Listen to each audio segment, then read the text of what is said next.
Let's try this. Boom, get muted. There you go. Hey man, I mean, Let's try this. So you guys have been talking about can't do this, can't do that. You can't do it from the Earth yeah, because of observations. You can measure the Earth, and we have sufficient measurement methodologies such as lasers, etc. yeah, Right?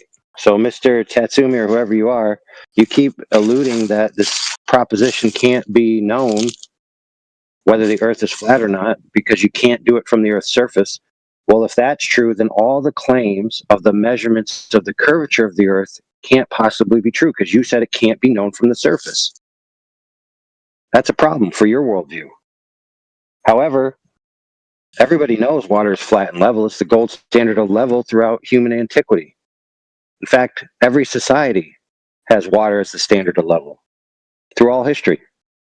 That being said, water covers 70% of the Earth, right? So the physics of water, that it's flat and level at the surface. You say that flat and level is curved around a giant ball. Okay, very simple. You just measure a body of water. If it's curved, then it's curved. If it's flat, then it's flat. Now, the problem is you can then extrapolate that physics around the Earth because we know water does everything the same everywhere it goes. It's not going to be one set of physics here and a different set of physics there. So you take a laser transit, which is a level laser. You set a target up 25 miles away over a body of water. You shoot the laser. It hits the target. That means you debunk the globe geometry by 2 orders of magnitude. You can now extrapolate that across the surface, and that means that the entire surface of the water, known as sea level, right, is flat and level. So if 70% of the territory of the Earth is flat and level, then the Earth's flat. There you go. It's not that hard to actually figure that out. So I'm going to unmute you to see what you have to say about that. Go ahead. No, I'm just what I'm thinking about is the laser experiment. What was the result of it? Yeah, there's more than there's more than one laser test. There's multiple. There's one at 25 miles. There's one at 35 miles. There's one at 21 miles. The result of all of them is that there's no giant hump of Earth curve blocking the laser from hitting the target. So by the same measurement methodology that we use when we level construction sites to see if there's humps, right? We get the difference from the laser to the ground. So if at one end, right, it's not different, and the other end, it's not different, then that means they're the same. That means they're at the same level. That means there's nothing blocking the laser. So if there's this giant hump of Earth curve, which by the way, at 25 miles, the laser should fly over the target almost 300 feet. Okay, over 90 meters. Yeah, I think this really like way to prove that. I will. Yeah. So let me ask this, friend. Let me ask you, brother. Let me ask you. So if you hired me to build a floor in your house, and there was a giant hump in the middle, would you pay me? The answer is no, you wouldn't. No. You want your floor flat. So the methods that I'm going to use to make that floor flat is going to be called leveling, right? I'm going to level the floor. I'm going to use a bubble level. I might use a water level. I might use a laser level. But by the same token, I can extrapolate that out 25 miles using a very powerful laser and do essentially the same thing and find out that the water is indeed flat and not curved in the manner in which the globe religion claims. So religion is primarily belief without evidence at its core to some degree, and therefore the majority of people think the Earth is a globe because it's their religious belief. But when you go out and measure it with a laser, it's actually flat.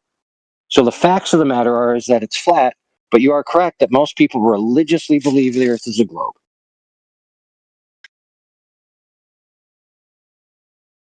Yeah, I agree with you.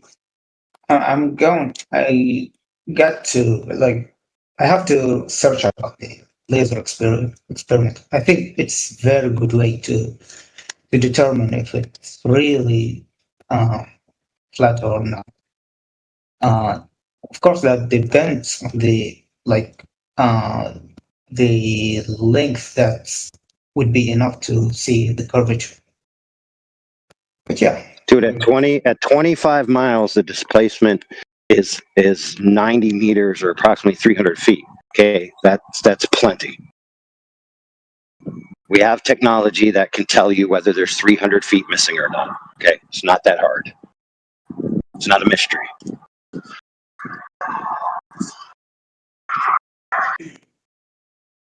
So all you see is flat. All you experience is flat. Do you agree?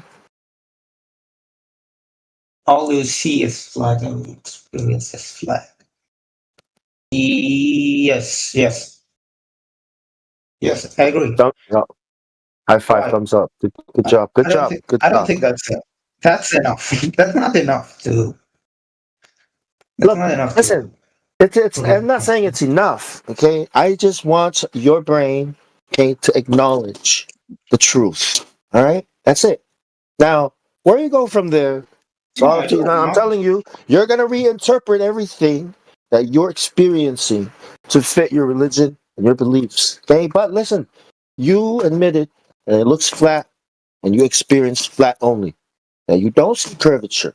You don't experience spinning and any of that stuff. As long as your brain is admitting that is real, that's reality, then your decision is your own fault.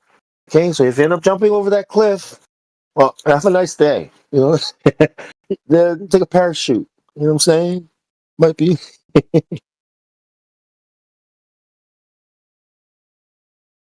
Don't be lazy. Go do your research, bro. That's all I'm saying.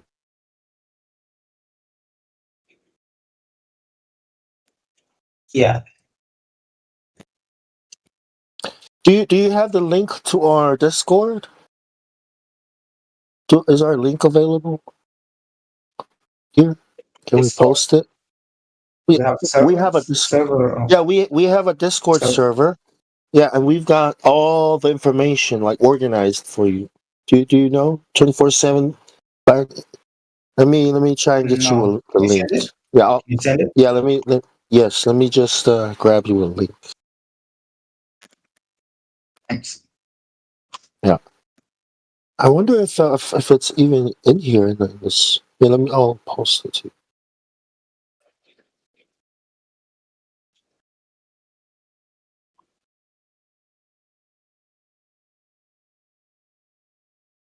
Okay. Okay, can you see it? Failed to send. Can you accept my friend request? Or, let me see. Let me post it in the room as well. I'll post it in the room for everyone. Yeah, that would be good.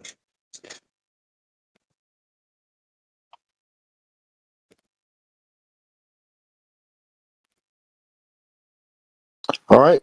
Oh, what the hell? I don't have. Oh, it's blocked. I can't. I can't. I'm not a moderator. Sorry. Hey, man. Can someone? Can someone? Hey, can you accept my friend request so I can DM it? So I've DM'd it to you, but can you I did accept my friend accept it. request? Okay. Okay. Let me send it to you. Let me message. Okay, thank you. I Can you got see it? to go to Okay. sleep now. Thank you, guys. All right, man. Yeah, it's been nice talking to you, man. I'll see you again later. Okay, come over to the other server. Yes, Have a good one. Take care.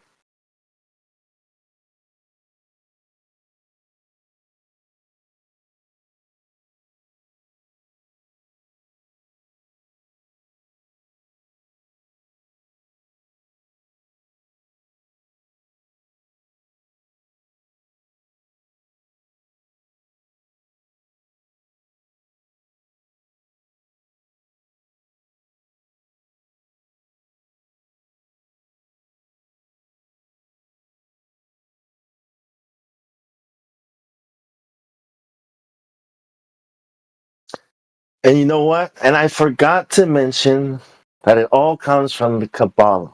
Damn. The only thing I wanted to tell you, and I forgot.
riding when sudden and creeps though with the fear of Alaska they be and the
found a little, she always says she likes hearts.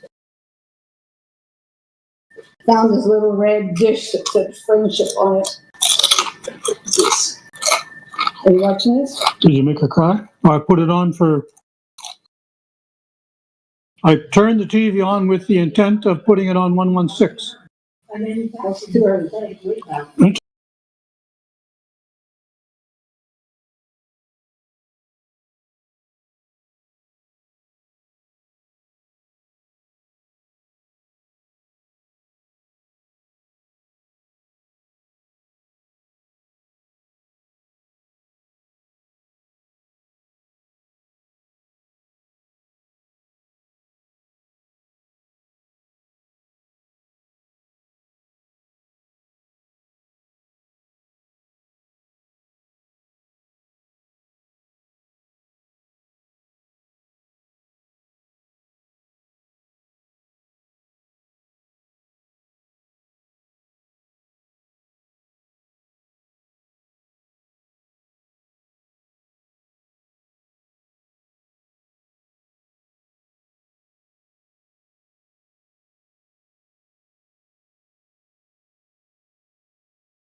Broken.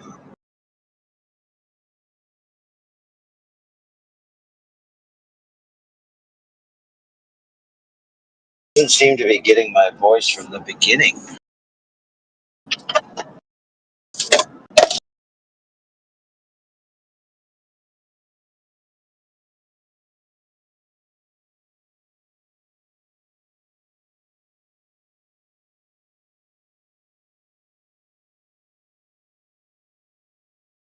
DJ, send me those pictures from the other day. They put side by side. Lake. I was gonna get them. But I guess, you know what? I guess this chat does stay, not like politics where it deletes. Alright. Maybe I can just search them back. Alright.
All right, wait, post it. Take a second.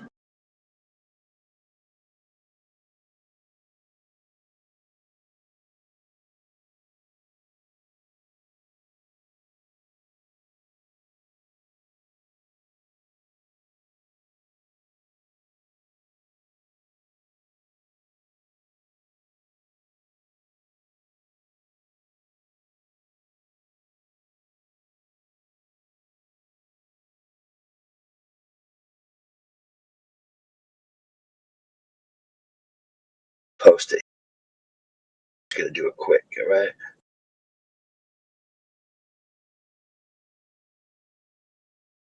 All right, flat earthers. How much curvature in that photo?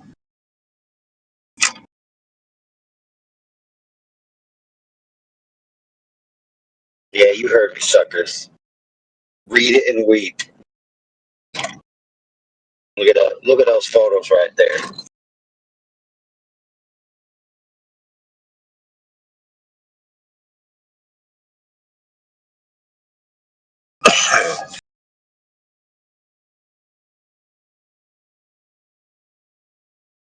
look on we got the split image there.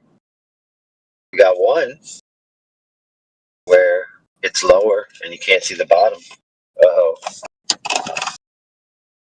Now what?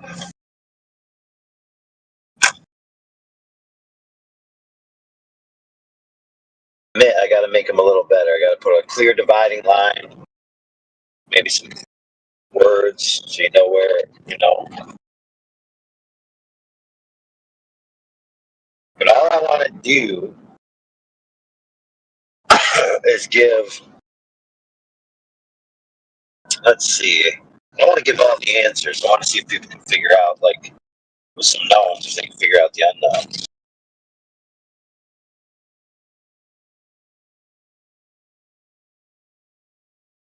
So the one on the top that's not all bright yellow, you got the rock there. You got, this is a big rock, by the way. Probably like 2 feet tall.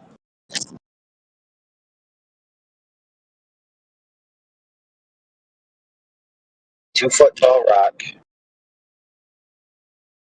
The rock on the right is from the camera over my head. So I'm 6 feet tall. I can reach 8 feet easily without standing on my tiptoes. So we'll call it 8 feet.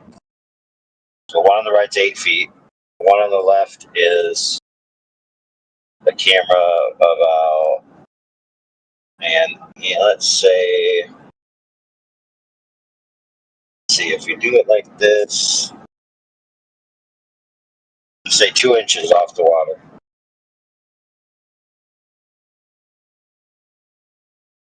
So how far away was I?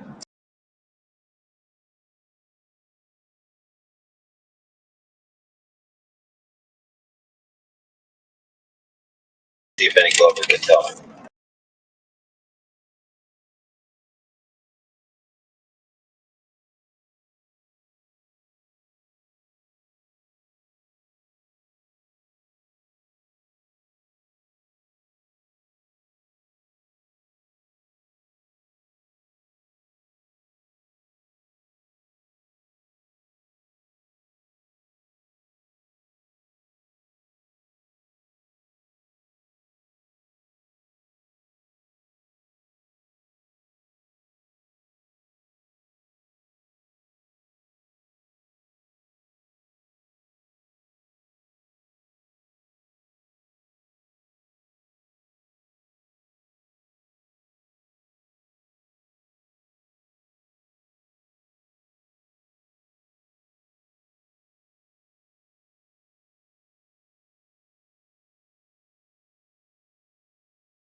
That one on the left, that's cut out. That's not even a split image.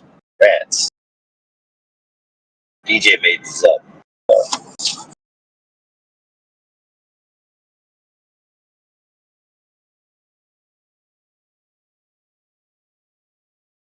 The other.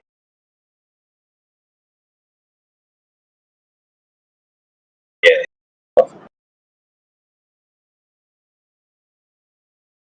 Okay, there's that rock with the actual image without it being cut out, placed in the other one. You can see that when you get really low. The water line on the right there below is kind of dark. But then you see the one on the left, it's bright. It's almost white.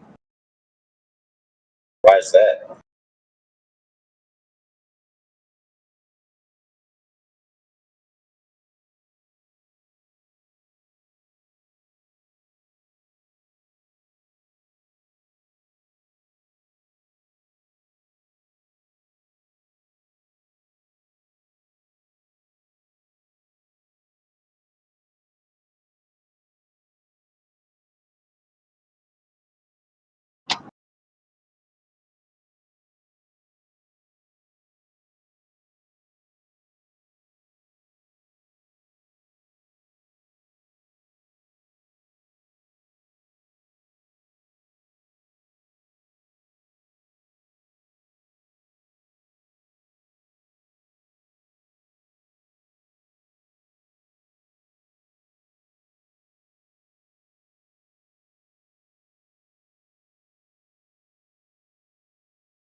So from the total picture, when you're looking at it like that, it actually is part of the sky. It's part of the sky is that color. So it's kind of like, to me, it seems like that's the part of the sky reflected.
I guess I gotta go eat some dinner.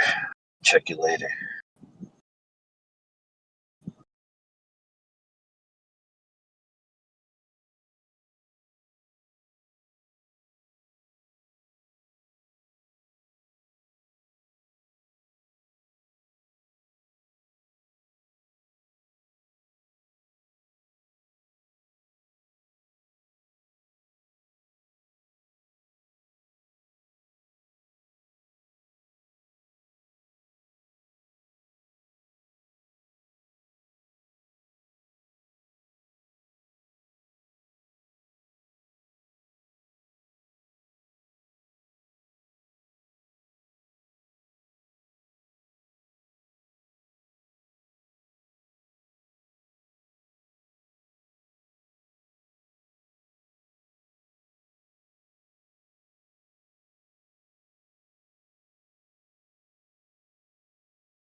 No one's talking.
But I don't understand. Obviously, there's a dispute on what the Earth actually looks like from our perspective.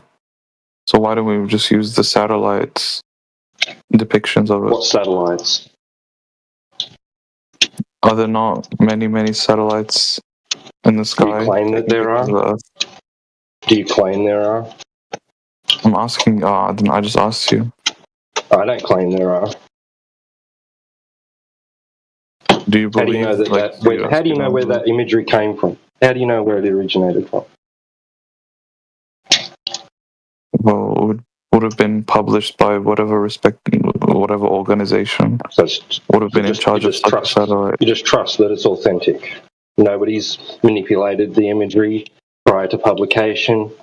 Nobody's used any sort of form of type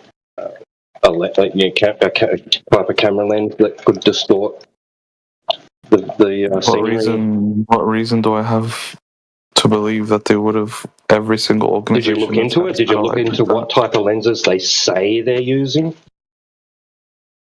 Who's they? Whoever's publishing it.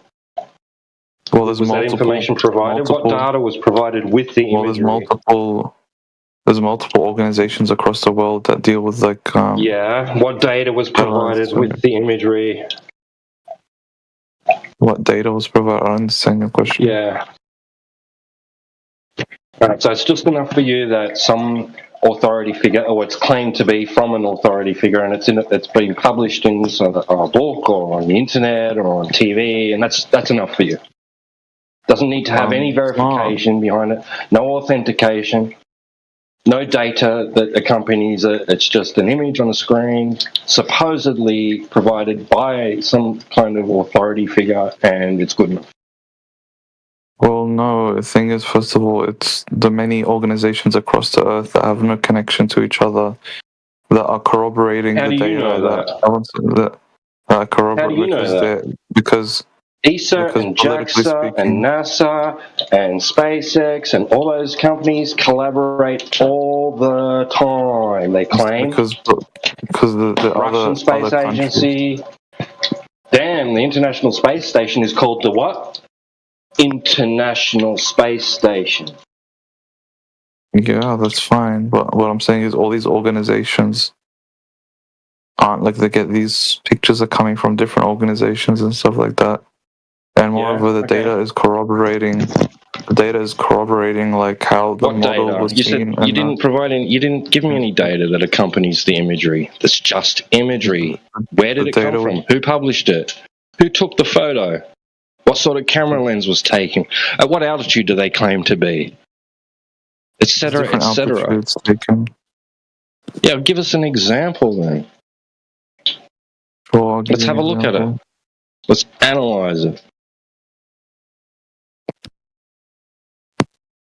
I mean, would you really ever be convinced by any image I give you? So what would be the point of me giving an image? We're going to evaluate how it can be authenticated and if it can be authenticated and what data accompanies it. So what kind of data? Well, here's an image that was taken by, who, whatever. It's taken by NASA. Okay, yeah. Who specifically from NASA? What was the camera attached to? What sort of lens was it? What date? What motivation do they have to make everyone believe the Earth is a different shape than it is? Right, so is this a concession that it is just a belief? Like you just see an image that's claimed to, it has a NASA sticker on it and you're like, yep, good enough for me. No, that's not a concession. I'm just asking you a question.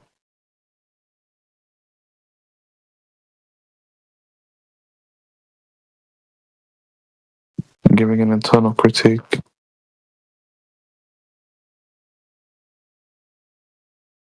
Well, I don't know. What are you asking me exactly? I'm saying what potential motivation do they have to give a wrong shape of the Earth to the public? We haven't figured that out yet. You haven't given an example. Wouldn't that be like a data point that's So you have to go into that before you've analysed the information, before you've evaluated. Right. Okay. All right. Cool. what I said. So But let's what I'm do that saying first. is, Then let's figure it what out. what I'm saying is that if there's no reasonable explanation as to why they would be doing this, then the hypothesis that they are faking it. Right, so I shouldn't it's look at this with a critical mind and evaluate anything or use any kind of analysis method for imagery presented to me, claimed to be of the Earth from a long distance away, right? Because there's no reason why somebody would do that and lie about it. No, that's not what I said. Okay, then. You didn't let All me right, finish. so let's analyze it. Let's look at the information. Keep interrupting me every time I speak, like pretty much like 80% of the time.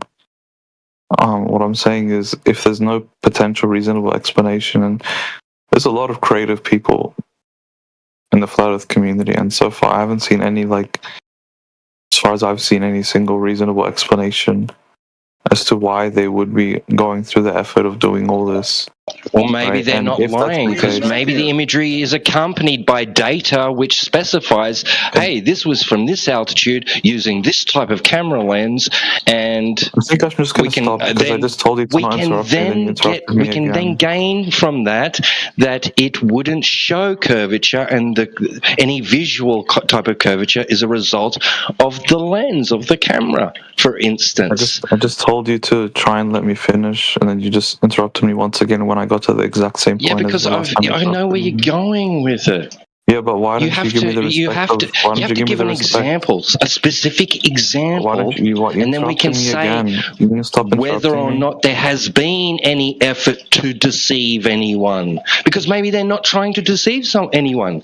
Maybe they're presenting the data and the information correctly, and other people are not analysing that data and information and just looking at the image and letting their imaginations run wild, and then coming in here and asking us, why would they lie? When they haven't actually lied. Yeah, I don't know yet. You haven't given me an example. Again, like, all I asked for was to speak uninterrupted, and even if you've had this conversation many times before, that doesn't give you the right to not give me the respect of finishing what I was going to say. 2 solid minutes. I'd love to hear it. Let's go. Yeah, I mean, what I was just trying to say is that given the fact that there is no potential reasonable explanation given, it would give it's a strong critique, right? And it lowers the percentage or probability of the fact that there's some kind of mass collusion going on, or there's some kind of mass false data, or like being provided, right? If there's no potential reasonable explanation as to the purpose of this being done. And to address like things like what's being said in the chat, like, oh, globe, because why would they lie? No, my argument wasn't why would they lie, therefore it's a globe. That wasn't my argument. My argument was that given the fact that there's no potential reasonable explanation provided, it lowers the probability of it being the case, right? And given how like easy it is to come up with something, and yet still nothing has been came up with, like, makes it extremely low. I don't mean to interrupt your 2 minutes. Can I be a little bit more clear? No, it's okay. I'm done. You can go ahead, please. Go ahead. I'm done. Thank you. Can you be more specific in what your claim is all? I kind of missed exactly what you were claiming. Basically, I'm saying is like, because the claim is that, oh, like these organizations, because we were talking about satellites, right? It's like they have a lot of satellite data and images of the shape of the Earth, and I was just saying, like, because you were saying, oh, why do you trust them, etc. I'm saying there's different organizations across the Earth, and they're all independent organizations coming up with the same data, which corroborates the same kind of measurements and calculations and claims from history, right? And there's no potential reasonable explanation as to why they would fake all this. Like, why would NASA and SpaceX, or whoever it is from Russian space, whatever, why would they make everyone believe the Earth is a globe? What do they have to gain? So let's see an example. And if there's no explanation given, then the probability this that they are doing so, if there's no explanation given. This is a hypothetical at this moment. Then give an example of an image where there's an accompanying claim being made alongside it. Yeah, so Toby Dog, as I was saying, right, so the fact that there's no explanation given, right, it would extremely lower the probability of it being the case, because that's how we work when it comes to hypotheses, right, in probability, and when it comes to in logic, right, we provide hypotheses, and the hypothesis has to have like a set of data points to accompany it, right, and if certain questions like seem to have no reasonable explanation, then it would like lower the probability of the hypothesis being correct, right? I'm gonna be real with you. That was extremely hard for me to grasp as far as like a claim goes. I didn't even grasp one claim out of that, actually, to be honest. To make it more simple, right? If there's no explanation as to why they are trying to fake it, again, this is a less nuanced explanation. If there's no explanation as to why they're trying to fake it, right? It lowers the chance that they are trying to fake what? it. According to Fake what, according bro? to according Fake according what? to Fake what the shape of the Earth is. Show then. According to like laws of Why do you think they're probability faking and it? like logic. Huh? What do they fake? Well, Show a demonstration of what they faked. Yeah, what are they faking? Well, I mean, that's what they're claiming is faking. I mean, I didn't claim anything was I faking. digress. You claimed it.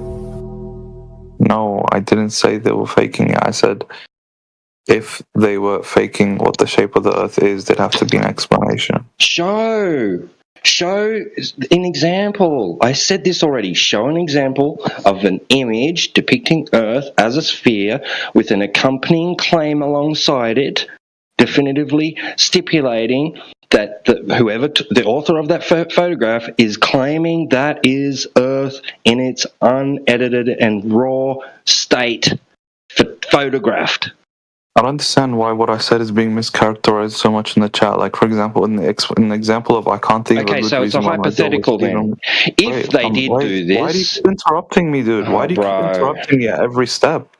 If you don't want to speak to me, like, and have a conversation, that's fine, right? Like, just let me know and I'll just stop speaking, right? I mean, but what I But like, don't trick me into having a conversation about like allowing me to speak, then interrupting me, then allowing me to speak, then interrupting me. If you don't want to speak to me, I don't mind. I'll just mute up. Like, I really don't mind. Like, I don't care that much. Like, don't interrupt because like it's really annoying, right? But yeah, like you were saying, I can't think of a good reason why my girl would cheat on me, so she hasn't, right? Again, in that scenario, if I'll tell you why it's not analogous, right? One, pretty much in any relationship, you can come up with reasons as to why someone would, be disloyal and stuff like that, right? Second of all, we're not talking about one person's thinking. I'm not saying, I can't think of a reason why NASA. You have the whole flat Earth community, which believes like that they are faking these things, right?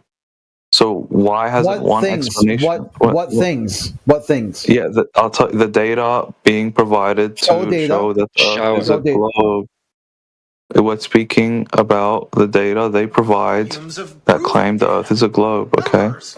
So in that situation, it becomes less and less likely. Is this, bro, stop. Is this data that you just believe exists, that you've heard about vaguely in passing, in conversation? Or have you seen this data? Show us the data you're talking about. It's the numbers, the figures, bro. Volumes of proven data.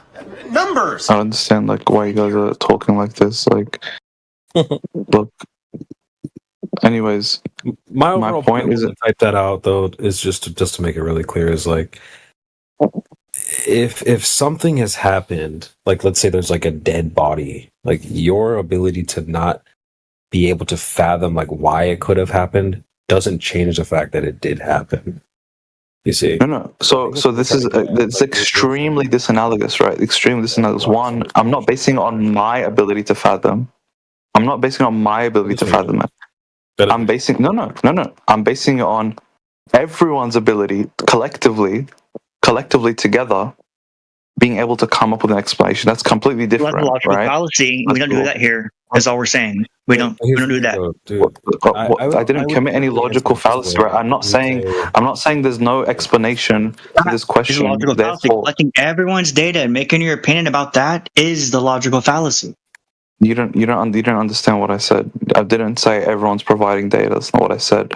What I'm saying is if everyone's collective mind is failing to provide an explanation for a question under a certain paradigm, logically speaking, that lowers the probability of that paradigm being true. This is just like logic 101, and it's not just buzzwords. This is just how hypotheses work, right? Hypotheses have It's not a set of it has a set of data, right? No. And each set of data has Show to be data. like Show data. Show data. each set of data Which has to data? be each Which- set of data where? has to be Where? each set of data has to be Yeah. explainable, right? Which So the data? piece, Which data? yeah, the piece of data is that the one piece of the Show piece it. of data is that NASA is can I answer you, or are you gonna keep like heckling? It's not The piece of heckling, data guys. under the You're piece not- of data under this paradigm, the piece of data under this paradigm would be that the organizations are colluding and lying, right? Okay, So they that's do the that. piece of data Yeah. under this hypothesis, right? They do. They So do. now collude, that piece so of data has to be explained. Now, They if do this piece of collude. data, if this piece of data cannot be explained, Yeah, right, they do. by the They do collective collude. minds, by the collective minds, by the. Not So I'm collective, asking you. but they'll So tell that's, you. They told you they okay, collude. okay, good. So this is your belief that they That's a or fact. this is your position. It's not a belief. It's a Okay, fact. bro. You know what? That's not what I mean by belief. Okay, what I mean is it's your position. It's a- Please stop. no, Like, Not my stop position. getting. Their position. They'll you Okay, can go right okay, to right okay. now. Just, You could go oh to my God, this NASA's conversation website. is so insufferable. You You're could being go so to NASA's insufferable. website right now, and you could ask them about their international partners, aka collusions. If you want to Look- work for NASA, they tell you, "Hey, you must be a U.S. citizen, but you can talk to our cohorts. They could hire you." Charlie. So right there, Charlie, are look, they in what on I'm it? saying is not. What I'm saying is not buzzwords, right? So, would you agree with this statement, right? If you have a hypothesis or a paradigm, look, if you have a hypothesis or a paradigm, and this hypothesis makes a set of claims, would you agree that if one or more of the claims has no explanation, it would lower the chance of that hypothesis being true? Doesn't mean it's false, but it would lower the chance of it being true. Would you agree? No, it would increase the chance. I'm not talking to you. I'm not asking you. Yeah, the increase each time you got a What'd you say, claim Charlie? that you'll have an explanation. You got proof. So what would be better? You got a claim with proof, or a You don't even claim with an understand what I said. Like, Yes, I like, did. Can you just? You No, you said didn't. that I you've got a promise claim, you didn't. and you don't have proof, but you have That's an not what I explanation. said. That's not what I said. Repeat what I that said. would lower Repeat what I- that would lower your chances. Repeat what I said. Repeat what Yeah, I they said. said you got a worldview or something along those lines that has a series of claims built into it, but you don't have proof. You only have explanations. That's not what I said. That's Okay, not what so I said. you don't have What I said explanations. was- You have proof. What I said was that's not what I said. What I said was Okay, which if you have a one which worldview, one? Okay, you have a if you have a worldview. worldview, and that worldview makes a set Claims. of claims and holds Yep. certain positions, right? Yep. And one or more of those claims have questions regarding them that Yep. cannot be answered, in any Okay. simple manner, right? Yep. Yep. And that would lower the chance. Can you stop? That would Yeah. lower the chance No, of that increases of the the chance. claim. That increases the chances because now It you got would more. increase- You got more probabilities, more possible answers. Walter Fried, I think is I can't remember who said it right now. He said it's better to have questions without answers than answers that can't be questioned. I'm saying probability to that specific claim. You're not listening to There's me. more answers that are out there. When you narrow the field down to one specific answer, that lowers the probability because now it's like a Boolean expression, either A or B. You don't But if understand what you I said. have A is false and B is true, but then if you have A as false, then B could be true, C could be true, D could be true, E could be true, F could be true, and on and on and on. Each time you add another probability, you increase it. That's an increase. You didn't understand what I said. You didn't This is understand they're what I called the Monty Hall. This is called the Monty Hall problem. said. Okay, so look, what's the definition of a hypothesis, Charlie, if you're saying I'm using it incorrectly? You're using it colloquially, but I get what you're saying. No, I'm not It's using it well, colloquially. I'm using it within the realm of based reason and on logic. probability and stuff like that. It's like no, not really. A scientific The term, no, hypothesis. Okay, so this is like you're accusing me of using it wrongly. Yet you think the term hypothesis is exclusive to like the scientific method. That's not true. I mean, the term hypothesis is the term hypothesis is used. That's what I was saying earlier. You're using it as a buzzword. No, I'm not using it as a buzzword. I'm using it because this is the term that I use all the time when it comes to like a certain worldview, right? It's called the hypothesis, right? You're presenting a worldview, right? If you want, I can use the word worldview instead, but the word hypothesis would just be more accurate in the realms of like logic and reason, right? This is just like the terms that are used. It's not just a term that's used for the scientific method, right? We have like a dependent and independent variable. No. Hypothesis is also used for like the way I was using it. So, like I said, I mean, I still didn't get an answer from you though. I still didn't get an answer from you, like legit. Okay, well, I'm going to say what I'm going to say because you've been yapping, Loki. Let's be honest, you've been yapping a lot. But I've allowed anyone who was speaking to me to speak, right? So if you want to speak, go ahead. Like I don't mind. I'll be quiet. Go ahead. If you're asking like why would they lie, and you're just like, well, how could all these people be? It's like because you'll believe it, you know. Like all these people, they're believing just like you, just like I used to. So then what happens? And that's how we get to this situation we're in now, where all these people are doing. So what's wrong with the situation? Because they're believers, like you. So what's wrong with the situation, like practically speaking? Well, this goes back to like the cheating girlfriend or the dead body. It's like, well, you're like, well, how could all these people possibly? It's like, well, regardless of what all the people are doing or saying, there's a dead body on the ground. Like that is the key. There's evidence that your girlfriend cheated. We have the facts. You're more concerned with like how could this possibly have happened? But there's all these people. I can't fathom why this has happened. It's like it doesn't matter. Again, I can't fathom. The whole earth can't fathom, right? There's a difference. That's what I'm saying, because they're believers like you. That's what I'm trying to say. No, including the flat earth community. Right? I'm asking for an explanation from the flat earth community as to the motivation behind them convincing the world that the earth is a globe. It doesn't matter. That's right. And it doesn't matter. Okay, that's fine. You can say it doesn't matter, but what I'm just saying is, who says they're doing that even? Who says they're doing that? Yeah, I mean, who says they're doing that? Many people say this. Who? Many people. We're just using our eyeballs and looking at the ground. Like hundreds of flat earthers that I've seen. Hundreds of flat earthers that I've seen claim this. Many people in this community claim this.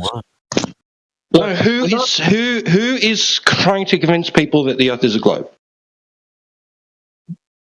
Who is trying to convince people that the Earth is a globe? I don't think, the only people trying to going out of their way to convince the Earth is a globe is people in like globe versus flat Earth debates. I don't think anyone else. You just threw your own argument out the fucking window, bro. Nobody's out there trying to convince people. Again, this is under my worldview. I'm speaking from the flat Earth world of view. Yeah, have you not heard of internal critique? Like, what are you talking about? I don't believe like all these organizations. I don't think that there is anybody trying to convince Earth is a globe. Okay, that's fine. Except, like you said, people that come into these arenas. Yeah, that's fine. But a lot of people do believe that, right? If you believe there's something else going on, like an honest mistake going on with all the data, that's fine. But a lot of people believe it's an intentional there's a malicious intent by these organizations. So they believe it. Oh, okay. Well, I'm not interested in bro, and I was trying to tell you. I want to see data.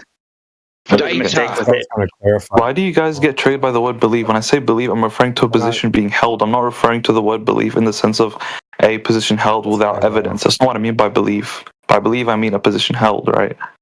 For example, I believe my chair, bro. Like, for example, you're just discussing hypotheticals at the moment. No, I'm not. Yes, you are. You haven't given a specific example of anything. You couldn't be vaguer about this. You couldn't be more vague about this. Dude. I get you're using like this peer pressure, like, well, everyone else believes it, so I should too. It's not. I've never said that. I've never said that. I mean, it's giving that vibe, But I'm just saying, like, You're not like how I've explained this a million times. How am I not can be clearer? Look, yapping a lot, bro. What I'm saying is, if no flat, I'm not even referring to other globe earthers. I'm referring to other flat earthers. I'm referring to other flat earthers, don't right? have anything to do with this. To be honest, flat earthers don't have. But a lot of flat earthers claim. But a lot. We're saying is that we're believers like you. Everyone's a believer. Your teacher who told you it was a globe in school, she wasn't maliciously lying to you. She didn't know the truth and then was sharing some sort of lie.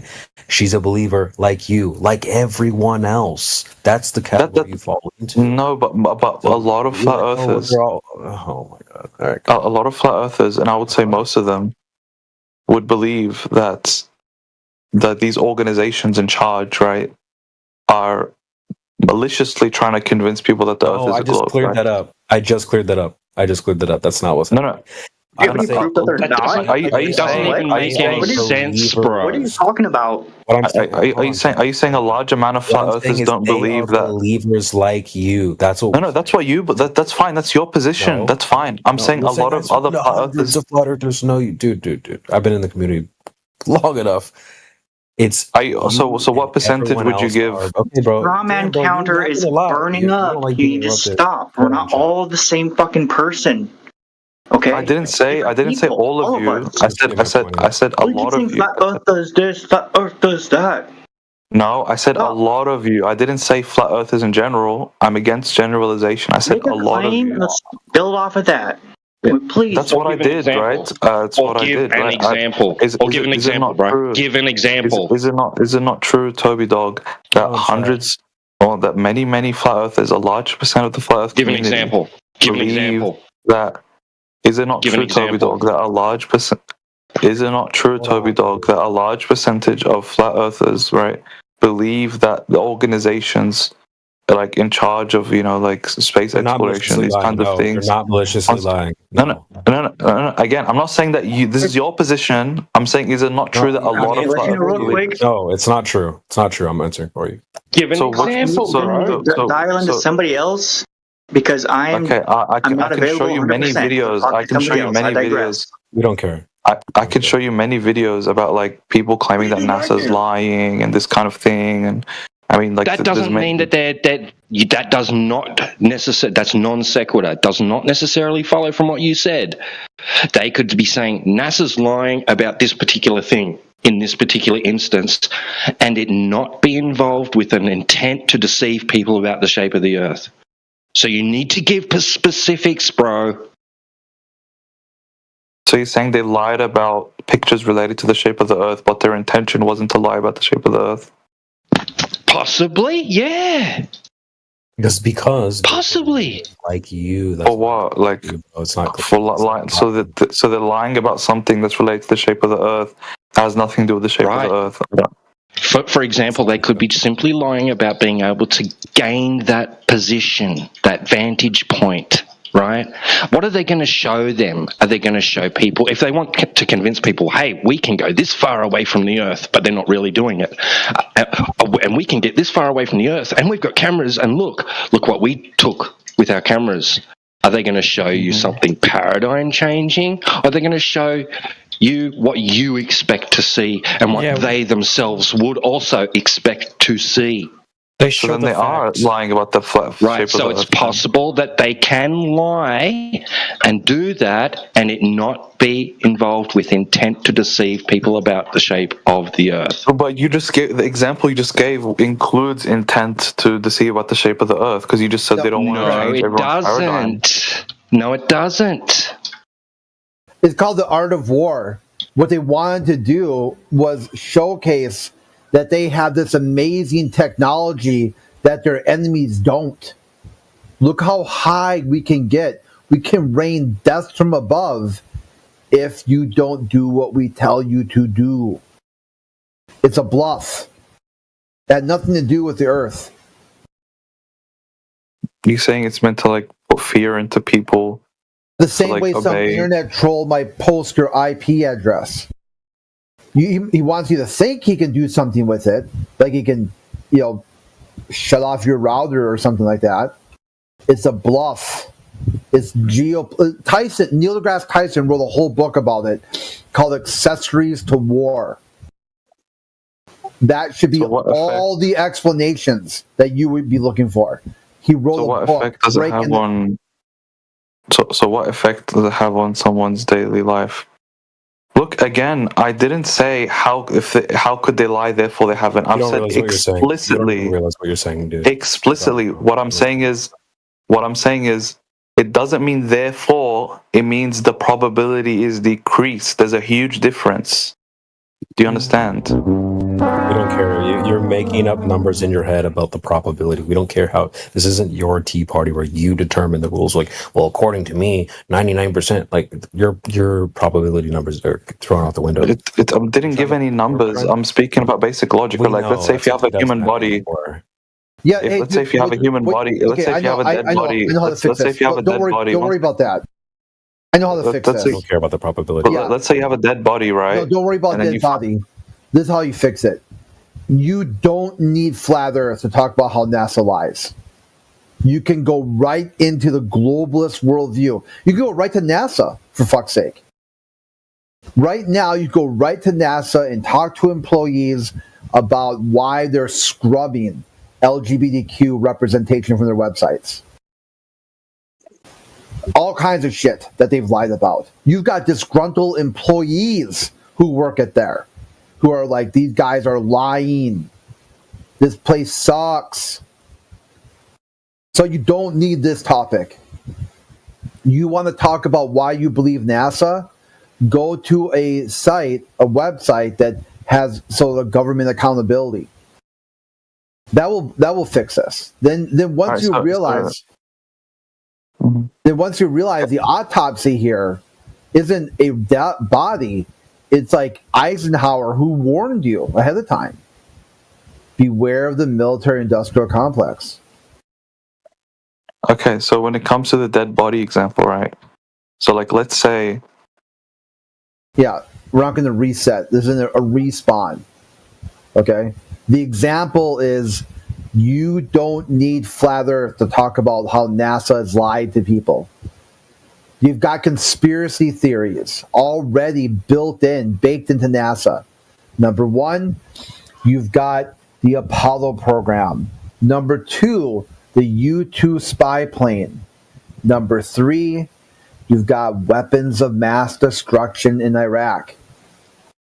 These are things that NASA had lied about, and you don't need anyone in Flat Earth to talk about that.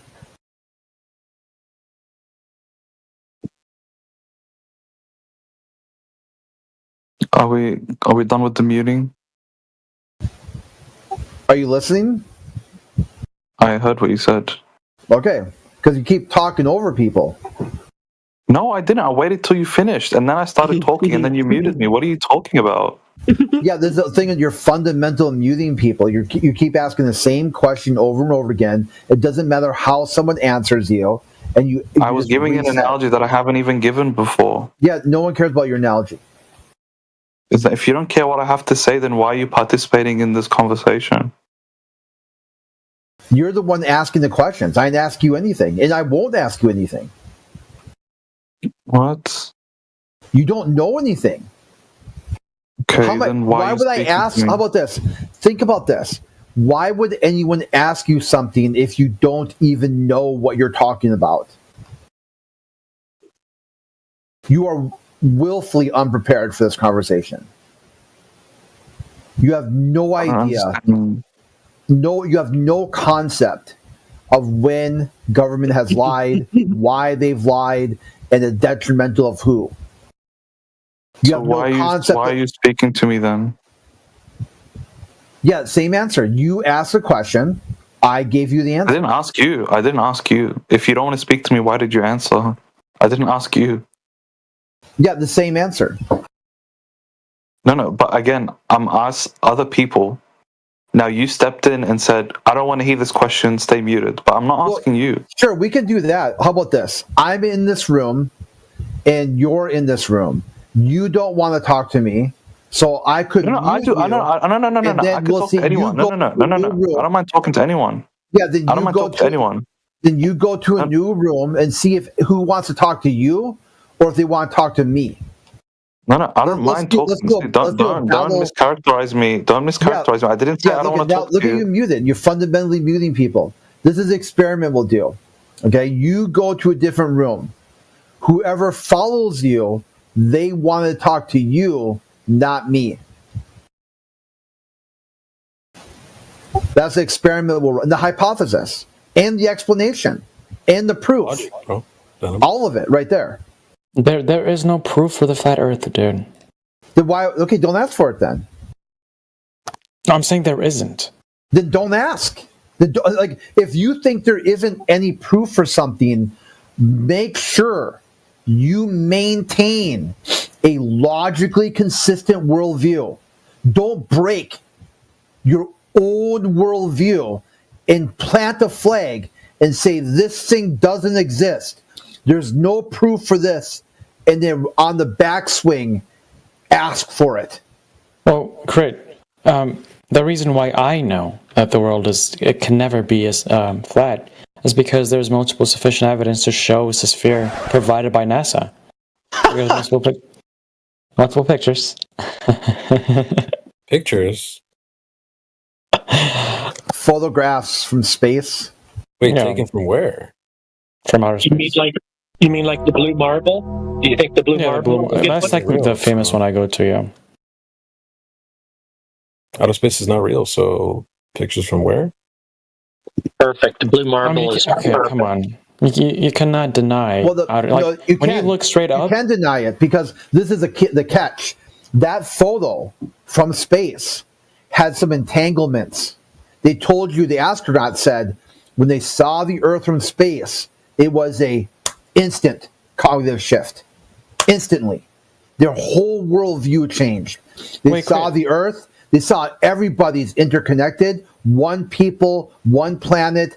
It got so frustrating for one of them, called Edgar Mitchell, that he believed that the people in government had been replaced by shape-shifting reptiles from outer space.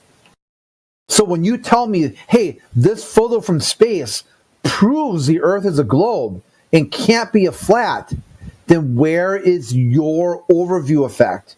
Or have you been, as Edgar Mitchell would say, you've been replaced by a shape-shifting reptile from outer space?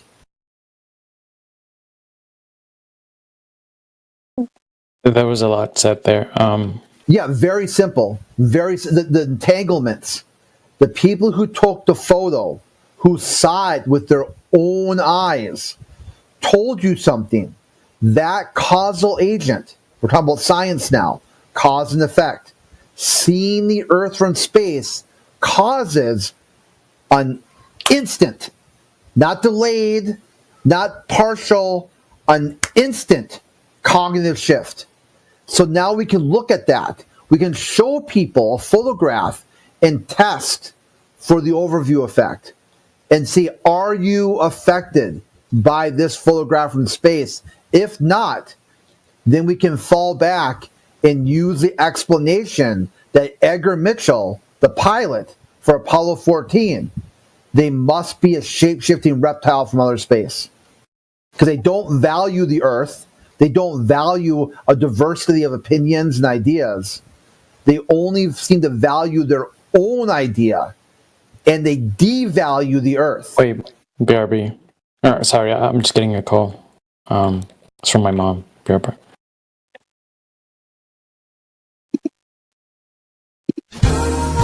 Mama calling. It's like, that's an old joke. Your mama's calling you.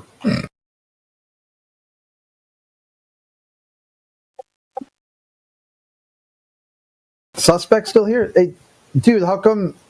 Dude, suspect, you're supposed to leave and see who's going to follow you to test your claim that people want to talk to you. Chris, I didn't say that. See, again, you're not listening. I didn't say that everyone wants to talk to me. I didn't say that no one wants to talk to you. All I said was, if you don't want to talk to me, right, then why are you engaging with me as part of the conversation? Because you said you were muting me, right? So you don't want to talk to me, right? but you don't want to hear me speak. So I'm saying, why are you engaging with me? I never said I'm more popular or everyone wants to listen to me. I never said this. Please don't mischaracterize me. So please don't abuse like the muting perms and stuff like that. Like, I've been extremely respectful since the beginning of the conversation, and I haven't violated any rules or anything or whatever it is. You got a lot more hostile people that come to these rooms. Emotional damage. All right, I'm back. I made the analogy very clear in the chat. I mean, I don't know how much more clear I can get. That's kind of what we're trying to say. Is there's 100%. We know for a fact there's a lie. There's a Earth's flat. We know that for sure. So whoever's saying anything really doesn't matter. You're like, but like, there's all these organizations. Okay, there's still a dead body. Yeah, but like, I can't fathom that there was a crime committed. Okay, but there's a dead body though. Yeah, but like, I just don't see how this could. What's the motive? What's the probability? It's like, I don't know. 100%, I guess, because there's a dead body. You're like, yeah, but my hypothesis. You see what I'm saying? Like, this is kind of what. So the thing is, I understand what you're saying, but the thing is, in that analogy, the established fact would be that there is already a dead body, right? But within our paradigm or this conversation, it's not an established fact that like within like both our paradigms, right? That the Earth is like this, or they're lying, and this kind of thing, right? A better analogy would be let's say there is a crime, there's a murder, right? Analogy. Sorry, hold on, wait. Let me stop you. We don't need to change the analogy. We just need to put on the table the facts that it's flat, and then the analogy holds up. We don't need to change it. It's perfect. The dead body. Well, it's disanalogous like, because you're like kind of you're basically ignoring the dead body and worrying more about like, yeah, but like, what's the motive? What's the probability? How could this have been done? I can't fathom it, right? None of those things even matter when we know for a fact there's a dead body on the ground. So here's my point of view, right? The thing is, I do care about the. Sorry, would you say it till end? What, the evidence? Like, yeah, but you're saying, but there's all these organizations that are doing X, Y, and Z. To be honest, that doesn't matter because we know the Earth is flat. So the thing, but again, that's the like organization can do anything. It's more about what the Earth is doing. So maybe you should listen instead of yapping. Yeah, you should be asking about the evidence then, because this isn't a paradigm pissing contest, right? Well, I've looked at the evidences before, and I've like watched different flat Earth debates and videos or whatever it is. It's not like my first time seeing this, right? So when I'm like talking about the motivations of like these organizations, like it's something that I haven't talked about much, which is why I'm like thinking about talking about it, right? You own in the box to the left in the closet, that's my stuff. If I bought it, please don't. Yeah, stop. He's a flat earther, basically, just questioning why would they lie. I just right click my mouse and click mute to the mute. All right, we'll just move on. So yeah, do you get it now? You said, bro, when you were talking about the videos you watched, you were saying that all these flat earthers were saying they're mischievously lying and all this stuff. Like, no, not all of them. No, not all of them. So some were like focused on the organization. Before you get hung up on that. Sure. Go ahead. It doesn't matter what any organization is doing, like what they're saying. It's more about what the Earth is doing and saying. So that's it. We're focused on that. I think, in my opinion, both are important, right? That's it. I think both are important, right? Like if you have a case, absolutely not. You're not focusing on the Earth. Videos you find randomly on the internet, I mean, they're flat earthers are not the same as us at all. No, what I'm saying is the motivations of the potential organizations that are lying and the facts on the table regarding like the empirical evidence are both important, right? Because they're both data points towards. Yeah, go ahead. Well, go ahead. I mean, because you're. I mean, no, that has no bearing on the evidence. Has no bearing on the evidence. That's subjective. This is objective.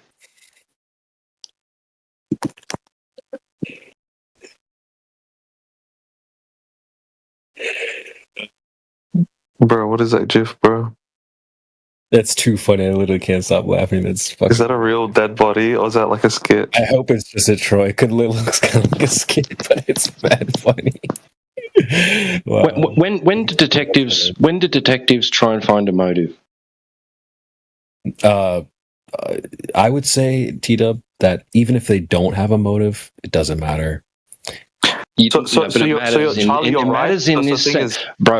Bro, I want to go down this line because it does matter. Detectives will seek a motive when they've established a crime has been committed, but they have no leads. So they'll look at a potential motive which may lead them down a path towards a suspect. Then they can start seeing if they can gather some objective evidence. Well, it can be in any order, but yeah, like they can have a suspect first, then investigate any motives. But the point is that crime first. No, I said suspect or the motive. Yeah, crime first. Yeah, I didn't deny that, so I don't know why you said no. Right, so they're not going to stand around wondering whether a crime has been committed or not. They're going to establish whether one has been committed or not wonder about it. Or try and figure it out. Like, just stand around going, well, I don't know if this person with the knife sticking out of their back was murdered. Are they? Look, what the point is, like, in a case of a detective doing an investigation or whatever it is, right? Now, Charlie is right in the sense that if there's an overwhelming set of facts, right, and there's not a clear motive, if the overwhelming set of facts are enough, right, then they would still conclude that the suspect is guilty, right? But all I'm saying is... We're not talking about the suspect, we're talking about the crime. Again, this is not the same analogy, right? Because we don't agree that there's some kind of crime that's been committed, right? In the actual, like, regarding the debate about the shape of the Earth, right? In this case, it will be that the crime is analogous to the Earth being flat, objectively, demonstrably, observably, practically used as. So your analogy is like assuming the position that we're debating about. Right, so your motive is irrelevant.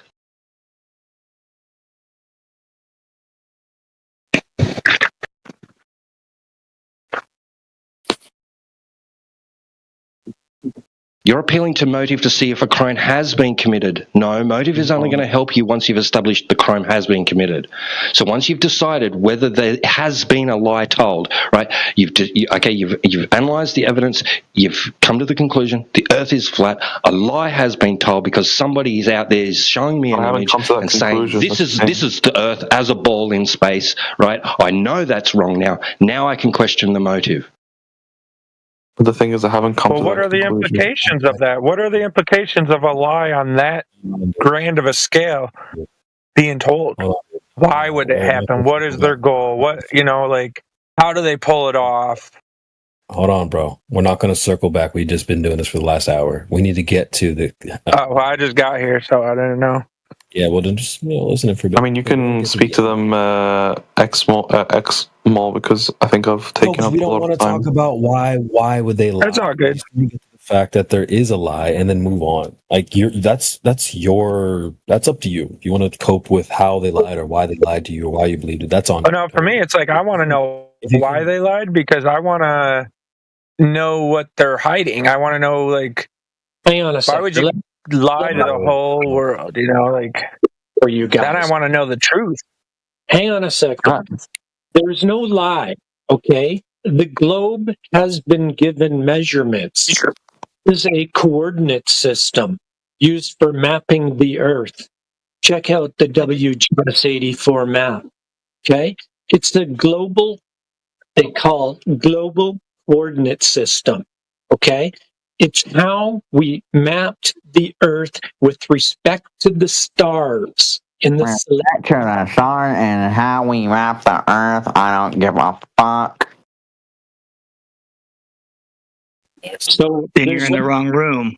So there's no lying about the globe because the globe exists. It has measurements. It's been given measurements, but it is only a conceptual thing. It is not reality. It is not tangible. It is a mapping system. So there's no lie about the globe because somebody gave it measurements. Okay, I got to throw that out there. So stop the thing about the lie. The lie comes in I do fundamentally disagree. that they might be doing with respect to this coordinate system. That's where the lie might come in. But the globe is not a lie in the first instance, but it's not tangible either.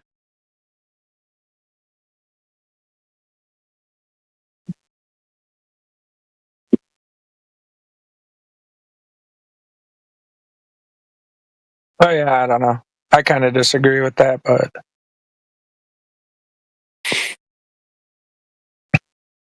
I feel like it is quite literally a lie. I mean, they tell us they went to the moon, they do all this NASA stuff, they teach it in schools that it's round, and it's like, I don't know, I kind of feel like it's actually flat, you know what I'm saying? And they're fundamentally teaching us that it is round, therefore it is a lie. Mm.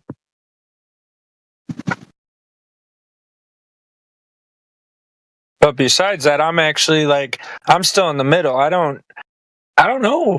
Like, I'm so lost. Like, if everything I've ever learned about space and everything, man, and like now it's like, is it even real? Like, I'm like in the middle. I don't know which is real because both sides seem to have good evidence. Okay, see, this is interesting what was posted in the chat, right? This is kind of like what I was asking for, right? Like, so the reasons given is hide free energy, hide the greater, hide your spirituality, hide more land, hide more resources, hide scientific knowledge, hide what's in Antarctica, hide that you're at the center of the universe, hide that you're special. Yeah, hide that's free pretty dope. energy. So how would giving a different shape of the earth hide free energy? Because they don't want us to know that there's an ether. They don't want us to know that there's a firmament. They don't want us to know that God is real. All of that. The ether. Do you believe in the ether? Yeah, you ever seen about old churches and how they would have the steeples and there'd be like a ball with mercury in it or something like that? And like when you would ring the bells and the vibration would get the mercury spinning and they would literally generate energy from the sky. And that's why they got rid of like 10,000 different bells, all the Liberty bells, and they said, oh, we melt them down for ammo in the war. But, you know, there's just, I don't know, a bunch of weird stuff out there that it's like, Because I also heard that, like, the Zeppelins and stuff used to ionize the hydrogen by pulling up to, like, a skyscraper to the thing at the top, and they would charge that way.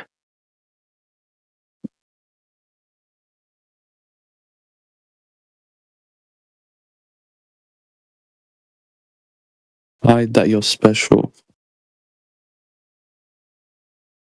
You ain't never heard that, man? I'm serious. I mean, I've heard of that, but it sounds like an overly general claim, and I don't understand what the purpose of that would be. Well, because I think one of the main secrets is that everything is electromagnetism, and there is energy that you can harness directly from the air, you know, and I don't know, I think I believe it. What do you mean by everything is electromagnetism? Just everything to the fundamental level. I mean, it's all propagated up into like density, you know, like physical matter seems to be real, but it's really kind of just like, I don't know, wavelengths and frequencies that are just so dense that they become what we call physical. But everything's actually like 99% space, you know what I'm saying? I mean, I don't think NASA tries to convince you otherwise. No, not NASA necessarily, but all together with Whoever's in power. all of them, the satanic elite and their global cabal that they got going on. It's all a whole bunch of different lies, you know.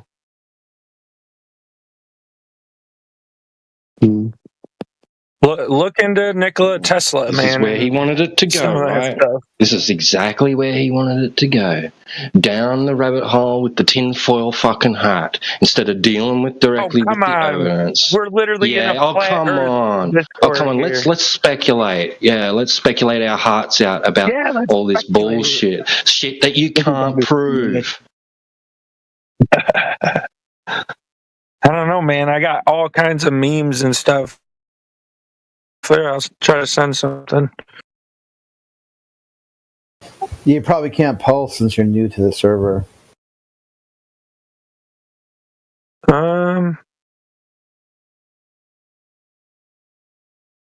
Evolution, you're the retarded offspring of 5 monkeys having butt sex with a fish squirrel.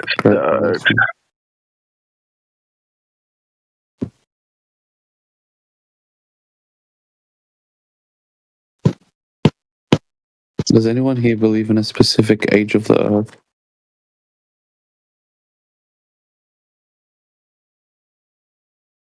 It's off topic. I'm just asking a question. If anyone wants to answer. Yeah, if you really want to know that, you don't need flat Earth. You have the guy who did the final experiment, and if you haven't heard about it, they wanted to go to Antarctica to observe the sun for some reason, and he doesn't like flat earthers, and he's a young Earth creationist.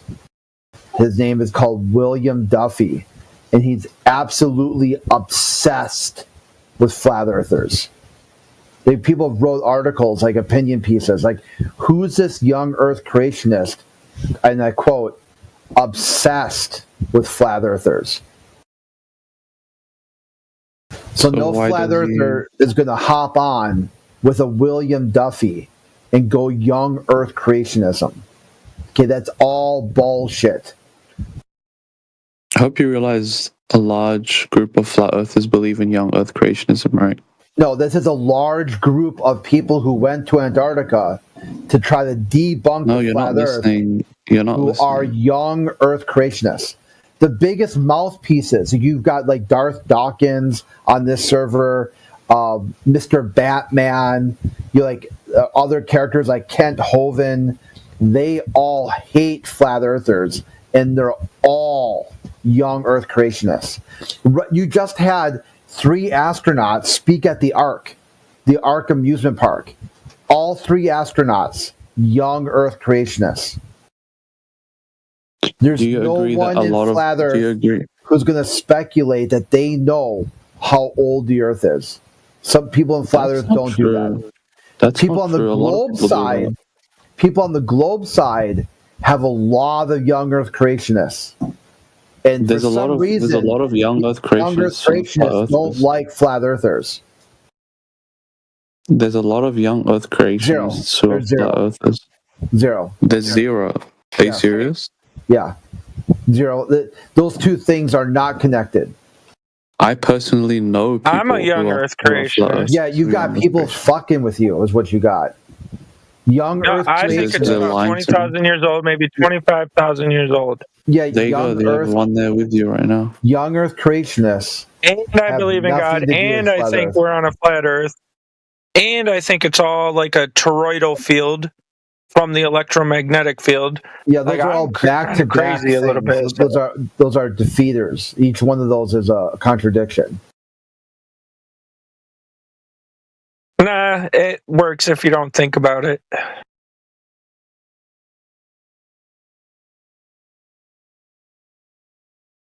So yeah, if you want to talk about young Earth creationists, you can go talk to NASA astronauts. Butch Williams, namely, the guy who's got stuck on the ISS for a while, young Earth creationist.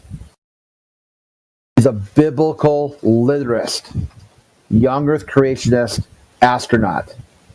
So you got to think, if you think there's something mentally, spiritually, or physically wrong with a young Earth creationist, you are talking about NASA astronauts.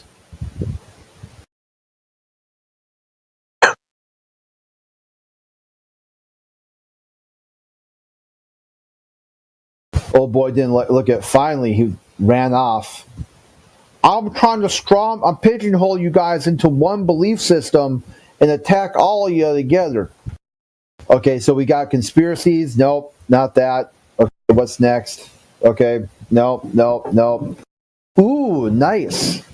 You named one that the astronauts are also. Let's see what he does. Bold strategy, Cotton. Let's see if it plays off for him. And he ran away.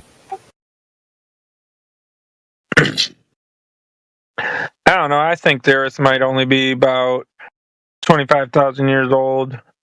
It was created by God, and the way He created it was with electromagnetism, which it says that in the Bible. It says in the beginning, the Earth was void and without form. God said, "Let there be light," and light photons are carriers of information. You know, they give form to the electromagnetic field. And, yeah. I don't think we're 13.6 billion years old, flying through space, hurtling after a sun. No.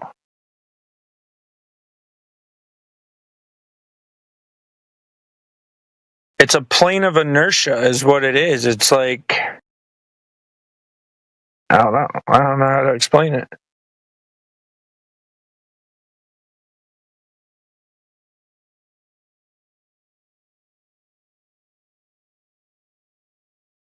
Yeah, if you don't know how, don't. Just put it in your back pocket, save it for later. No, just put it in your bum. Good idea. Yep. Yeah. That will help you ascend. You'll open your third eye chakra. Then you can astral travel and see the true shape of the Earth. You'll finally have a model. No, see, I believe that's possible, but that's demonic. No. Why, you don't want to put things in your bum? Are you homophobic? No, I don't want to channel my chakra. Bro, you should really I like do my it. fluoride, thank you.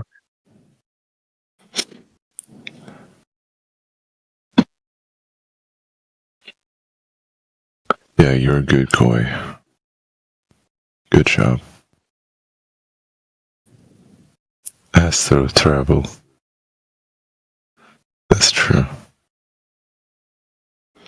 I think it's possible, projection. man, for sure. Hey, if they can figure out how to quantum entangle particles, why would you not be able to, like, astral project your mental energy that's like electrical signals? Why would they not? I don't know. I think there's realms and, like, overlapping things. This is all theoretical, by the way.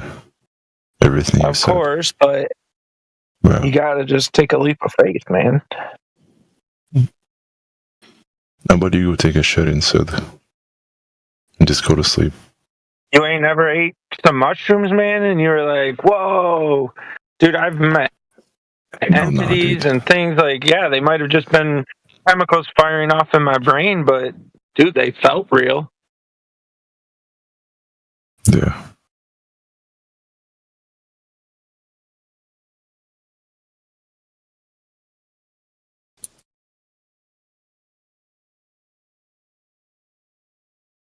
I don't see why I would want to do mushrooms, to be honest. You're just inducing a state of psychosis temporarily. Yeah, I here in think the it'll be Flat Earth beneficial. channel, we promote healthy living. Is this live streamed?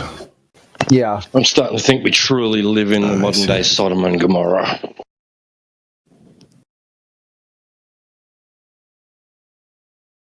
I didn't think this was being live streamed.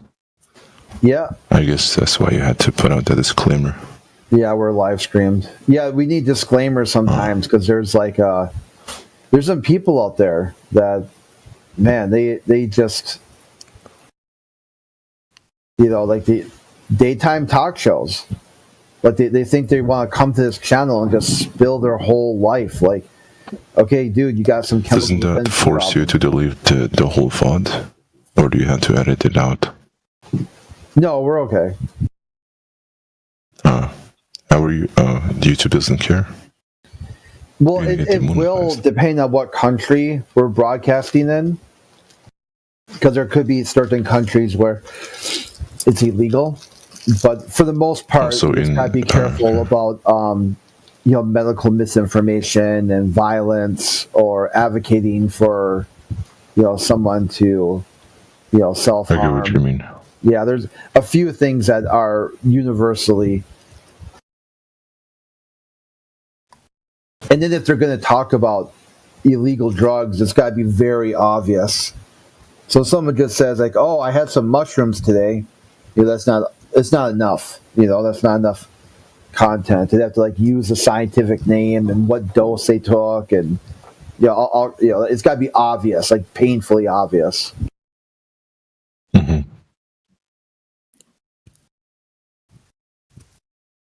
What do you guys think of the Charlie Kirk thingy? Do you think it was staged? I just got done talking to you. One of the topics is what? Violence, right? I just got done telling you that. Yeah, we're not going to use any sketchy terms. No, nothing at all. We're not going to talk about any level of violence. That's not a topic for this channel. Oh, okay. I mean, it's politics. Whatever. No, it's violence. I get what you mean. That's not politics anymore. Yeah, but according to TOS, anything that glorifies such thing will be against terms of service. Yeah, it's not just glorifying it, it's just discussing it whatsoever. That's an ongoing criminal investigation that has nothing to do with this topic. Or you want to talk about flat Earth? So something to do with demonetization.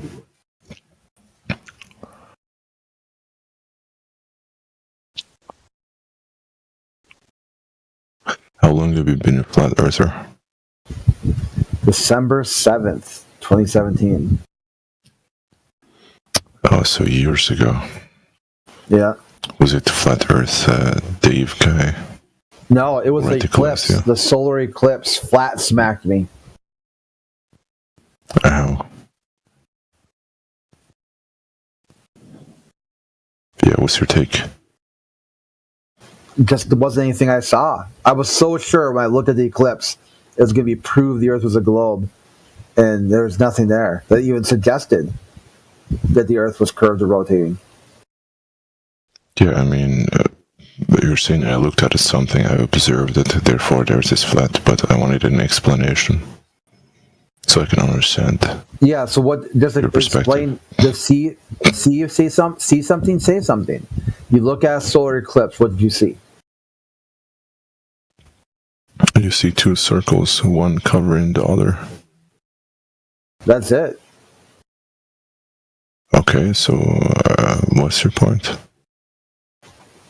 Well, number one, it isn't possible on the heliocentric model.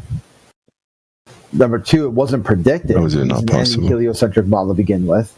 Wait, hold on. Let's just take one point. The sun and the moon is not the same size in heliocentric.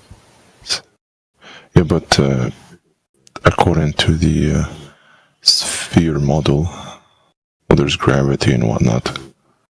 Whether you believe in it or not, the planets and moons and stars have distances between them. And you know that objects become smaller when you change the position of them from your perspective, like away or closer to your perspective. Similar to if you were to use your finger as an example for demonstration. Like your finger would appear larger if you were to get it closer to your eyes.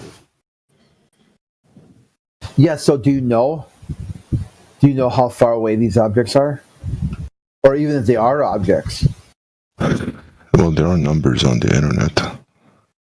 And there's apparently video footage, and there's some scientific studies that I suppose prove that they are objects.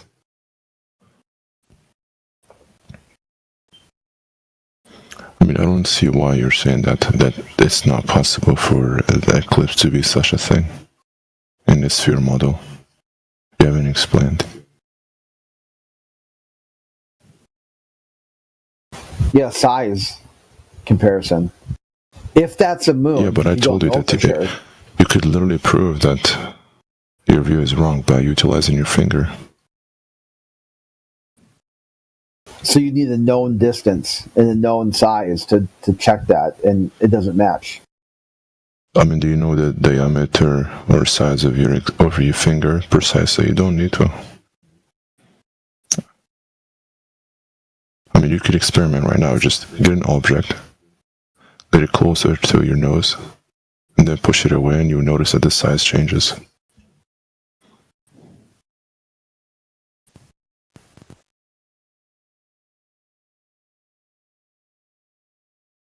Yeah, what do you think?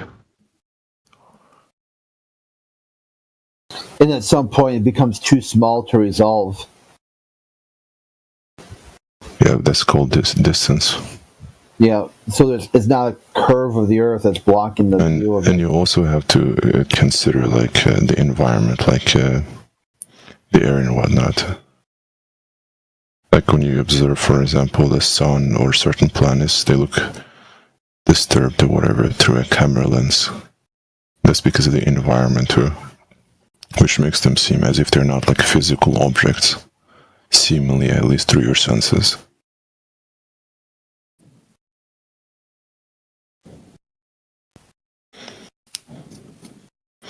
I don't know much about this topic, like scientifically, but I'm just trying to use some common sense here. Like logical deduction.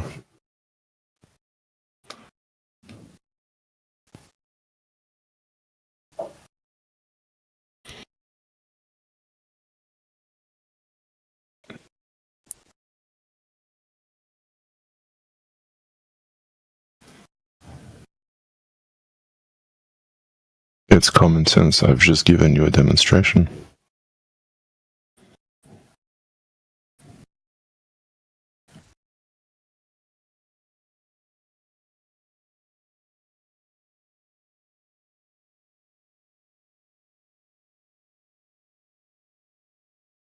Guys. Well, I remember you. We messaged a while ago.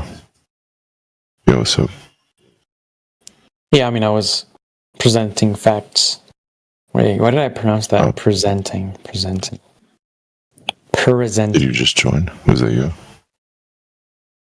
What do you mean? Like, did somebody just leave right now, or? Yeah, I heard a bloop, and then I guess you talked to. Was it you? Like you joined? No, I wasn't here for the past 10 minutes. It's probably somebody else then. Oh, okay. Oh, so you just joined, yeah. Yeah. This Lao Tzu guy mentioned the number, said 39k mile radius because common sense. What do you mean? 9k? Yeah, that's some distance. Distance for what? I don't know, he's not explaining. It's some sort of radius. Oh my god. Some sort of measurement, I suppose. You'll notice these flat earthers will say random numbers and then just assert it must mean something. Oh. Yeah. I mean, this one guy told me that I used my senses. I looked at the eclipse. Bro, don't listen to And Collapse. he said that, no, it cannot happen. He is a troll. Collapse is a troll. Don't listen to him. 3959 is not a random number that we've just pulled out of our arse. Specifically, you could have reballed and told him that it's not the relates case. to the claimed radius of the Earth, as they say, right? As they claim, which is as a sphere. It has an average radius of 3,959 miles. What was the method that was used to get that measurement? Yeah, good question, bro. That's what we've been asking. I mean, you could look it up. You can just use AI and then try to basically There wasn't any. argue Never been against done. it. Never been measured. How do you know that it wasn't done? They admit it. Well, I suppose a mathematical formula was applied, which can give you an approximation. I mean, such thing does exist and it does work. Like you can approximate the distance of an object from another object mathematically using like the available data without being extremely precise, like being physically there or whatever. I mean, that's effectively what's been done with like distance of the sun from Earth and whatnot, as far as I know. That's you're gonna need the radius value for that. I don't have the numbers. I haven't done that. Everything that they've decided about the universe relies on that 3959 value.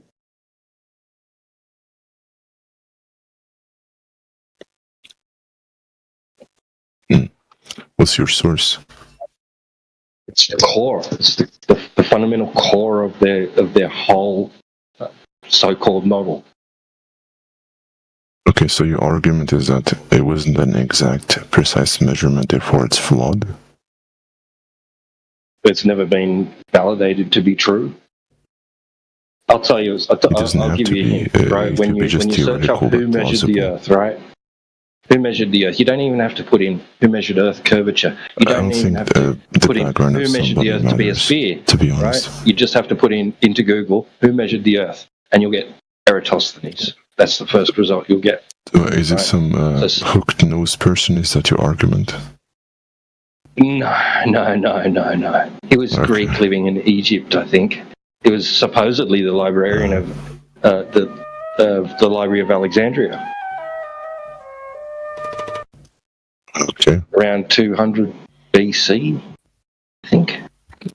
Okay, so you've got this librarian walking around in sandals wearing a toga, and what he supposedly did was, there's no first-hand information of this, by the way, there's no primary source evidence of this, just hearsay, is that he had this idea that he lives on the ball.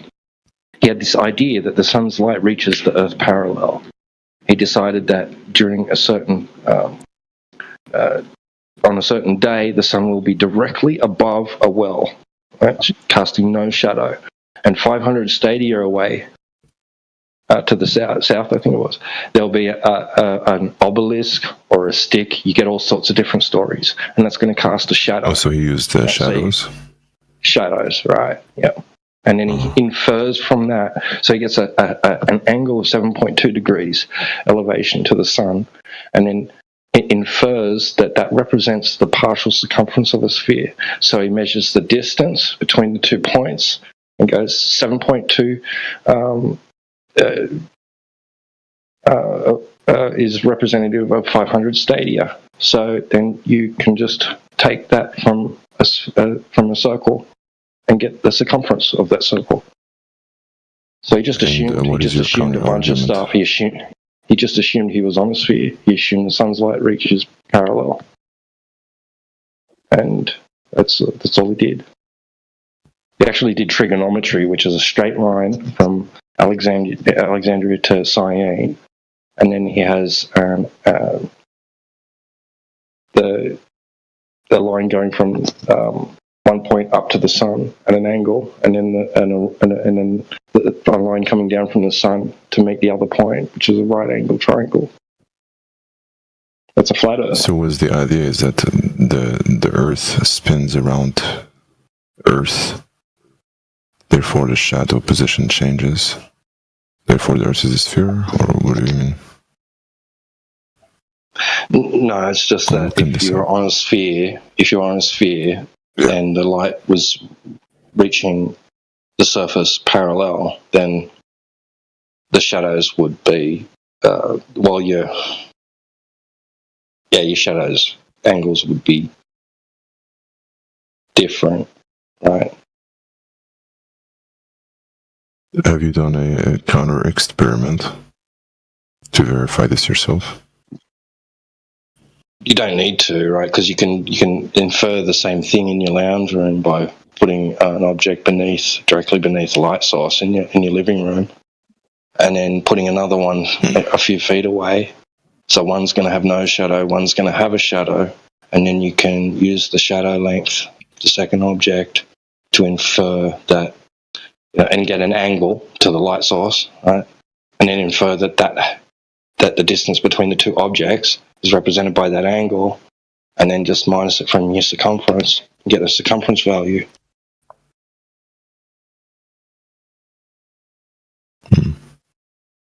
Minus it from 360 degrees. Voila. Your living room's a sphere. Did the guy utilize two light sources, or was it just one, just the sun itself? Yeah, just the sun. He just assumed that it's big enough and far enough away that the light would be reaching the Earth parallel. But if it was a smaller and more local light source, then you could get the same result over a plane surface.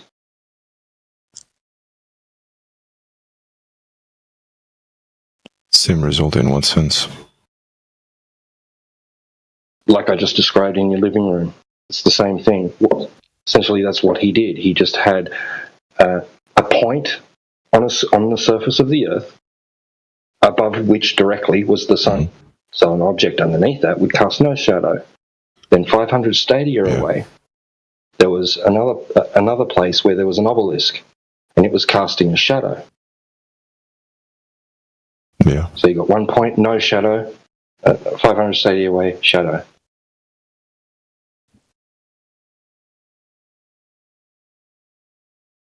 So that basically led him to the conclusion that there is a curvature because there is a shadow. Yes, because he assumed that the light source wasn't close and local, and that the Earth's surface wasn't planar.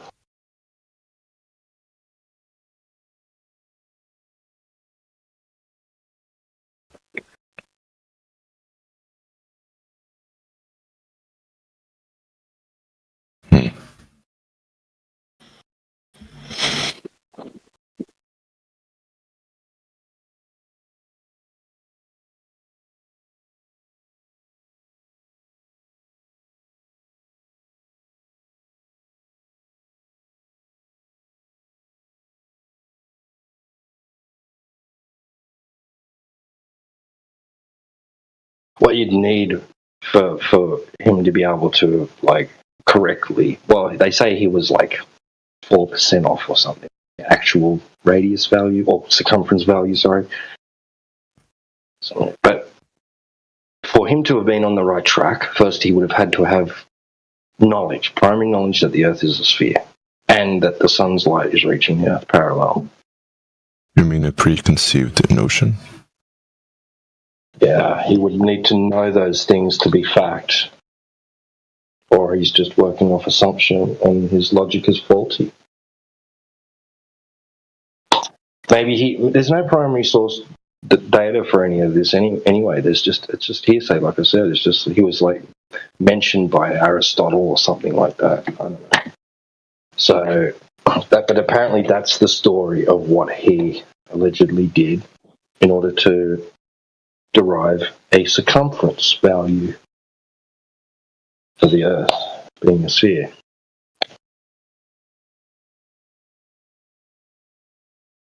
Didn't measure it, just calculated it off a shadow, I think.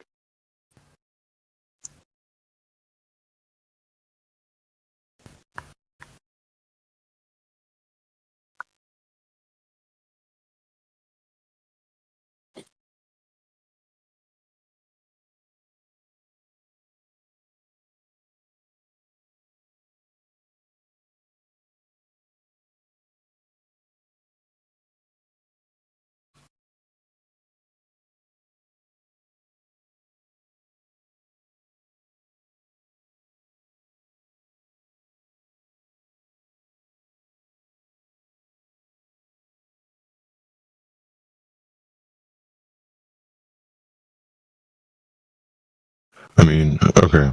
So if you put object A right below the sun, and then object B further away from the sun, if object B had a shadow, then that would imply that there's a curvature because the object would basically curve with the surface, which would imply that the light is covering the object at a specific angle, creating a shadow. I'm saying that object B will be blocking the light from the ground underneath it.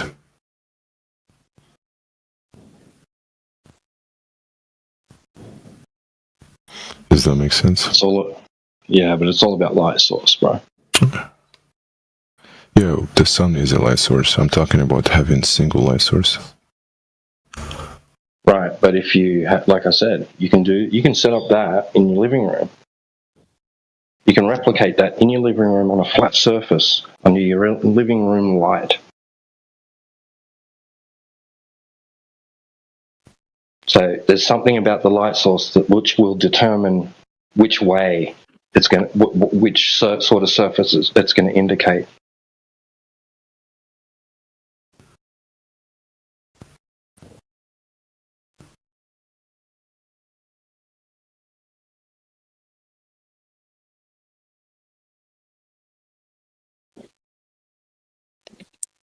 This is really interesting.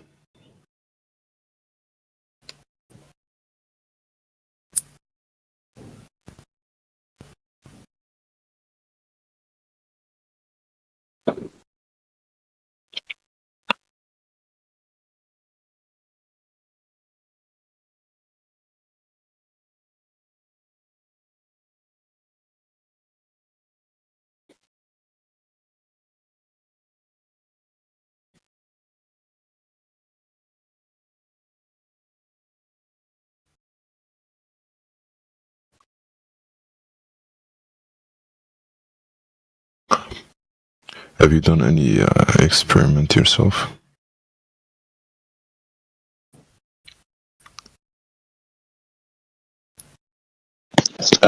Regarding what exactly? Like trying to back up whatever you believe in. I've made long distance observations. I mean, like I haven't done any experimentation. Yeah, I haven't done any laser tests yet. I'd love to one day do some laser tests. Plenty Why of not? people Just have. laziness. Yeah, just life, you know.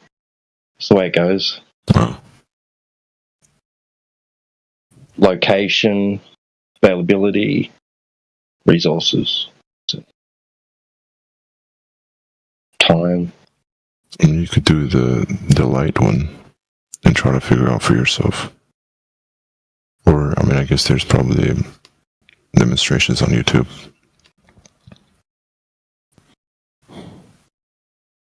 Yeah, like I appreciate you using the word experiment very colloquially. You know, it's just wouldn't be scientific.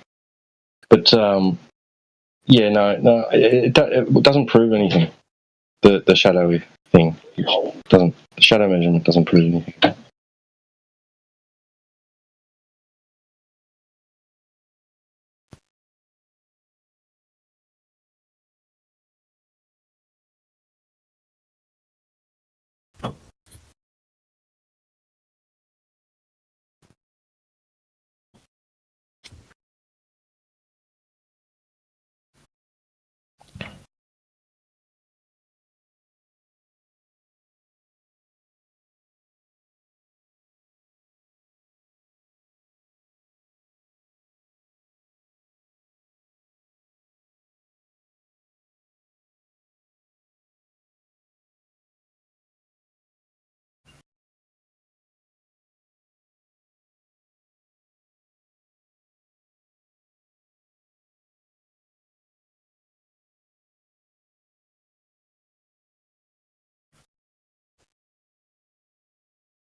mean, I guess the shadow experiment is not sufficient enough to prove that the Earth is spherical nor flat, I guess, because you don't know the distance.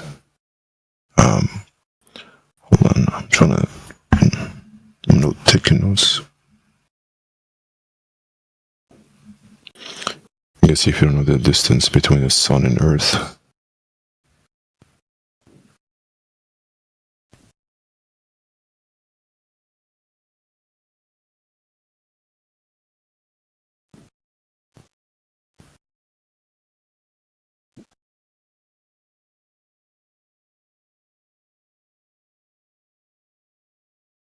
so do you believe that the sun is smaller than what's been told? Like closer? Or do you believe it's really far away from Earth?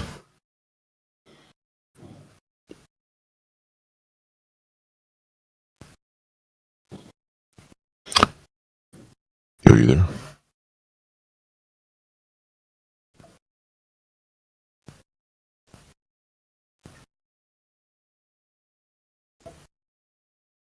Are you muted?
Hello. We're just typing inside chat.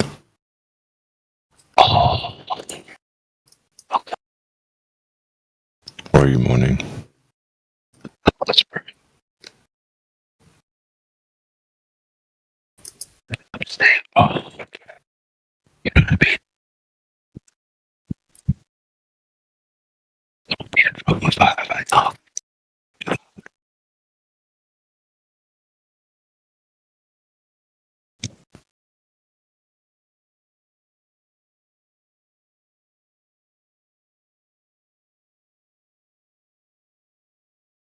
There's nobody arguing against what I said about the snow. Yes, you're right. I talked about air density at high altitudes and how it doesn't say hold temperature in place, and also the fact that snow is basically white, so it acts as a reflective layer which slows down the melting process of the snow itself. Use our inside voice and being quiet at the same time. I don't need to. I need to do it. I know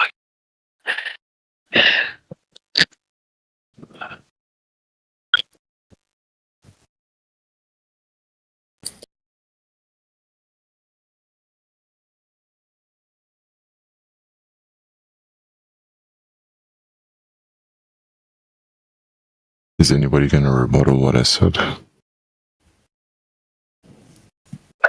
At least in Shy-Tat. Is that you, your profile picture? No, that's Adam.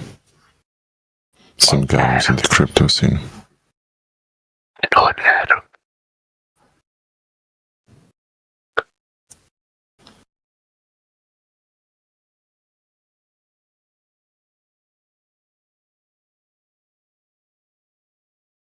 Oh, I say.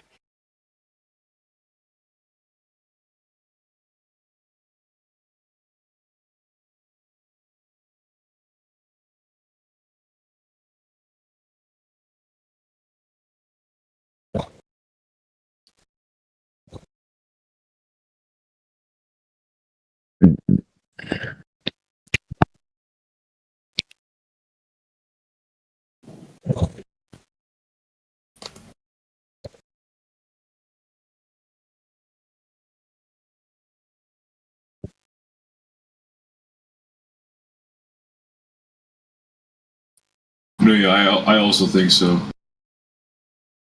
What do you think?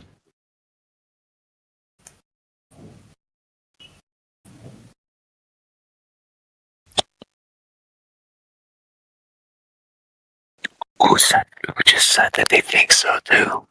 What was that?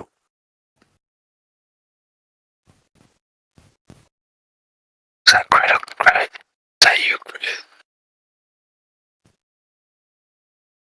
And we were talking about the characteristics of the sun, and I said that it provides heat. And some guy was saying, oh, then how come top of the mountains don't melt? And I just given good arguments, but nobody is arguing against my points.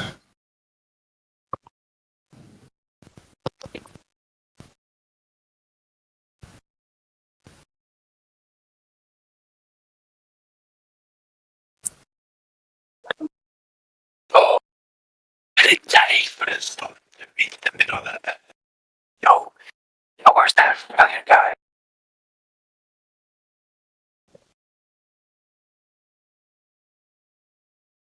Oh, I'm on this link. What is this link? Should I click on this link here? Yeah, click on the Mossad link. HunterXHunter.fandom. What the fuck is that?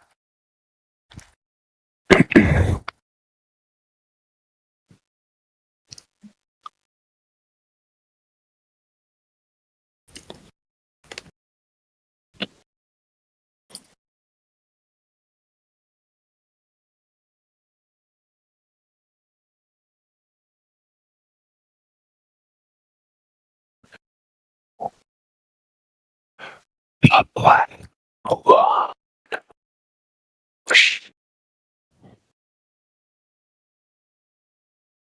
What do you mean theories about snow? The color literally affects temperature absorption. I mean, you could literally put on a black t-shirt and then a white one, and you would notice that your body absorbs more heat. You can also experiment with a less dense environment and then see how heat reacts. Like displacement of the temperature if you use a heat measurement tool.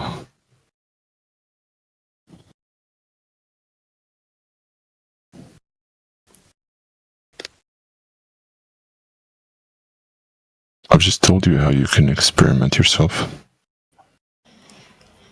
This is all factual. It's not theoretical.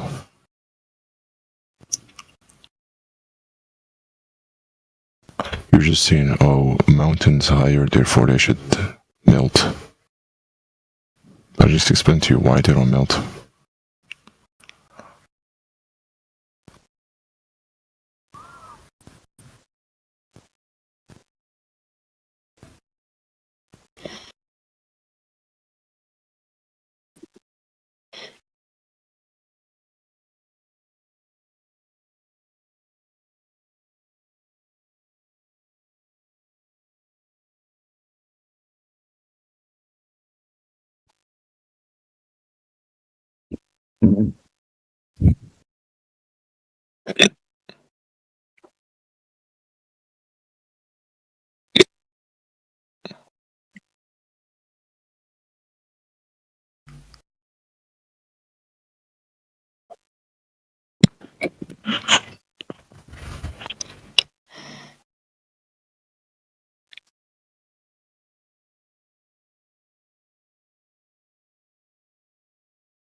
Yeah, as you probably know, that angle was not the partial circumference of a sphere. According to what? Well, it wasn't. It wasn't. He didn't measure the surface of the Earth. He measured shadow length. Yeah, and the difference was 7.2. Yeah, but it's not the angle. It's not the angle. It's not. The angle corresponds to 1 divided by 50th of a full circle. Yeah, but he relates that to the distance.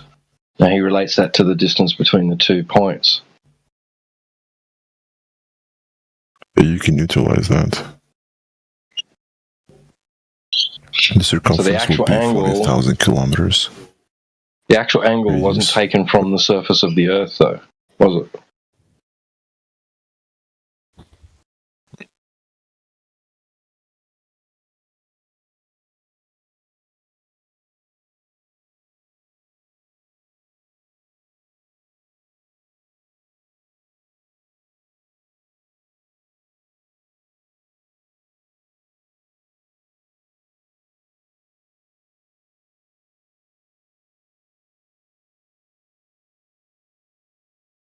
Question is like, so it's from the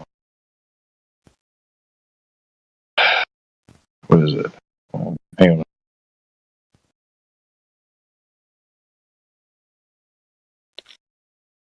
I mean, if the Earth or surface was flat, the same shadow would be basically everywhere, though.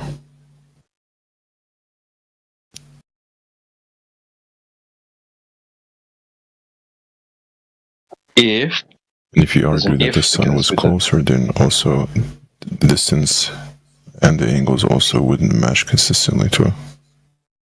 At different areas, like different points. Why? What do you mean why? I just explained to you. No, because like we already discussed this, you can replicate it in your living room.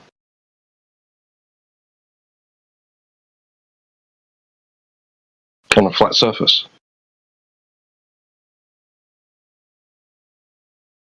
Yeah, granted, on a smaller scale, but it's still, the principle still applies, right?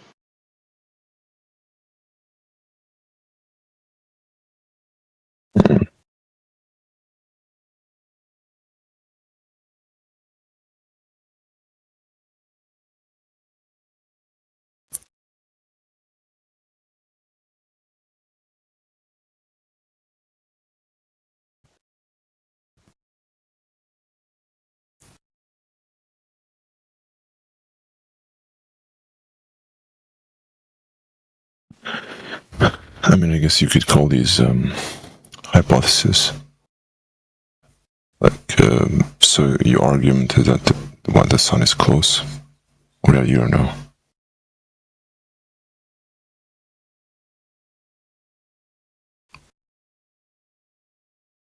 What's your argument? The argument is that you don't know. The argument is that he assumed, 1, he's on a sphere, 2, that the light rays were coming parallel, 3, that he had the distance between the 2 points right, and that they lie on the same meridian, 4, that the Earth is a perfect sphere.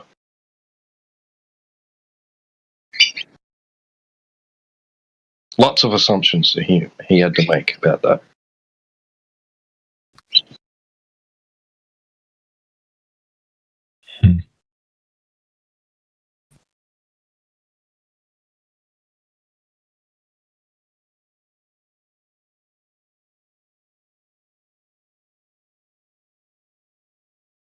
That he knows what I mean, what is the sun? He kind of has to assume to interpret the shadows.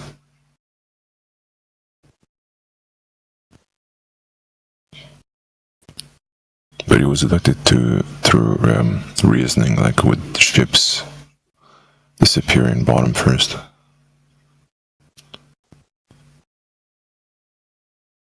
or with the lunar eclipse shadows? Well, you don't even know that that's a shadow. What do you mean? Well, that's just assumed that what you're seeing during a lunar eclipse is a shadow. Well, it blocks the light of the sun, so it is a shadow. That's sufficient enough. That's assumed. That's also assumed that the sun, that the moon's light It's is not assumed that the reflecting light sunlight. literally does not pass through. The light what? The light of the sun literally does not pass through the moon. No, you don't know that. Which proves that it's a physical object. You don't know that the moon is reflecting sunlight. You don't know that. What do you mean by Well, again, I mean, we know how light works. When the moon is a certain position, it reflects off of it. Obviously, that's why we can see it. We don't even know what the moon is. Nobody does. You don't know how the light from the moon is being produced. You don't know if it's being reflected or if it's being generated by the moon itself. You don't even know what the moon is. It's clearly a physical object. I just explained to you why. It's possibly because it blocks the sun from accessing Earth. No, you don't know that. I just told you why I know that it is. How do you know relying that? on data, like things that can be replicated on Earth. Are you talking about? Like are you talking about? You've flipped from the lunar eclipse to a solar eclipse. What do you mean? You're saying that the moon's capable of blocking the sun's light, right? Yeah, because it's that's a solar away eclipse. from Earth. That's a solar eclipse. But how do you know it's the moon? English is not my first language, so I'm just trying to understand those things.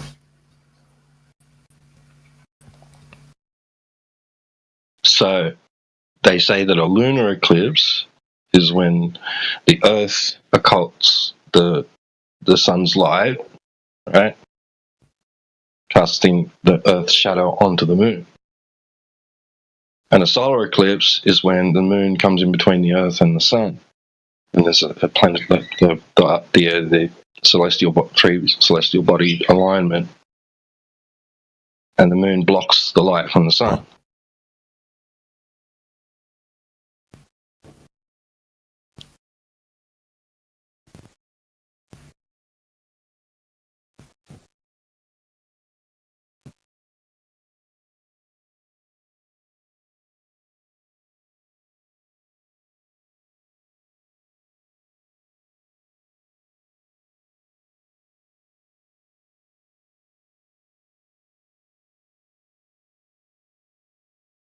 But nobody actually sees the moon during a solar eclipse.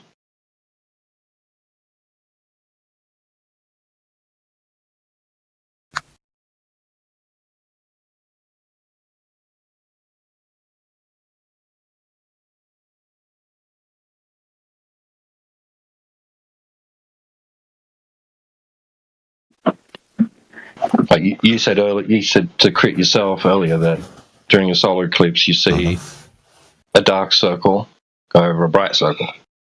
Right. Yeah, because light is not reaching it. Because the moon is positioned between Earth and the sun. The sun is clearly behind it because... That's assumed. I mean, that can be demonstrated with objects, and you can replicate the sun as a light source. Yeah, that doesn't mean that that's what's there happening. would be no light. That doesn't mean that that's what's happening. I mean, you can't provide anything more plausible than the demonstration I've just given you. Like it could be. It could be that's what's happening, but there's no way to test it. I mean, can you provide anything? What do you mean test it? I just explained to you how you can do it with a light source. You can't actually test it. You can't get a vantage point to see that that's what's actually happening from all different angles. So, like, you don't know. You can utilize the sun itself, not even get a light source. Get an object and put it in between Earth and the sun, and the same results would happen, basically. But that doesn't mean that what you're seeing is that from one side. It doesn't mean that that's the result. That doesn't mean that what you're seeing during an eclipse is the result of that.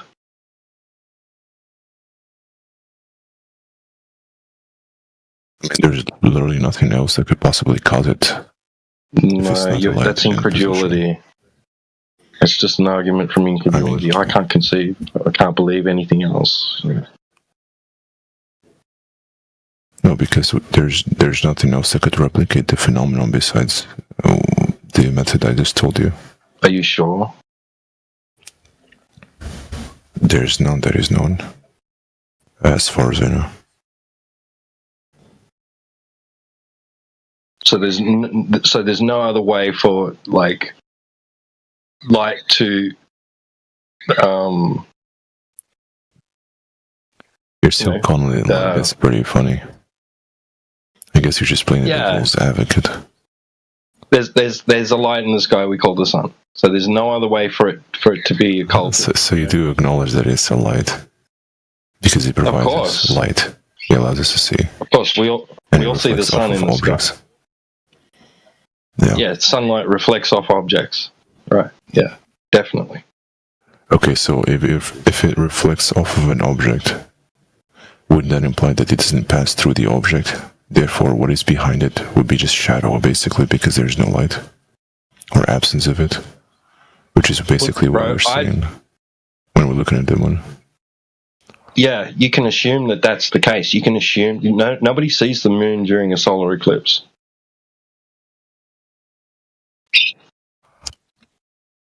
You can see the shape, but you cannot see the full moon because there's no light reaching it. That's what I'm saying. Yeah. So it's assumed that it is the moon.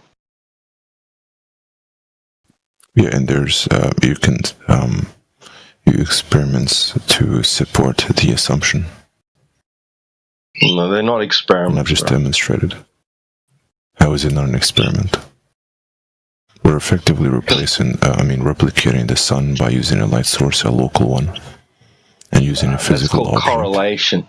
That is reflective. That's not you physically manipulating anything to do with the sun and the moon. Yeah, that's right, causation, exactly. Because that's essentially what you're trying to figure out. I just explained to you the phenomena. Showed you what causes the object to turn black. Yeah, you don't know if it's the object itself blackening out itself, right? It's just loss of light from the source itself. How did you rule that out? What do you mean? I mean, the object. How did you rule out that it's not the light source? From the perspective of the viewer. Say again? I said the object has to be between you and the light source, say the sun. So the light tries to pass through, but it can't because there's a physical object that's reflecting the light off of it. That can happen. But the light is not reflecting back to your eye. Yeah. Yeah. But how do you know it's not the light source itself losing its ability to emit light in some form or fashion? Can you explain again? How do you know what you see during a solar eclipse isn't the light source itself losing its ability to emit light, and it just happens to do it in that fashion? Because light does pass through partially, and we can see the object moving and returning back to normal. Yeah. How do you know that's not a function of the light source itself? Some sort of mechanism involved with the light source itself, and doesn't involve a second body? I mean, that's theoretical, but you cannot... right, so really is yours. It's theoretical, right? I mean, mine is more plausible, is what I'm saying. Why? Because I've given you a demonstration. That seems plausible. That's just an argument from incredulity, bro. No, I've given you enough. I've given you a plausible demonstration that replicates basically what happens. But you argue otherwise. How do you know this or that? But you cannot use anything to back it up. Is what I'm saying. Yeah, so you I'm not saying you're wrong. know, it's theoretical. right? So it's not known. Not disproving you. What the cause? It's not known what the cause of a solar eclipse is. All you have is a correlation between I can set up this light source here, I can have another object pass in front of it, and I can kind of make this a similar effect as what we see during a solar eclipse. It's called correlation. It's not causation.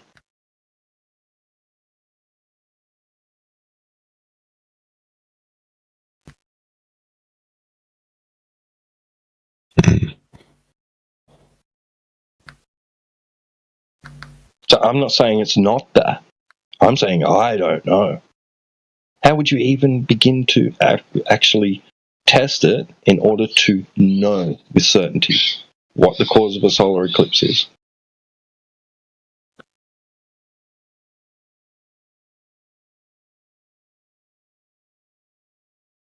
When you talk about a cause, are you talking about a visual phenomena? What we see? Yeah, that'd be the phenomena, right? You observe it, yeah. An experience of something. Well, it's clearly, we can predict the moon's position each month. So we know that it blocks the sun. Post-diction. Say again? That's assuming that you know what the moon is and what it's capable of doing.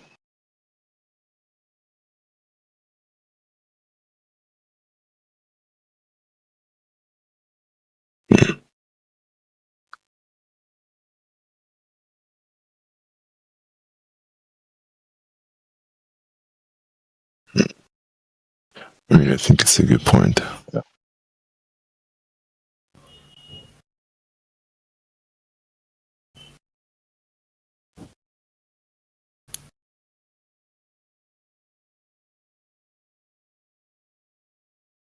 But this was to do with the lunar eclipse originally, because you mentioned shadow on the moon, right, during a lunar eclipse. Yeah. But you don't know that that's a shadow. You don't know it's a shadow of the Earth, and not the shadow of something else. You just don't know. It's the same thing again, right? You don't know.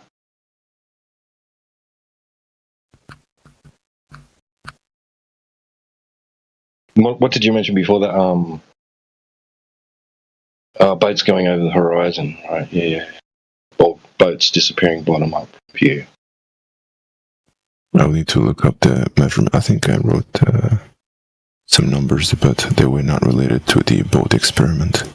What are you guys' thoughts on Antarctica? I don't know much about it.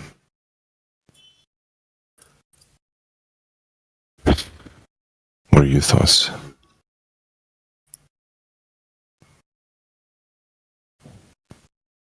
I want to buy land in Antarctica. Good luck with that. It's the last frontier.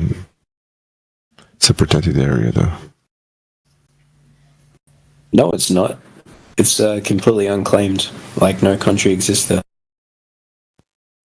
Yeah, but you'd be arrested, apprehended if you were to try to go there. It's divided up into territories. Anyone can go there.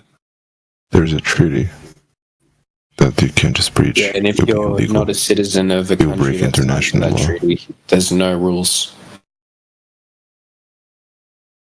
What do you mean there's no rules?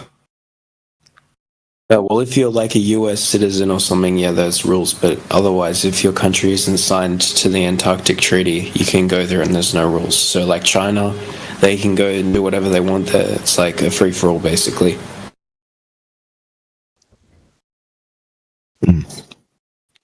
I'm not sure.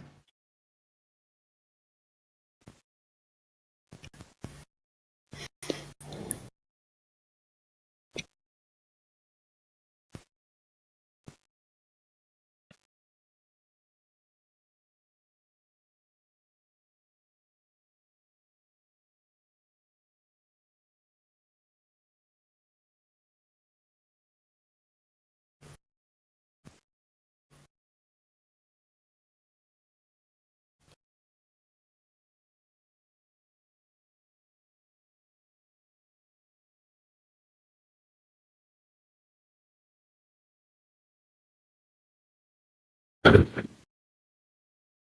mean, regarding the eclipse, I wouldn't necessarily call it assumption, rather inference, because we know its position throughout the whole year. Basically, we have radars and telescopes; we can track it, and it moves like a shadow from a solid sphere. And I also brought up the experiment where you could basically use a light source.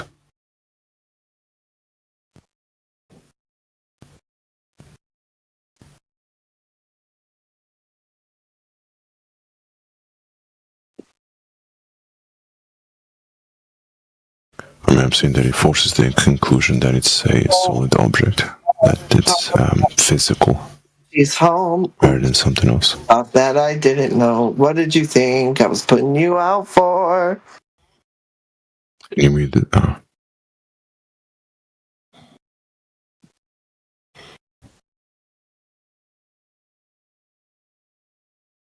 Sorry, I arrived late. What experiments are you doing? And what are they for? We're just talking about the eclipse. Like the Selonellion eclipse? Yeah. This guy was arguing that we don't know whether the moon is physical or not, or whether it is a shadow or not, and whether it is actually in front of the sun or not. And I was given data that helps us infer that it is physical. Oh, so that's only an inference. No direct proof. That's what you just said. That we infer. So it's only an inference. That's alright. You can believe whatever you but like. it's not an assumption. We have enough data to infer that it is the case. So with the Selonellion eclipse, why is the shadow upside down? I said again. Let me increase your volume. Yeah. With the Selonellion eclipse, why is the shadow upside down? I don't know what that is. Selonellion. Also known as the impossible eclipse. Where both the sun and the moon are visible at the same time. And yet you get this crazy shadow. And it's upside down. Oh yeah, I have no idea how that works. Well, I thought the Baltard explained everything.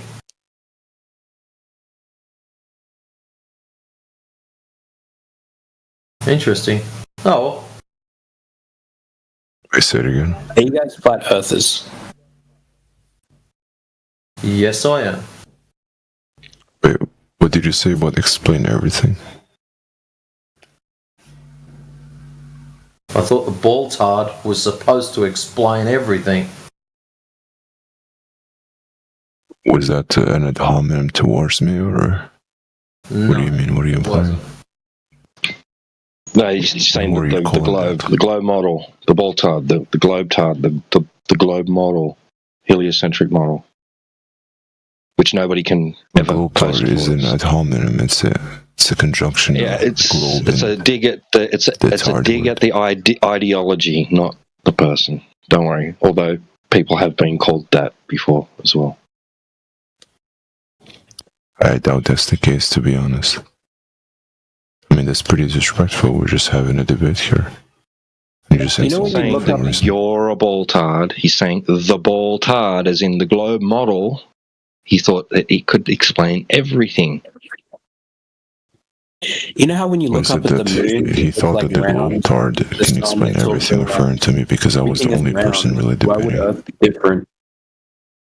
Okay, missed that because one was having a sook and the other one was asking a question through the middle of it. This guy just being passive aggressive. You think I'm passive aggressive? Yeah, obviously. I think you want to go and put your big boy panties on and go and cry to your mum. No, I'm not. You're still being passive aggressive. No problem telling people. Yo, William Butcher. Yeah, you're still being passive aggressive. No, I'm not. You're just being a sook now. Stop projecting. Yeah, you're deflecting. Can you I'm tell not the real projecting. voice and You've stop still got no proof of curvature. That has nothing to do with the fact that you were using ad hominems for no reason. I didn't ad hom you. This is an ad hom. You're a fuckwit, and you're talking through. Shut up. Right. You just use another ad hom against me. I know, that time it was. Okay, see the difference? First you've time, done it I was twice. talking... Why do you do that? First time, I was You're talking very about dishonest the... and manipulative. Okay, you're a clown, go away. First time, I was talking about the ground that is supposed to explain everything. You took it as an ad hom, that's your own silly fucking fault. I don't care. That was easy. Second time, you're a fuckwit, that's me calling you a fuckwit. If you care about that, go and cry. If you don't, either way. So, have you got any proof of curvature? Let's get it on. I wasn't crying, I'm just calling you out on your bullshit. You're a narcissist. I'm calling you out on your lack of evidence. So where is it? You're not denying anything I say anymore because you're bullshitting. I would like to get your evidence of a ball time. Where is it? Well, I'm not gonna move on because you were just insulting me and you're just denying it. He wasn't crying, he was whining. Get it right. I wasn't lying, I was My bad. pointing it out. It's hard to tell when they're sucking so hard. Alright, well, I'm not gonna have a conversation with you because you're dishonest. Wah. Intellectually speaking. Okay, go away then. Don't have your conversation. Be a man of your word and shut the fuck up. I actually was, but this retard came in and just started being passive aggressive for no reason. I love how he thinks I'm passive aggressive. He's not obviously never been in here before. Yeah, you were. This I don't care what other people's notion is of He me. must be. He's just gonna sit here and throw a bitch fit? Like, for how long? How long is this supposed to go on? I'm not. You're using appeal to everybody fallacy. You're appealing to majority. I don't care what other people think of you. You're being passive aggressive towards me. No, you're just being a bitch. It's very obvious. No, you're being a bitch. Very obvious. I don't care what you think. That's your subjective opinion. Wah. I don't care. You very clearly do care. You're projecting. You're the one who's complaining. No. Here's the reality, right? So, Falling, you've been in here for well over 45 minutes to an hour. Okay? Not once did you present jack, sweet, fuck all. Okay? You're going over in circles about ideas, maybe this, maybe that. Okay? Get to the fucking point, man. Okay? I've been sitting and listening the entire time. Okay? Trying to be charitable. Okay, but I'm sitting here just waiting. Okay? Hurry the fuck up, dude. Please. Yeah, it's a wonder you didn't pipe up when the whole Eratosthenes stuff was getting discussed.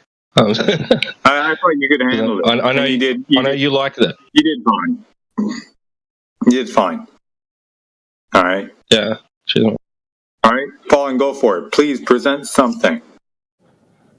You were not involved in the conversation at all, and now you're just siding with the circle jerk. That's all you're doing.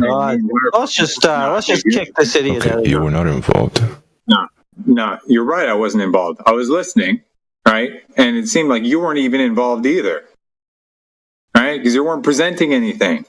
So please do, dude. Come on. Go for it. Well, your guest. Do you want to try? With many... Do you want to try Bosco? Gaslighting. You piece of shit. Get the fuck out of here. I was going to say, does he want to try boats over the horizon? Take it away, dude. But like, I'm sick of this shit. It's so good. It's so good. So good. Fucking skating in fucking figure eights, man. God, this. Sounds like someone needs to give him a cuddle. Look, here's a popper full of copium. Sip on that. Okay, I know how to either make him leave or give us the proof that we're demanding, or at least a fair shot at it. I need to go to my computer first, though, because it's going to be tedious. All right, Fallen, what's your globe claim? I'm not really going to debate. Hey, what's your globe claim? You're very childish. You can. Yeah, didn't ask you about that. What's your globe claim? I don't care. Okay, don't speak again, all right? Oh wait, I have a question. Yeah, go ahead. Yeah, what's So up? you know, like, if No, you no, look at you the shut the moon, fuck up. when you look up into the sky and you see the moon, you can see it's like a big sphere. Same with Wrong the direction. sun. Wrong direction. All right, but when you look at it, you can see that it's like a sphere, Yeah. and basically everything around us is spherical in the sky Are above those? us. So And you're why would saying the Earth those be any things different? are what they look like? Yeah, why would the Earth be any different? Like, you can see the moon at night. You can. Why would the Earth be? I agree. I agree. Why would the Earth be any different? Where you look at something and it is what it looks like. So you look at those things; they look like spheres. They must be spheres. You look at the Earth. What does it look like? I don't know. I can't see because I'm not like. It looks flat, bro. Another planet. When you look at the Earth, do you see a sphere? Do you see curvature? Well, I'm not observing it from another planet because it's so massive. Oh, you don't need to, bro. I'm just talking about what you observe it as from on the surface. I haven't been able to observe the Earth from So space like that. why can't you just Well, if you accept look that at, the Earth like, is what it looks okay, like? so we've got pictures of the moon, like from they send shit up to the moon, and when you like see those pictures, you can't see that it's like round. No, even no, though- you didn't. You didn't do that. You didn't do that. You don't claim to have done that. Somebody else claims to have done that, not you, bro. So you don't believe that humans are capable of No, sending... when you've done that, then you can claim to have done that, but you haven't. So you can't claim to have done that. So you don't trust that those... No, that's a straw man. That's a straw man. No, I'm just wondering, personally, I trust them, so that's why I believe that. Oh, that's a belief. So you can't appeal to that, bro.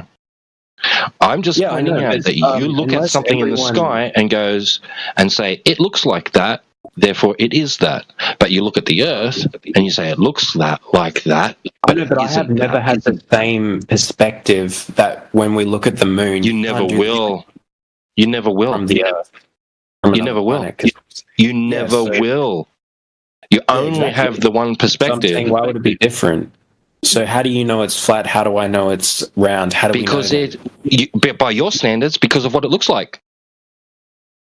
Okay, but then if that's your point, then you can't prove it's flat either. Then we just don't know what it is. Well, we haven't got that far yet. I'm just going by your standards. Yeah, but can you see the logic there that if you're claiming that we can't tell it's round because we're on Earth, and you'll never see that, then you can't tell it's flat either because we're on Earth. You don't know then. No. I'm saying by your standards alone, something is what it looks like. Yeah, so I believe it's round because it's like, the moon's round, the sun's round. I can see that in the sky. That's the moon. That's the moon, not the Earth. I know, but why would it be any different? Because of what it looks like. Yeah, I guess, but I've never been able to see that myself, what it looks like from outer space, Earth. I've never seen that. No. That's adding more to the story than your standards than what you originally proposed. We're just looking at something. Yeah, but I've never been able to personally observe what Earth looks like from That would be space, begging the question that the Earth is something to be able to view like that in the first instance. You will never have that vantage point. You only have the one vantage point, and it looks flat. So why would you accept it as being anything other than that? I have to think.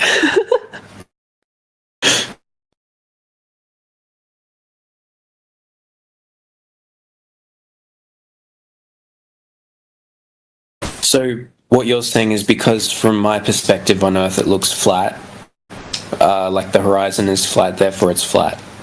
Is that what you're saying? Well, that's by your standards. That's by your standards. Something is what it looks like. Well, my standards aren't observing it from Earth.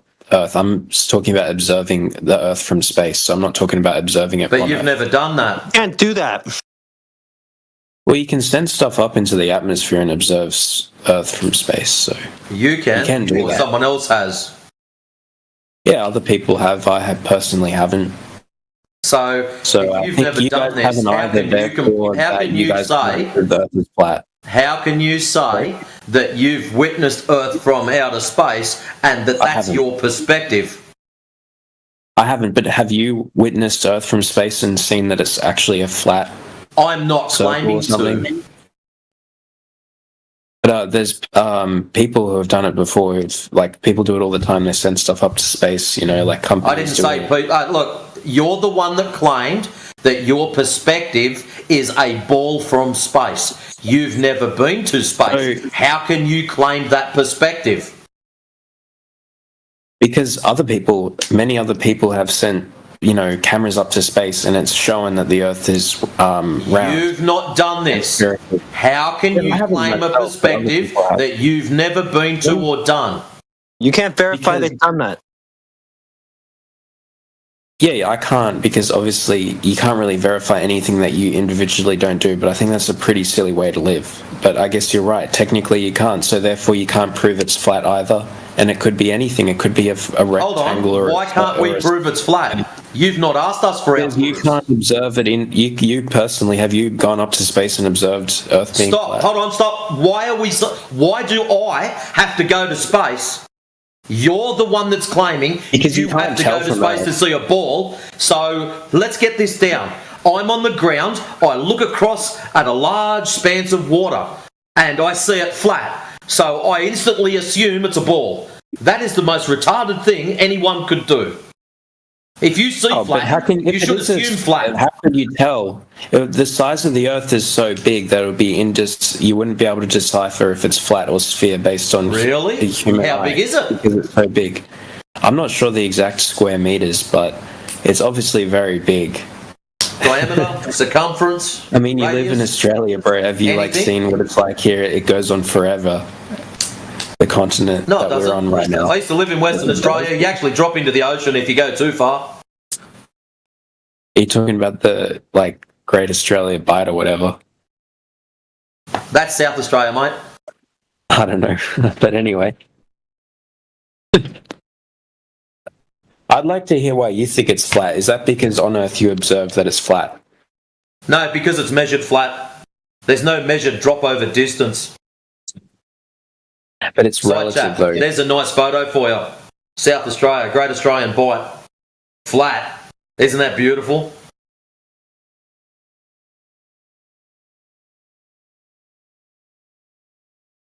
So anyway, something nice and easy for you. The height of sea level is the same across the whole world, but if it was round, you're saying it would be different because it curves around. Is that what you're saying? I didn't say that. That'd be a straw man. Well, I'm trying to understand. Can you clarify? Okay, I'll make it nice and simple for you. If you get a laser and shoot it across a large body of water, say 40 miles, okay? You set your laser up horizontal and you measure how high it is off the water. So let's just pick a number, 1 foot. So we've set him up at 1 foot high.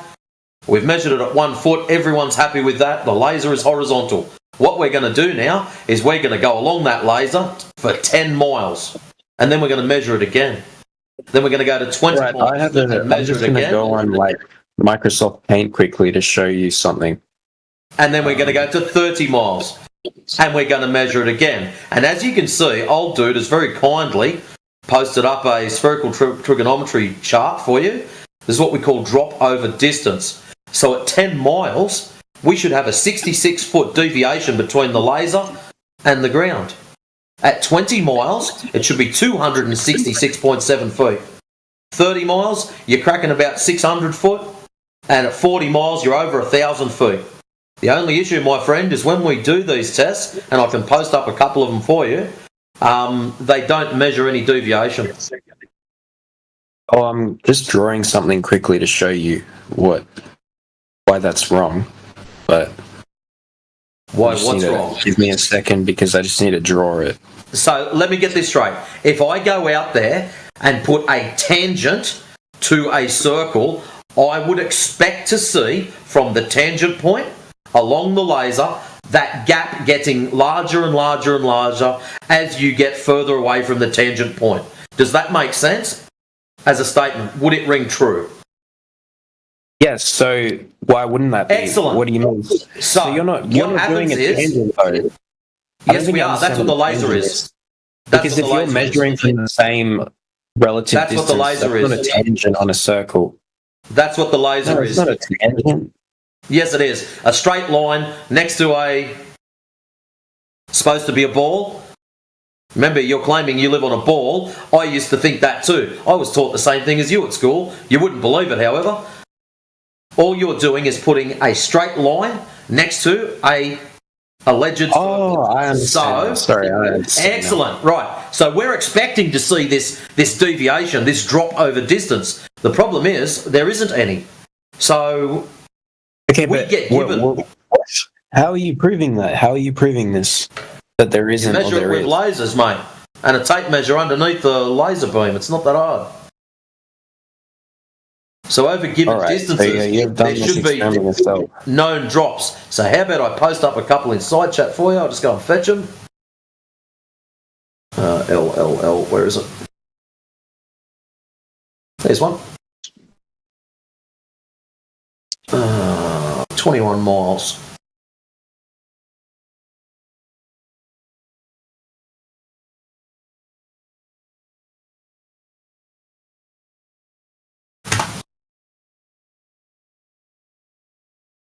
Alright, so there's a 21 mile job.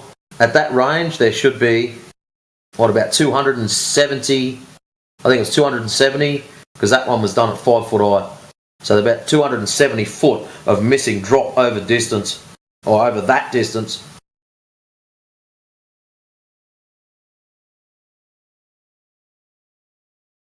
So if the Earth is round, it should curve underneath it and drop away, but because it's flat, it doesn't. Yep, simple as that. There you go, there's a real simple drawing. Thanks, Leo. So we shoot the laser. What we're expecting to see is that deviation to get bigger. In this experiment that you're doing, are you accounting for the curvature where you're lowering it? Because if it's curved, then you have to lower it.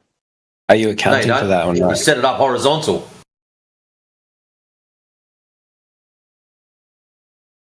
So you've done this and it's actually missed. I mean, it hasn't missed. Like watch the video. Actually, I'll get another one for you, since you like that one so much. 28 miles. Copy. Alright, I'll watch it. And posting. There's a 28 mile one. What was the first one? 21, 28. Where's I think it's Finland or somewhere.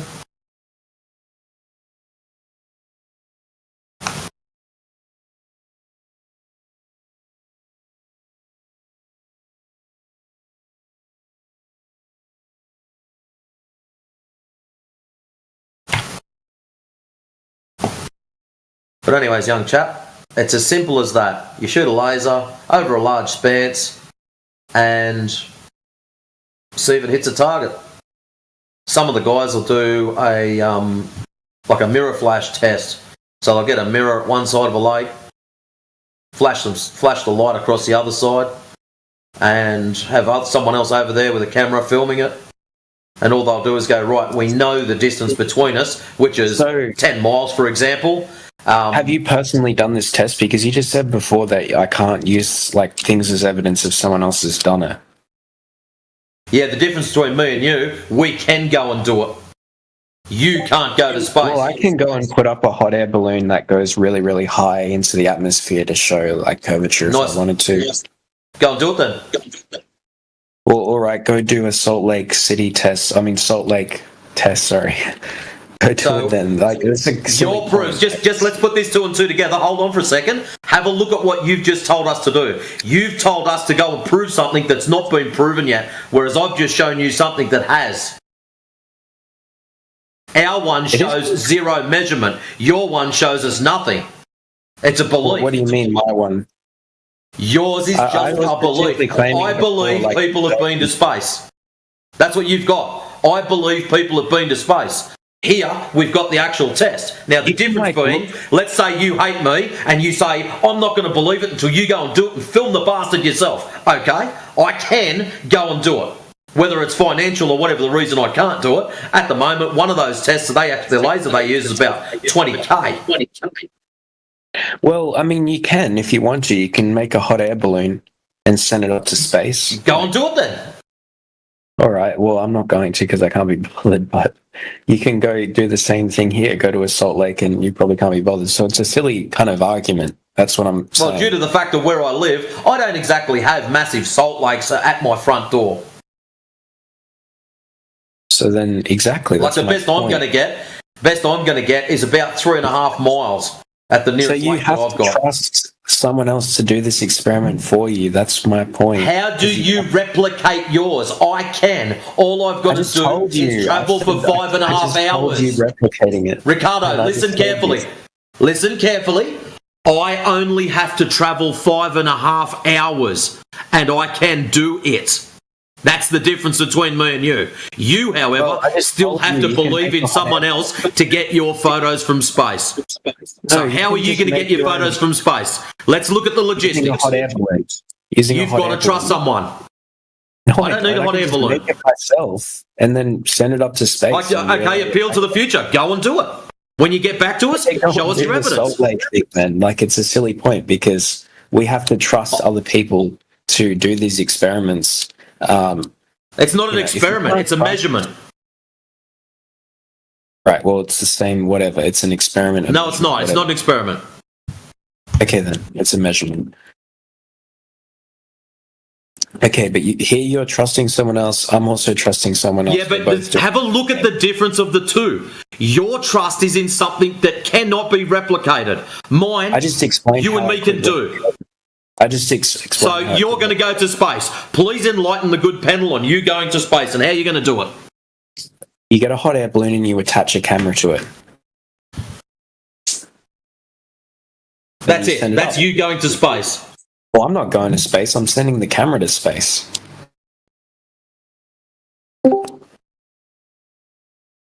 Yeah, see, you can replicate it if you want to.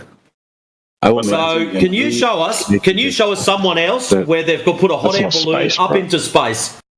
A hot air balloon with a camera on it that's gone up into space. Please provide any video evidence of this. The guy died from space from that Red Bull channel. Like, he's done that. He sent himself up to space. That wasn't space. That wasn't space, bro. Well, it was very high up enough to observe curvature. 128,000 feet. You just need to go up high enough to start observing the curvature. All right, dude. How hard did he go?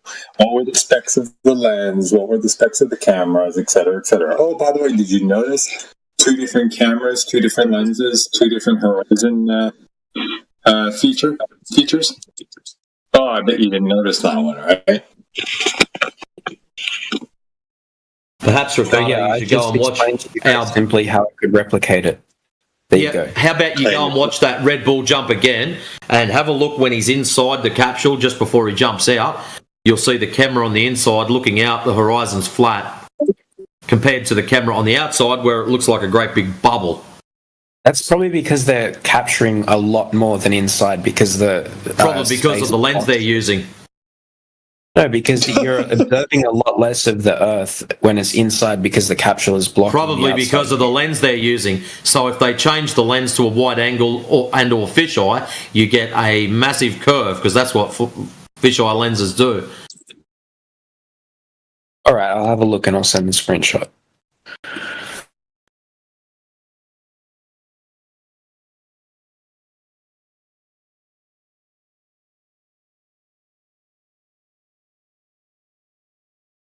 I'd be more concerned about Planet New Mexico underneath it. That's crazy.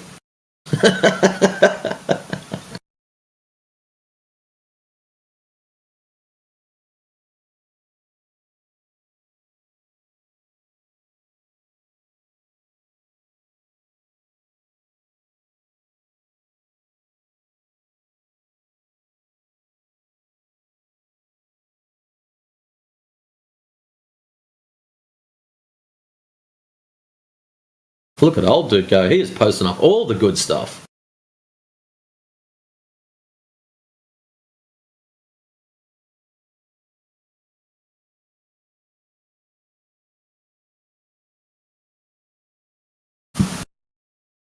There's no scene like you described in the video.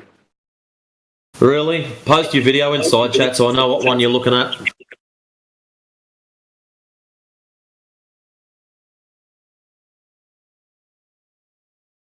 I thought the original one was like 7.5 minutes long.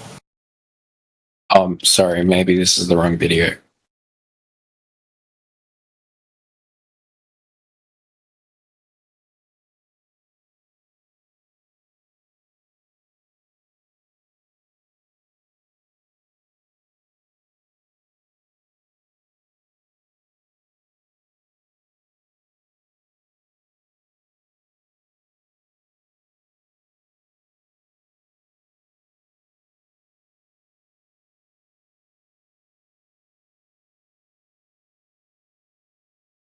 Oh, he's gone.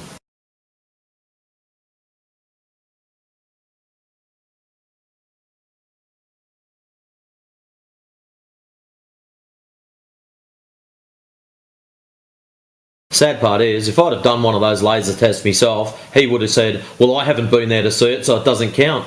He's just one of these, doesn't matter what you do, it's never going to be good enough.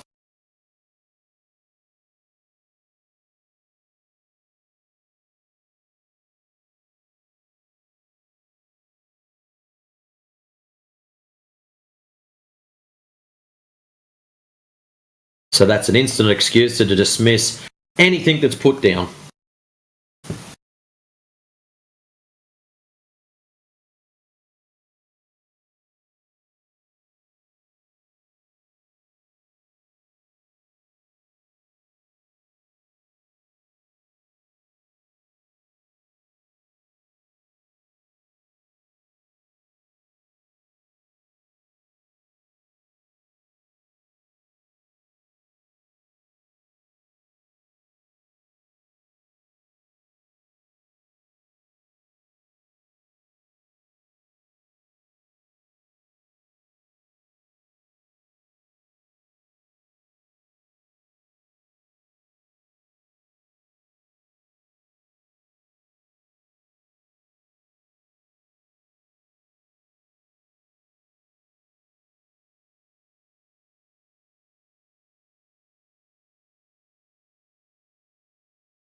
Tina, that shit was funny.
You like that one, Matrix?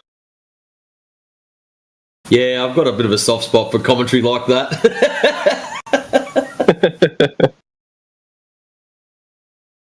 Dry the dingoes. What did he say? Dry the dingoes something. Dingoes Tonga. Yeah. That's it. Dingoes Tonga.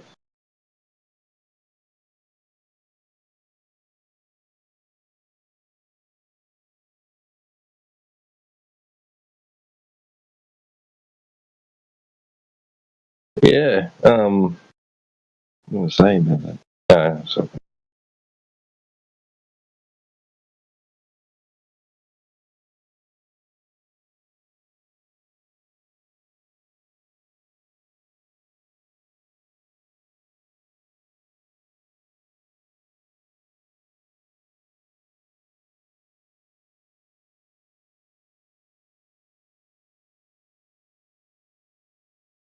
Oh yeah, yeah. No, there's a whole.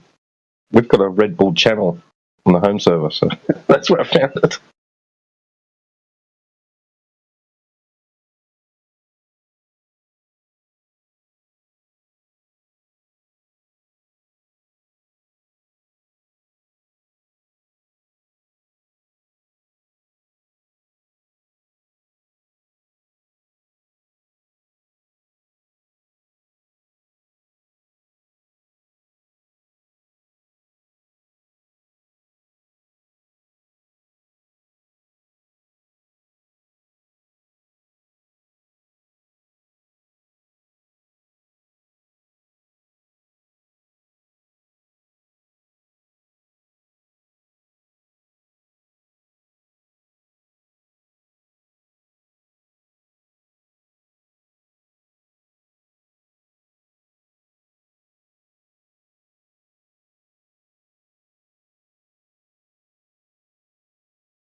Oh, did our little mate drop out, did he?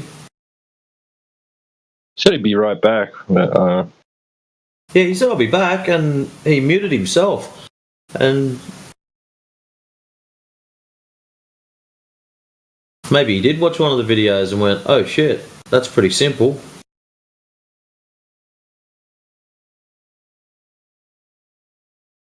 Okay, I've got to ask, who is VLTK? Not sure. Not sure.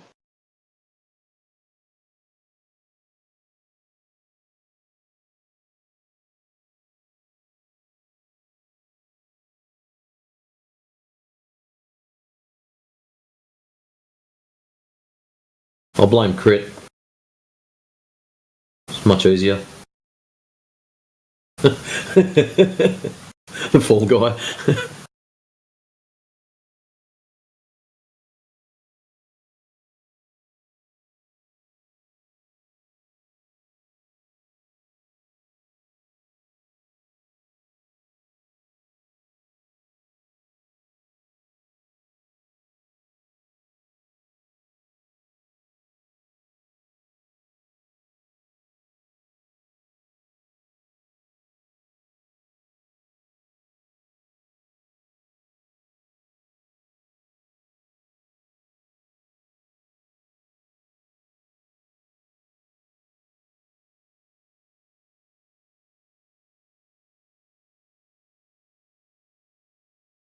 Yeah, someone was saying once before about that red bullshit video that that they'd cut out the shot from the inside of the capsule out.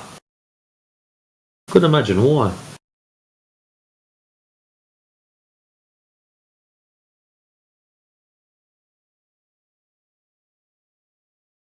Yeah. Well, they clearly did that, Matrix, because it was showing a flat Earth, wasn't it, through the porthole? So inside the gondola, when you look, the horizon was dead level. And shortly after the shot, he steps out onto the platform, and suddenly everything's curving. I think you remember that, don't you? Yeah. Well, that's right, because that's what we said to this kid. Check out inside the capsule first, and on his video, it's It starts from when he's standing on the platform. It doesn't show the whole lead up. There's about 4 minutes of crap that's missing. Yeah. Well, I've got pictures of that. I captured the inside and kept it, just in case they did that. The inside portal, because that's an important shot, isn't it? That you're looking through his portal inside his gondola, and it's level. Then he steps out onto the platform to do the jump, and everything's curving.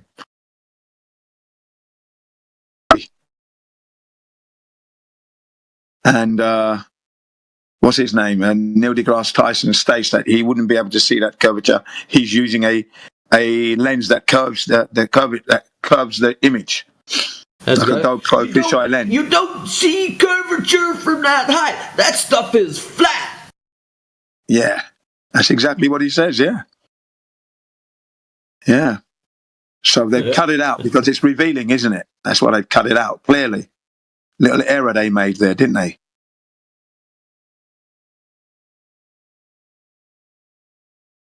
That they felt they needed to cut it out.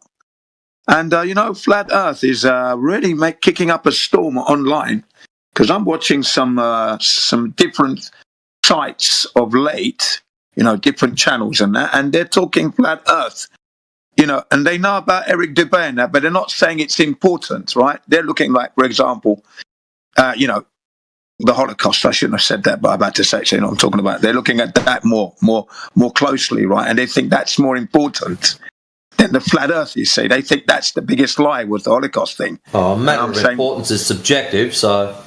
Yeah. So I'm thinking to myself, well, no, mate, no. If they've lied about where you live, that's the biggest lie ever told, and you don't seem to think it's an important lie, but it's the biggest lie ever told, is where you live. He still thinks he's on a ball. He still thinks he's on a ball. They don't want to talk about it because they know that other channels have been shut down, booted, and all sorts of just removed from YouTube. Anyone that's been around long enough knows how much stuff's been removed off YouTube. And I haven't even been in the game that long, and even I know that there's been hours and hours and just gigabytes of data that have been disappeared. And it's disgusting, but yeah. What can you do? Oh yeah, Flat Earth material, all kinds of material. A lot of them try to skate around it. They drop hints, but they won't just say it directly. Oh yeah, it's flat. Not like us coming here and get just brutally honest people just flat smack the shit out of you. 24/7, ladies and gentlemen, 365, every single second of the day. But a lot of them skirt around it. They're planting seeds, but they're not doing anything else. They're just planting seeds and letting these kids work it out for themselves. In some way, it's a good thing, but the other ways, you're going to get all these random ideas and, the ether earthers and all that kind of shit going on. But my advice is, if you can verify it, then sell it. If you can't, then if you can verify it, check it out, but I'm not going to stop you from checking it out. I'm not some kind of bloody port police or some shit like that. I get enough of that every other day from our governments and whatnot. So go and check it out. Get outside, have a look, see what's going on. If they tell you the Earth's a certain size and it should have a certain measured distance, go and check it out. You don't have to spend $1 million bucks to do it. Crikey, go and nick Dad's old shaving mirror, undo the medicine cabinet, take the mirror off the front of that, go and do a mirror flash test across a lake, and when you're finished, don't break it, go and put it back so Mum doesn't whoop you. There you go, that's easy. cost you some penny. Probably have to buy the boys a beer for taking you for a drive, but you can do a flash test across a body of water, easy as pie. Done. Yeah. Exactly. If you can verify it, then say you can verify it. You know what I mean? Don't run away from it, and then making it seem it's important on this earth now. If you're being lied to where you live, that's very important. An industry has grown out of that lie. Massive industry. the tunes of trillions of dollars now. Because the more countries join in with their fake space program, well, that's just increasing the amount of money the taxpayers are having to pay across the world now.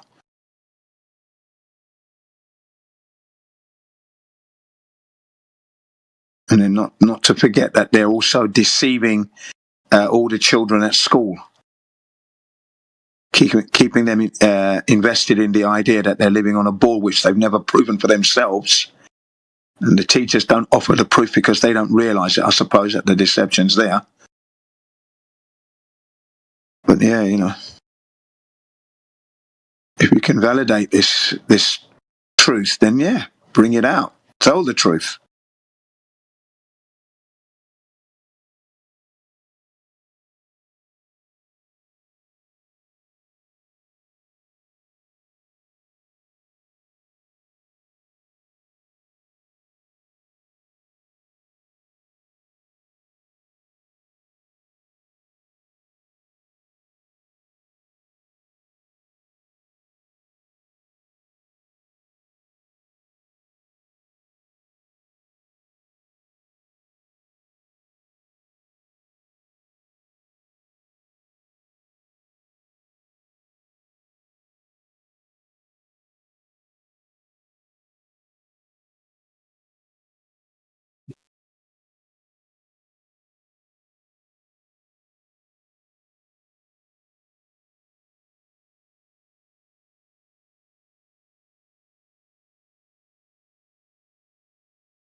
Well, seeing as we have a quiet moment, ladies and gentlemen, I thought I'd go back to what I was talking about the other day. The going to the toilet situation in space. But I will talk about the International Space Station and put a little presentation up so you can see some images, okay? Now, back in 2017, the International Space Station's toilet broke down. They said it was backing up. Right? The vacuum wasn't working properly. So it was backing up and it needed replacement. Now, the original toilet cost a lot of money. I'm going to post it in the side chat, the original toilet. You'll see it for yourself. And I want you to have a look at this contraption and tell me that this contraption, you would like to use it. Hang on a sec. Let me see if I can do the sharing here. Oh yeah, here we go. We're in business. Is it the English hub? Because sometimes I'm having a bit of a wipeout lately. Yeah, I'm still having a wipeout. Look at this.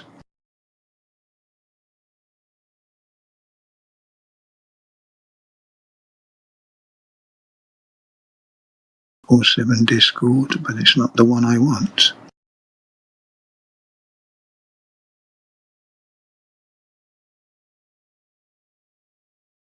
As soon as I want to do some images, it starts playing up.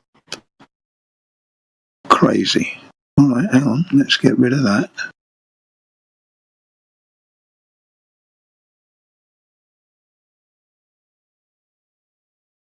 Come on. Right, there we go again. Right, let's see if we can do something else then.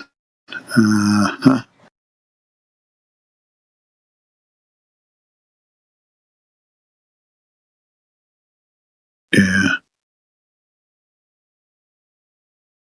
Right, hang on a second. Let's have a look at this.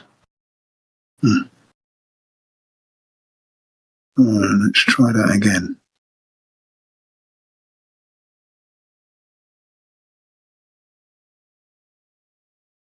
All right, we do the copy media link job then instead.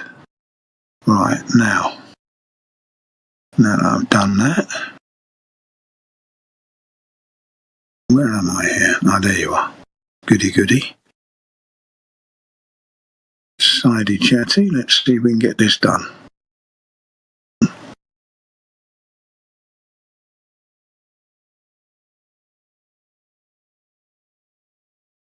Right, here we go. Let's see if this works. It does. Yeah, there it is. In the side chat, you're looking at the original International Space Station toilet that broke down in 2017. There it is. That's what they've got to use whilst they're travelling at Mark 23. Don't know if you can see it, but there it is. And you'll notice the when you for a number one, a wee, you've got to use that hose pipe that's hung up by the side of the wall of that hose pipe. And you detach it from the wall, take it off the wall, off the hook, turn on the vacuum with a switch, turn a switch, and then you hear the vacuum noise. And then you would insert your penis into there and you would use that. Now, the men can use it, I say, quite hygienically. But for the women now, they've got to use the same one. And you will notice that the shape of the funnel thing doesn't match the woman's contours of the female body. So that would be a hygiene nightmare without a doubt. That NASA have employed. You can tell they're not up there. They're not up there because of these silly little things that they make. These silly little mistakes they're making. Like you wouldn't expect a woman to be able to use that, right, in 0G per hour, right? And then they want to go to the toilet now, okay? And it's a vacuum, okay, but then this, because urine comes out at pressure. It's not trickling out, it's coming out of pressure.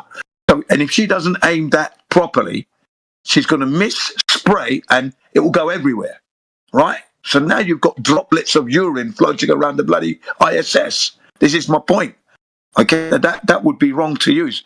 And it cost, the price will shock you, $19 million. For that horrible contraption. It's got a square seat. It's a square seat, so it doesn't match your contours, right? The contour of your buttocks. And then there's a massive hole.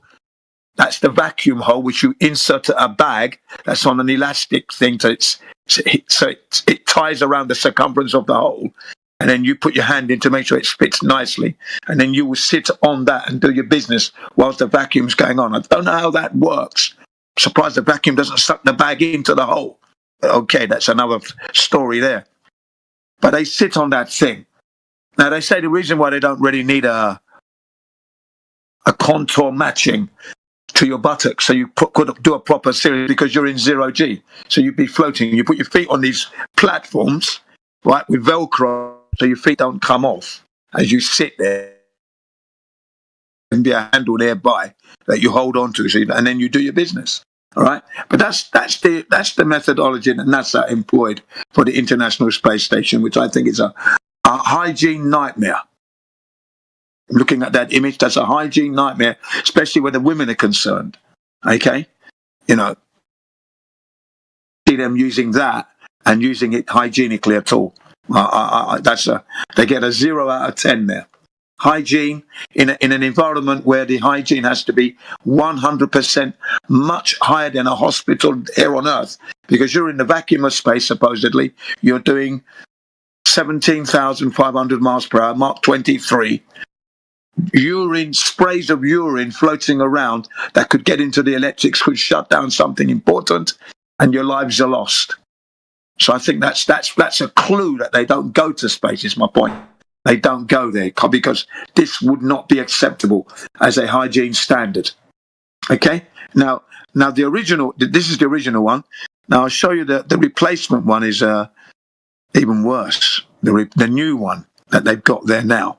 Remember, that was 2017 when it broke down. 2018 was when they replaced it. Yeah, hang on a second. I'm a bit of a rookie with this. I'm trying to get back to where I was.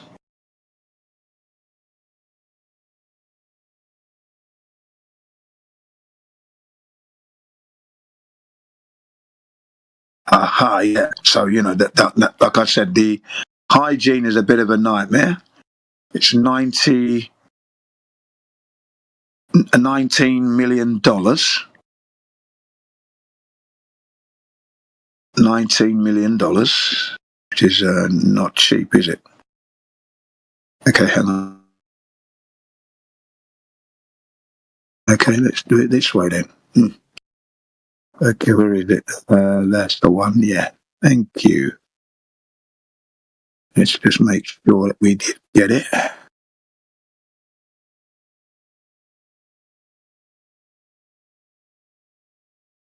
Which is not cheap. You know, not cheap at all. $19 million, right? Now, there's more logic to what I say regarding the price. So shortly, I'll show you what I mean. It's cheap. They could have used the toilets that you get in the aircrafts. So those of you who have been lucky to go to travel, you know those toilet cubicles that you get, which are more hygienic, more privacy. You know, it's all separate from the rest of the passengers. So you're in there. You're in a cubicle, a solid cubicle. Toilet cubicle there, right? That cubicle starts from $200,000 to $500,000, depending on the model you choose for your passenger jet airliner or your private jet. Okay, the most expensive part is actually the plumbing. The plumbing costs $1 million to plumb the thing in, right, on an aeroplane. Okay, but the cubicles start from $250,000 to $500,000, which is $250,000, $500,000. Okay, and then depending on how much you have, it's about $1 million to pipe them up. So they'll to the plumbing of the aircraft. So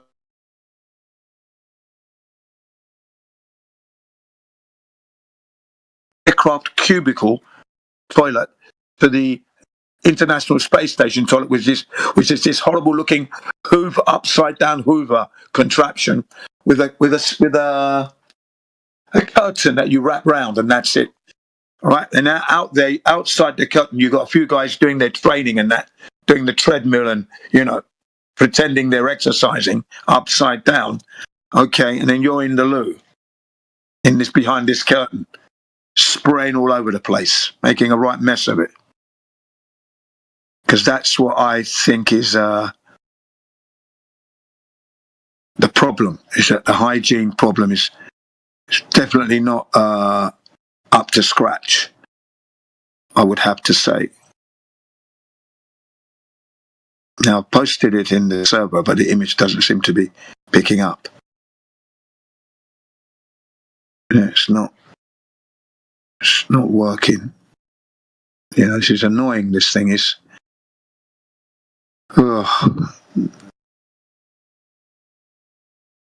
That one, let me try that again now. Hang on, what the bloody hell's going on? Oh. I can't, on this phone of mine, on this smartphone of mine, why is it that I can't share this damn image? Okay, let's look at forward. See, it won't let me go forward. Okay, that's not good. That's proving to be disastrous.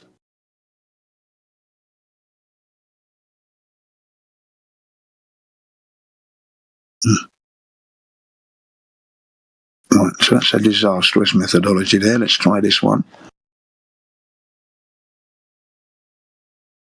Always goes wrong for me. Let's have a look.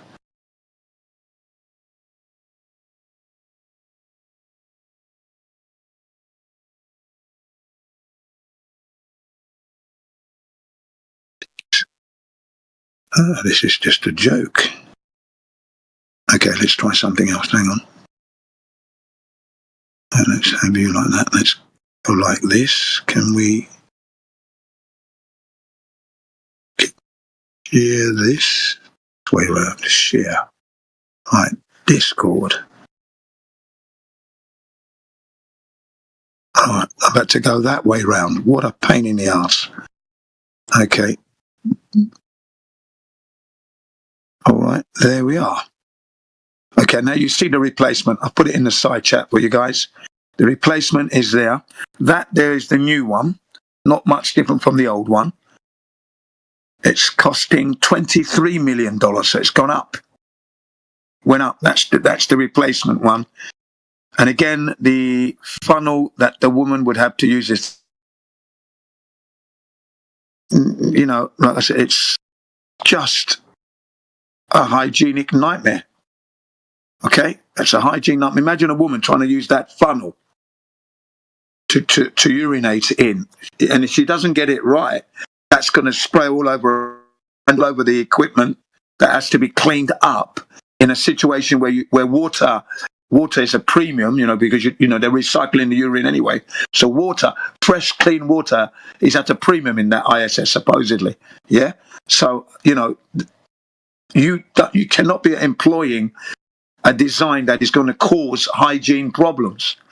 There should have been a separate attachment for the woman that follows the contours of her body much better, and then no accidents, no spillage, no spraying spillage. But NASA didn't do that, did they? You remember, this is a $23 million toilet. Now, my idea is this. You use this type of toilet, and I'm going to show you now what I think NASA should have employed. But then again, you know, they're not going to space. Okay, anyway, we know they're not there, so they're out to rip off the taxpayer anyway, get as much money as they can. But, oh, there we go.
Hello, boys and girls. Can you guys hear me? Yeah, I can hear you. So, how do you know that the Earth is flat 24/7?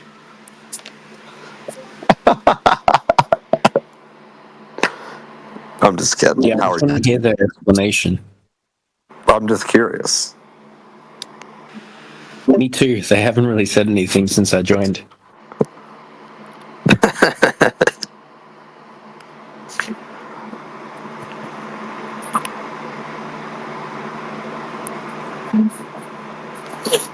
I don't think they know is the problem.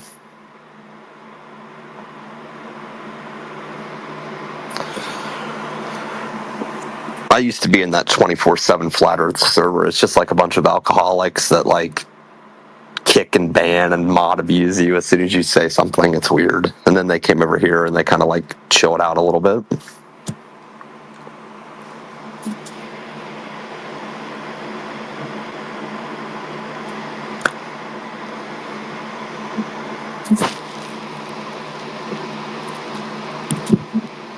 Did you come packing any globe proof? I'm actually a flat earther. Bullshit. I just wanted to know how you thought it was flat. Well, you see, I can say so. Anybody else? Hello, can I help you? Mike, Daz, Matrix, anybody? Where's Matrix? Yeah, we have an audio here, and this is me speaking. My name is Johnny Sharp Jr. I'm with the Red Bank FBI Northern Cyber Division. I'm here today pertaining to an ongoing investigation regarding a 13-year-old minor via Discord.com. Do I have the pleasure of speaking to T-Dub today on this recorded line?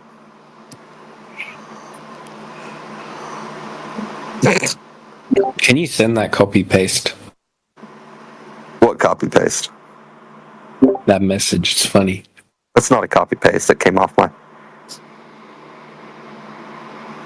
He works in a call center. Yeah, I work in a call center. Hello, and thank you for contacting Amazon customer care. Our menu. Yeah, that'd be me, Jin's transferring CBR1. you to the. I'm sorry, I didn't catch that. Returning to main menu. Yeah, sorry, that'd be me, Jin CBR1, sending the International Space Station 37 direct to Fed Air 1. Show me 1011 1038. Hello. That was me. 17878. Requesting one additional 32. Gonna have a time of one occupied, red in color. Let me not mute this guy, because I'm trying to get a message. Moderate traffic, clear weather. I mean, come on, man. It's a dead air. I'm trying to get some coherent direction. Jin, why are you obsessing over toilets? Yeah, I was going to give a presentation on the cost of the repair. Sound like you're mad before you even started talking. Why don't you guys have a conversation? So don't talk over him. The Earth might be flat over there where you're at. Yeah, okay, Can we not mute the guy? If the moderator's here, just mute the guy. Just as I get this message out. It was to see if this guy's interested in having any actual back and forth. Yeah. Well, yeah. I like to go back and forth. Yeah. Well, go ahead then.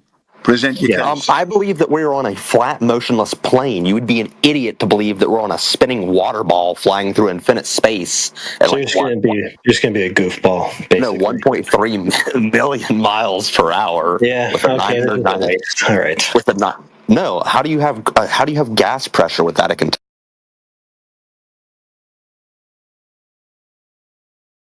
Yeah, you're trolling.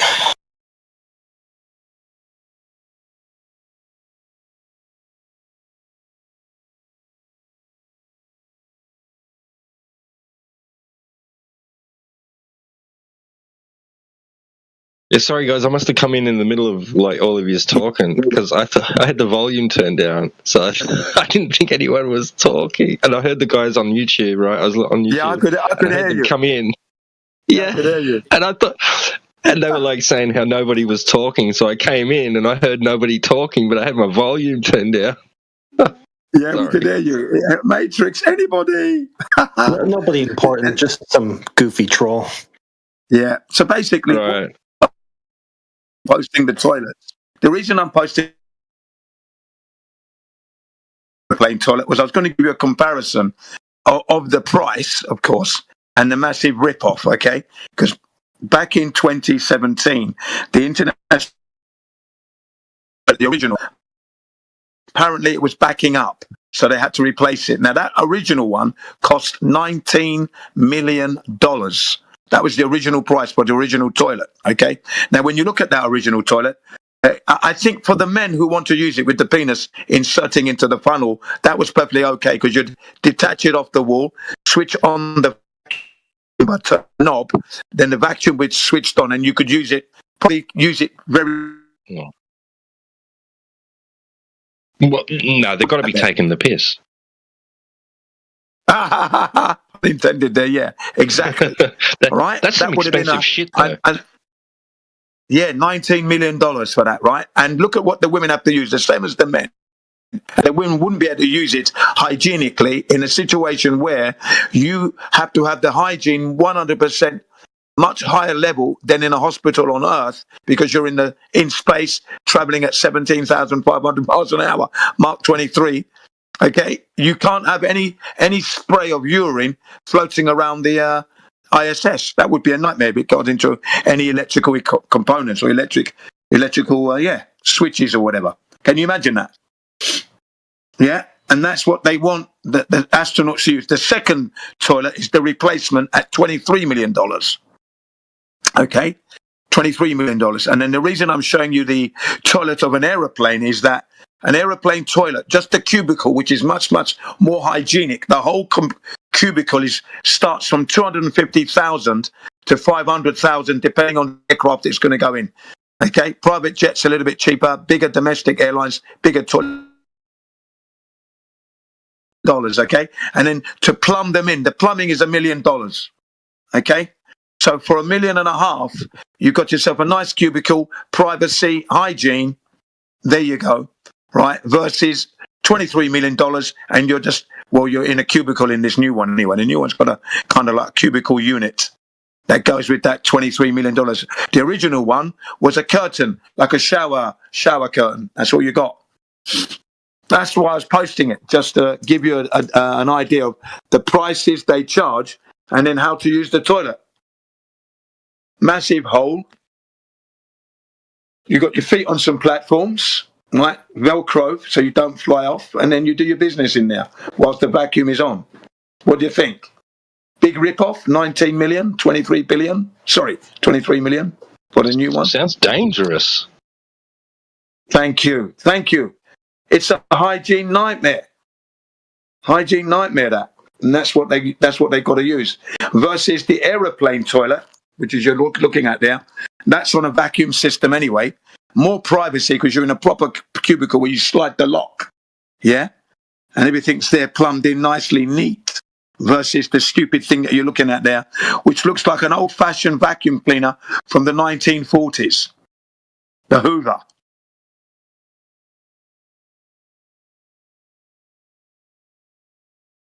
I get when I see the toilet. Okay. Like, I've heard of a bum's rush, but dang. Look at the new one. You see, the old one has a little bit of a platform that you can actually sit on. This one, look at this thing. What do you sit on? There's nothing. And this new one has a camera so you can see your bum as you aim over the hole. Do you know that? There's a camera there. Come on, man. This is. Oh, that's what they mean by looking at black holes. You know, $23 million that costs. And then you got the bottom one. That's a regular aircraft toilet. Anything from 250,000 to 500,000, depending on the model that you might choose. So I thought it would make an interesting topic to talk about. You know, the price ranges. It's $1 million to plumb it up. So with the aircraft toilet, it's much, much, much cheaper. But of course, you're not ripping off the public, are you, enough? Because I'm sure that was the plan, wasn't it, for NASA to just completely and utterly rip everyone off. $23 million. When it was introduced, the $19 million, the Americans were complaining that they had to tighten their belt because there was a recession on. The day they introduced this $19 million crapper, they called it.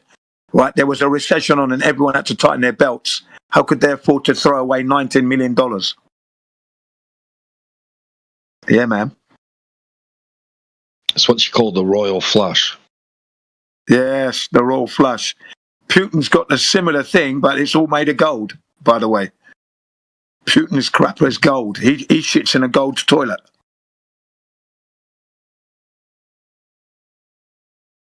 So I hear. With gold plated bog brushes. All right? Gold plated bog brush. Wait, like, are they going to use it themselves, or the cleaner gets to use that? That's crazy. It's true, isn't it? Well, you can't spoil the look. You couldn't have a plastic one there with a gold toilet. I mean, come on, man. What are you doing? You're fired. Or even suggest for bringing such a thing into the toilet. Plastic. It's probably just ornamental. Yeah. It's Lucy anyway. But yeah, there's another image of a proper aeroplane toilet, which is a much more user-friendly, I would have to say. And you can imagine in that cubicle now, you'd be... Because the toilet's continuously vacuuming away your business. So you change the design slightly. So you have to be continuously on a vacuum as you do your business. And there you are. You know, and it's a lot less cheaper. You're going to save yourself, what, $17.5 million by doing it the way I'm suggesting. 17.5 million saving. So, was that interesting? Yeah.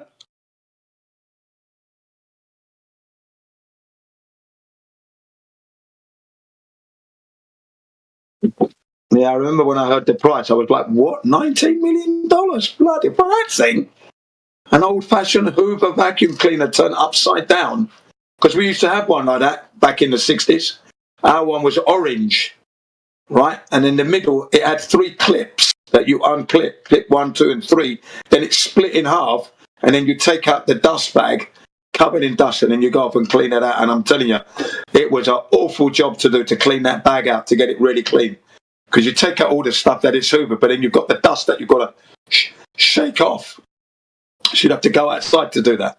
And when you slap it on the ground, you just got a circle of dust. You know, it's a horrible job, right? The Hoover vacuum cleaner back in the day. You had the upright ones, which had the headlights on it, and you could, you know, but we didn't have that one at the time. We had the, it was like, if you can imagine a tablet, a capsule.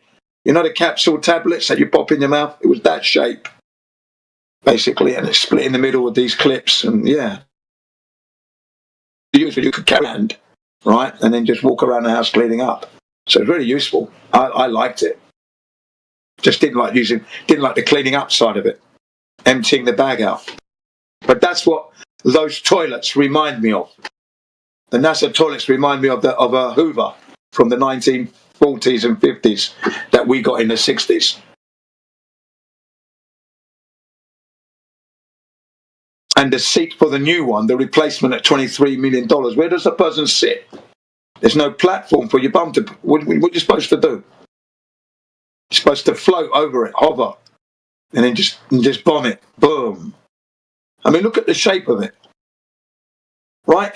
So when people ask me, has NASA ever gone to space? No, they can't go to space because you can't go for a poo in space, mate. It will kill you. Sorry. But yeah, that's my go-to there. That's one of my go-tos as a joke. NASA could never have gone because the toilet problem. Always gets a laugh.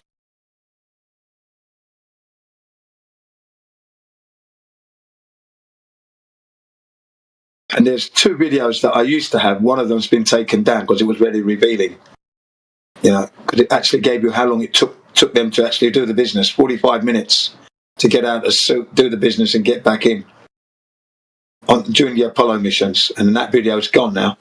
It was a female presenter. And then the other one that's still there is for the jokes. The reason why the other one's remaining, because it's all about the one-line jokes that they crack when they try and talk about it. How did they go to the toilet during the missions? Yeah, that's what shuts down the whole mission, mate. Okay, NASA could never have gone because you can't go to the toilet in space. It's quite obvious.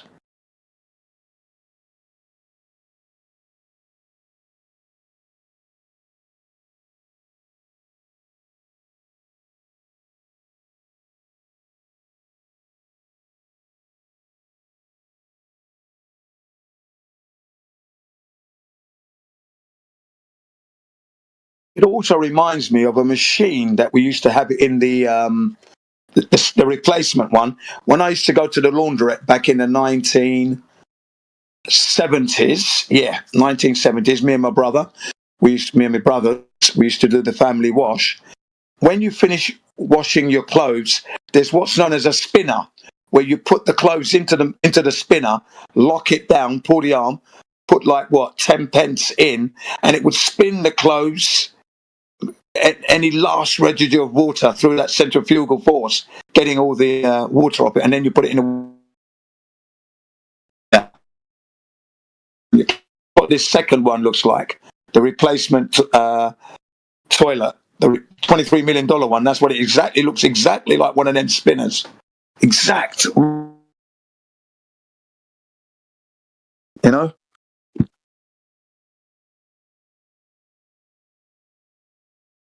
And you put your damp clothes in there, right? Make sure you put it in balance, otherwise it makes a funny noise if you don't get it laid out neatly.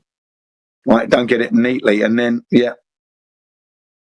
put the cover down. It's got a locking on top, and then you put your money in, press the button, and away you go. And it spins the clothes dry, and then you don't spend that much money drying your clothes, your laundry, on a Sunday morning or Sunday afternoon. That used to happen. Yeah, before you could go and play. I had to do the laundry with the kids, with my brothers. So the youngest one would carry the soap and the fabric conditioner, and then me.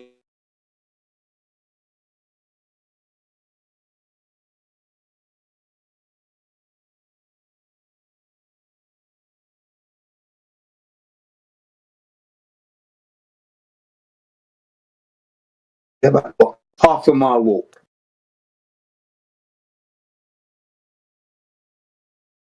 Yeah, about half a mile or 3/4 of a mile. Of a mile to get there.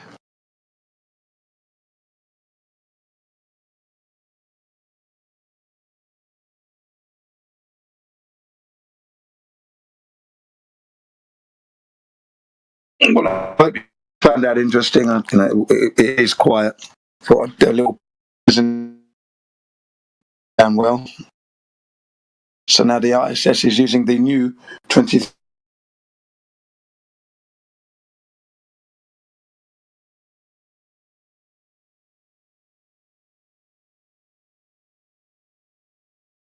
That's what they're using up.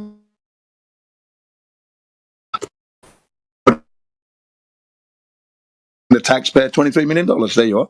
They do with all that money, eh? They line their pockets with it. That's what they do with it.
Yeah, that's right. Everybody shut the fuck up and stay quiet, you fucking low IQ, flat brain faggots.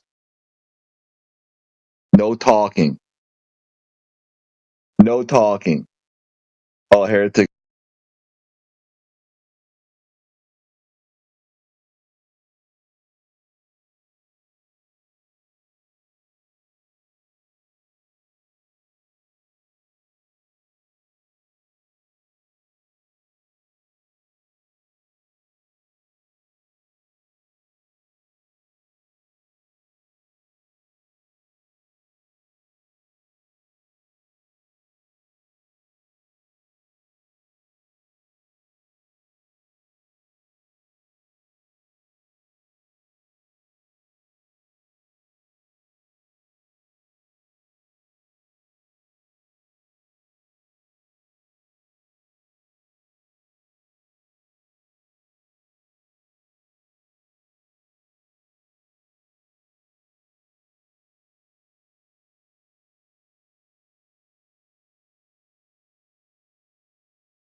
that I lied about.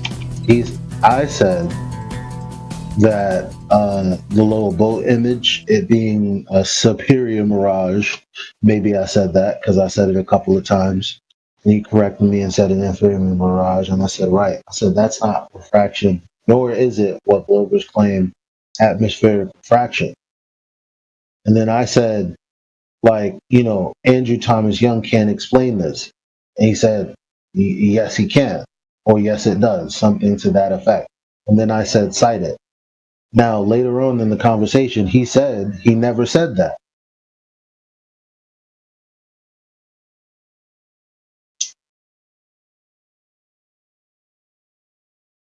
Now, you were listening to the conversation. Am I misremembering how the conversation went?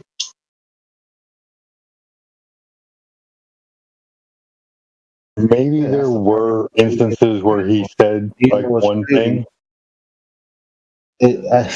No, I'm talking about something very specific. I was very clear.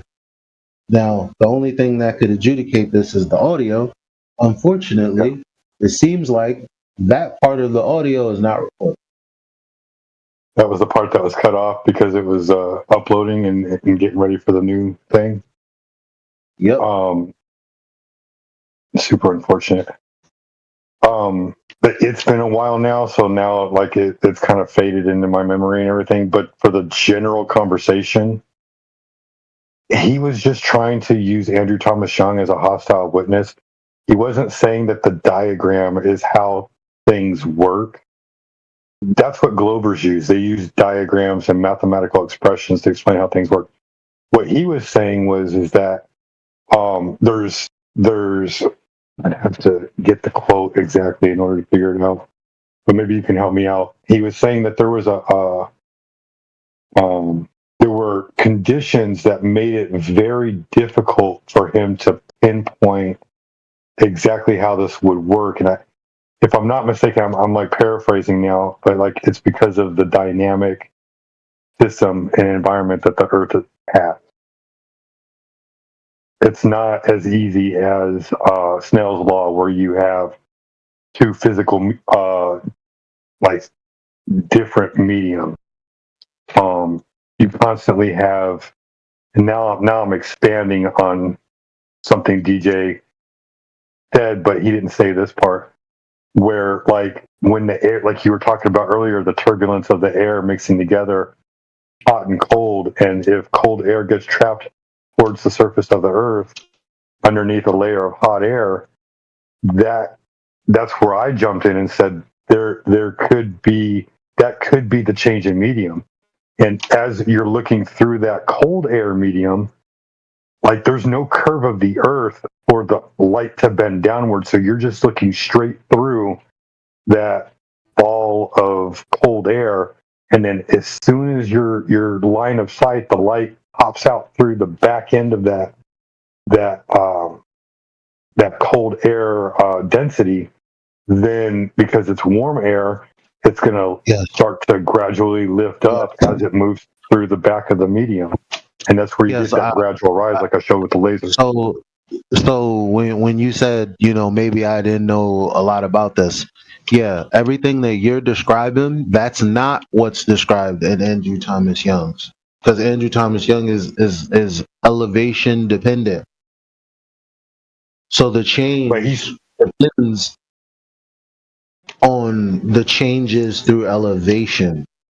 And they give you an example. Matter of fact, Jedi gave an example of a mountain, like the bottom of a mountain and the top of a mountain. But that has nothing to do with what you're saying.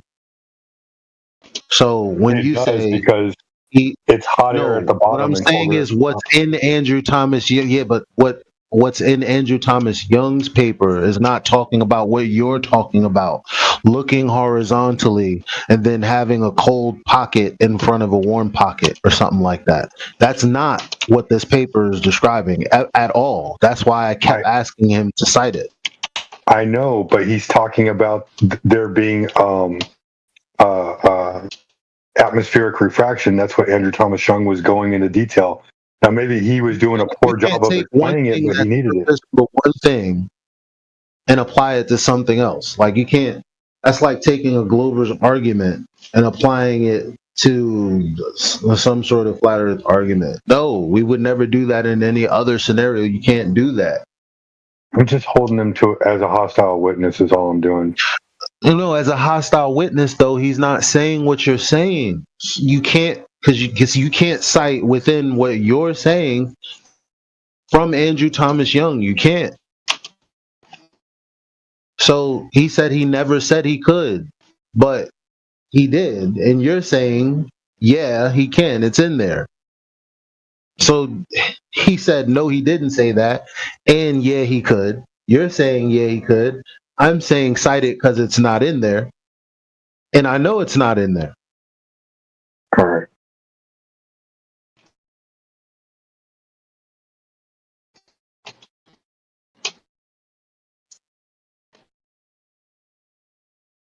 Because when they start going deeper, right, and they start talking, that's when they start talking about this mathematical concept with light rays bending and all of that. And, they might have some equations for heat in relation to the light ray. I don't know how it will go, but that's not what you guys are talking about.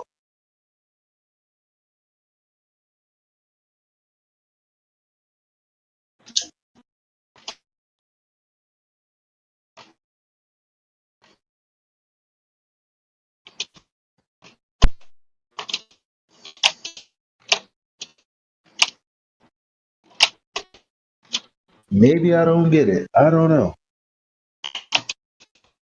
What do you think, Berserker?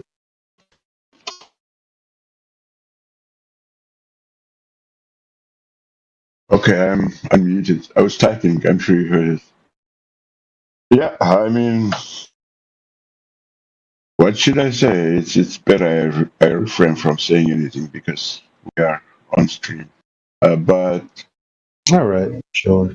Maybe we're doing too much. Or no, it's okay. It's okay. It's no problem. I mean, yeah, I told him. You saw Overlord. Overlord muted me for 30 seconds to unmute me after making it clear to me that I should show him that I agree that he's the boss here, and he unmuted me, and I said the only thing I said is okay, bro.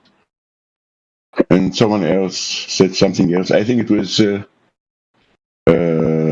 Radwin, previously called Radwin. He said also something that I should not talk this bullshit here on stream.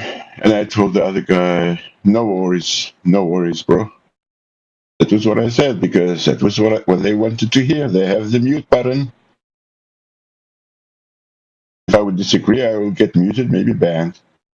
Yeah, that's why I DM'd, actually even DM'd to DJ. I told him I might leave the Flat Earth because it's not worth it.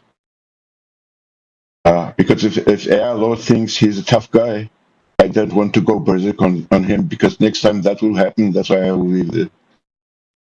Yeah, it's better. I'm not his child. I'm 58 and I've seen hell on earth. Okay, so if this guy, if he thinks he's tough just because I was really more asking about, what I was talking about. Yeah, it was not fair. It was not fair. If I'm allowed to say it is not fair. But I agree that the part where, like, specifically we're talking about. Yeah, I saw how DJ told you that will not work here for you. And I'm still a good friend with DJ. That's why I talked about the whole thing with him even a couple of minutes ago. And yeah, that was, I have to say that was not nice. I mean, how he muted you at the beginning after telling you that would not work with, because then he's doing the same thing which QE did with him. And I told DJ, I told him that was not nice that QE muted him. Yeah, only after one word, after DJ saying one word in each sentence got muted. To be fair, you cannot know what the guy is trying to say. without hearing more than one word from a sentence. But then DJ did the same to you and muted you. Yeah, that was, yeah. If this was what you were referring to, I suppose. No, more so just the with the whole Andrew Thomas Young conversation. Me saying that he said that the information in Andrew Thomas Young's paper can support what the observation is with the early vote. And I said, cite it. And he was like, cite what? And yada yada, same thing that he was doing on the QE show. He was saying things, and then you're like, okay, cite it. He's like, well, I cite what? Like, it was very weird. Yeah, bro, how many thousand words have you exchanged concerning this topic when you were talking for about 1 hour or two? I mean, yeah, I could not have kept all the words in my mind like a recorder, right? But that is the point which I was making, where I agreed with you. This is what happens. No one is guilty of everything from the flat earthers. It's all the fault, or it's all because of the globers. This is what happens when we let them derail us from a simple observation which has destroyed the globe, which is the black swan, and go and indulge in what is refraction and what the sun is doing and the stars are doing, and yeah, you get what I mean? This is what happens. Then we talk about nonsense, instead of sticking to the black swan and the horizon behind the oil rig. Am I addressing? To AI's point, like we kind of being do people service. Like when they think that.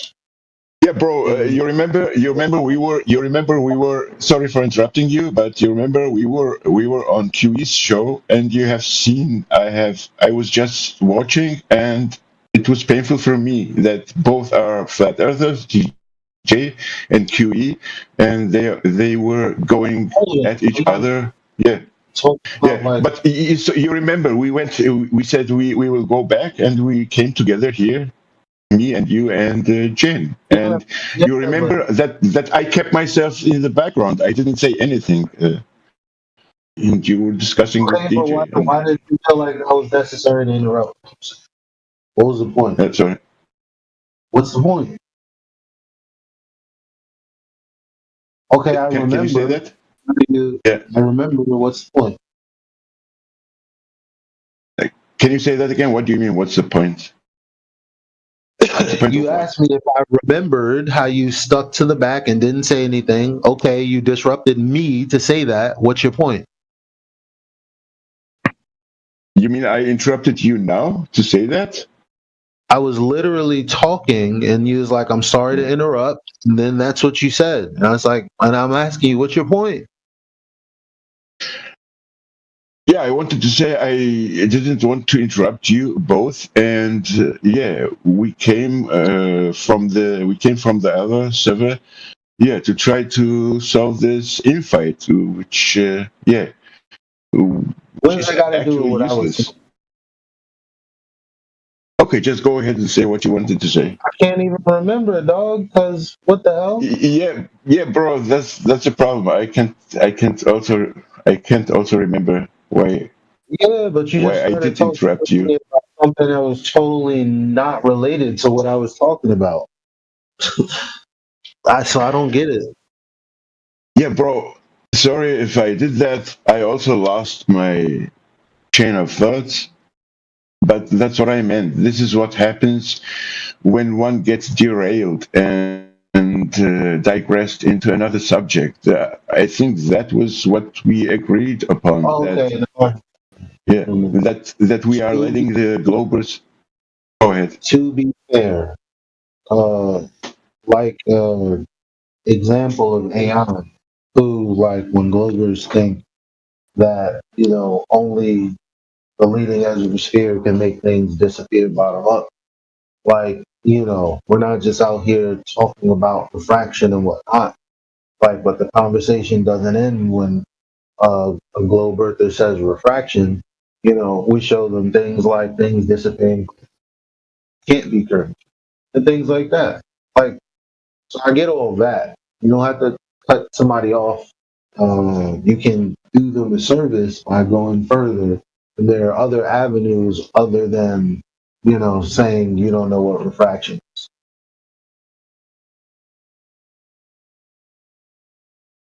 Yeah, sometimes your audio is not that clear, but I think I got the point.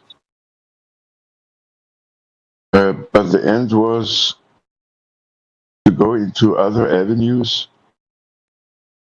I didn't get that. Can you repeat that, please?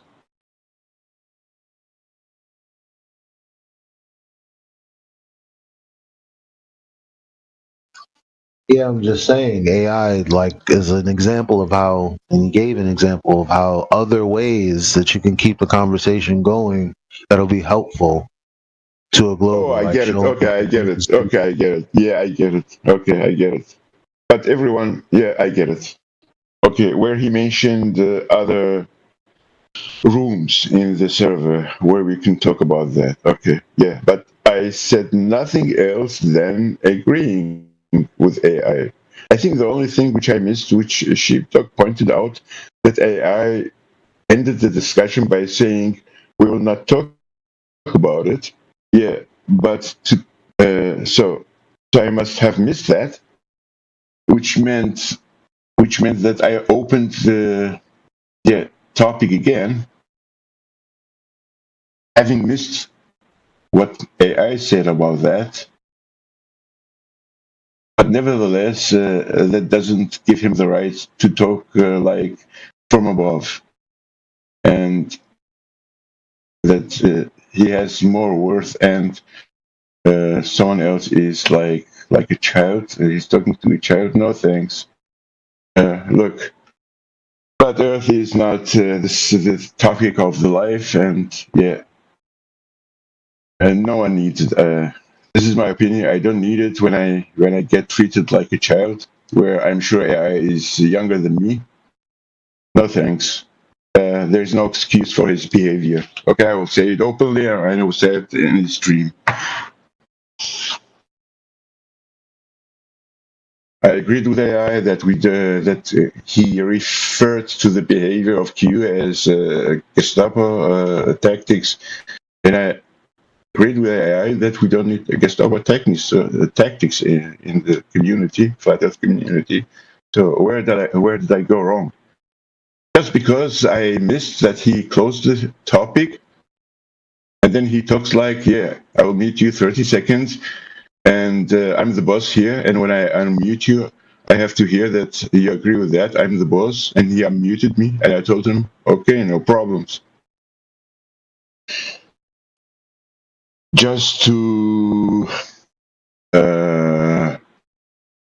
de-escalate, to avoid escalation. But it was over for me then, because this is, I think, the third time from him. And I don't need to know him, but he doesn't know me too. And I don't care how tough he thinks he is. It's not about being tough. Hey, what's up, A7? Yeah, man? it is about that. For him, it is about that. You can hear it in his it's voice. not Berserker. You can hear it. We've got a new person in this room. Yeah, you can hear it in his voice. Hello, what's up? How are you doing, dude? I'm doing great. How are you? I'm good, man. What brings you over to this particular room? I'm here for practicing English, really. Practicing what? For practicing English. Okay, all right. How long have you been speaking English? For 4 years, but not consistently. Your English is quite good. Yeah, it's pretty good, man. Yeah, my level here in English is B2, or actually B1 plus, but B2 in written English. Well done, sir. Well done. Do you understand many people with different British accents quite easily? British, British is a little bit hard, but it's okay. I understand, still understand. But I have never talked to someone Scottish or Irish. Well He done, understands everybody that speaks English except for the English. You have an ear for the conversation, obviously. Well done. No, I understand people from all over the world. Indians. I understand Indians. I do understand the Indians. No, I'm actually giving old dude a hard time because he's English, and it's funny because everybody's like, "Oh, I can't understand your English." And it's like, but they're the owners of the language. Well, what do you mean I'm English? I am not English. Thank you very much. I was born there, but that's as far as it goes. See what I mean? I love you, bro. Guys, I did say I understand British English, but it is a little bit hard. No, you do good. Just a little bit. What are you most comfortable with about English? Do you is it mostly talking about like things that go on around like the home and the community, or do you understand how to like different tools and things like that? Like, what's the extent of your English? Yeah, home and community, work and home and community. What about math and science? And some do you soft understand skills. Words in math and science? Oh yeah, I'm studying engineering now. I'm in grade. I'm level 4. Level 3. Okay. Level 3. So I'm studying mechatronics engineering currently. So I understand the mathematical and engineering definitions. So gaps. You came to the right place then, man. Because we love talking about geometry and science. Yeah. So what do you do? Are you studying, or are you a doctor right now? We're always studying every day. Yeah. I know. Much Once to you learn start- about Once you every stop day. learning, you start dying. Yeah, because everything's geometry and science, right? Like that's what engineering is, right? Yeah. Occasionally, you get some algebra and some calculus. You got to figure out some variables, but for the most part, it's all about that's straight lines, curved lines, and then using the scientific method to test things, right, that we see in reality. Yeah, I see. Okay. Right. I use some equations right now to solve some social skills. I got an equation for you. Yeah, give me. Have you ever heard of the equation C equals 2 pi r? C equals 2 pi r? Mm-hmm. Yeah. It's for the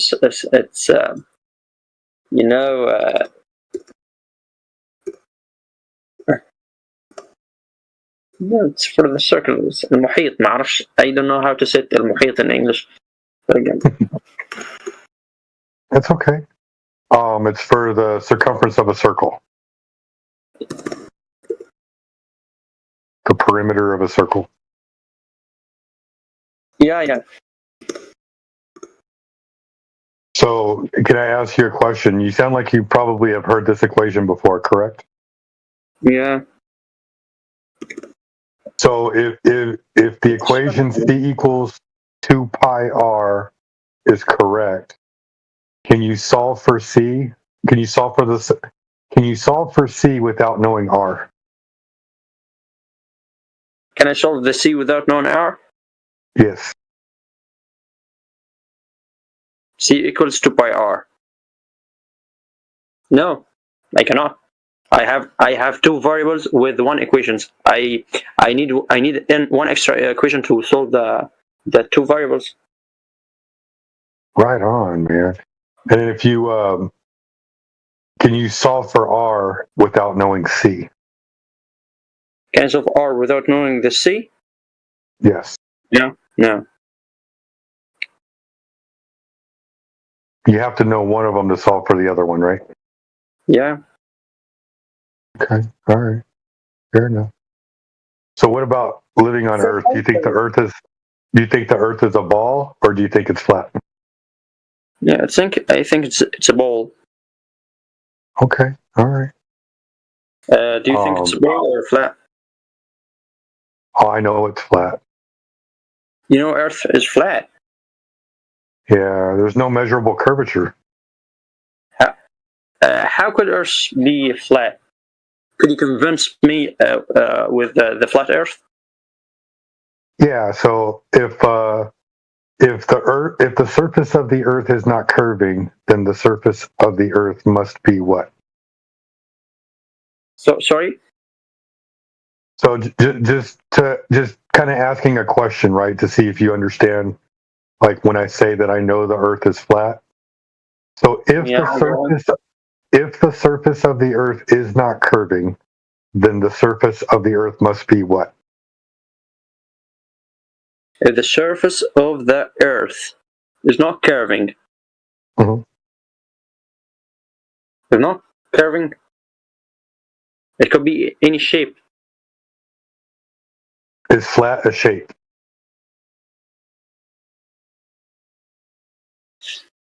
If the surface of the Earth is not curving, so it could be any shape, like triangle. Is flat a shape? Triangle, square. Is flat a shape? Yeah. If I told you to draw me the shape of flat, No, not really. what would you draw? Not really. Not really. Okay. So when we talk about whether the not really a flat shape. Right. When we talk about the surface of the Earth not curving and the surface of the Earth being flat, yes, if you have curvature, it eventually will turn all the way into a sphere or a circle, because a curved line will just continue to curve if you extend it in the same rate of curvature that it's at. But a straight line will not, correct? But you know, if the Earth is flat, we will still see the sun and the moon. Why?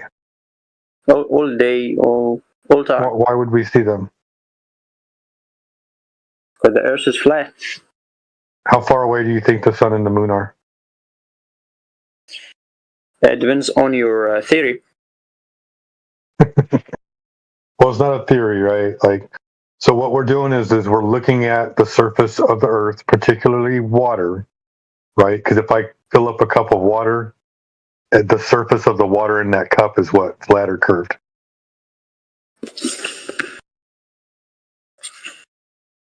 I'm sorry? If I fill up a cup of water, the surface of the water in the cup is flat or curved? It's flat. If I fill up a bathtub, is the surface of that water flat or curved? You know, there's an experiment were done in Mississippi. I don't know the exact place, but they grab a flag which is drawn with the lines, contains some lines, and they put it in a boat, and the boat sailed away, and they looked in a scope, so they got the lines are disappeared. Some lines. Right. Not all but the if you take a screenshot of that video, you'll notice that the horizon is behind the boat. The horizons? Yeah. It's not in front of it, it's behind it. I don't know what horizons mean, actually. Oh, okay. Well, you can look it up if you want. But I looked up. The definition of it, it's the apparent location where the sky and the earth meet. I understand. So it's not a physical location. It's just when you look out horizontally, you'll see the sky which is air. It's a different medium. And then you'll see water or earth, and that location where the sky and the earth meet, that's the horizon. I know. But you know, I want to tell you something that you know the Earth's curvature is approximately 8 inches per square mile of distance. Mm-hmm. Yep. So, do you know what that means? Do you know what that means? At 10 miles, how much curvature should there be? 10 miles should be 80. No. You got to do 10 times 10. You got 10 squared, right? Because it's 8 inches per mile squared. No. It's the rate is 8 inches per square mile. Right. So 10 miles squared. 10 miles squared, because it's a square mile, right? So 10 squared times 8. So what's 10 squared?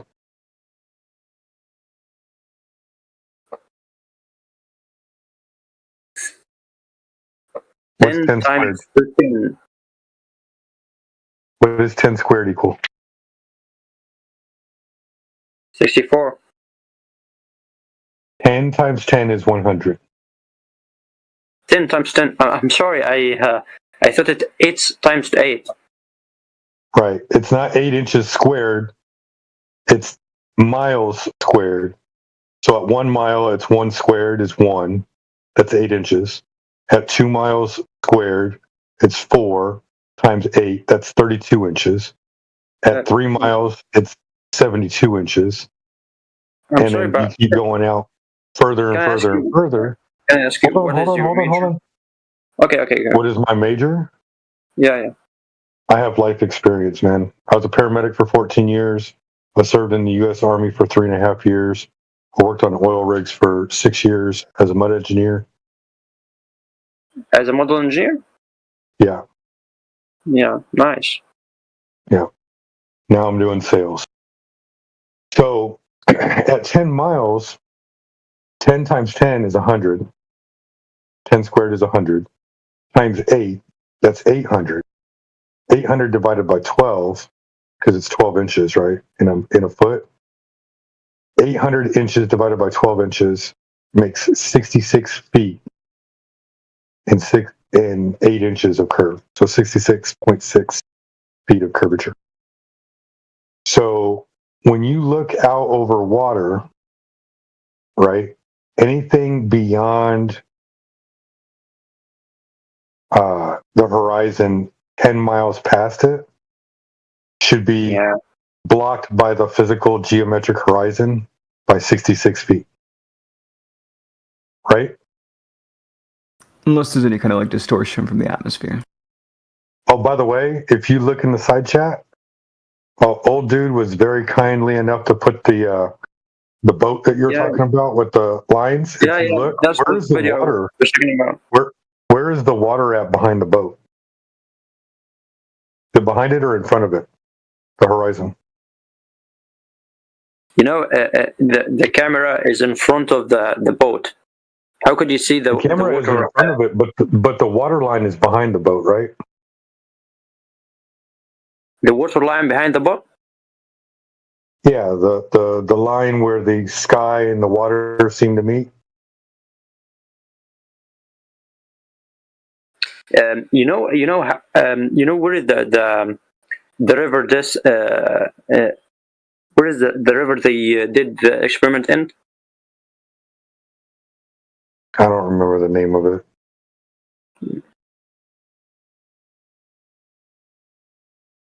But anyway, you never answered my question earlier. If I fill up the water, why people are fixing the chat, not talking with us? They're letting me and you talk one-on-one. Did you want other people to talk with you? It's okay. I'm fine. Okay. Like, I don't mind. I can let somebody else. I can let you talk to somebody else if you don't like talking to me. No, I'm I'm trying to not. walk you through some logic. No. I have no problem with talking with you, but I'm a little bit asking I'm asking why they are taking in the chat. Oh, they're sharing information with you. Some people also interact in the chat so that way they don't interrupt our conversation. It's just a courtesy. You don't have to pay attention to the chat entirely, but they do post observations in the chat, so that way you can follow along with the evidence whenever me and you are having this conversation. So, this is not the first time we've had this conversation. So what happens is as one person is having the conversation with someone new, there's usually 2, 3, 4 other people in the chat, putting pictures and videos and links in the chat to help with the conversation. So that way there's evidence to back up the conversation that we're having right now.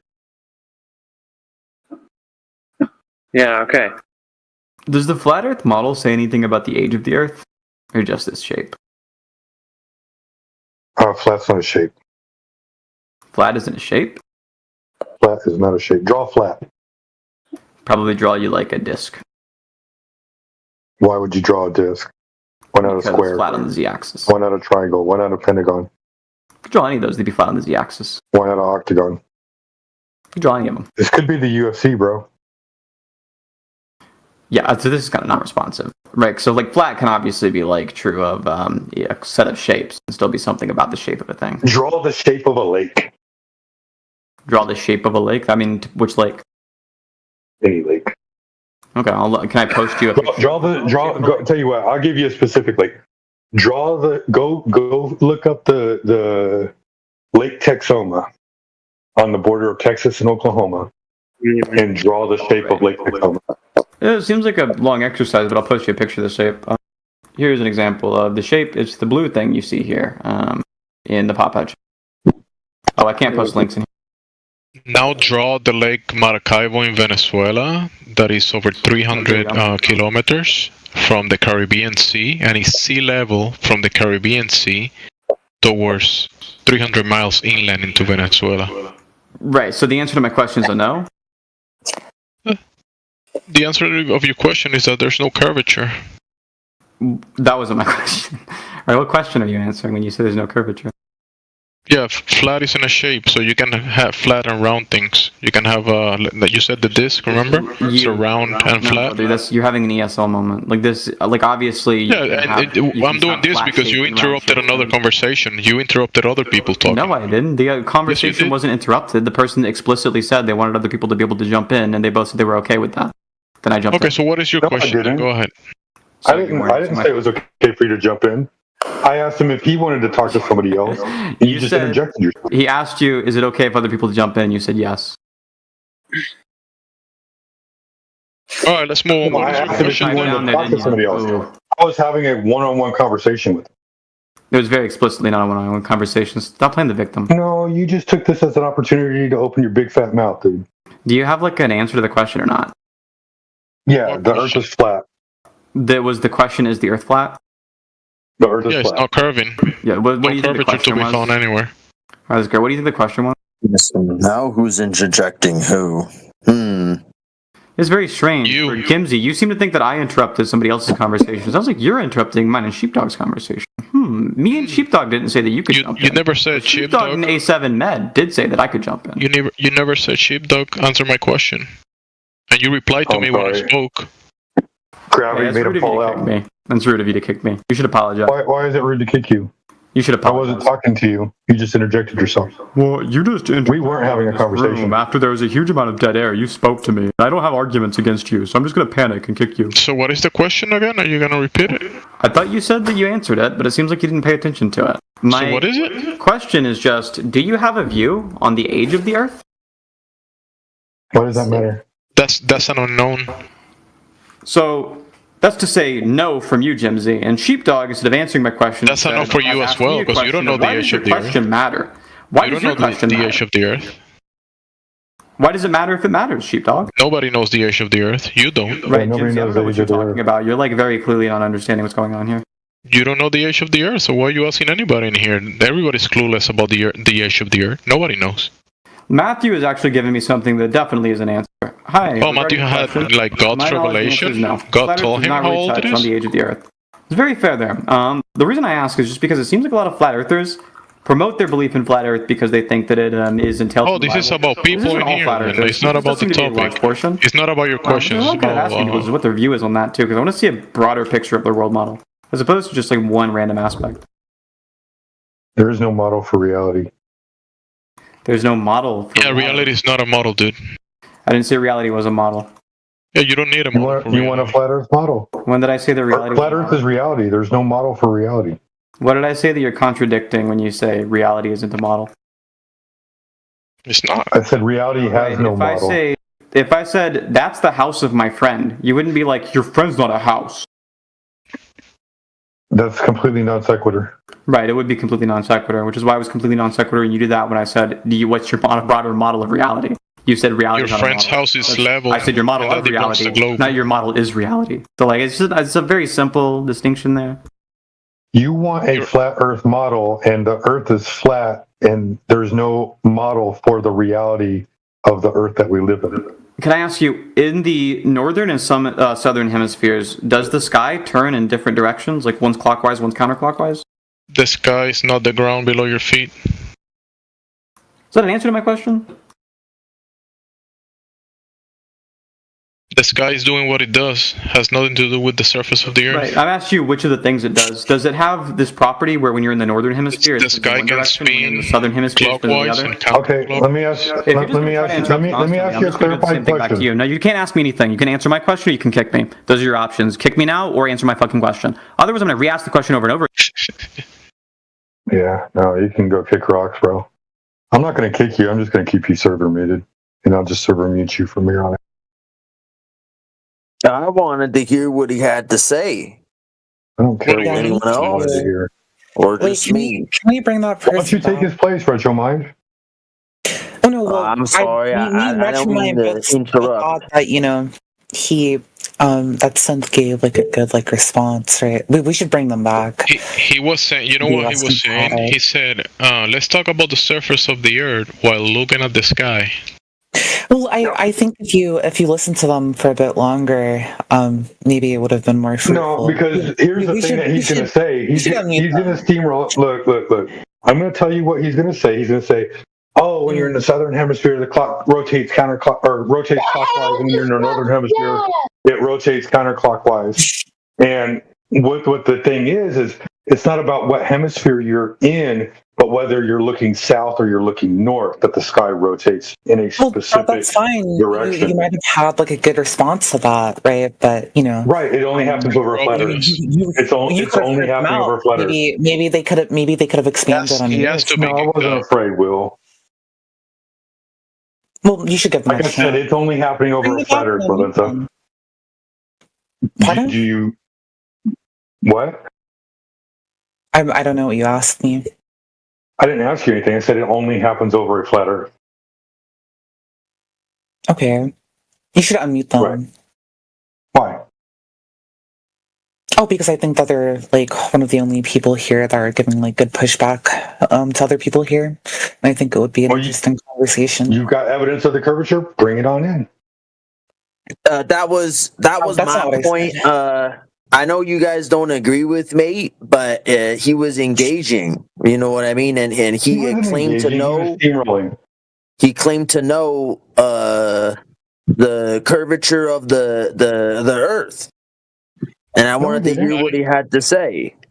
He's going to claim that the curvature of the Earth is dependent on looking at the sky. That's what he was going to say.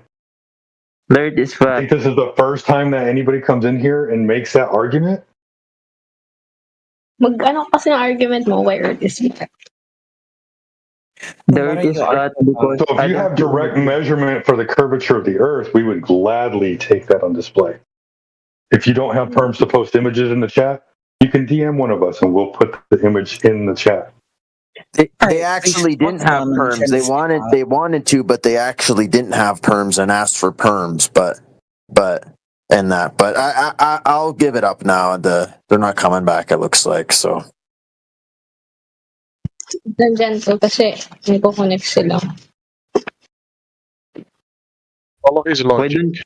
Let's talk about my question is the Earth by looking at not the Earth. So what qualifies as a measurement?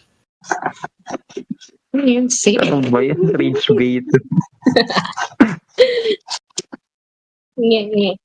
You might want to mute this BMO, kid. Okay. So when you ask for a measurement of the Earth, what qualifies as a measurement?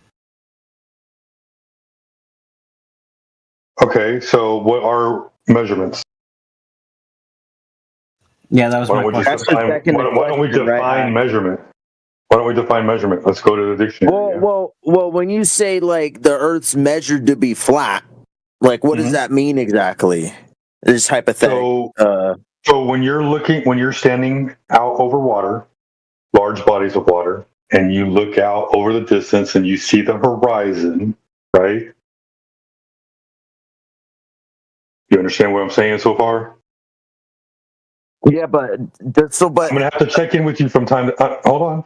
I'm gonna have to the check in with you from definition of time a to measurement time. or the calculation? No. Oh. But we're looking out at the horizon, and what do they say is the horizon, right? It's the physical curve of the Earth, correct?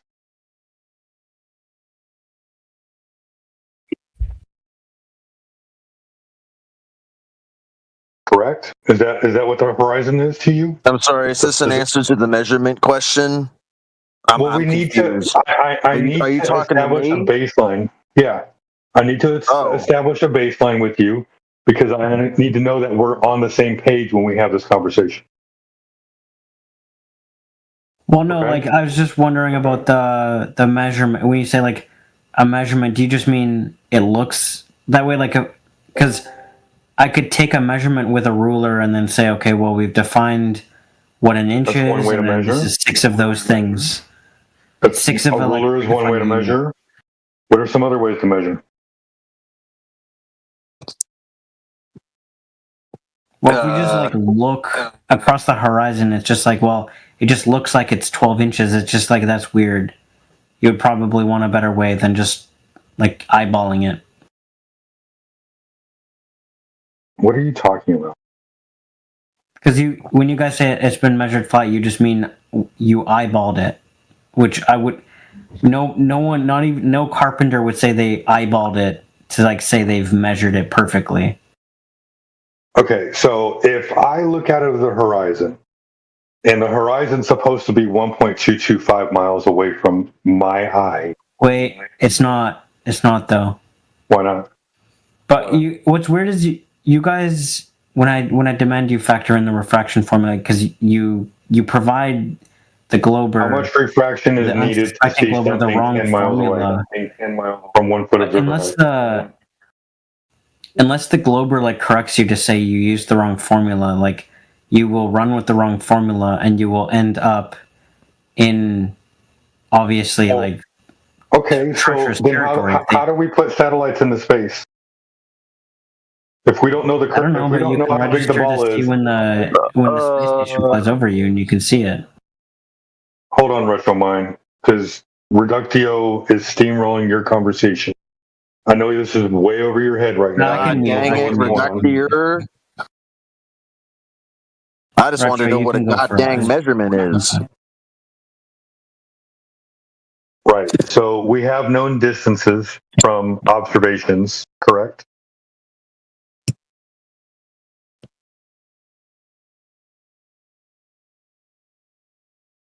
Reductio. Oh, sorry. I didn't want to be characterized as steamrolling or stealing a convo from Retro. If RetroMind wanted to talk, Well, I mean, I was trying to have a conversation with RetroMind, and then you interjected on me and tried to redirect the conversation into whatever direction you wanted to go in. I'm curious now. I want to know. RetroMind has never had this conversation before. So yeah, the I feel like you're dodging his question, and you have no idea what I'm talking about. You have no idea what I'm talking about. Oh, since This isn't the first conversation that I've ever had with Reductio. We've had hours on. Oh. So Sheepdog, Cinta is back. If you wanna, let's try to hopefully have a one-on-one, since it looks like these guys want him to speak. And they're not answering your questions. Let's try to speak with one guy, and Cinta wants to speak, so let's just have him. Before we unmute Synth, I just got to ask you, Jemsy, do you want to take the lead on this conversation, or would you like me to do it? You'll do it. All right. And then just so y'all know, Reductio, Retromind, do y'all have anything you need to say before me and Synth have a one-on-one discussion? Or do you feel like you need to interject in case I'm making a point and Synth needs to be redirected? All good. You engage with Synth. All good. Okay. All right, cool. All right, Synth, I'm going to unmute you now. I hope you understand why I muted you to begin with. You're now because you were running away from my question, and I'm going to ask the question again. In the northern hemisphere and the southern hemisphere, does the sky rotate clockwise and counterclockwise in different directions in both? Yes or no? Depending on which way you're looking, it rotates one way in one direction and the other way in the other. Depending on which way you're looking in the northern hemisphere, it'll stop rotating in one direction and rotate in the other? Correct. Is that what you said? So the sky moves east to west. Right. So if you're looking north, the sky will rotate counterclockwise. Will you let me answer, or do you want to continue to talk? Go ahead. All right. If you interrupt me while I'm saying this, I'm just going to mute you and finish what I'm saying. So when you're looking north in the northern hemisphere, the sky rotates counterclockwise. When you're looking south in the northern hemisphere, the sky rotates clockwise. That's because the stars move east to west. Your globe does not refute this. Actually, when you're in the northern... I'm not done. Oh, you're not done? Go ahead. Keep going. No, I'm not done. When you're in the southern hemisphere and you look south, the sky rotates clockwise. When you're in the southern hemisphere and you look north, the sky rotates counterclockwise. That's because the stars move from east to west. No matter which hemisphere you are in, the stars move from east to west. Based on what the globe teaches us, it's because the Earth is spinning from west to east. That's why stars move east to west on Earth, according to the globe. But what we see in reality is that the sky moves from east to west. So if you're looking north, no matter where you are on Earth, the sky will appear to rotate counterclockwise. And if you look south, the sky will appear to rotate clockwise. This is all happening over a flat surface. Yeah, so that's just wrong. So, yeah, I don't know why you're still talking. You seem to want to ramble a lot. Are you not done yet? Do you want to keep going? Mute yourself. So, in the northern hemisphere, you said in the southern hemisphere, when you look south, the sky rotates clockwise, and when you look north, it rotates counterclockwise. Okay, that's wrong. When you're in the southern hemisphere and you look straight north, you look at the ground because it's below you. So, if you look in any direction in the sky when you're in the southern hemisphere, it's not going to switch back and forth between counterclockwise and clockwise. If you think it will, here's my challenge to you. I will bet you $1,000 you're not going to be able to do this successfully without editing the video. What you should do is give me a video recording of you, I'm guessing you're in the northern hemisphere, rotating the sky and it going counterclockwise, and then give me another video where it goes clockwise, and make sure they're unedited. That's it. Okay, how about a 360-degree camera that demonstrates it? A 360-degree camera that's going to demonstrate the sky stops rotating in one direction and moves to the other one, depending on where you're looking. It doesn't stop rotating. Okay, yeah, give me the 360 camera footage. We'll do it together. We'll look at it right now. If I take a clock and I see the way the hand is moving, right, it rotates clockwise, right?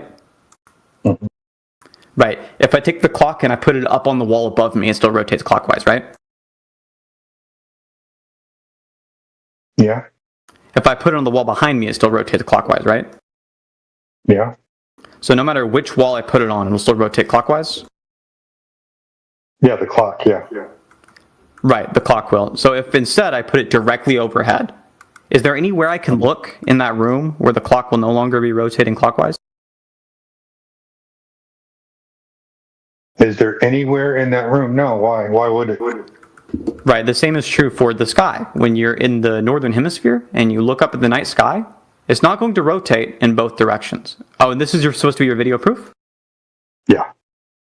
Okay, this is a time-lapse footage, right, of it going... Let's take a look at this. Okay. You understand these are not from the same hemisphere, right? Those are from Santa Barbara. They're all from Santa Barbara, and they're showing you the sky rotating which two directions? So far, I've only found counterclockwise. Where does it rotate? It rotates clockwise when it says south. Yeah, it's not in Santa Barbara.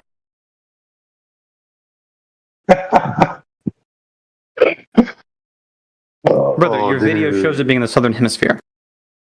Cognitive dissonance at its finest. This isn't cognitive dissonance. You're just lying. I'm not. Yeah, you are. This is like really, really a sad response.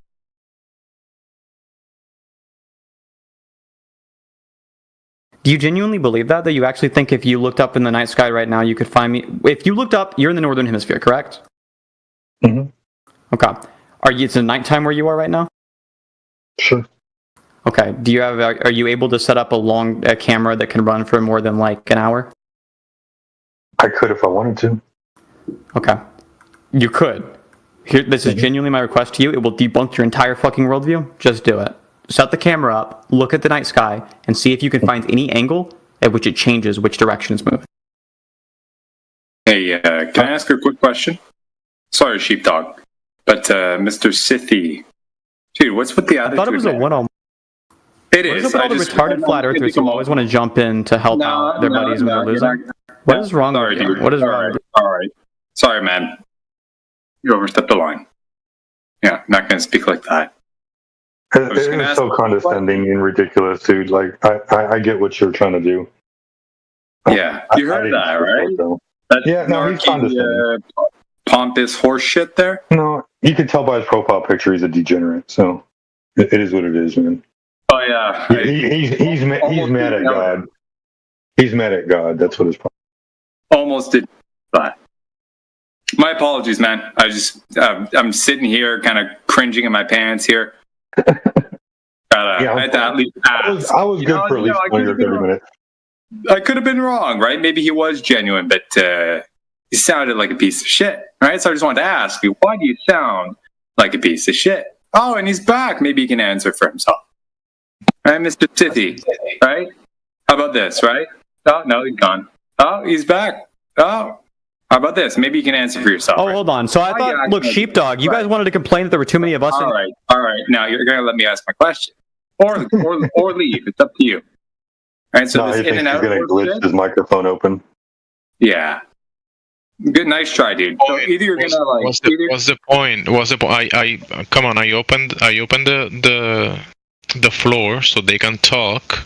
I didn't open my mic and interrupt it. Why are you doing it, 20K? Like, just let them have the conversation. He's being a dick. I can do that. Yeah, you know what? All right. If you want to take it away, Sheepdog.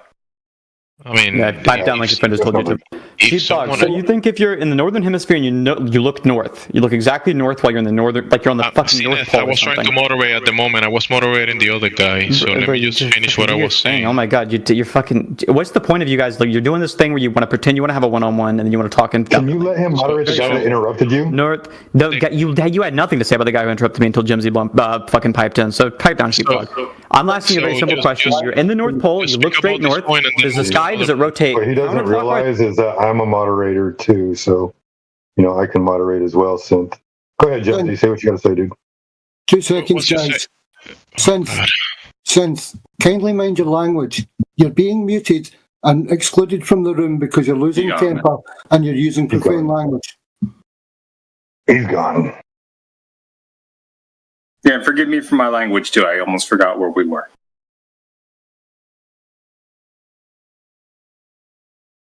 Sheepdog can manage himself with this type of people, guys. Come on, come on, guys. Oh, you're right. Easy, man. You're right about that. I almost forgot you were a mod in here too. These people are easy. Yeah, I've just recently got mod privileges and whatnot. That's true. Okay. The angry people, they're the easy ones, man. They just don't know what they're talking. Like he's just like, oh, you're just outright lying. It's like, refute me, bro. That's true. Yeah, thank you for that, Gemsy. I forgot he was a mod now. The thing is that sheepdog will let it sleep until they hang themselves. So you just gotta let them get the rope. Exactly. And there's a razor blade underneath them too. So. Good point. Good point. I just jumped in. I forgive me there. Couldn't help it. You're good, man. I appreciate you being a homie and all that. But if he comes back in, I'll open his mic up again or whatever. I don't care. Like all it's doing, just so y'all know, for those in here that don't understand what's going on, it's showing how belligerent people who defend the globe are. They take it so personal, and for whatever reason, it upsets them because they can't fathom the idea that somebody would think that the Earth would be even flat, let alone go out and measure the surface of the Earth just to say, oh, there is no measurable curvature. Because the horizon's supposed to be a certain I do know distance Synth. away. I think the frustration came from Synth was pinged to come back and said it will be a one-on-one, and the moderators here guaranteed it would be on a one-on-one, and then some random moderator just joined and started over talking and then muted and kicked Synth. So it was like, right. I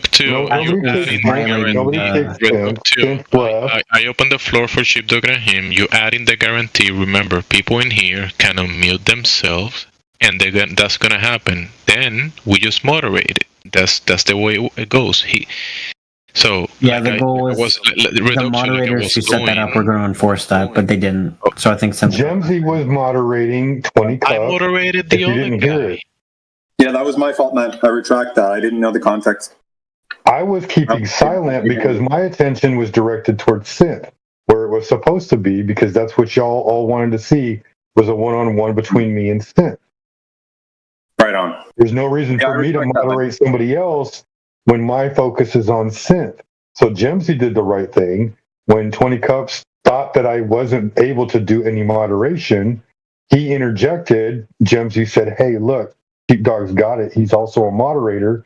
He was being moderated, but Synth couldn't keep his mouth shut, so that way 20 Cups could be moderated and we could get back to our conversation.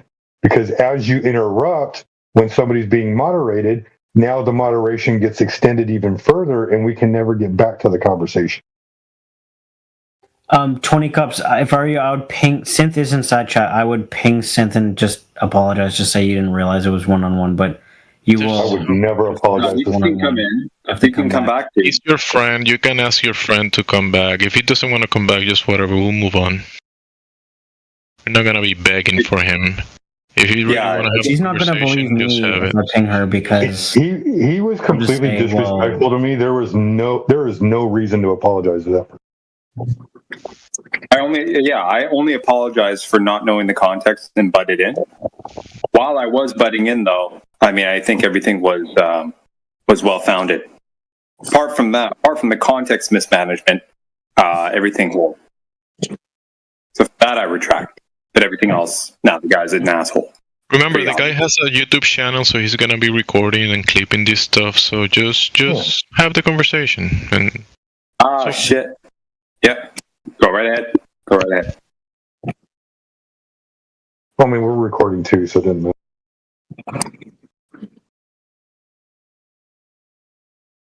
But he's trying kind of like doing this soft, triggering way of speaking, so we get triggered and then he can clip it. So just. Are you a snowflake? Oh, snowflakes? No, that's actually found during winter time.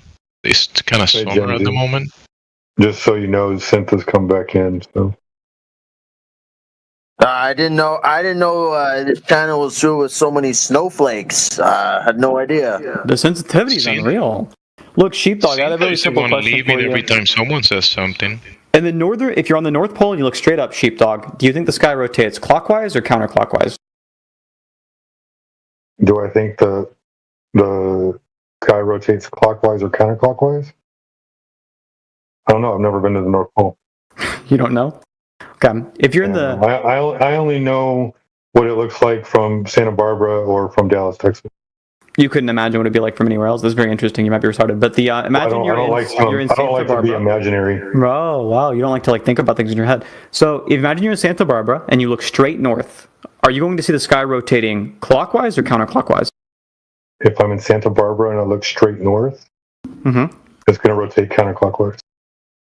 Okay. If you look straight south, what will you see? Clockwise. If you look straight south, you'll see it rotating clockwise. Yeah, because if I look east, the stars would be going up over my head. And if I look west, they'd be going down towards the horizon. Okay. Could you provide me with video proof that you can look straight south? Show me the compass, show me you looking straight south, and then show me it rotating clockwise. It's a 360-degree camera. Yeah, do you have a normal camera? That that camera you can, like, use in your hand and just record it? That camera is what somebody else posted. It's a 360-degree camera. Right, you have somebody posting it from like multiple different hemispheres, but I'm asking you, can you do that in your hemisphere? Could you just find me a video? They only live in Santa Barbara, California. How much money would so your time is worth money, right? Like how much time would it take you to do that? Several hours. I don't know how to set up a time lapse. Several hours, so probably like what, 2, 3? And I live in the city, so I'd have to go out to the country. Right, so you have to go out to the country. So it takes you how many hours in total? Several hours, because I have to be able to. Yeah, how many is several? How much rough estimate? Overestimate, estimate high. I have no clue, man. I've never done it before. The last time I tried to do an observation, it took me all day to do the observation because I'd never done it before. So you have no. You ever actually like plan something out, and then you go out to actually do it, and it doesn't work out the way you planned it? Can you do it in one day? Probably. In like 8 hours, I'm not gonna stay up all night though. I have to do it in 8 hours? I have work. Could you do it in 8 hours on an off day? What does this have to do with the surface of the Earth? Because I'm going to pay you money. Well, obviously, it has to do with the surface of the Earth. If it's the case that we see this observation, then the Earth isn't flat. It's like, duh. If it's the case we don't see the observation, the Earth would be flat. It would be like really good evidence for it. So it's evidence in favor of both hypotheses. And I'm asking you just to prove it. And you say it's not worth my time. Well, your time is worth money. I'm asking you how much time would it take, and then I'll figure out about how much do you make per hour. I'll throw that down. Oh, I'm $10,000 a day, dude, for sure. You make $10,000 per day? No, that's what I'm charging. That's what you're charging to do what? Yeah. To do what? That's what I'm charging. If you want me to go do this observation to do what? What do you? That's how much you make doing what? No, that's what I'm charging. Yeah, that's what you're charging. That's how much you're charging per hour. Doing what? That's my fee. You're charging how much you make per hour at your job, right? Like how much you make per day. That's how much. That's a different job. You're asking me to do this is evidence to me is that for some reason this thing is something you don't want to do way more than your job. And this seems like a pretty easy task, so I would assume the only reason is because you're too emotionally invested in the idea. For some reason, you decided to interrupt right now, so what I'm going to do is just talk over you indefinitely until eventually I get server muted because you guys don't have arguments. What you have is talking over and fallacies, and you have no way to engage with anything that's being said. Very simply, if you're in the North fucking Pole and you look straight up, what you're going to see, if you're in the North Pole, you look north, is you're going to see that the sky is moving stuck on this argument, and you're not going to move. You're not going to see from the Northern Hemisphere, looking straight south, the sky moving in any direction, because if you look straight south, what you're going to see is the fucking ground. Why don't you go do it?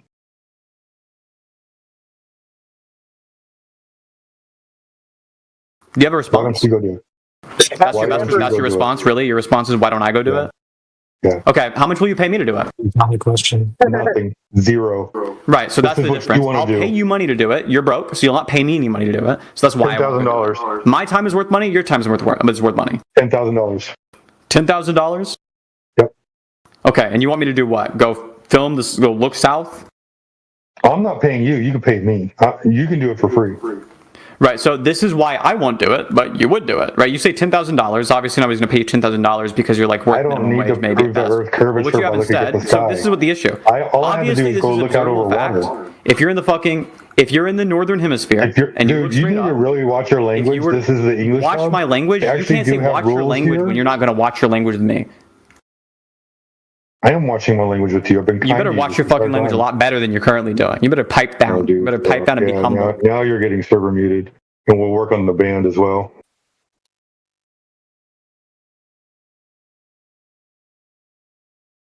Don't worry, we'll work on the band since you can't hold your tongue. What the hell was that? Who let that woman in there? A goblin. Incapable of having a normal conversation, this guy. Oh, that was a dude? I accidentally server muted the person, so whenever they come back in, they need to be server muted again.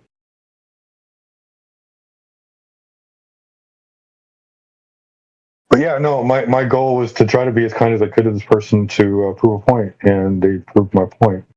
Well, he's running away from his claim, like he's looking away from the ground and making assertions about the sky. Yeah. That's what I was going to say, Jimsy. It's like, why are we staring at the sky, man? Even though the sky debunks the globe as well. Let's not get too far from that. But still, the question is the surface of the Earth. Let's check that first. Is that curving? Wait, how does the sky debunk the globe? No parallax. Even though the globe claims there are 5 different motions, 5 different vectors, 5 different speeds. Redshift and blue shift isn't always doing what they say they're doing. Okay, but I think Synth was saying that the sky debunks the flat Earth. I think that's false. Because the Earth isn't in the sky. Well, you can't argue because they just mute you if you try to. The guy, we're not supposed to be using like I'm done with you too, dude. And when you say no parallax, do you mean if you were to do deep space parallax, the angle would be like really small? That's a baseless assertion as well. What do you mean by if? Has it been done? Just gotta let Reduxio, let your friends know that there is certain words that are not allowed in the server, and they keep repeating it, and it's like they don't get it. How are they gonna even have a normal conversation if they cannot get simple rules about the server? They're actually doing it on purpose, it looks like. I think thought he was going to get joined English Hub, so she might not have known. He was told he's a native. Times. He knows. Don't. That's what you get for hanging out with degenerates, man. What about the guy thought you were going to give him $10,000? He thought you were going to give him $10,000. Yeah, that's not measuring the surface. He was like, "How much are you going to pay me?" I'm like, "I don't need to go look at the sky to prove the surface of the Earth." He's like, "Well, then you can go do it." And it's like, "Okay, you can pay me to go do it." No, listen, he said 1,000, and then he was saying you were broke, but when you said 10,000, he said, he started stuttering, not 10,000, right? Because he's broke. Yep. Because if he wasn't broke, he will pay you 10,000 to do the job that he's here to do. How much do you make an 8-hour shift? Yeah, and it's not measuring the surface of the Earth. That's what we measure, the surface, please. Yeah, it's a complete red herring. Yeah. I don't even work 8-hour shifts, y'all. I work 12 hours a day, 6 days a week. I mean, if he's willing to pay you 10,000 to go do that observation, sounds good. Yeah, I'll go out and do it, dude. I'll tell my wife, "Hey, babe, I got to spend the night out in the wilderness." I mean, he said he's like he's acting all rich and mighty, so maybe he can pay you the 10,000. He said he was broke. That Sheepdog is broke, but that means that the guy is rich because Sheepdog is broke, so he can pay Sheepdog 10,000. Yeah, you said Sheepdog was broke, so you could use the money, kind of shit. Then Sheepdog said $10,000. All right, we're going to go down that road. 10,000. I thought, yeah, that's a good number. That's my fee, man. I even told Glovers that I will debate flat earthers for $10,000. Yeah, that's a good number. I'm a contract worker, man. What can I say? Yeah, you're not stupid either. It's the thing is, I saw that video that you shared, and it does look like the stars are rotating different directions. And if those videos are about something, so listen, Sheepdog. Okay, yes, the stars are spinning, and then what? Yeah, exactly. How does that prove the Earth is a ball? surface. And that was the whole point, Reductio. Did I not say that no matter which hemisphere you're in, if you're looking north, the stars appear to rotate counterclockwise? And if you look south, the stars appear to rotate clockwise? It doesn't matter where you are. That way. Yeah, but Synth was saying that video was fake. Right. He can say that it's fake, but it's a 360-degree camera, and it's showing it all from one location in Santa Barbara, California. No, they lied about the location. Yeah, So Synth is a conspiracy theorist then. Yeah, it sounds like it. No, it's just they just lied about the location. He is because he's saying it's fake. I mean, he's running away from his claims, looking at the sky. He's like a lunatic, looking at the moon and howling like, I don't know, like some type of crazy guy looking at the sky. Like, Earth is a globe because I look at the sky. Yeah, but you have to understand it's also really easy to fake it, right? Like, you would just reverse the footage, or you would just lie about the location. Well, then it sounds like you need to go out and test it for yourself then, right? But dude, you don't even apply that. You don't even apply that kind of rigor to your own worldview. Listen, dude. But here's the thing, Reductio. You don't even check this out, bro. Here's the reality, right? Everything that is presented, more or less everything, from the Globey side, has to either do with photos or videos or whatnot, right? Or math backed by some video to justify it. Justify it with an observation from a video, right? On the other side, right, there are videos and photos and stuff like that, but they're also presented with methods for replication, right? So if you say photos and videos don't mean jack shit, so you cross them out on both sides, you're left with what? Yeah, well, I mean, you get skepticism, right? You can be skeptical. And that's a good heuristic. It's just the thing about that is with this video, it turns out that every time I've gone outside, we already crossed out videos and shit like that, right? Forget my language, right? Why are you what are you skeptical about? Just go reproduce it. It's not a problem at all. It doesn't go stop. Out into nature. Go out into nature and validate it for yourself in nature. That's it. Then you know. That's all there is to it. And don't forget that the sun and the moon move clockwise, east to west forever. Every one of us will die. That sun and moon, the sun and the moon are going to be moving east to west, clockwise. That's how they're going to move.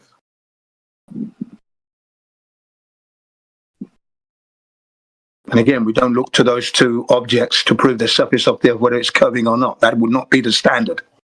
Clearly, you're on the surface. Yeah, go ahead. Sorry, Jim. I was just going to say all that to say, indeed, videos and photos are not sufficient. They're suggestive of something, and upon further analysis, it can be validated or not. The problem is all the video footage that we're given, right? Videos from a satellite or something like that. All these things, there's no way to validate them. That's right. You understand? Exactly right. I understand. And they don't support our finding. Microgravity, you don't have gravity is something that don't exist at this point. That's a non-entity, actually. Fantasy. Which gravity are you referring to anyway? Which gravity are you referring to? Two schools of thought here. Sir Isaac Newton and Albert Einstein. So which one are you referring to?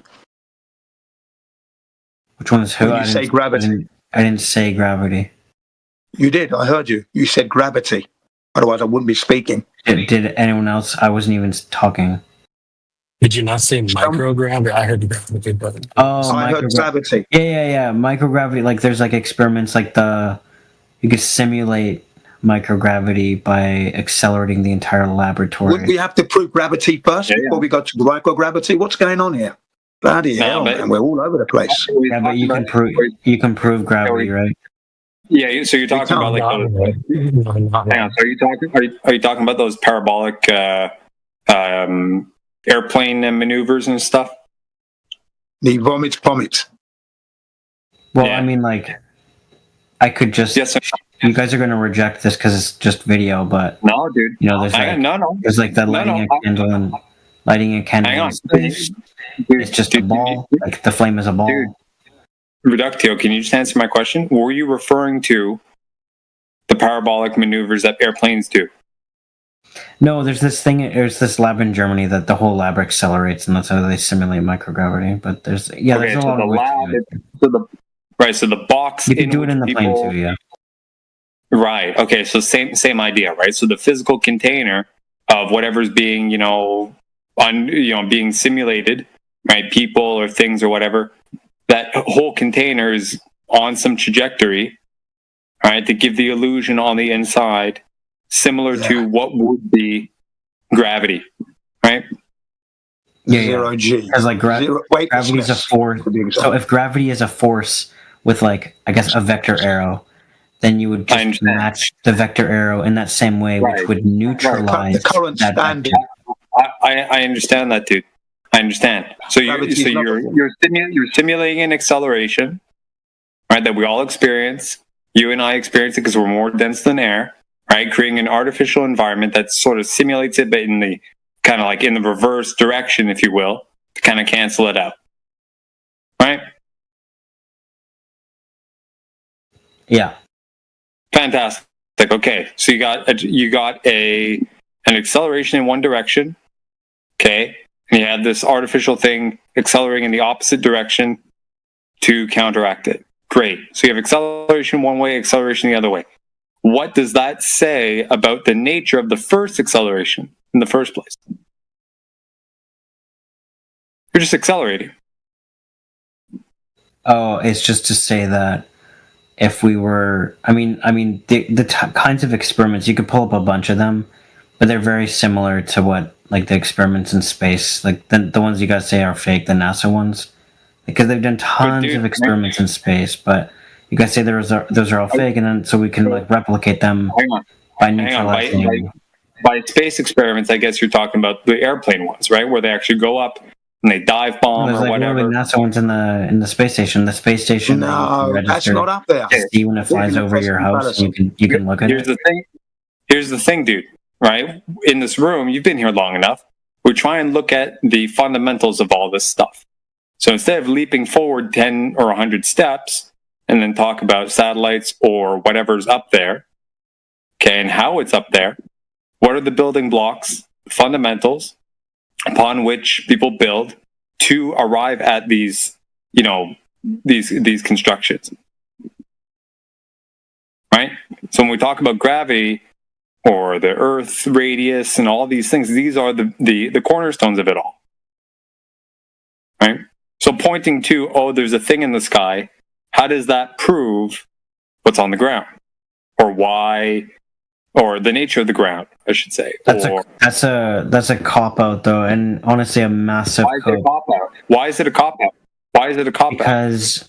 Because any model should account for all phenomena, right? If there's a phenomena you could point to that can't be accounted for, right, then that model just can't exist. It's not possible because there's some phenomena that exists that the phenomena is being observed from the ground from many observers, right? Many locations.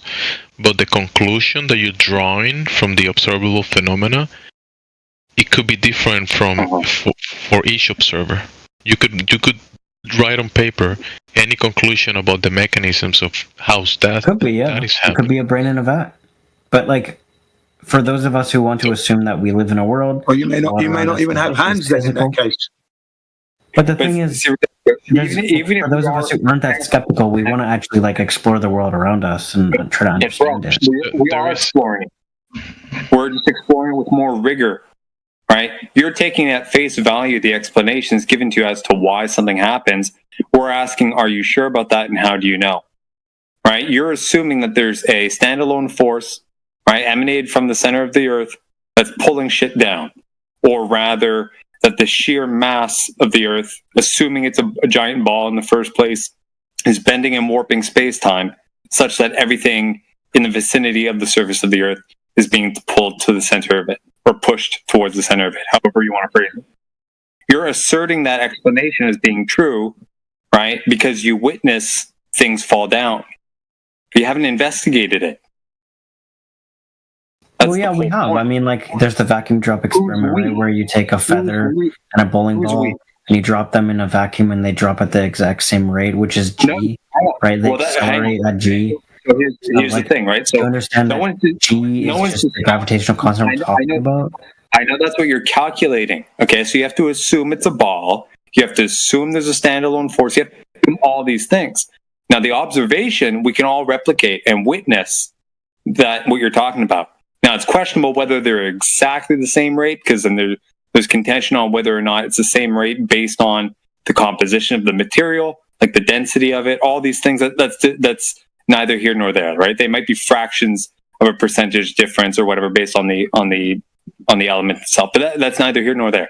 Okay, the average acceleration downwards, we can all witness that. That's not a problem. Your story or your explanation as to why that's happening is what's in question. Do you see the difference? No. So okay. So let's say.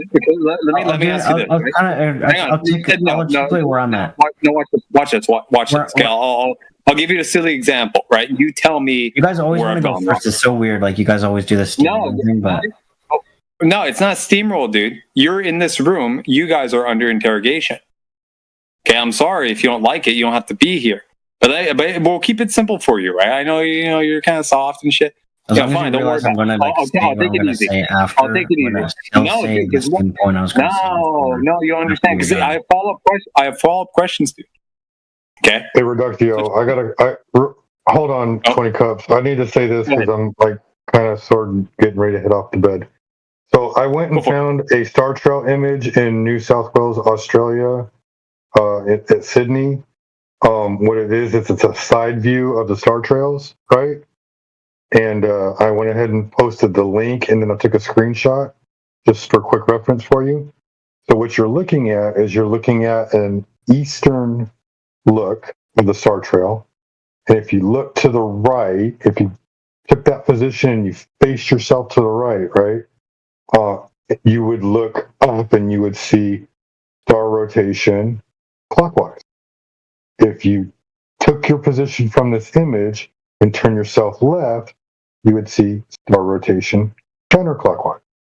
So therefore, in the southern hemisphere, you can see both clockwise and counterclockwise rotation depending on the direction that you're looking at. Wait, I'm confused. I don't know why this is so hard to understand. How can you see counterclockwise?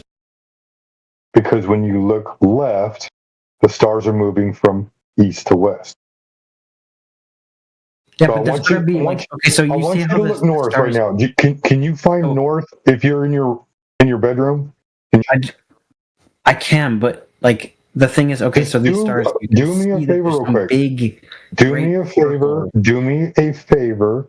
I want you to stand facing north in your room right now, and then I want you to draw a circle from east to west and repeat it over and over and over again. And tell me which direction that is. Okay, but what I want you to do is the actual experiment that tracks what globe earthers keep telling you, which is if you look at the stars. This is a real photograph time lapse. Just let me get this. This won't hurt that bad. See, letting me finish the sentence will literally just help both sides get their points out, and so we can have a productive conversation instead of steamrolling. So, in your picture, right? There's an arc to those stars. Now those stars are arcing, and they actually are. You could, if you traced them along, like beyond what you can see, you would actually do one great circle, right? And it would actually end up rotating in the same. You would actually like just do one big circle, then it would come back. So there's some focal point at which these stars, the axiom, at which either they are rotating around the Earth or the Earth is rotating to make it look like the stars are rotating, right? Either or. And then you take that, and they're just going counterclockwise. You could say, well, this half of the record of the circle is rotating east to west, and then but the problem is the other half that you can't see are rotating the other direction, and so that's why we use appropriate words like clockwise or counterclockwise, which account for all of that in one easy way. When you say east to west, it doesn't actually get at the important thing, which is that if you look up, it's going to be going in the reverse direction depending on which part of the planet you're on. You're showing the planet. There's no way you could face that would make them like rotate in the other direction, right? If a record is spinning counterclockwise, That's not true. We don't see that star above us. Where in the room can you go to make It's always at an angle. I'll tell you what. I'll give you another video. It's at an angle, but if you were at the poles, it wouldn't. If you were at the North Pole, you would actually see the full thing rotating around, right? Now, if you're lower, like if you're on the equator, you're not going to see that, right? So it's going to depend on your latitude, but presumably, if you're at the North Pole, you can see, Polaris, and you'll see them all rotating around Polaris. So if you can see Polaris in the center of the sky, if you look directly up from the North Pole, Polaris will be right there in the center, and then all the stars will be rotating around Polaris counterclockwise. Now, if you were in the South Pole and you look up, all the stars are going to be rotating clockwise, right? They're all going to be rotating the other direction, and you're just looking up, right? Has anybody done that? You could do this. You don't have to be in the South Pole. You can be in anywhere in South America. Like the lower down you go. Now, if you're at the equator, the stars actually do just go east to west. You're not answering my question. Has anybody done this? Gone to the pole, set up a camera, pointed straight up, and got a time lapse? Well, I think it's not. I mean, all of us here take it for granted, where we just say that it rotates around Polaris. But dude, you're the one saying, I don't think you're the one asserting this bit. Okay, I'm asking you, do you know if they've I haven't gone to the North Pole, but you would just have to go high enough. Bro, I didn't ask you. Watch this slithery nonsense. Dude, I didn't ask you if you did. There's no. I asked, has I don't know. I don't know who has. I'm pretty sure someone has. Thank you very much. Sure. Thank you very much. So you haven't done it. That's fine. Whether it was you or not, okay. You said this can be done, or you're speaking as if it has been. I'm asking you, has it been? And you say you don't know. So why are you asserting that? But here's the thing: is hold on, Reductio. I gotta ask you really quick, dude. Why is this so painful for you? It's my turn. So why is it so painful? You don't have to be in the North Pole to see Polaris, though. That's the beautiful thing. Now, as long as you can see Polaris, that's going to be your center point. Anything around Polaris, anything above and below Polaris, that's going to be the center point. That's fine. That's fine. That's all good and fine and dandy, dude. I'm asking you about the details of the claim that you made not 30 seconds ago, maybe a minute now, because you're skirting my follow-up question. Because you know you can't answer it. So I'm asking you, can you at least be honest and retract your statement about if this, then that, when you don't have any support for that? It's just a claim that all humans affirm. Everyone affirms this. You know, everybody affirms it. Everyone affirms, quote unquote, everybody. A lot of people affirm that we're on a ball. It doesn't mean it's true. You saying someone goes to the North Pole, looks up, will see this or that. I ask you, has it been done? And you say you don't know. Everyone affirms it. Does it mean it's true? No, I don't know. We don't know. You're saying something that's on an ultimate truth. Everyone could have been lying. You're correct, right? But I mean, we don't. Everyone could just be. I didn't say that. We don't have to go to these ridiculous levels of stuff. Nobody has to be lying. They could just be wrong. Exactly. They could just be misconstruing or. We all could be brains in a vat. We all could be brains in a vat. But here's right. So this brains in a vat thing, I want to address this. Okay, let's say we are, quote, brains in a vat. Okay, I don't think we are, but if we are, all these questions that we're asking about the nature of where we live, right? This experience that we're having while we're just brains in a vat, all these questions reside within that quote unquote simulation. So there's no hopping in and out from context to context, inside or outside the simulation, right? When you get uncomfortable with a question, okay? There's no need for that. Let's just assume We're inside a simulation. All questions moving forward are context specific within the simulation. How about that? You happy with that? Right? Does that make you feel better? Yeah, but the point is that, like, right. So therefore, there's no point. Do you want me to grab footage? There's no Like, what point do in you want? invoking that. So that's why I'm asking you, while we're in this quote unquote simulation, if you think that's reality, right? Who's gone to the simulated North Pole to look straight up 90 degrees at the simulated Polaris to watch simulated counterclockwise or clockwise rotation and vice versa in the south, looking up at whatever it is, Sigma Octantis, simulated Sigma Octantis and watching the opposite direction? Who's done that? You don't know. And that's okay. I'm not going to grill you that you don't know that. I'm grilling you because you're asserting it as if you do, but you can't back it. That's all. Yeah, I'm just. And why does this even matter anyway? You're talking about the stars. You're talking about the stars. You're talking about the stuff in the sky. It has no pertinence to what the topic of conversation should be, which is the nature of the ground. Right? You can make inferences, right, and model stuff according to what you do see, right? But those inferences are just that. They're based guess, right? So long as it fits your construct, you're happy with it. But it's not proof of jack, sweet, F all. Okay? You're bitching about being skeptical and stuff like that. Damn right. Bring the receipts, bro. I mean, I could go outside and film it. I like it's a little bit cloudy tonight, but I could go outside and just film Polaris and film it right. Like, I could view the footage myself. I got a better idea. It's not in contention. So, like, when I say, I got a better idea, 20 Cup. I've gone outside. Hold on, I got a better idea. Phenomenon of it rotating around Polaris.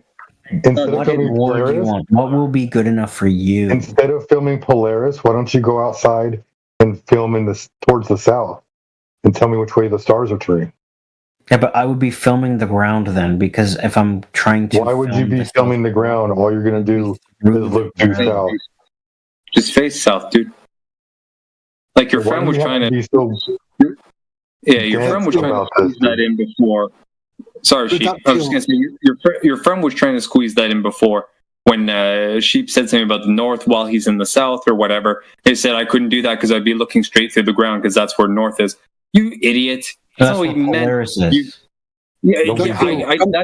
you're saying. That's what you're asserting, right? But when he said face north, he means face north where the compass would point you, right? Compass is the ground, dude. Don't be ridiculous. Don't get caught up in a silly troll. I know, it's crazy. I'm trying to bring it back. We can't know anything. We might be a brain in a vat in a jar. I don't even know if I have hands. Like, I'm only 99% sure of anything. Yeah, and that's their out. Sure. That's your out. And everybody grab it. I don't personally drink, but every time somebody says brain in a vat simulation, have at it, because you're probably going to get hammered tonight. The thing is, like, if I were to do what you're saying, here's the proper way to structure your question about, okay, well, what if you just look towards south now? If I told you to travel south... I'm not done. Hold on. I'm just responding. Hold on, 20. I waited my turn. Reductio, if you were at your location, Reductio, this is not a way I told you to travel south, would you dig a hole into the earth, or would you move directly? This is ridiculous. Yeah, I know, it is ridiculous. You literally have pain in your head because you can't fathom the idea that the earth is flat, because we're proving it on a regular basis, and all you want to do is look at the sky instead of the earth. That's the problem. So if I told you to look south, right?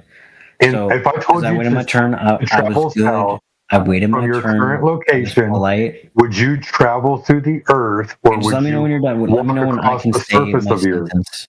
No. Sheepy's not listening to you. He's waiting to talk.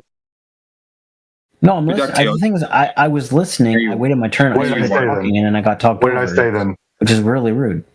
What did I say then? Yeah, for the sake of the conversation, just let each other finish a sentence. It's audio chaos. moment. Of course. Sorry, Daksha, are you gonna bring a point? Go ahead. Finish your sentence. Go ahead. Okay, so if you were to look at Polaris, the stars are going to rotate counterclockwise around it. Now, if you were to look directly away from Polaris, there's going to be an opposite axiom, which is the Southern Cross, or like very close to the Southern Cross. Now, if I were to try to look at the Southern Cross, I would be looking through the Earth.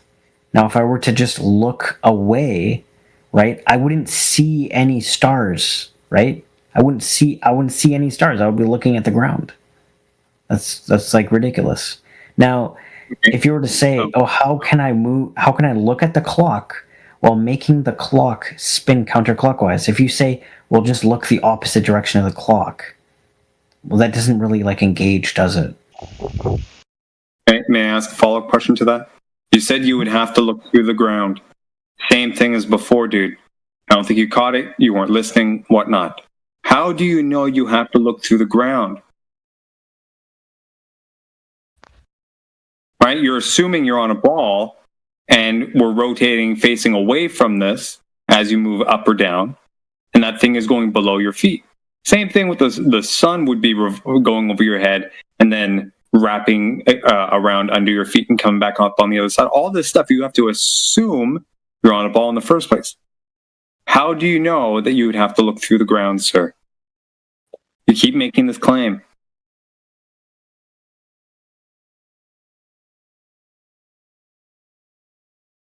You want me to give other argumentation for a globe? Like, do you want to move on? No. Unless you can concede it. Hold on. Wait. No, we can move. Watch this. We can move on if you retract everything you've been saying about the stars that you have not been able to back up. I can point out two at least. Looking through the floor, right, and be able to see the other pole star or whatever, and then going to either poles, looking straight up, and see movements in a particular direction. Called you out on those two earlier. That would require other argumentation to substantiate, right? Sorry? Which would mean we would be moving on. Right. Repeat that. Like you could say, well, how? Like you're saying you would be looking through the ground. Well, how do you know that? And then I would give some argument for the globe to show that's how I knew that. And then we would be talking about some other topic then at that point. So all this other, no right. So at the moment, you haven't been able to provide that. You can provide an argument, but is that argument going to be? I haven't been able to provide it because we're talking about this right now. But look, for the sake. Hold on, dude. Are these arguments going to be equally as fallacious or inferential as these ones that you've provided so far? Sorry, what's the fallacy? Dude, you have no support. You're affirming the consequent with all these questions, with all these affirming the consequent is a very specific term. So yeah, plug in what I did. Plug in what I did. Yeah, you said if I want to look at a star, I have to look through the ground. You're assuming that you're on a ball in the first place. Either way, dude, you have no support. That's actually just not true, right? Like I could have other argumentation for that. They're all inferential so far, dude. So I'm trying to point out to you. Yeah, the star point could just cohere with other argumentation I have that's coherent with the globe model that is like I have evidence. Are they all inferential?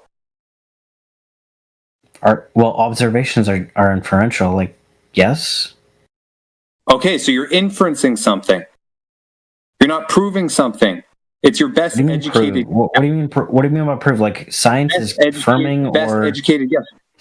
Science is like this is not observation. But here's the problem: Now I understand. Now I understand. You're misappropriating the term. What do you think science is? Like, do you think science? You're misappropriating the term science, dude.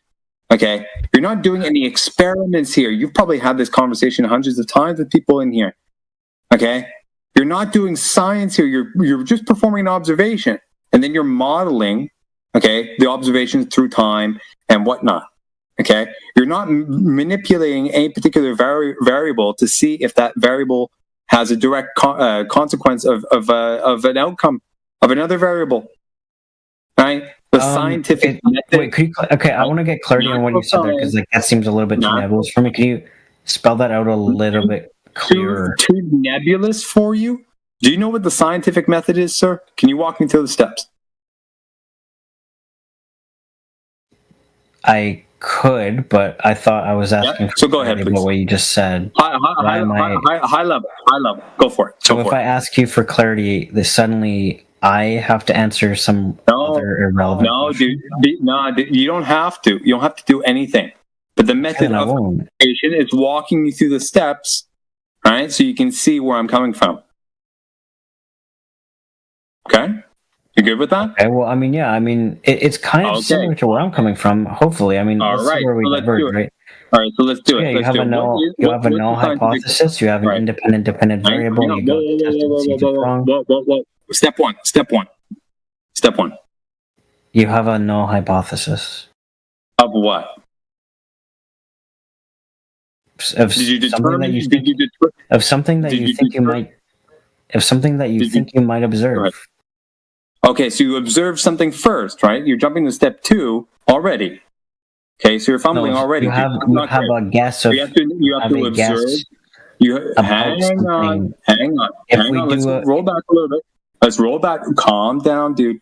Roll back. You observe a natural phenomenon. You seem very excited right now. Of course, yeah, I am. Right? I love this shit. Okay, great. You better calm down too, then. You guys fumbling over yourselves and shit. It's hilarious. Right, so you observe a natural phenomena. Step 1. What's step 2? Step 1 is a null hypothesis. Dude, no, you're saying step 2. What the fuck? Dude, I just told you. Hold on, 20 cups. I'm just going to walk him through it, dude. All right, step 1 is the observation. You have to observe something in nature. So then after you observe it, then you ask the question, what's making it do this thing? And so then you formulate a hypothesis. Once you formulate a hypothesis, you also have to give a null to counter your hypothesis. And then what you do is then go establish your dependent variables and then determine what your independent variable is going to be. And you manipulate that independent variable through certain methods that you establish in your experiment to determine what the hypothesis is, or if it doesn't prove that, then it becomes the null. So then once you've done your experiment and you've attempted to manipulate the independent variable, if you have and it proves your hypothesis, then you have a sound theory. If you don't, you have a null and it's back to the drawing board. Well, to be clear, it's not necessarily sound, right? Like it's like currently not necessarily confirmed. That might not be the right word, but it's just you do it. You repeat it over and over and over and over and over again. You can repeat it, and then when you get a very high percentage of for example, the you same could thing over and over. Other methods, right? We could say it seemed like this was actually true, but later on we did a better analysis, which like ruled out some other factors that was a weakness in our other study, and this one was just far better and more well powered. And it actually turned out that it was false. We just, didn't have the power in the study to prove it. Okay, that's one way of doing it. Just like, you can do a secondary. Like, it's like we try to erect like a straw man. We try to blow it over, and it's like, okay, well this air gun wasn't powerful enough, but it actually like is still standing, so it might actually be true. But later on, it might blow over. It just we don't know. It's just kind of like science. These are just like inferences. It's just this is the best that we have. That's all science can really do. Is to say, yeah, this is like these are out of our inference structures. The best. That's not how it works, man. Right. If you do science to determine the shape of the Earth, right? Like long distance observation. Remember how I always talked about doing a tangent line over the surface, and if there's a drop over distance, then you'll notice that there's a curvature rate, and if there is no drop over distance, then you have two parallel lines, right? That's one way you could do a science experiment to determine whether or not you have any curvature over that. But really, it's just a geometry question at that point, because you're not manipulating anything, mm-hmm. right? Yeah, like one of the things that is weird that you guys say is so it's not it's science measured as flat, right? on the Because state like of the Earth. when you say it's measured as flat, Right. what do you mean by measured then? Because Right. are we So getting what's your rulers? Like, do we have a flat ruler that shows that this ruler is absolutely on the ground here, absolutely it's level, and then like absolutely 1 mile out is absolutely like absolutely we have a 1 mile long actual physical ruler. absolutely. Well, not a ruler per se. No, we have observations. We have known distances to objects from specific locations, right? They're known Yeah, to be but there. because you know that light bends and does weird shit. You gotta either factor that in They as were best as you placed can. there. It's not going to be perfect. They're physically stuck into the ground. They're Using not lasers moving. even is going to be full, like at least full. Are you not hearing anything that I'm saying? Are you not hearing anything I'm saying? These are known locations. I'm hearing what you're saying and like giving a These are known locations from the beach.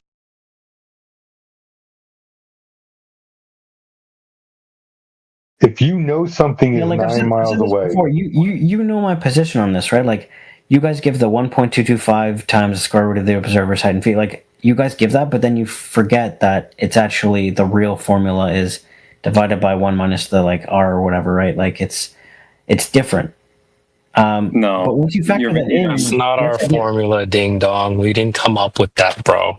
Yeah, and you're screwing it up too, right? You're conflating the 1.22 times the square root of the observer's height in feet thing, right? The alleged horizon from any particular observer height with the parabolic approximation. Yeah, I know you do 1 over what is it, r over x squared or something like that.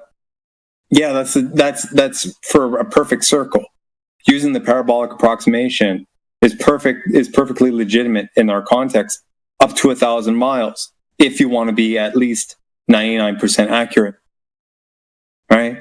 You guys arguing over this stuff. I mean, I can show you the math if you really want to. Okay? It's not worth picking apart. And I'm going to add this real quick for context. 20 cups. I'm just going to add this real quick for context. The actual correct formula in chat, by the way. Hold on, reductio. The 1.225 times the square root of the observer's height in feet. All that is a tangent line calculation based on a circumference of 24,901. Yeah, right. But the thing is, like, and here's my position, which is just if you use the formula that I'm giving, right, it's not 1.225 times the square root of the observer's height. It's 1.225 divided by the 1 minus k times the square root of the observer's height. This factors in refraction. Why don't you give us the reference for that formula? Have to factor in the effects. Give us the reference to that formula. If you do factor this in, and you still see objects, then you can actually claim that these objects are too far to see, and you could be correct. But so if there's refraction happening all the time, who measured the curve of the Earth? I'm just like, no one got a fucking ruler out and did it, right? We have to calculate it in some other way. We have to use inferences. Bro, I gotta ask you something. We have no curvature measurement. Got it. Where do you get this K from? That you can derive that from in the field measurements from pressure, temperature, and humidity. It's a great one. Thank you. I understand that, right? Now, what test has been done to actually attain this K with real world values? Because the only things I've seen where K is citations for it, like there's they've observed. Hang on, dude. I just want to point something out, right? All the Ks that have been brought into this conversation in the past have been basically backwards engineered, right? You take an observation, right? You say, oh, we're on a sphere of said size. We should not see this thing, but we do. So what must the K value be for us to actually see it? And then they use a sliding scale or whatnot until, in some sort of simulation, until something comes into full view to match the actual real world observation, and then assert that this K must have been, the K that would be the product of whatever humidity, temperature, and pressure and all that, throughout the line of sight. But they don't actually go out and sample all these different data points and model it with that. Do you have something where they actually go out and do this sampling? Right. So you actually are correct. Where if you are to misappropriate that usage, like the way that you could reverse engineer and not do the like fallacy version or whatever, the wrong like the misunderstanding version, say, okay, well, if the K value, the true K value is unknown, then in theory the K value would have to be such and such reverse engineer number in order to be able to see this, or the Earth is not a globe, right? Or the like our value of the Earth is like way bigger than we thought. And not so necessarily though. Not necessarily. Because that's actually the true K value and not the hypothetical what would it have to, how high would it have to be in order to see that. Then yeah, they're doing obviously they're just lying, right? Because no, they're just assuming, right? They're assuming two things. Number one, they're assuming the R, and then they're assuming the K, right? So they have two unknowns in this, but they assert one of them is known, right? It's a similar operation as going on with the whole Eratosthenes thing, right? They assume the light rays are coming in parallel. They give no reason why, it just must be because the sun must be super far. Right? They just take that for granted, and then they backwards engineer R. In this case, they're taking R for granted and backwards engineering K, right? So I ask you again, right? Because you didn't answer the question. Do you have something, right? Some citation or whatever, where people have actually gone in the field, sampled all these necessary values, temperature, pressure, humidity, et cetera, right? And then modeled according to that. I need your story, your explanation. I want to actually do it. If you open up these links, you're going to have to actually calculate K for yourself based on their measurements. But I don't want that. These have the raw numbers. I don't want the whole article, dude. I don't need an elephant hurling. Okay, I need you to cite something for me. Paragraph, formula number, whatever it is, data table X, whatever it is. Okay, demonstrating that this K was derived from real world data sets. Right? Samples from the real world, right? Matched up with an observation, observer height, object at whatever distance, et cetera, et cetera. Now that would be a lot better, but the problem is you're still assuming R, right? So you have a little bit of work ahead of you, right? But at least get that K, that real world K, please. It would move us a step forward.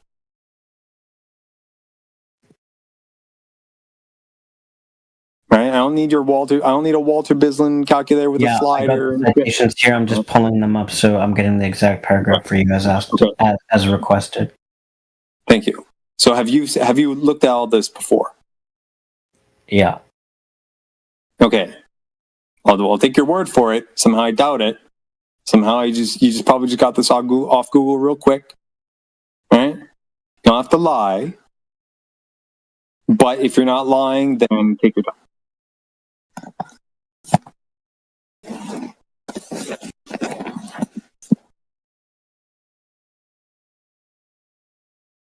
Critical stuff done. So while he's doing his research on the fly, anyone else want to take over for a minute? Probably going to take him some time. Yeah, so I'll just say this really fast just to kind of bring up some clarity for those that are listening. When it comes to measuring the surface of the Earth, right, you're looking for a direct line of sight without impedance or interference. You can also use a laser. Lasers shoot in a straight line. Can refraction occur? Yes, but generally speaking, lasers will shoot in a straight line unless there's severe conditions that are occurring. And in that instance, right, there's your tangent. Now, you're not going to just shoot one observation and then call it quits and say, oh, good enough for me. No, you're going to want to do several observations because maybe there's conditions you didn't account for in the first. So you're going to want to take an average of all your observations, maybe plot them out, see which ones are tight within the bell curve, which ones are on the outliers and things like that. See how much, forget what term it's called now, but you want to find what your I guess you couldn't find what your p-value is because you only have one statistic. So your p-value would be low anyway. But basically you want to find your standard deviation in that, right? So you're looking at all of these observations, and when you do these observations, you have known distances, right? Whether you're using nautical miles because you're traveling by boat, or you have things that are like firmly embedded into the earth despite being out over the ocean. They're not going anywhere. They're known distances. These distances are traveled all the time. People go out there to these locations to, go do their jobs and things like that. So these are known distances from the shoreline. And what's happening is you're looking out over the water, and you're seeing these objects in their entirety. And what you're noticing is that the horizon where the sky and the earth, in this case water, apparently meet, appears behind the object, when we are told that the geometry of the earth is the reason why boats go over the curve and why we have sunset. So if the location of the horizon is at a much further distance than what we're supposed to be experiencing on the geometry of the earth, then it can't be the physical earth that's blocking things bottom up. It's got to be something else. Because the physical location of the geometry of the earth is much closer than what we're seeing. It has to be. Otherwise, it's not a globe.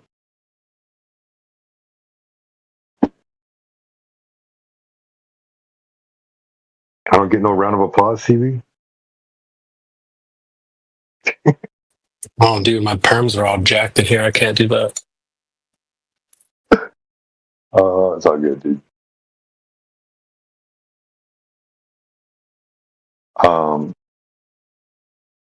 But yeah, I mean, that's pretty much it, man. And like, measurements.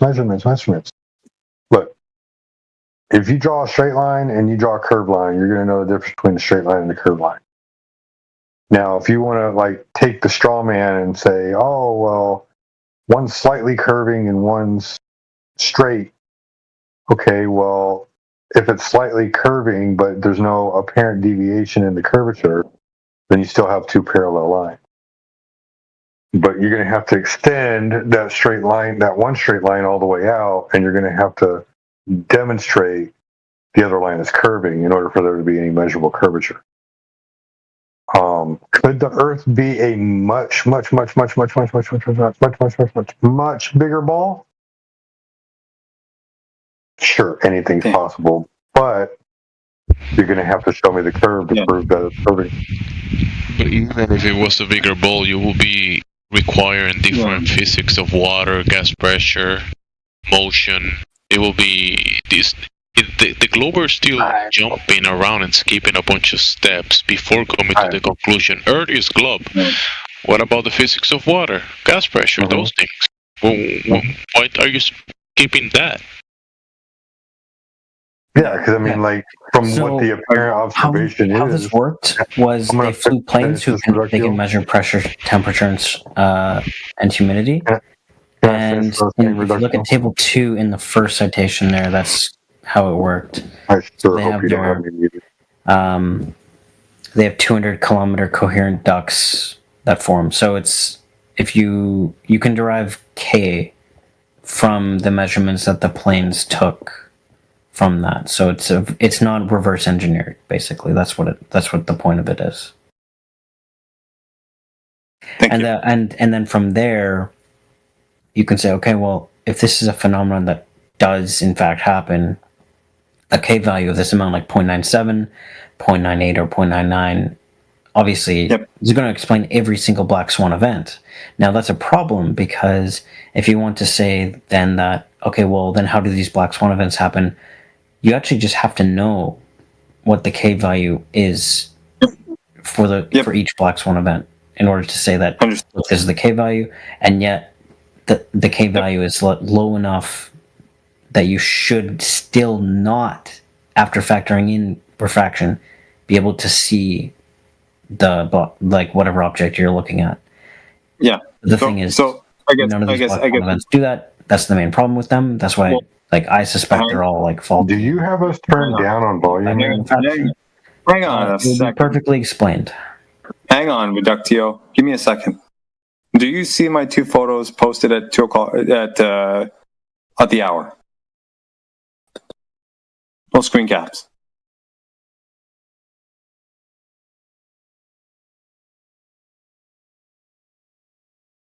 Sorry, did you reply? I didn't hear your response. Do you see the volume down? Yeah, dude, you gotta raise this up, man. Don't lower mod volumes down, dude. You're talking over sheepdog. No, I didn't. My audio cut out for a second, legitimately. Sorry. I mean, you completely talked over me. I was in the middle of talking, and you talked over me. Yeah, suspicious, but I'll let it pass. Point is, dude, do you see the 2 screen caps I posted at the hour? Yeah. Okay. Do you know what this is to model? Have you ever seen this argument yet? The events curve calculator. I've seen this, but I haven't seen these specific numbers plugged in, though. Good. I didn't think so. This is my work. Okay. Does anybody have the black swan on hand? You've seen the black swan argument? The oil rigs?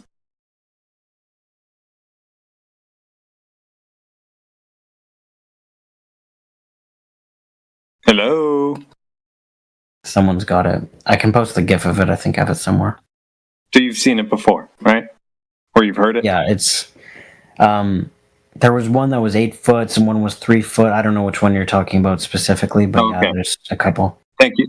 Thank you, guys. Yeah, this is it. The 1 foot observer height. Okay. So here's the reality. That platform habitat, 9.41 miles away. Okay. This is what I'm trying to model in the Walter Bislin Earth Curve calculator. According to his calculator, on an ideal day, right? No conditions, screwing up, the view, right? Or interfering with the light, right? You see in the first image there, refraction of 0. Right? I've highlighted everything pertinent for you. Okay? Let me know if you're following. I don't want to jump ahead too much. There's a lot of numbers. Yeah, there's like 2 -3s, or it looks like -3s in green, and then there's refraction. Those are, excuse me. Sorry, those are not numbers. Those are supposed to be brackets. Okay, my apologies. They look like 3s. You're right. Okay. Total target visible, right? 44.68 feet. These objects are 98. This object is 98 feet tall. So just under half of it should be cut off from the observer's height, from the observer's view, when there's no refraction, right? Because it's purely Earth curve, purely geometric horizon, cutting off the thing about just under halfway, or just over halfway, excuse me. Whichever. Yep. Okay? Go to the second image. In order to obtain a full view of the oil rig, okay? And you can see in the second image, the first thing that's highlighted, where it says target, the little purple line at the top, right, the purple background, visible 98 feet, hidden 0, right, where the full thing is in view, okay? The thing has to be lifted up perceptibly by the same amount that it was being cut off before, right, 44.6 something, to get into full view. And then refraction has to come out as basically 0.989. Yeah. And did you know that basically at a refraction of 1 in this sort of modeling makes for basically an infinite radius, i.e. a plane? Well, an infinite radius. This is how they describe it, right? I say it as you could see your own ass. Like you could see all the way around, and you should be able to see your own. That's so ridiculous, bro. That's so ridiculous. Of course, Of course it's ridiculous, but the way that this is modeled, right? Because you're talking about K and all this stuff. Okay, I can get the math out for you. It's on the page. But basically what's happening is that refraction, that K, right? K in this case is 0.989182, right? This is used in the denominator in the calculation. So when it uses 1 over or some value R, I think, I forget it off the top of my head, divided by 1 minus K. Okay, the 1 minus K is in the denominator. If you have 1 minus 1, right, you're dividing by 0, and it's basically undefined. But the way that this calculation interprets it, it's basically an undefined, or i.e. infinite radius. So it's a plane, okay? This thing is basically like 1/1000th approximately, or 1/100th or whatever, away from being basically an infinite plane. Statistically speaking, people go out and observe this phenomena, the oil rigs, right, significantly more often, right? I think there's been at least 2 or 3 different observations. I couldn't cite them here, forgive me for that. But people have gone out and repeated this. Compare that to the statistical likelihood of a refraction index of basically near 1, okay, creating an infinite plane. Like, are you? There might be some like confusion about the Do you know of any? Do you know of any combinations of temperature, humidity, air pressure, et cetera, that would yield such a refractive index over such a short period, or over such a short distance? Yeah, I think one of my citations gives you like very close to 0.99 in the citation that I gave that was observed with the airplane. Very good. Over what distance? I'm not sure how far it flew. Thank you. Could you get that? The thing is, I don't know like where it's more common. Like I know that like from land to water, there's like a temperature differential there, so that like there's going to be miraging for sure. Yep. Depends. Location is going to affect statistics. I know that, dude. I know. You don't have to throw up maybe this, maybe that, likely this, likely that. I'm asking for concreteness. Okay. I'm asking for concreteness too, though. The thing is, I'm just asking when you take these dude, here are the numbers. This is what would be needed to see what we see. But this thing is repeatable. It's not a statistical anomaly, is the point. Right? But this refraction is basically a statistical anomaly. This is like whatever, like a high sigma off from the standard, which is what? 0.17. What was that standard refraction, right? I want concrete stuff. So what was the pressure, temperature, and humidity at the time of this photo? That's a good question. I don't have those values on hand. Right? I'm not making the claim to know them. That's why I'm make an inference one way or another, then, right? That's why this, okay, it's an open door to ask if anybody is aware of what combination of these values would be necessary to yield this, and what is their statistical likelihood. I agree with the math here, by the way. Yeah, I hope so. I hope so. You can replicate it if you want. And this is Walter Bissell's calculator. What is the statistical likelihood that you can have water in a vacuum, in the outside of a spinning sphere? Of course. Yeah, well, this guy loves this question. He loves this question. He asks it like 3 times a day at least. Well, it's a pivot because the globe has to keep all of those fundamentals to be able to make any nonsensical assertion. Are you ready to pivot to this, or? No, I'm just getting into the weeds, Gemsy. Forgive me if I'm taking too much on this. I just want to point this to Reductio. That's a good one. I like what you're doing. I like what you're doing. Do you have an answer for what he asked you, Reductio? Well, the thing is, he doesn't have an answer. I don't like. We don't know what the globe has no answer. That's the whole point. We both want concrete answers, and so I think we're on the same page in that. Not really. Going forward, we are going to need to know the actual K value in the field at the time of black swan photos. Otherwise, we're not going to be able to determine one way or the other, right? But the problem is, dude, you guys use the K, okay, in conjunction with your presumed R. this K that you guys use is backwards engineered, right? In this case, I'm not doing that. Taking your R. I'm taking your R. You don't have to do it. That's baked into your math. I am showing you the absurdity of the necessity of such a high refraction index to yield something that is so common. You don't have to backwards engineer this reductio, but it's baked into Walter Bislin's math. Yeah, the R is baked in. Unlikely doesn't mean false, right? You're right. But we can give demonstrations on a flat surface of bottom-up obstruction. What do you have for the globe Earth? Yeah, this is not to say that light does not kind of, alter its trajectory under certain circumstances. Okay, that's not an argument for this. This calculator has an embedded R in it. So, for example, the reality could be that we're on a plane, right? And this refraction index in this calculation is totally horseshit because there's no R that's necessary because there's no R to begin with. So that whatever Actually, it could be, I gotta correct you on that one. You can find horseshit. You can find horseshit in nature. You cannot find the R value in nature for the globe. I like that one. You know I like that one. Bullshit. That's bullshit, Jimmy. Right? My point is, dude, okay, because we don't have a K value, okay, using your standard math, we come up with an absurd value, okay? And to simplify it, if you take out R, I don't know, I wouldn't know if there's any models out there that would do this sort of thing without an R. I'm not even sure if they even exist yet. I don't know, so I couldn't really provide anything. But the point is, okay, unless you have the data, right, you can't really tell.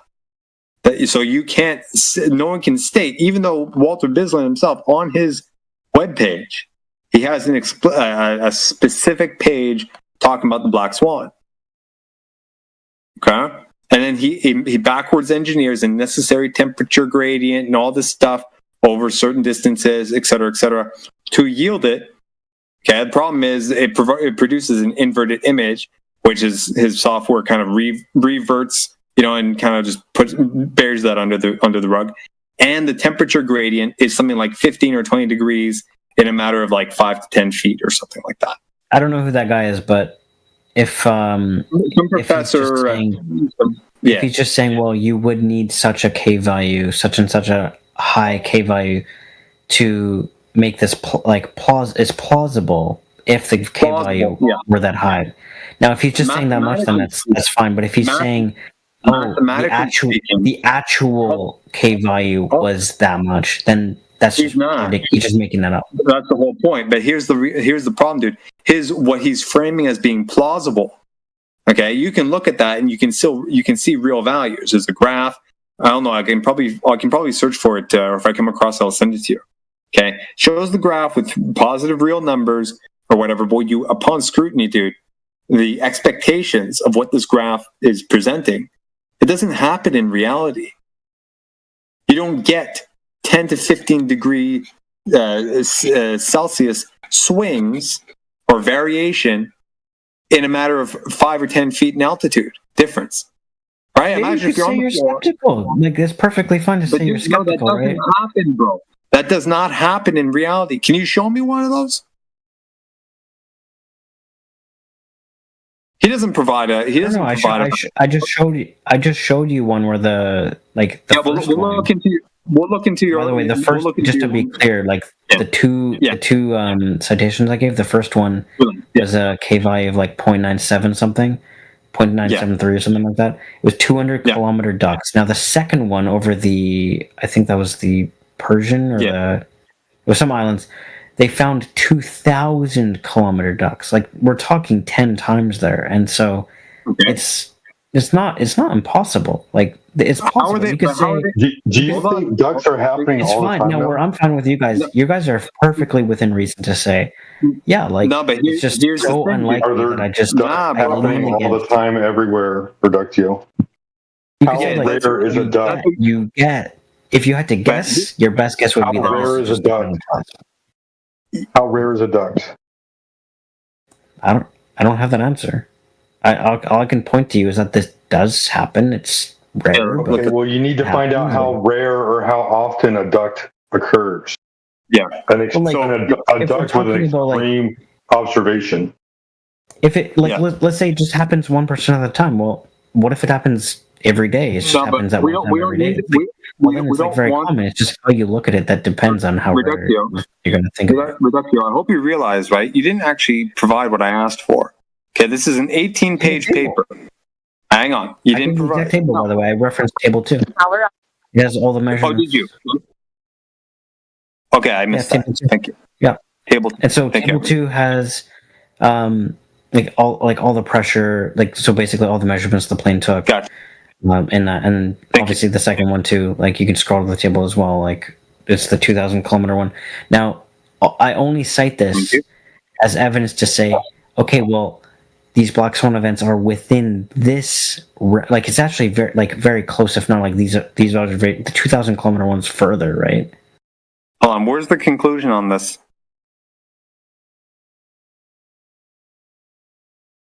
And these are at high altitudes, right? Well, it's a plane, right? It's high altitude. 35,000 feet. Dude, this has no pertinence to what we're talking about. We're 1 foot observer height, bro. Yeah, but the thing is, refraction gets more intense or less intense with height. That actually just makes my case even stronger if you're going to make that point, right? So how do you know? It's just I want to be fair to you. I don't want to have to how do you know that? Point against you. Wait, how do you know that? When you're because let's say that you were looking at very hot concrete. Well, the concrete is very hot. And Just say that you assume that's what's happening because so the mirage effect is very strong. Directly over the concrete, but there's not going to be that much of a temperature difference higher up because there's less effects, right? But there's a strong differential at the concrete. Yeah. How about Go ahead. No, take it. How about I show you a bottom up obstruction over flat concrete? What would you say to that?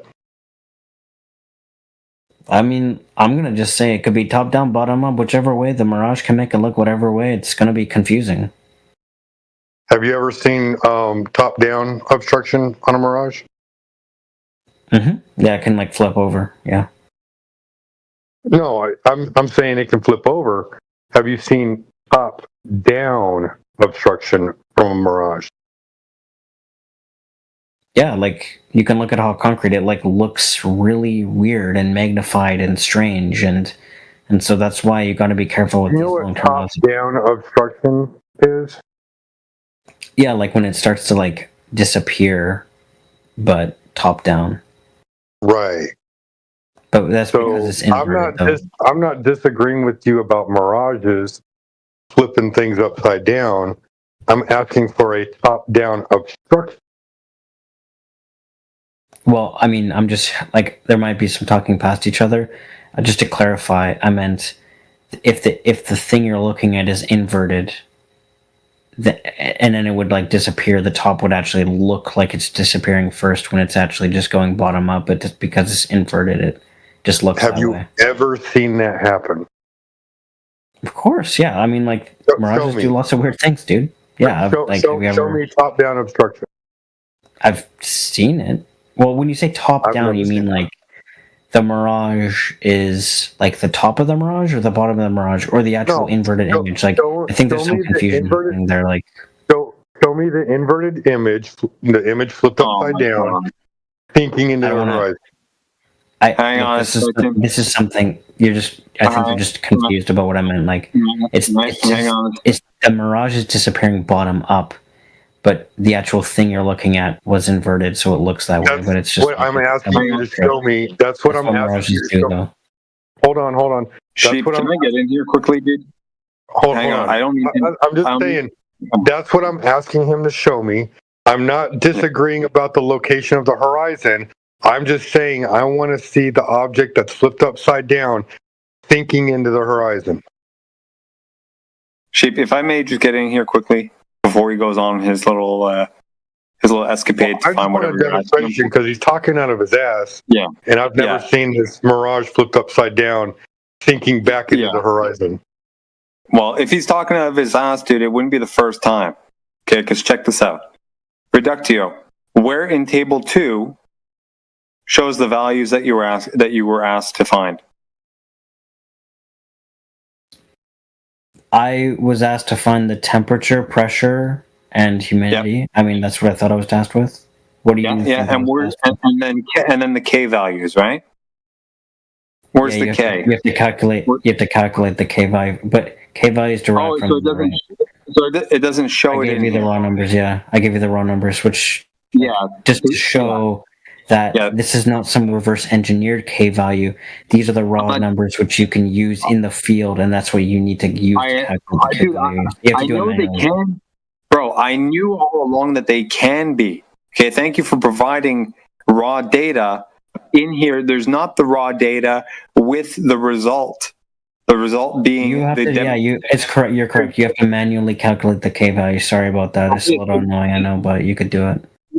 Well, you do that. This is your claim. The whole point here is, you looked at. I see the table here. There's T, but it's measured in Kelvin. That's why it says K. It's not K like the K, the lowercase K for a refractive index. I'm not that confused. I didn't make that mistake because it's uppercase, but that's fine. No, you are confused. No, I told you have to. But I asked you for the data and the K value resultant from some sort of calculation using these values, right? Showing a single index, refraction index, that would yield a similar result for whatever, right? And we would compare that with what we see and see if it actually makes much of a difference, whether it's within some sort of bounds or not. But there's no K here. There's K as in Kelvin, but no K as an index. So how about you do the calculation, right, to back your statement and show that it's actually pertinent. I'm not going to do the work for you, dude. I already did the work to look through the table instead of you actually just taking a snapshot and put it in the text chat. And I had to dissect it and show that you're talking about the wrong K. No, I think you misunderstood what was posted. I'm looking at table 2. Looking at table 2 again. If it's a uppercase K in Kelvin, that is not the refraction coefficient. That is not what we're talking. No shit. I gave you the raw. Shit. No shit. That's what I just said. Yeah, thank you. I'm glad neither of us made that mistake. But thankfully that neither of us made. Thankfully that neither of us made that mistake, and hopefully you don't think I made that mistake. I don't think you did. But the thing is, of course, I know the K is not this K here is in Kelvin. I just said that. But you could tax. Yeah, it's just a little bit. It's like almost. The thing is, I asked you to do the math. I can. I can come back. I'll come back later with the math about that. So now you have to go do the math instead of finding something that already has it done. I did the math some other time. I don't have it on hand. Like I just moved away from that page. Yeah, I did the math though. Yeah, I did. But Putty. You can tell me. I mean, look, I think I've been good faith. I haven't been like synth calling you guys slurs. I've been nice. I have. Other than the one time my phone glitched out and cut out the audio, I haven't overtalked you guys. You're such a weasel. You're such a weasel. On. No. Look. If you well, I'm not calling you guys that, right? 20 cups. Hold on. Go ahead. I gotta ask. Where's the weasel? The numbers are literally gonna pan out exactly as I said they would, right? No, they're not. After they do, I want an apology. Actually, you guys are being extremely rude. Reductio. What do you got to say about the gift that I posted in the chat?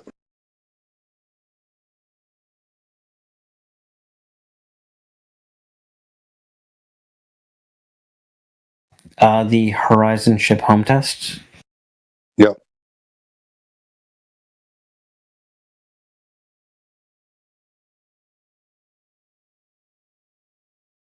This is showing some miraging. Sure, you can call it that if you want.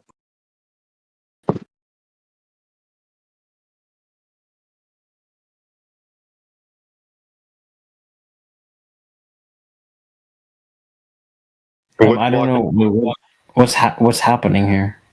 What's blocking the bottom of the boat? I have no idea. This thing's not loading for me. Not the curve of the ground, right?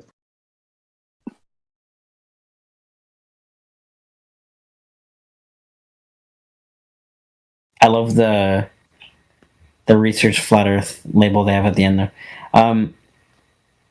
Oh, it looks I took the video and I made it distorted because he's so low to the ground that it's such an extreme refraction that it is distorting it. Oh, extreme refraction, huh? It doesn't take much refraction bending the light upward to create bottom-up obstruction. You know that, right? By the way, I'm not. Other globe earthers might like push back there. I'm not denying. Do you agree with that though? On a flat surface. The point is like that's why I'm just saying. I agree, and that's why the essence of my point is. Right? I do, yeah, and the point and like my conclusion, or you could call it a repugnant conclusion. Okay, it's just that these like looking at things observation is really bad at trying to do that to measure. Like how far can you see? It's like that ball like bends in weird ways. So the reason why I put this in here, and I'm glad that you agree that it doesn't take a whole lot of refraction in order to make something disappear bottom up on a flat surface, but it takes a extreme amount of refraction in order for things at a very far distance to pop up on a ball. It's trippy. Whoa! Holy shit, dude. Wow. Light works in cool ways. Awesome. But the point is being that... those kind of conditions are very, very, very rare indeed. That it's going to be lifting an object 10 miles up so you can see it from behind the curvature of the Earth. Those conditions he's able to do really cool things like in his driveway. They never exist, as Earth is not a globe. Earth would have to be a globe first. No one's got that. No one's living on a globe. It's got globe experience. We don't see refraction from a globe. It's just not happening. All do you want to see this guy? Well, I mean, look, I'm gonna but like again. Hold on. What the heck? The closing remark is just. Reductio. Yeah, hold on. Light works in weird ways, and so you gotta make sure you aren't getting. That is not bad, okay? Hang on, Junkie. 1 second. So, real quick, I want to tell you, Reductio.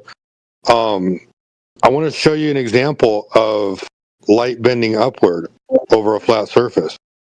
Okay? Oh my goodness. Everyone is uneducated. Junkie? Everyone is uneducated about... Sorry, Junkie, I'm putting you on server mute because you didn't listen the first time. Hold on, please. So, here's what I'm going to show you. All right, there's an image right there of a laser bending upward in natural conditions. Right? And then here's a GIF of it, just so that you know that this is something that does occur naturally.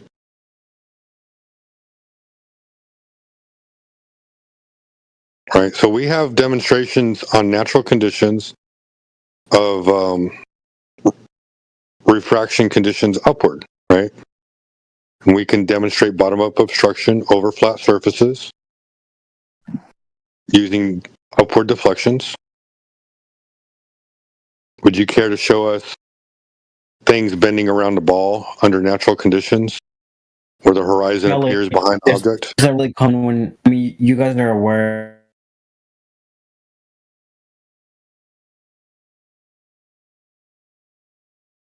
He cut out for me. Did he cut out for y'all? Yeah.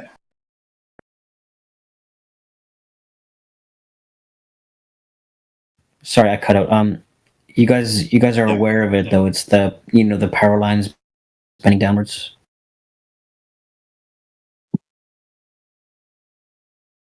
Yeah, here. Let me go ahead and drop that GIF for you too. Bear with me. You're probably talking about this observation right here.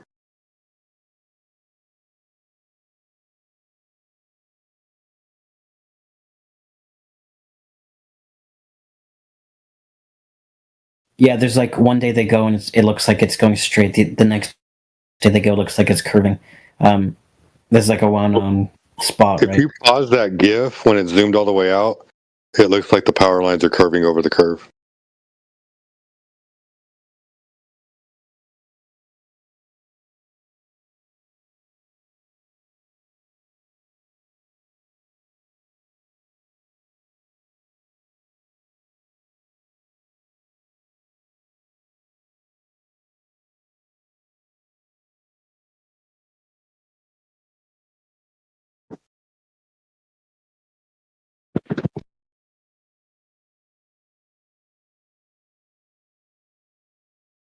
And then for the image that you're talking about where it looks like it's curving around the curve, right? The one thing I'm going to ask you for is the observer's height. And then the other thing I'm going to ask you for is where the geometric horizon. Yeah, how far away is the horizon in that image?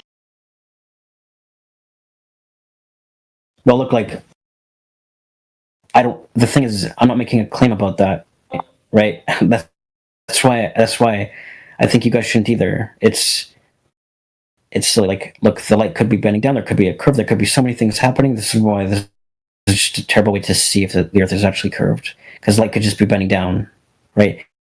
And you guys would have to affirm. I'm giving you demonstrations the of light's light bending downwards. That's downward refraction. You guys would say that, right? I'm giving you demonstrations of light bending upward. Where's your demonstration of light bending downward in natural conditions? Do you see that? Do you see the red lines? All right, I'm asking you for like a science experiment demonstration, like with a laser or. Just forget what this like flat Earth debunker wrote on the image, right? The point just being that maybe you can put a coin on a basketball, and then maybe you can blow some cold air in. Then you can blow you can blow some cold air into the room, and then create some refractive conditions where the coin pops up over the curve of the ball, and the horizon of the ball is behind the coin. Maybe you can give me some kind of demonstration. Well, what I will say about this is now, like some other glober, who I would actually say is in bad faith, would just say, "Oh, this is the curve," right? Now, they're not factoring in that it could have just been refraction bending, looking like they're bending downwards, right? And so I'm sharing this with you. When you share the laser, I'm sharing this because it could just be that this is bending downwards. Now you don't want to affirm the curve, so like we can just agree, like at minimum, this is just like refraction. Yeah, refractory. Dude, no, it's yet to be determined whether that refractory effect is greater than the curve. Like when accounting for refraction, if there's actually a curve or if it's flat, we don't know, right? The point is that we just don't know, and this is a terrible way to determine whether it's flat or not, because you just don't know unless you understand the K value in the field. You factor that in, and you're doing all that. Which is we know it's not Earth curvature, bro. You're trying to prove it is Earth curvature. Remember? Yeah, the ultimate claim in the room, Reductio, is you have an R value. Period. End of story. If you don't have that R value, everything that's been presented that has that embedded R is taken on faith. You know what I mean? Stop trying to get us on equal footing, bro. It's not going to work. You know my epistemic sense, right? That's the framework I'm approaching this from. Yeah, exactly. So that's why, okay, if you've been in this room enough, okay, at some point, if you haven't been, you'll realize that ultimately at the end of the conversation, things tend to swirl around you guys finally presenting an R value that was measured in the real world and not assumed and not inferred, right? Because all this stuff that you're talking about, right? But refraction and shit like that. When you look in history, dude, the Alberunis of the world and what's his name, Eratosthenes, they did all, well, maybe not Eratosthenes, but Alberuni, for example, he did his thing and derived his stuff via observation, right? He went on a mountaintop and looked over and measured, an angle or something like that from a mountaintop to a horizon or whatever. It was, for all we know, everything that he was looking at was optical. But he would have approximated the value that we have today, supposedly that they've gotten from other means, right, by some method like that, right? But what you're talking about here kind of falsifies that in the first place, or at least makes it not reliable. But everyone's running with it. So where does this R value actually come from, if not that, right? Hopefully something legitimate and concrete. And I'm going to put it in another text. Okay, real quick. All right, 20 cups. Reductio. Go for it. So you've got this K value, right? And you're trying to explain why you see the objects that you see, and you see the horizon behind the object. So in this K value, when you're calculating for it, you have to have an R value. So who measured the R value?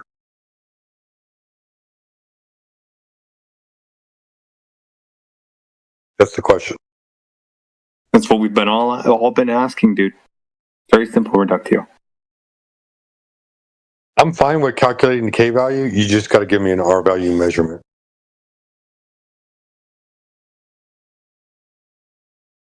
Didn't I ask him that like 20 minutes ago? You're asking for a radius value?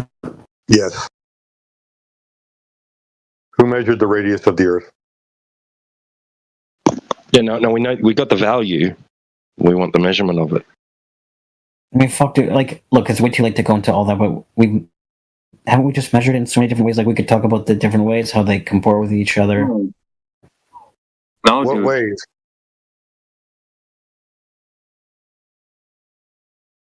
We can do it. We can do it tomorrow, though. I'm gonna head to bed. All right, man. We need one official full measurement that is repeatable, that we can do anywhere, all the time, everywhere.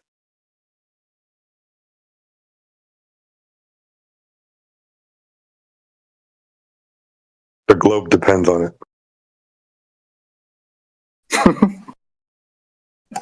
Seriously. Oh my god. If you don't have a radius, you don't have the distance to satellites, you don't have the distance to the moon, you don't have the distance to the sun. The entire fucking... I agree. Oh, I'm so sorry. The entire story is wrong. How many times do we have to go over that, man, with these guys? It's the same thing. We're just getting at, like, from different angles. Ultimately boils down to that. They don't get it. That's it, man. Like, some people don't like when I say this, but I'm just going to say it for the sake of it, and we can talk about it later or whatever if we need to.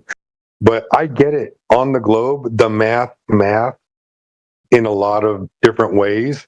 They can make anything math out to the globe based off of observations. That's what they've done for hundreds of years. I don't have an issue with that. What I have an issue with is a direct measurement of the R or the C.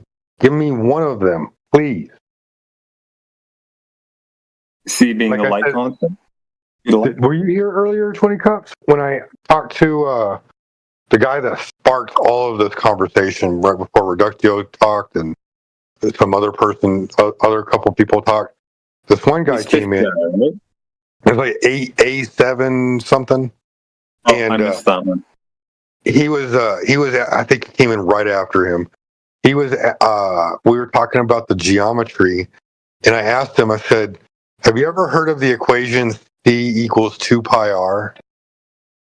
And so he looked it up because this is a second language, so it's obviously going to have a different equation in a different language, probably for the different names and stuff.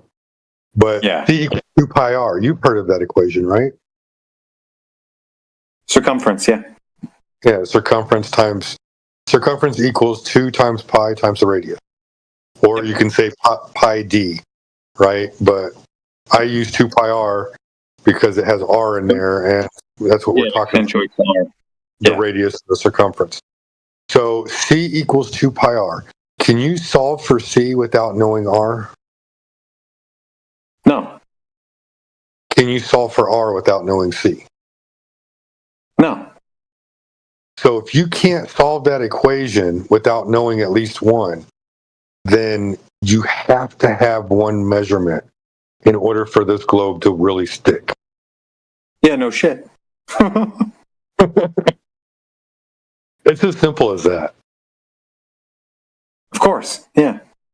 It's the same thing with like when they talk about the angular size of the sun.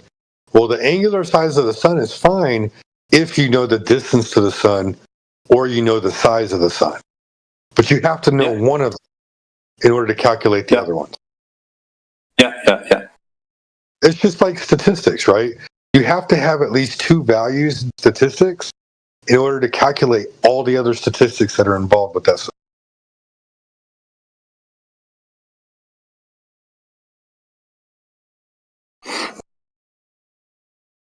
I don't know, man. I know it's complicated because like there's so much emotion tied to it. They told you it was fine.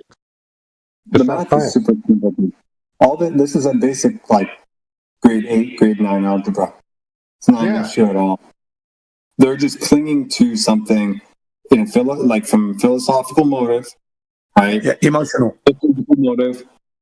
motive, or whatever, and they're hell bent on asserting their belief that the method used to infer one of these is legitimate. Period. I mean, think about it. How many cool science movies have you seen, sci-fi, where they were in outer space? In your All life? of them. All of them are pretty cool, man. But they're fantasy. Like Dune. Dune's a good one. Recent one. Pretty bad. Dune was Pitch Black was really cool. Star Wars was fun. Yeah. Star Trek, the beginning. Baseball. You know, I never watched Star Trek. I never really got into it, to be honest. I did. No, in the very beginning, back in the 60s, I was a kid, so I was well into it. I was a child at the time. Alien. You know, I'm 63, remember? So as a child, I saw it and got into it. Independence Day. Yeah, Independence Day. That was an interesting one. Was that the one with, what's his name? Willis? Will Smith? Yeah, Will Smith. Keep my wife's name out your mouth. Out your mouth, yeah. Sigourney Weaver.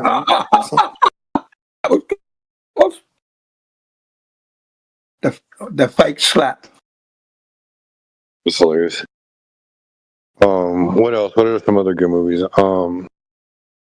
Deep Impact, Armageddon. Armageddon, that's the one I was thinking of. Armageddon, yeah. And then, of course, the recent ones like Gravity recently. Gravity was a good one. Did y'all see, oh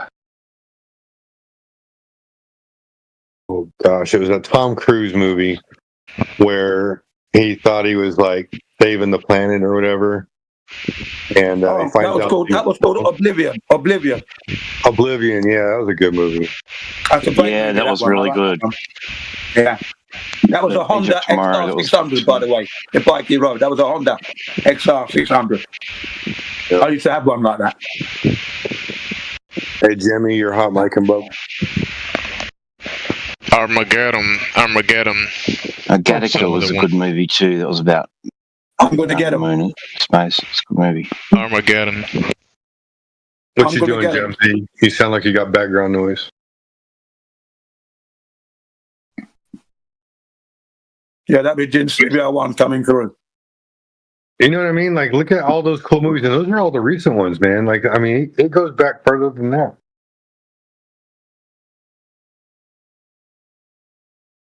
Like, even They Live. That was a cool movie. Yeah. In space, no one can hear you scream. Guys, I got apologize, man. Over these last few days. Sorry, y'all remember Total Recall? Yeah. I was just gonna say, man. Total Recall, yeah. May I? Total retard. I was just gonna say, man, like I've noticed in the last few days, dude, I've been getting really uptight and shit. So anyone who's like, put off by that, my apologies. Trying not to, but these days, I don't know why, but people are really fucking annoying. So please forgive me. Well, that's why I tried to interject where I could, because I know. It's all right, though. You know what? You come across like a what's the word? An attorney. You really do the attorney role really nice. Okay, and you dismantle them. So don't worry, man. It's all good. Appreciate it. Great attorney. Great attorney. I'm trying to keep it as down to earth as possible, man. But when things get heated, sometimes, right? Doing my best not to, though.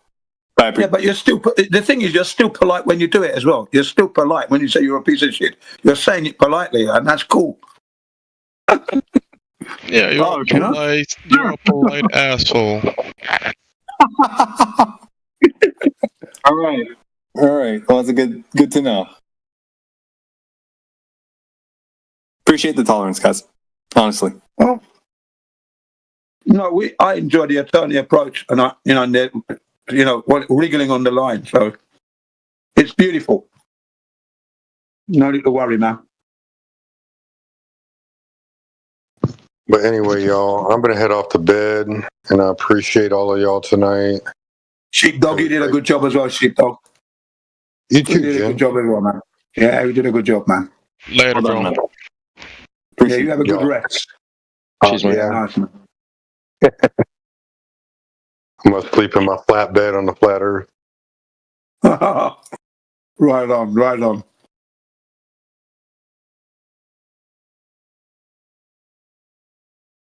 So, did you guys know, I wanted to get in earlier when it was still relevant, Roddy Piper broke Mr. T's collarbone, I think it was, or elbow or something, right? Broke a bone. Yeah, and in response, what's his name? His friend, the wrestler friend, another famous one. It was the dude in the fairy movie, the Tooth Fairy movie. What was his name? Hulk Hogan, thank you. Hulk Hogan beat Roddy up for it. He died recently. Yeah. Yeah, right, yeah. He beat Roddy up for it. They got into a big scuffle in a hotel room over it because Roddy came to apologise to Mr. T, who was recovering in this motel room, and his family was there. And this is a whole story told by his daughter, right? Is apparently now a stand-up comedian, right? And she's telling this story, and Roddy comes to apologise to the motel room to apologise, and Hulk Hogan just grabs him and puts him up the wall and starts beating him up. Oh, it's a funny story, man, the way it was told.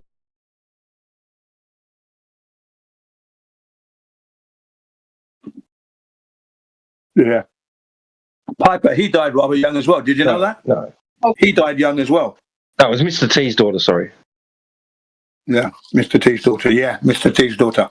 I heard that story. Yeah, Roddy Piper died young as well. He wasn't that old when he passed away.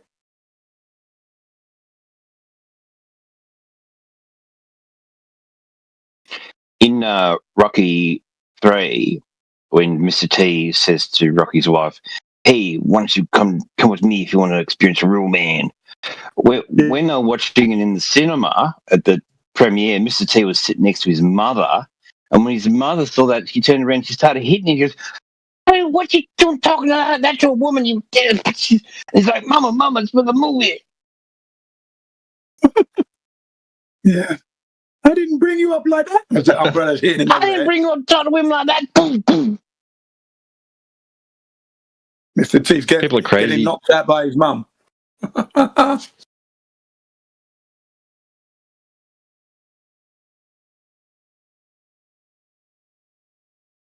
we all just get along? Can't we all just get along?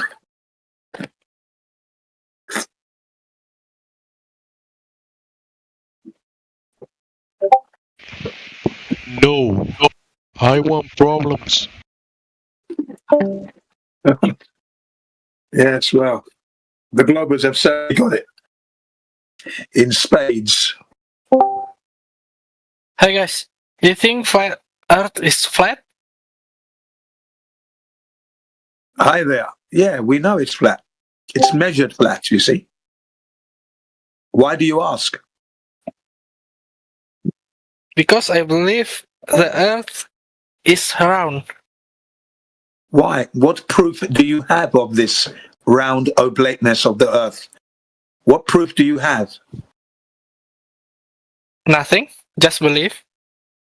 Oh, belief is nothing then. I mean, clearly obvious, ladies and gentlemen, when you have a bag full of beliefs, you have a bag full of nothing. So you have nothing.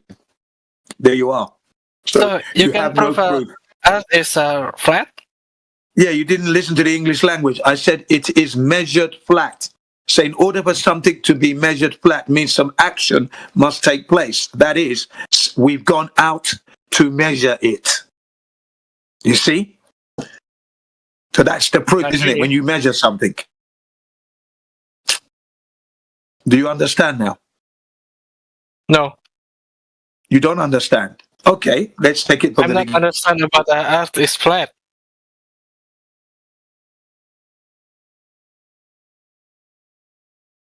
Because my boobs is flat.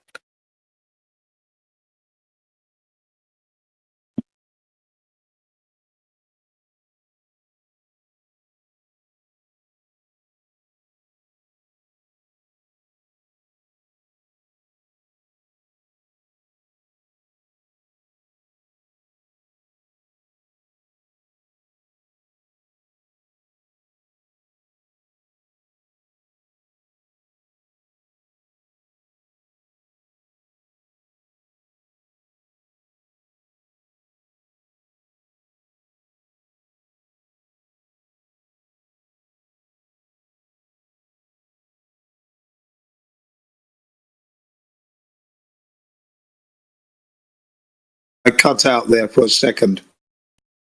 I do apologize for the technical hiccup out of my control. Can you hear me? Can you hear me? Yep. Okay. Okay, thank you very much. Well, like I said, now, do you know the size and circumference of the supposed ball you live on? Do you know the size?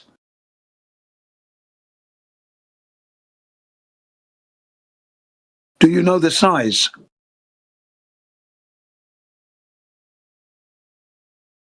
Has the guy I'm talking to gone? Yeah, he dropped out. Ah, okay. Never mind. Yeah, he obviously knew he'd bitten off more than he could chew there, ladies and gentlemen. He was choking on it. Because clearly, when we say it's measured flat, clearly some action would have happened to determine this. Do the observations and make the measurements and then come to that conclusion. That's the gold standard, as we call it. So clearly he knew he didn't have anything when he was just believing. Believing is nothing. It doesn't prove anything, your beliefs. And Carl Sagan, he stated that a belief without validation or confirmation is a mistake. Well, there you have it. So, hence, I don't believe anymore. I did that for 48 years where the Earth was concerned, and it was a 48-year mistake. How many of you can make that claim that you made a mistake for 48 years and are brave enough to admit it? Because that's the other thing. Yes, I made a 48-year mistake. Right.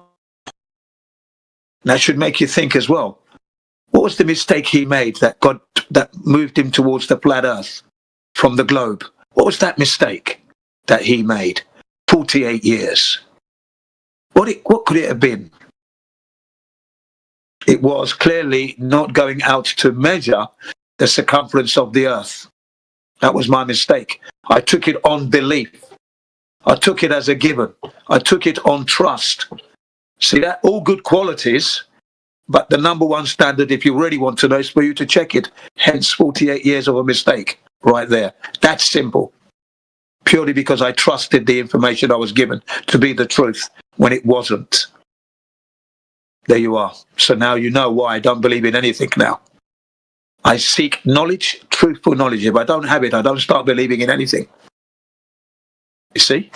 That means I carry less junk in my brain. Lots of important things, like the flatness of the earth. And the fact that when I look back in my history, there is no recorded experience of living on a globe. The brain is capable of doing that, going back and rewinding your life. You can. And you would see the big things that are missing. There are no curvature experience, no circumference, no radius, no rotation, none of that. It's all horizontal, everything. So all you've got to do is just rewind your lives and you will notice. I can say that because I'm an expert at rewind. If you cannot rewind your life, then you've lost a lot of data,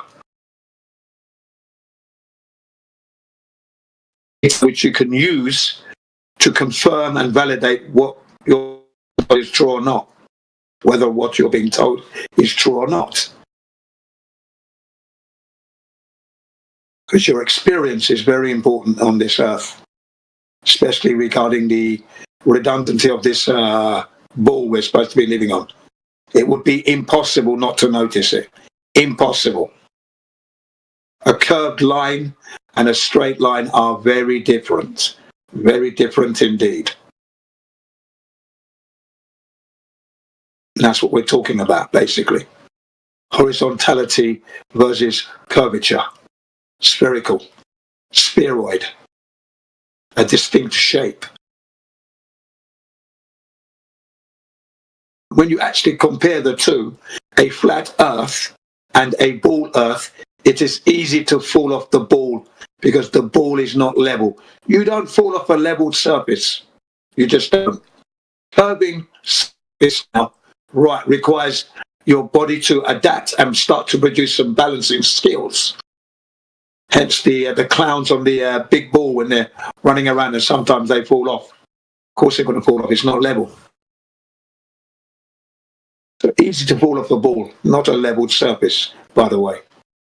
Easy to build your house on a leveled surface than to build it on a curved surface, because you'd have to build a leveled foundation on that curve before you build your leveled house. See? You'd have to factor in the curvature.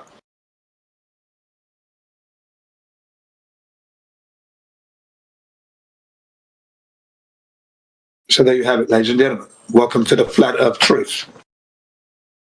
You're carrying that data in your subconsciousness all the time. You've only got to tap into it.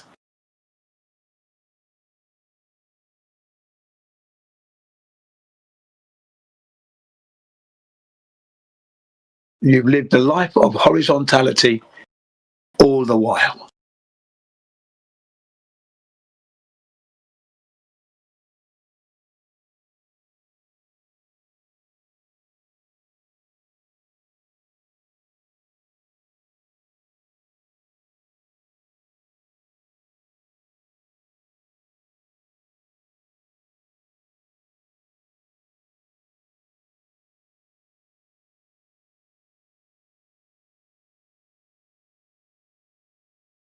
Well, I'm glad we got the refraction thing sorted out.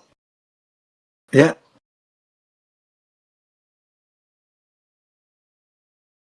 The air can play tricks on what you see, that's true. But when it comes to the black swan, you can't bring in refraction at all. Sorry, I always said that at the beginning. They're lying. They have to lie.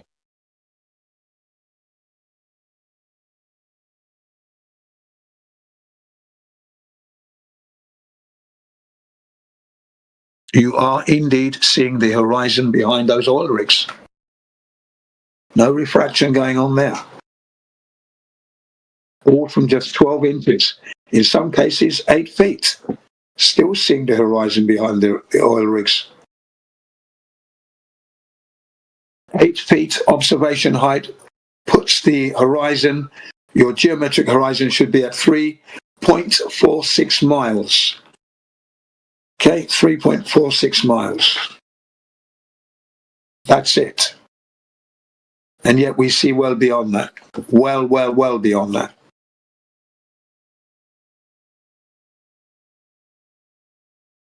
That's why the black swan is such a killer for the globe. It just ends it immediately. The numbers.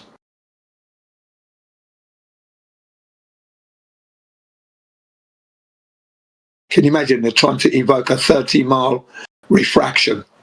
30 miles long refraction. Or 275 miles refraction.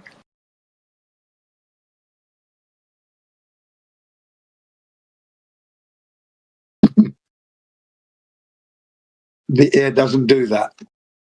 Doesn't do those perfect refractions for those given distances. Silly idea.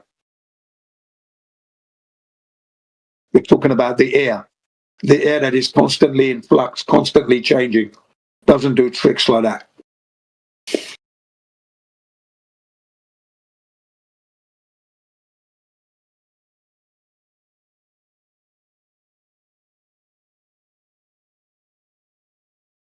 God designed it so well. Water is a solid medium, isn't it? Water, solid medium. You put your pencil into the glass of water, you see it kink, boom. There's that kink, noticeable instantly. You pass light through it as well, it kinks. Okay, but the air is different. The air is, it's a mixture of different gases, and these gases have different densities. So to create a perfect, refraction over 275 miles, that's an impossibility for the air to do that. It's just too much in flux. Too many gases having to intertwine to come into line perfectly for that. Silly.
And it gives you a great sensation, for example, ladies and gentlemen, when you can stand at the coast of Worthing, outside the Worthing Sailing Club, right, which is a south coast of England, okay, not too far from Brighton and that, but there is Worthing. Been there several times during my army life, right, Worthing. And then you can see the Isle of Wight. I never knew you could see the Isle of Wight when I was in the army. Never knew that. But recent videos that I've seen, images, you get a great sensation that you're looking 38 miles and and you see action going on 38 miles from where you're standing. Such is the feeling you get there from that. Bloody amazing. Real time. And vice versa. You can look from the Isle of Wight and see Worthing as well. Brilliant. That's 38 miles.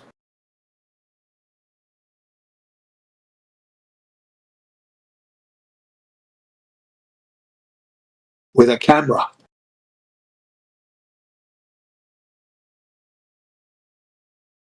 Brilliant. Absolutely.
Yo, what's going on, you guys? Why are you guys so silent?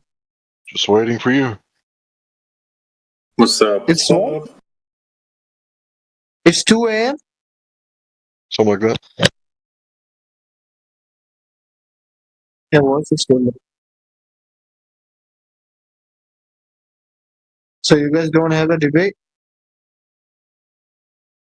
at 2 a.m.? Yeah, make a claim. No, I don't want to debate. You don't want to? No, I need to debate. You believe in God? Well, I certainly don't believe that all the organisms on Earth spring up out of the rocks with no help.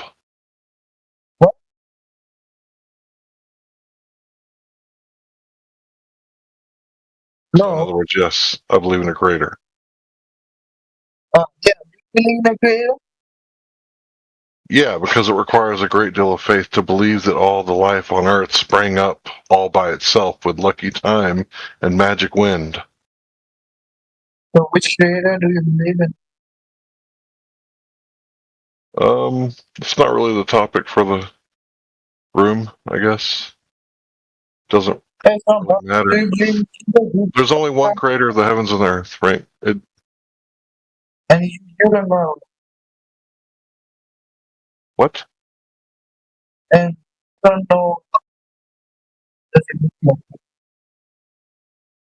Is he breaking up for everybody else? No, he's just in a different room than his mic. He's in a different room. he has to get in the same room as his mic. That might help. What? Which one? Well, we're having trouble hearing you, dude. Oh, maybe because of the network, the mic is fine.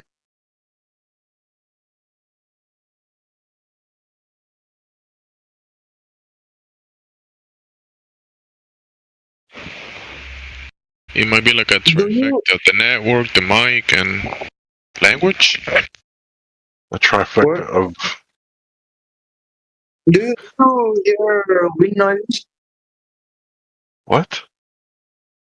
Do you hear the noise of wind from my side? Wind noise? No, I don't think it's wind Yeah. noise. We just couldn't understand you.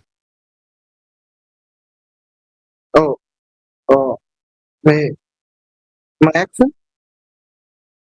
I don't know if it was your accent or your connection or your mic or all three. That's why he said trifecta.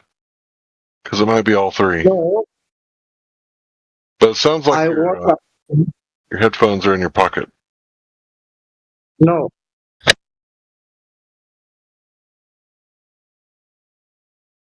Yes, it does. All right. Good night, guys. Feliz Navidad. What? It just means peace, bro. Peace. Yeah, peace. Yeah.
Hey guys.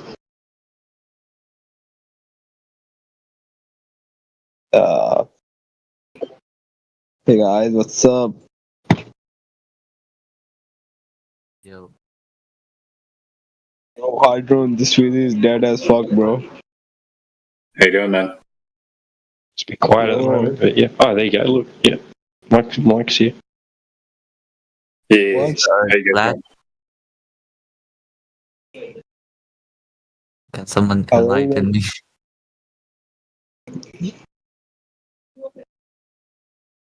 bro, this video is dead as fuck, bro. No. This video is dead, bro. Let's ask a question. Ask a question, bro. What's going on? Nothing, bro. Nothing.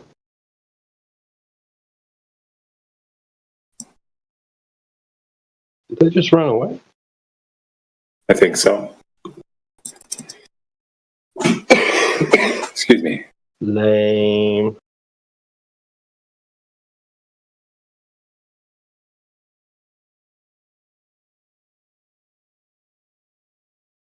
It sounded like mischief anyway.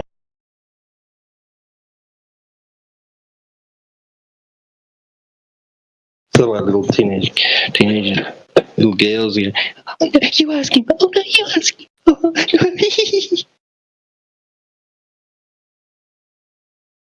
Yeah, pretty much.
What's up? What's up? How do you do, man?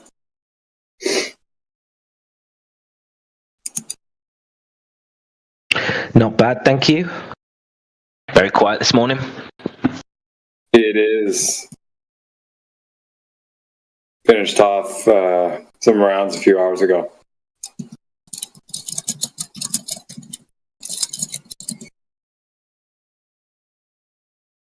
Hanging out. Yeah, I'm just catching up on the show QE put out yesterday, day before. Yeah. There's a lot going on, brother. Oh yeah. I didn't watch the whole thing, I'll be honest, but there was a bit of a debrief shit show that happened in here, so you know. Yeah, it's a real clash of, I don't know what to call it, clash of philosophy, clash of styles, but yeah, I'm interested to see how this all pans out.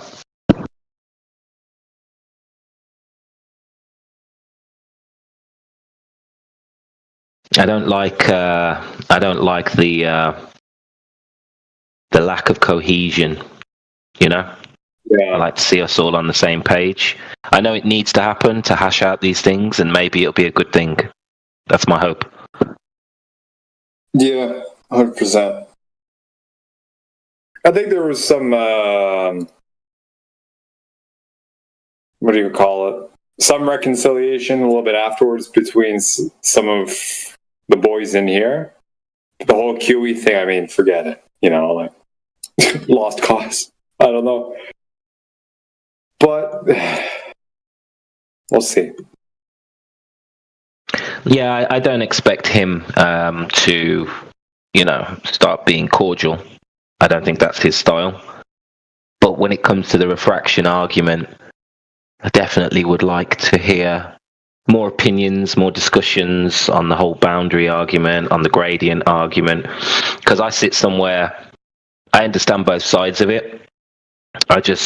What I don't understand is the reluctance to address, you know, some of the observations, particularly from the FED side. So I'm trying to hear or find where they are, or in those discussions where they are willing to discuss these things. Otherwise, it just leaves everything murky.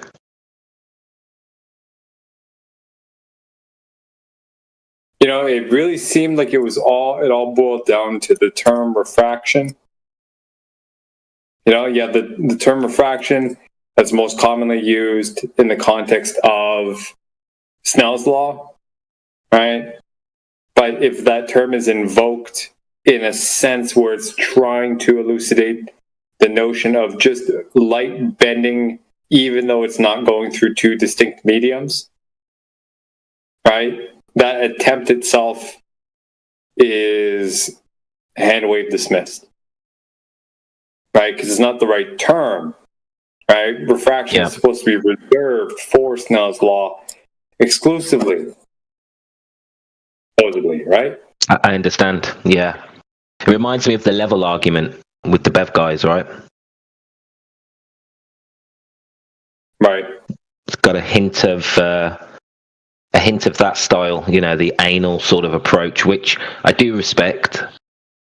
I do respect it, but at the same time, when it comes to communication and when it comes to just you know, being able to describe what we see, there's a lack of language, or there's a lack of words, or a lack of explanations to replace refraction. Mm-hmm. I mean, what are we calling, for example, Skunk Bay? What are we calling this if it's not refraction? I've heard the term, it must be turbulence, right? But someone clarified, hey, no, the turbulence is the term turbulence is meant to describe the raw phenomena of the variation of temperature and pressure and all that stuff with like pockets of air and stuff like that throughout the line of sight, which is then supposed to have the effect of refracting the light. Right? Like they're two distinct things. One is a property of the mixture of air and all its attributes. And then the consequence of that, whereby light is passing through it, is where, the term refraction can come in. Like that's the argument, right? But that second part seems to be glossed over. It's like, oh, well, it's not refraction, it's turbulence. Well, that's conflating the two things, no? Wouldn't you think? I really need to sort of get my head around the effects of what turbulence can do, because if it's giving the same effects as what you would expect from refraction, then there's either two things going on. Either there's a misunderstanding, or basically either refraction does suffice, or it doesn't. And I think if it doesn't, then does turbulence suffice, to give the same outcomes or effects as refraction? And at this point, from my knowledge, I don't think it does, but I think there's more going on there than just turbulence. But I really need to brush up, Yeah. But in general, that's where the squabble comes in. You know what I mean?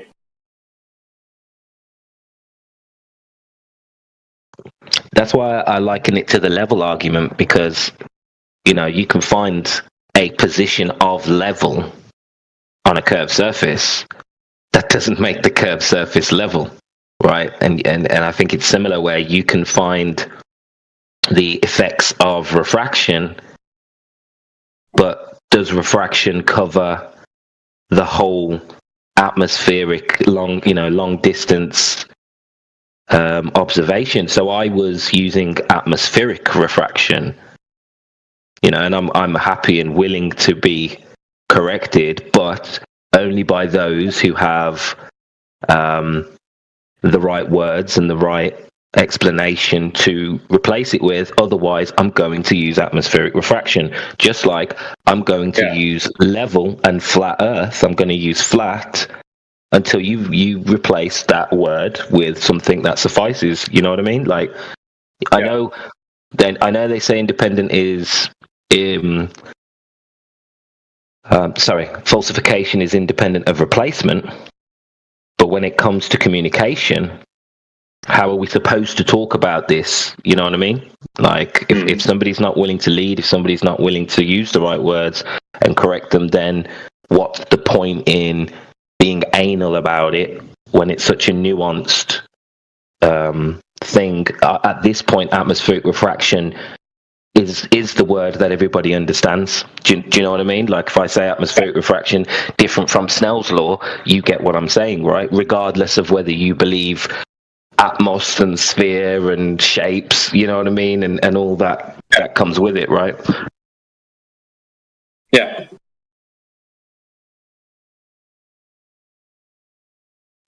It's like, are they being pedantic to just be pedantic, to just sort of flex, or are they actually trying to educate people, or are they trying to trip people up?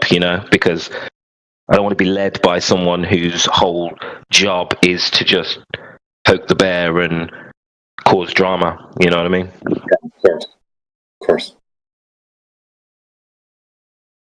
Seems like that. Really does. Unfortunately. I mean, it does, but they've allowed it to seem like that by not explaining themselves, explaining observations. You know what I mean? They're the ones who have put themselves in a position to look like the bad guy, which is fine. That's what they want to do, but it's not really a leadership quality. It's not really a position of trying to help people or educate people. You know what I mean? Yeah. I think they'd be surprised at how open a lot of us are to change our positions potentially, but even the ones who are directly clashing with them, are definitely open, but after being in the space for so long, it just seems they're unwilling to address it. Just like, like the other guys, the Bev guys, they're not willing to address certain points. And then it turns into a circle jerking sort of situation. All right, on. I'd encourage you, man. If you have the willingness, maybe go back a few hours, maybe about by now 6 hours or so on the live stream. Maybe have another listen. Yep. Yeah. I missed it, but I heard a good bit of it. Yeah, I'm definitely going to do that. I'm really interested to hear everybody's opinions. I don't want to drag it out, everyone talk about it 24/7, but this is 24/7, of course. So, why not? Yeah. Why not make sure this needs to be put to bed, right? Ideally, I think so.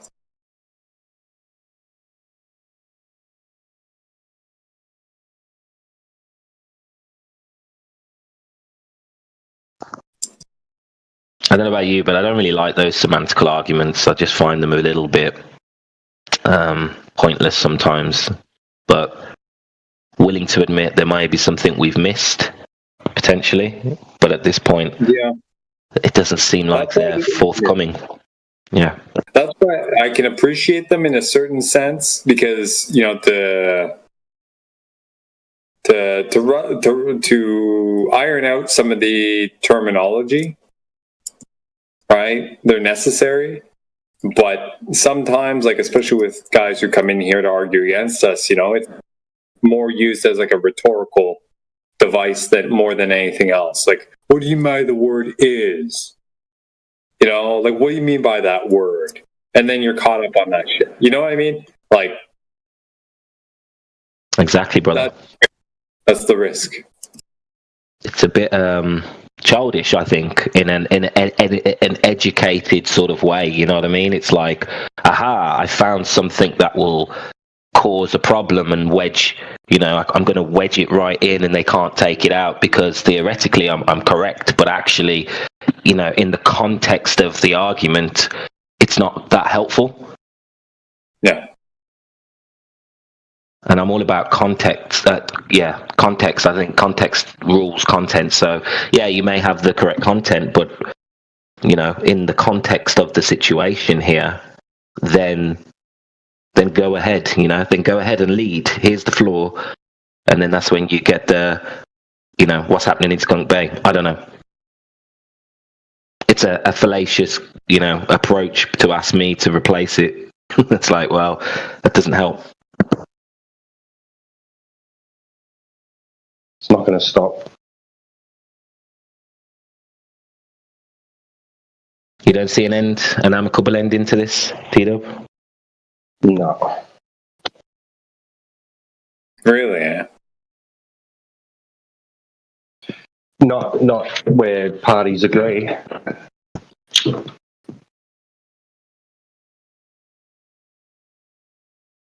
T-Dub, what do you think about Turbulence covering that effect? You think that covers it? Because I don't think it does, but what do you think? I kind of agree with AI, because at the end of the day, it's the effect that they're appealing to, that someone's going to appeal to, not necessarily the terminology. Right? Although that, yes, semantics words mean things, and it's important, hyperspecificity, all that stuff, blah, blah, blah, blah. But what really matters is what they're claiming is happening, right? The effect. Whether it's got a misnomer attached to it or not, or a misterm, or that's not real. That's secondary, really. Right? It's what they think is happening. So light's being redirected. Is it okay? For example. All right. Okay. Let's deal with that part of it. Yeah, it's like if you know what I mean? Yeah, 100%. This is what I'm saying. If DJ, for example, made the exact same argument but didn't use the term refraction or atmospheric refraction, then I guess they would be absolutely fine, right? It's just that word that they have the issue with. Well, there is some contention with what is being said as well. Demands to demonstrate and blah blah blah blah blah. I mean, but I'm not comfortable, looking at certain observations like Skunk Bay and then just saying, "Yep, no explanation, don't know, move on, next." How's that helpful? I mean, we can understand, right, that there are effects over long distance through the atmosphere that gives the same effect as refraction. But we know it's not Snell's law.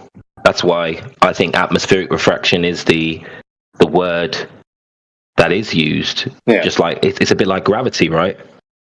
We know that things go down.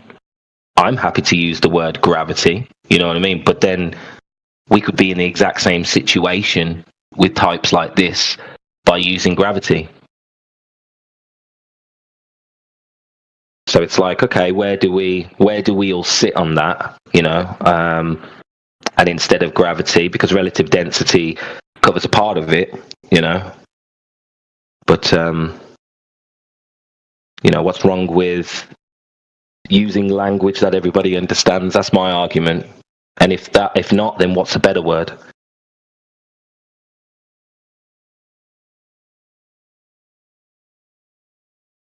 Yeah, I'm definitely not trying to get involved either. I'm just early morning, just taking stock of what you guys think. Well, that's it in a nutshell there.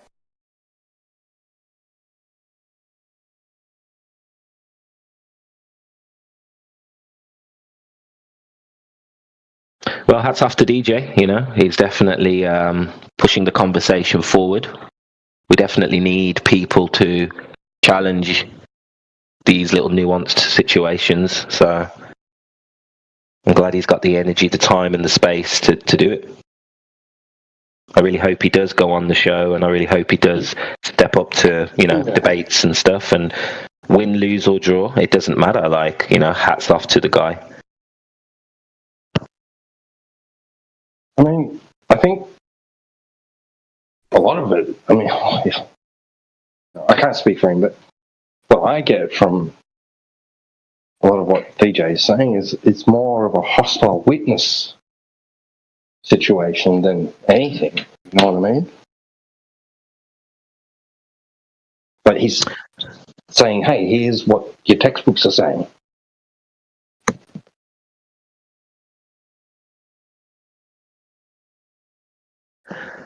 Yeah, and even Andrew Thomas, Young alludes to it, but he doesn't have a word for it, right? He alludes to the fact that it's not. There isn't layers of gradient, but we get the effects of it.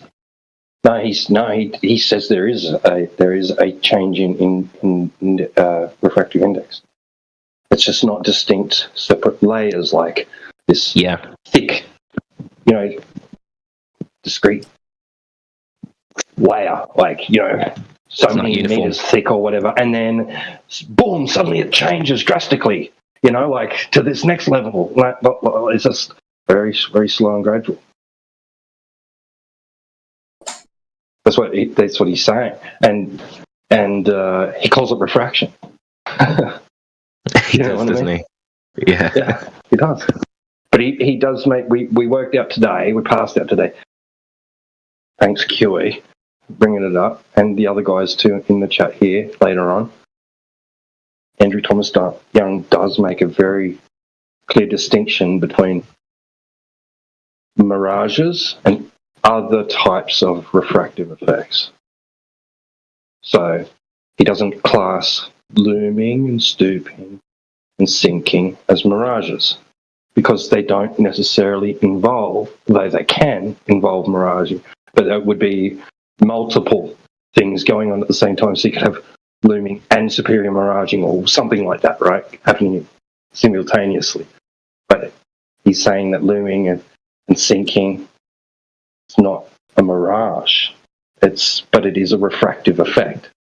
He's claiming, so Andrew Thompson is claiming that is a result of refraction of light changing direction in the medium of air due to differing density, gradient, whatever, temperatures, blah, blah, blah. Yeah, but, or whatever whatever he claims about it, but he calls it refraction, nevertheless, right? And these miraging effects, he will also say, is the result of light changing direction, right? And put it in category of refraction, but so you can have the mirage caused by refraction, but you can have other effects which are caused by refraction that aren't mirages. Right. Go figure. Yeah. Go figure. Because he says that, so he stipulates that miraging is specifically to do with mirroring. So in these mirroring effects, whether it's inverted or the other way, it's like that. If there's no mirroring involved, it's not a mirage.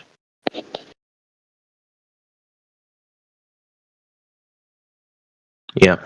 But that's why he calls it superior mirage, right? Or inferior mirage. He doesn't say a looming mirage. He doesn't say a sinking mirage, right?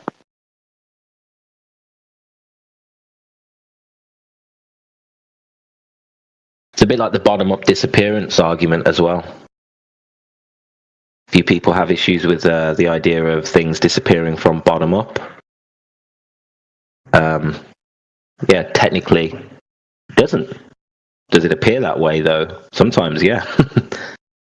So what do we call that? You know what I mean? Like, there's so many subjects you could do this to. It's like, well, is this for the right reasons? Are we questioning these things for the right reasons? Because I don't see it being an issue. It's more of an issue from some flat earthers than it is from globers. Do you know what I mean? Like they say we're enabling globers. Well, not really. These arguments are appealing and help the globers to understand what we're saying. You know what I mean? Because isn't this about waking people up? Out of this, right? Is from their own side, right?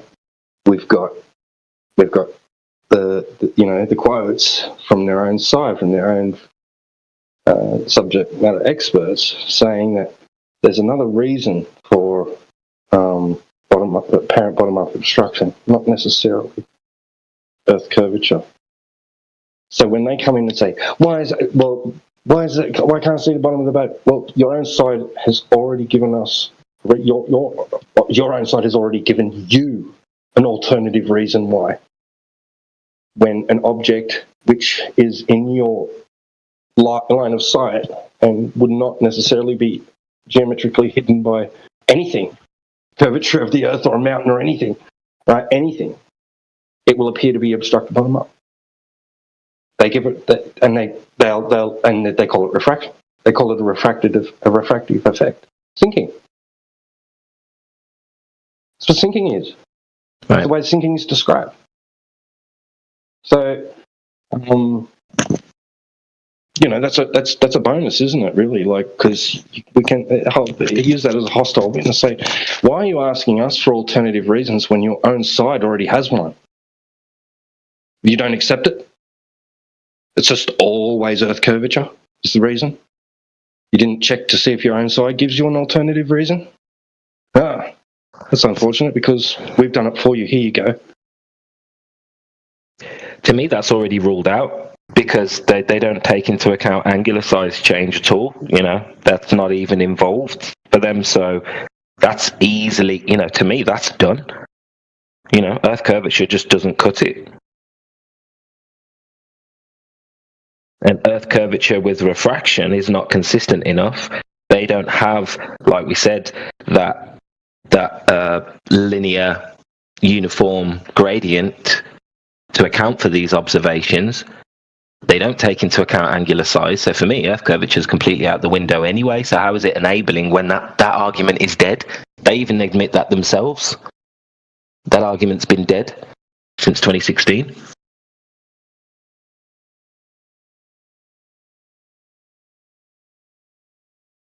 They can't even claim angular size. It's not involved in their calculators. I know, right? Yeah, there is a variety of ways to tackle a lot of different arguments that globes have, right? And you can do it from outside of their narrative. You can do it from inside of their narrative. You can just hold it to account on its bare own and just ask for the evidence. What's the data that supports this claim? There's just there's a lot of different ways to tackle different types of arguments that they present, right? Not that they're even arguments, they're just claims, right, that they make. Certain people that, have been in the limelight the last couple of days, do know this and do it themselves, right? Yeah, I think that's where my issue is, that when it suits them, a lot of these people are willing to go along, and accept, but then when QE says it, then they switch sides, and they're like, oh yeah, we don't say that, that's not that, but they say it themselves.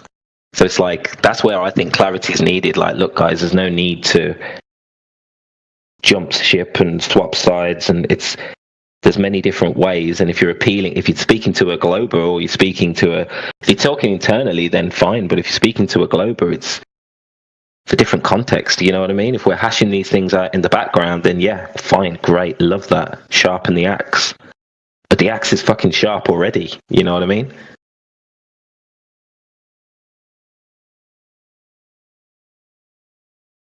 The tree's already cut down when it comes to earth curvature. What's the fear? Why the fear? You know what I mean? Let's move forward now.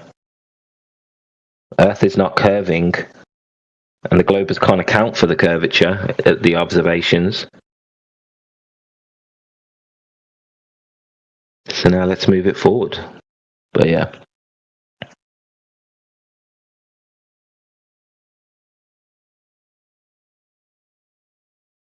With all progress comes a bit of pain, right? I'm all for it, as long as it stays controlled.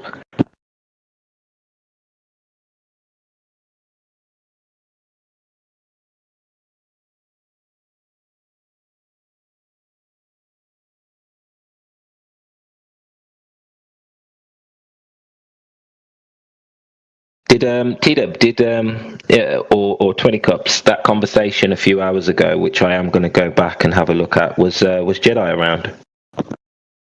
Yep. Brilliant. Sorry, mate, I was just talking to my son. Could you repeat that? I was just asking if Jedi has shared his two-piece on this. I'm interested to hear his thoughts.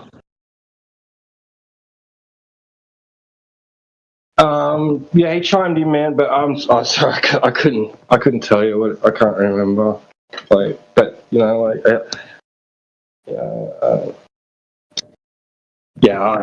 don't want to misquote him, and I wouldn't remember exactly what he said.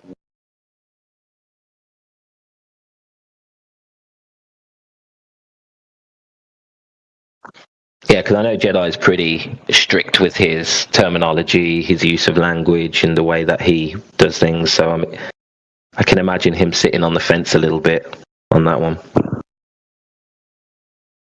Yeah, I remember him being pretty reserved on it all. He let them hash out. He had some commentary, but it was more like at the end,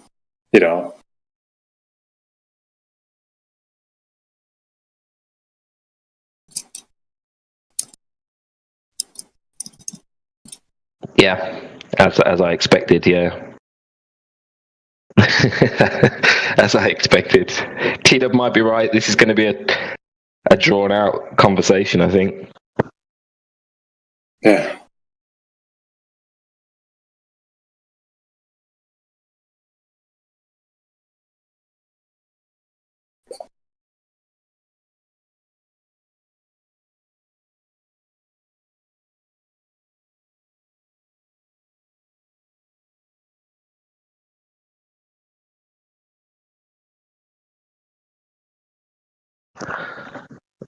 Got a few new people joined over the last 5-10 minutes. What's up? Anybody who's joined, you're welcome to open your mic. Get involved, ask a question. More than welcome.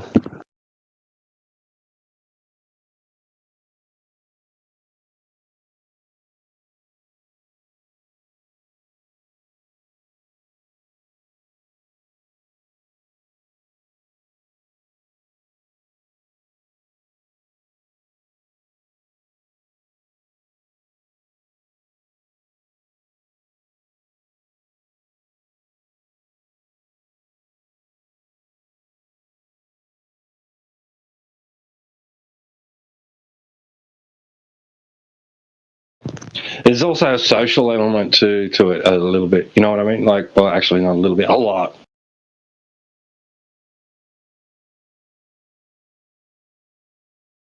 That's my fear, T-Dub. That's my suspicion. One might even say a power struggle that might only exist very, look, it's not really for discussion here. I shouldn't be talking about it.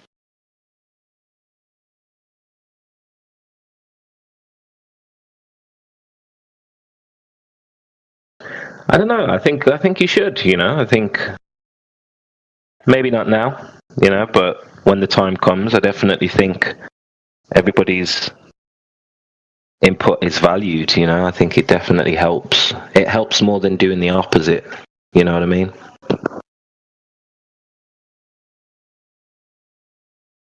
Hello. Hello. Howdy, Hello. how's it going, man? How are you guys? Absolutely fantastic. How are you, sir? That's delusional. That's delusional. I'm trying to say, that's great. Good. Yes. How are you? Completely absolute perfect. That's delusional. I'm joking. I'm joking. Welcome to 24/7 Flat Earth. What brings you in the channel? Thanks so much. Before I was in the last community from the server English very much people. Then I joined here in the English hub. It's kind of crazy. It's kind of cool. Everyone's kind of funny.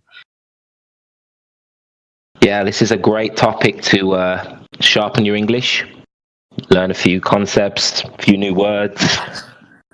So we've been invited here to, help people realize some of the observations and the facts about the world we live in. Wow. Do you know much about Flat Earth? Yeah, I know it. I know every somebody call global and globe and flat and many things. Someone call it donut, someone call it cheese. But I respect everyone. It's kind of cool though. It's only the trolls that call it a donut or cheese. Flat earthers don't even make a claim to a shape. Flat's not a shape. It's just a description of the surface of water. Yeah, it's kind of true. That's kind of true. Kind of. Yeah. And we know the Earth is the majority water, right? So it kind of I makes can sense. see it's only straight line though. I just only see when the wave come, because the air was like coming from the north and south, kind of like that. Maybe. Yeah, when it comes to measurements, there are no globe measurements in reality. Wow. And when it comes to taking angles and measurements and looking for the evidence of curvature, which is curving at a specific rate, apparently there are no measurements for the globe. It's all sort of theoretical. May I ask if there's another continent over our planet, like our planet Earth? What was your question? Like I heard about like the TikTok I saw that there's a lot of continents. It's kind of cool, right? There's another living creature in another, like we are in an oval, then there's another nation. Like right. It's kind of cool. And how do they know that? That is true. I wish that is true. So we can see another creature around our bubble. I mean, that's interesting, but how would we know that? They said it's from our Antarctica wall of NASA or blah blah blah. Yeah, that's kind of cool, right? I mean, it's a cool concept. It's a cool idea, but do we have any evidence of that? Well, some of people like showing some from websites, but it's kind of cool for me. It's kind of interesting, same as here, because you can meet up another personal people, then another living creatures, and yeah, they're kind of cool. I guess so. How is that any different to believing planets and galaxies far, far away exist? Well, let's say galaxy is maybe. Well, some people call it's our planet has a dome. Some people call it there was no another planet. Some people has a lot of planet, Milky Way, galaxy, and rocks. That's crazy, bro. Yeah, but here's the thing about the dome. You can't have gas pressure without a container, right? Yeah. So if there's a dome, if there's a container, there was no. We don't have any air right now, I guess. Yeah, I think the dome word is it's loaded because the dome refers to the firmament, which is a biblical claim. Yeah, some of people say that. But it carries more weight than other continents because there are certain anecdotal things within our world that we can say, well, that would align with a dome. You know, the fact we have gas pressure, the fact we see rainbows lower in the sky in the south.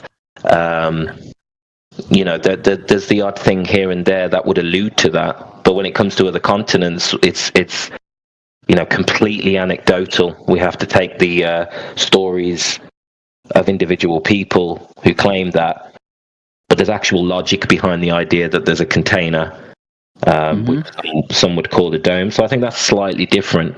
But when it comes to beyond Antarctica, the Antarctic Circle, I mean, that's completely speculation. As much as I like the idea, it isn't something that would convince somebody that the Earth's not a ball. Do you know what I mean?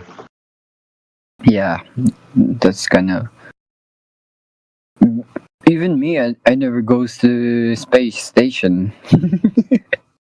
I cannot tell that our Earth was a globe, or yeah, something like that. Right, yeah. I mean, there's a handful of astronauts who have said to have left what they call low Earth orbit. So, you know, 20-something people is the maximum number, I think, that they say has left so-called, in quotation marks, low Earth orbit. So we don't even have that anecdotal evidence, really, you know, because the average, or the 99.999% of the world's population have never experienced an outer space at all. And I'd argue that without NASA, nobody would believe that shit.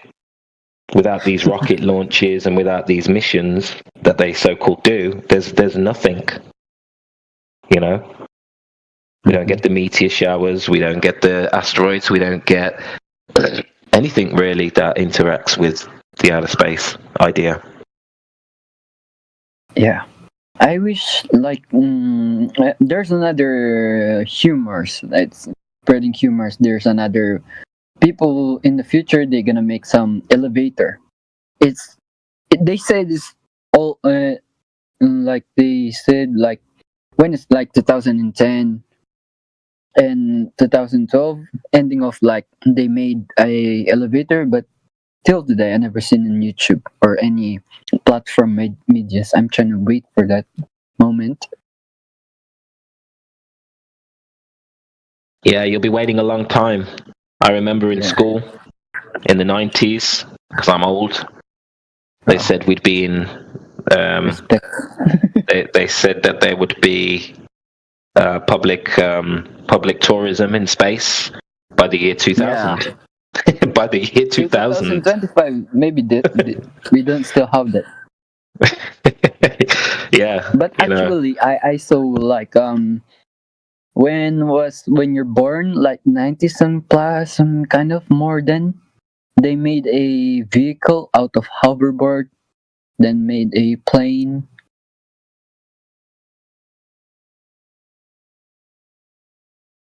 That's kind of cool, right?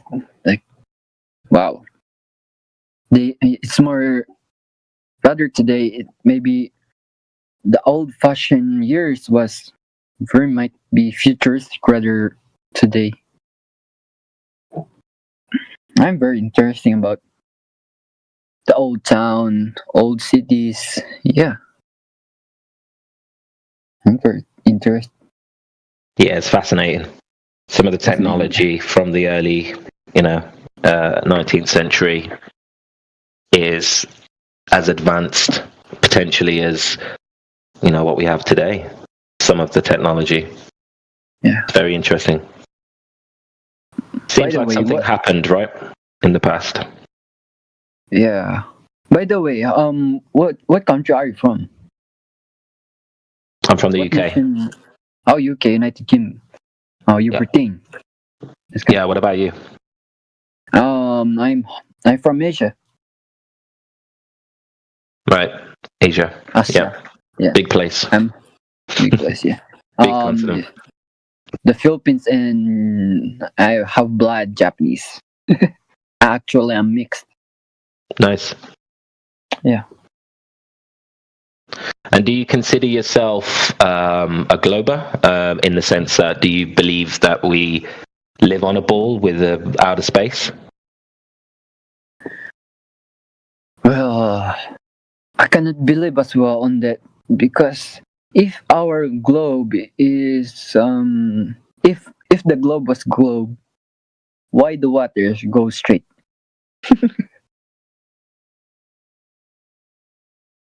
Right. Yep. Same as and have you heard of any explanations for that from the globe side? If we have plus, negative, and positive magnet, even water just gonna be a globe thing because the water from the sea was salt, and our body was salt as well. It's maybe That's why if we get sweat, we have like taste like let's say salty. And what about the freshwater lakes? Well, they're not curving. They're not curving. Even lake, even river, I didn't even see it was a globe or oval or a circle.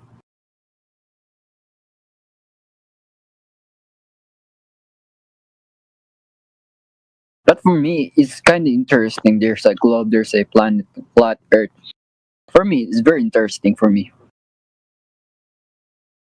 It's kind of numerous futuristic things. Yeah, there's just no direct evidence for curvature, for motion, for outer space. It's like a religion. Yeah. So people have a choice, really. Once you've been made aware of these things and you've done your research and you come to the same conclusion that you have to come to, which is there is no direct evidence for any of this, you have a choice. You could choose to believe in the globe religion, or you can choose to step back. Yeah. And that's what flat earthers are, you know, those who have decided to step back and just admit what we experience and what we see, you know. Well, that's good. That is a kind of great suggestions for everyone, and that's kind of great. It's very cool. Yeah, I think so, bro. I think it helps you with your critical thinking. It helps you with logic. Yeah, and it will give you an interest. I wasn't interested in these things before Flat Earth, and now, you know, I make the effort and time, and I'm actually interested now in science and in the questions of geometry. And it's good. It fuels that interest. I'm interesting to anything. Kind of crazy. Some people we are from, like, some people they burn from their mom.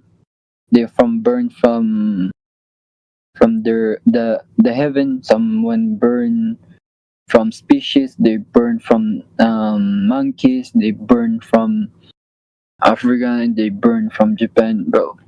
For me, I from my mom. I like it.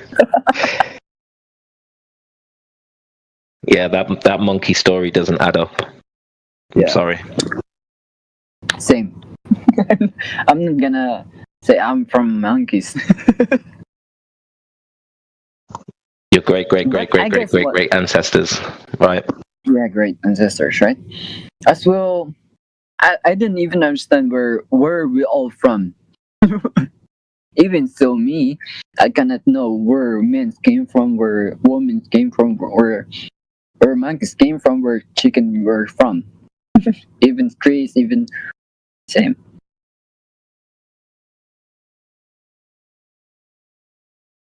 Neither I.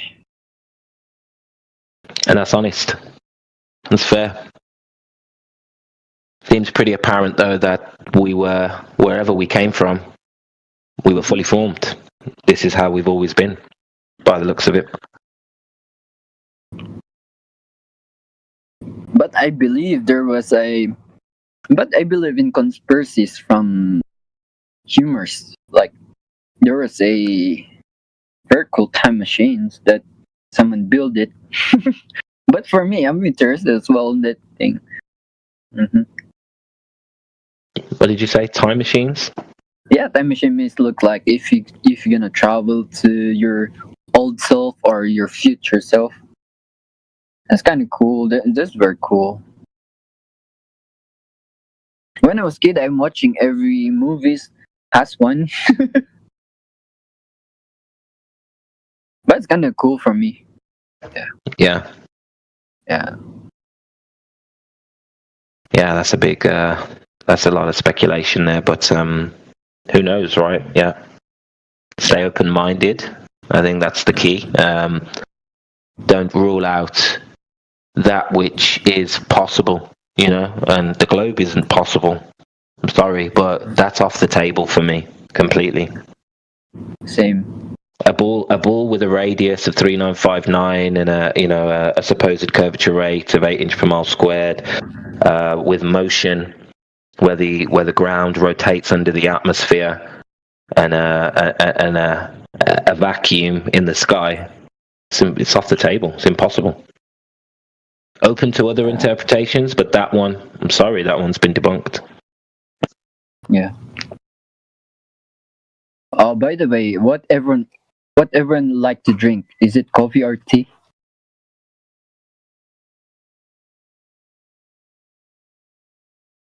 Kool-Aid. I'm a huge coffee drinker.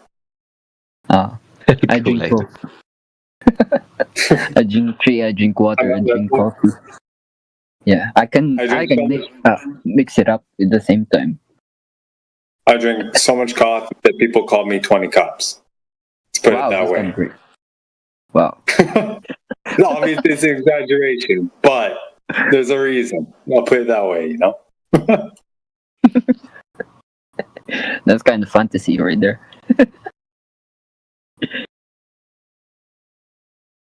like to go 1 coffee, 1 tea. 1 coffee, 1 tea. 1 tea, yeah. Do you like brewed or has a sugar on it? Liquid sugar Yeah, or 1 small sugar. Why not? Right, I'm gonna make 1. Gotta live. Here you are, sir. I served the coffee for you. Made by Caption. 1 second only. What about other hot drinks? I am impartial to a nice honey and lemon, and I'm not talking about when I'm sick. On the evenings, Well, honey and lemon. We have lemon tea on it. With it, the honey, with delicious bread on it. It's called breakfast. Nice. Nice. Yeah, honey and lemon, great combo. Yeah, great combo. That is best for summer. Yeah. Lemonade. I think after a day of drinking tea and coffee, I think honey and lemon's a good clean out for your body. That's very clear. Yeah. Bottomless or bottom up? Flat. Flat. Same.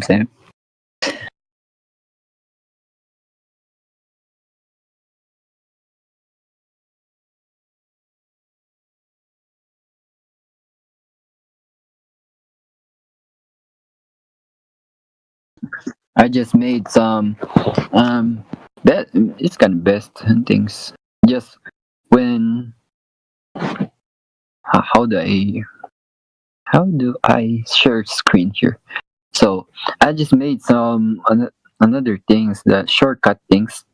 When I lose the charger, it's gonna say your phone input has been closed, and when I put my input, the charger cable, it says you are charging to the shortcut. Then when it's like above 50%, it's gonna say your phone is 50%. Just made some shortcut things.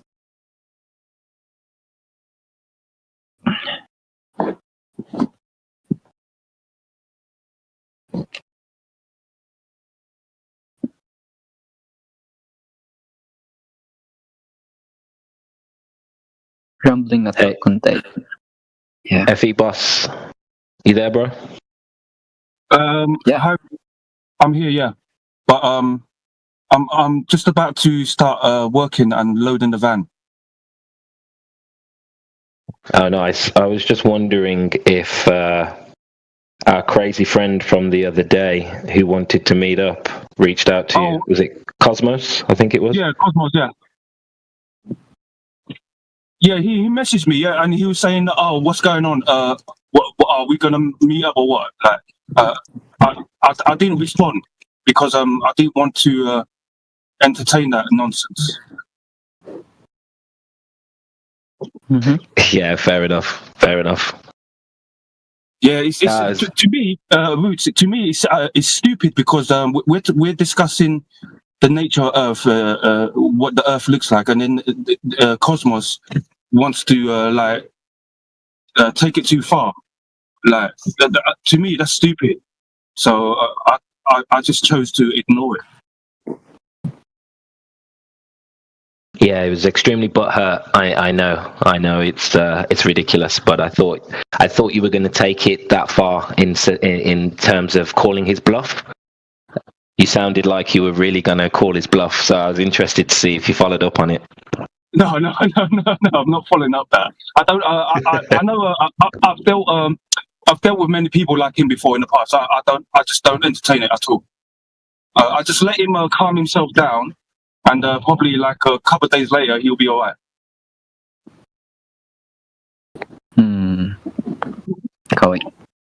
Yeah, for context, guys, we had a guy called Cosmos in the home server who got extremely butthurt and wanted to meet up with flat earthers. He said it was for doing tests and experiments, but I think he was butthurt and was kind of threatening low key. It was quite funny.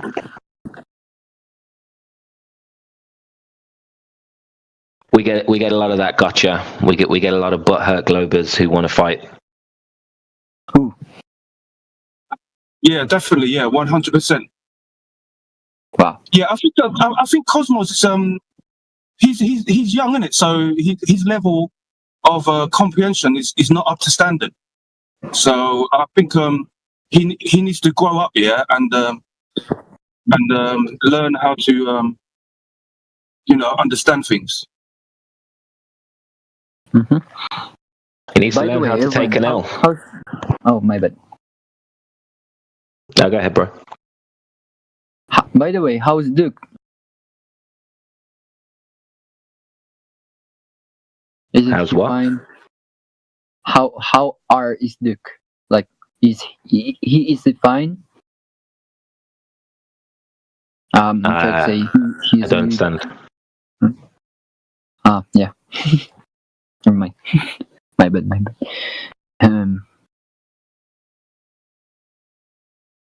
Yeah, sorry, I didn't catch what you said. I'm trying to say how is Duke? Like, how are you? Like, how is Duke? Is Duke? Yeah. Duke. DUKE. Duke. The UK? Yeah. Oh, what you mean? How is it? What is it like to live in the UK? Yeah. Yeah, no different from anywhere else, bro. What do you mean? Well, it's kind of cool. I just saw many very interesting from, let's say, my friend from Britain and in a lot of country. It's very cool. Grass always looks greener from the other side, my friend. Wow. He's from Manchester.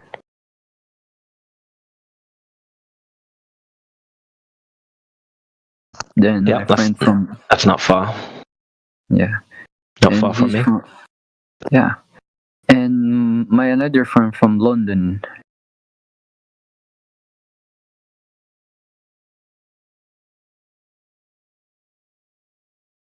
Yeah, it's not bad. It's not bad. I think the weather can be very up and down. But yeah, it's not bad. We have a lot of control here, a lot of authoritarianism, but I guess everybody's got that now. Yeah. By the way, anyone has can I like suggestions?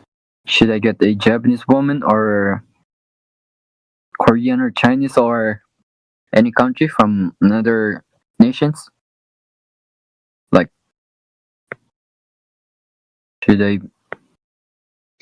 The Japanese women seem respectful, more respectful than the Chinese, in my opinion. Oh, they were.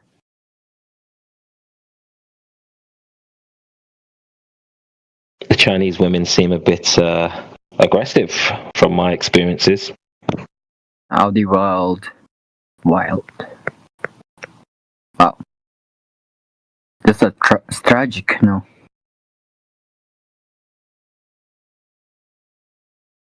Yeah, maybe. Yeah.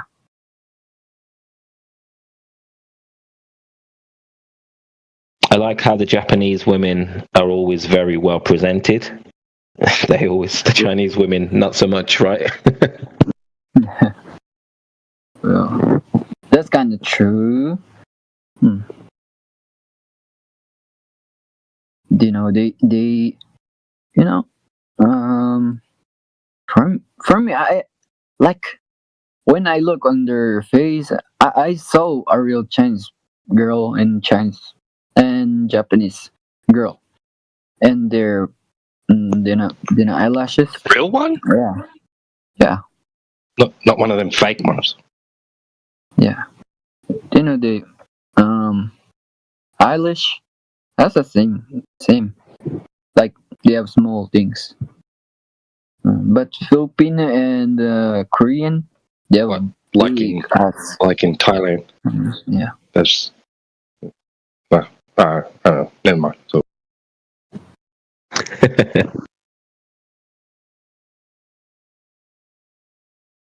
You never know what you're going to get with a Thai woman, right? Wow. I didn't know. Bit of a risk, bit more risk involved. Yeah. Well, for them, they don't gonna lose anything. They do not gonna lose anything for me. Because actually they have like almost the same language. That's why they were lucky.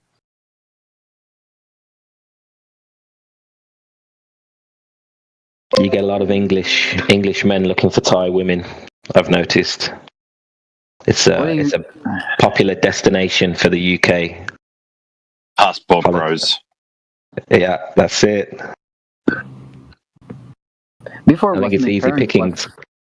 Yeah. Maybe. Brazil too.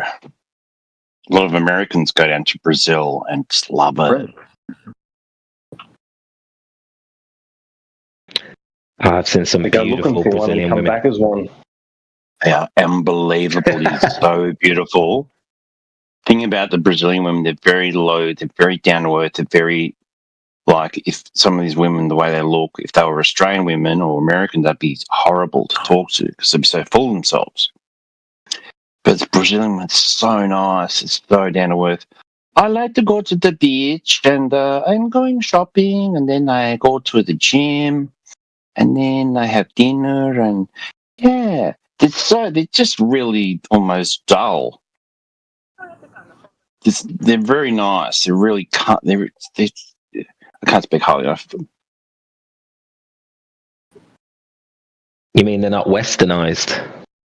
No, they're very European-ish, very Frenchy, Spanishy. Okay. It's super friendly. Yeah. Yeah, beautiful women in Brazil, Argentina. There's some of the most beautiful women I've seen, and also Iranian. Some of the Iranian women, wow. Oh yeah. When I was kid, my type was a American lady, then or Russian lady.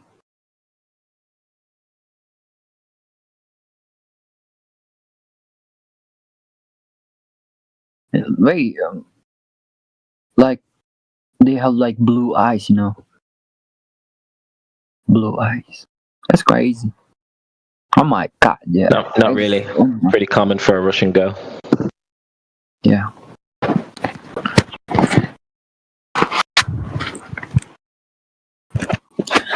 Now for me, I don't get it. Maybe something.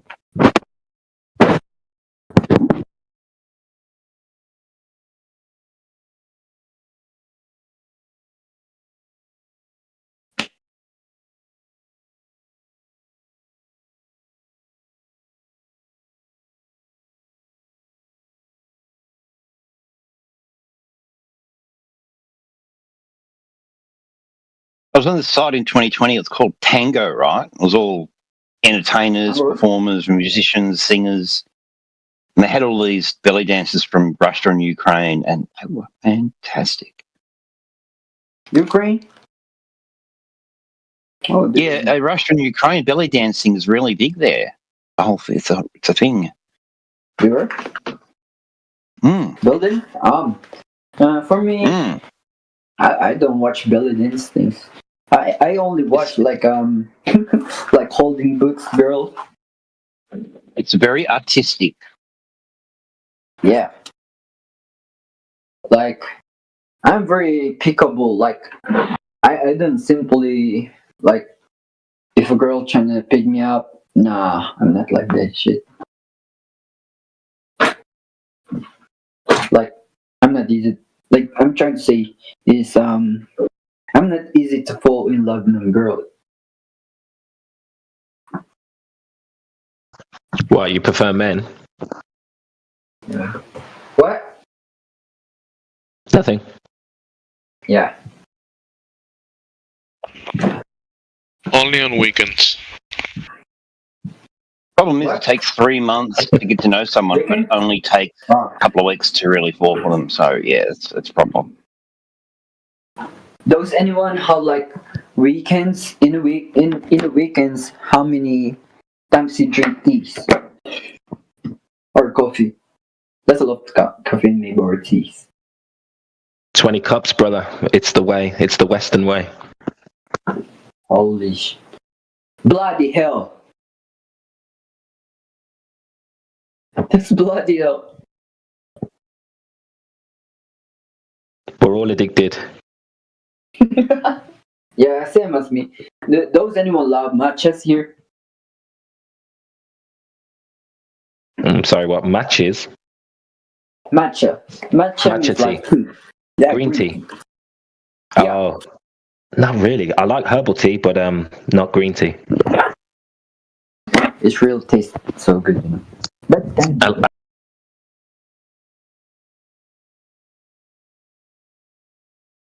Okay, that's great so far as a theory. The thing is, how do you prove it? You Who can went to make the sun the sun to in get samples? Homa. You can make something similar, but how do you Yeah. prove that it's the same thing? That is fire. Yes? It is We know. technically not fire. Okay, something similar, right? It is like fire, isn't it? Yeah, okay. It's something like it, but how do you prove that it's similar to even start with? Like, it's the same thing in space. Nobody went there to get it. You can't even get close to the sun. Because at you least can in make. theory.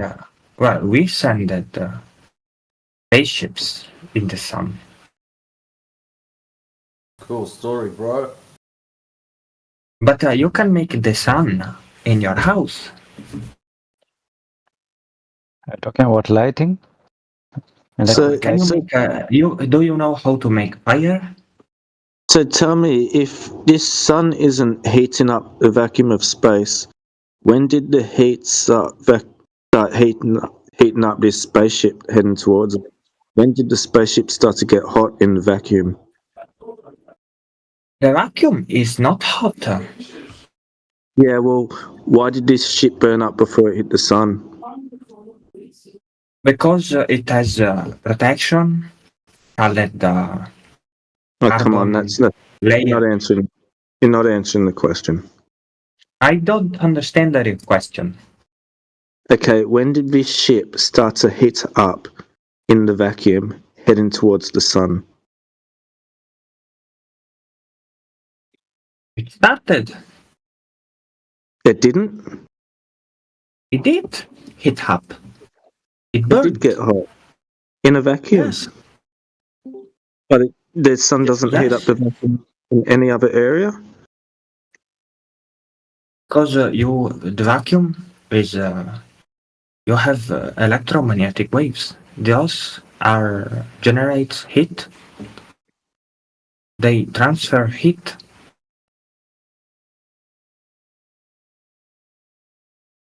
You don't see any contradiction there. Like, if we're a ball in a vacuum and heat cannot travel through a vacuum, But heat can travel through a vacuum. I think you don't know what a heater is. What a yeah, heater you have to. Give me a good It's a form of energy. Energy. That's the simplest form to put it. It is wrong definition. Because then I can ask you, what is energy? And of course, heat is energy, but what is energy?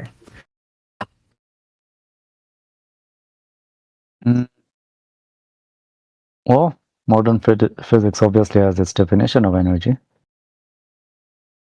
Something that cannot be destroyed. Well, I could describe it. I don't know what the exact definition would be. It's something that's more felt and understood rather than put into words.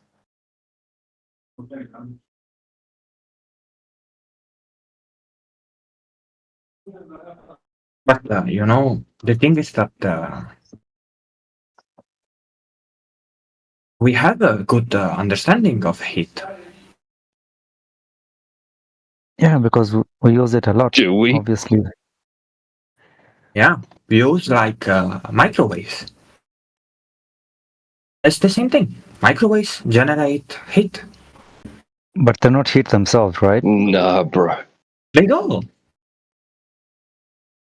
No, you know what they do? They fucking put some shit together and it's flick on a switch and they see something react, right? They get an effect and then they go, well, it's this and that. They don't fucking know shit. They do, because they made it. Yeah, they messed around with some actual physical objects, right? And then they saw that it interacted somehow. It did something. They got an effect out of it. And then they use all their fancy fucking math. Excuse my language. I'm swearing a lot. They use all their fancy math and go, well, it must have been this and that, right? This is how it's working. And I don't think in reality they know jack shit. Well, I think you don't understand. Like, you cannot make a microwave by mistake. It was Microwave a mistake. is very difficult. It's literally a discovery So that what are you was saying? not intentional. The sun is a microwave? No, it was not. It was intentional. You know, you already knew that. Like, Oh, the story that I know. The invention of the microwave oven was like by a scientist who used to walk through a cathode ray tube or something like that. Not cathode ray, sorry. Yeah, the microwave, Radar some systems, tube, right? because they use the same technology. Right. So he used to have a chocolate bar in his pocket that used to melt every time he goes through it, and then he kind of figured out that it's got some kind of a heat, and well, invented the microwave oven from there. So his walking through it was just something unintentional, so to say. A lot of discoveries are like this. It's not heating anything up, right? It's supposed to be that the excited particles generate and react with the object, right? Causing it to heat up. It's not like emanating heat onto it. Exactly. Right? It's not emitting heat onto it. Yeah. It's just Right. making the particles to vibrate faster or something, and then the vibrations sort of cause the heating by themselves in the material and all that. So it doesn't emit any heat like a stove or a flame or something.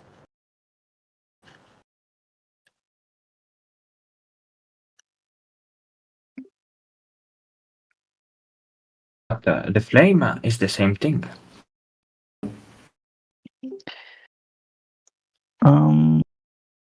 Could be. I mean, it does feel like a plastic, like your finger through it or something. It feels heavier and that kind of a thing, and it's definitely hotter on the outside than the inside, probably. But there's definitely a layer of it, especially the yellow part. I mean, like obviously there's a spectrum and everything, but like on regular flames, the yellowish part is the one that's like where the conversions or whatever are taking place. So that's the hot part.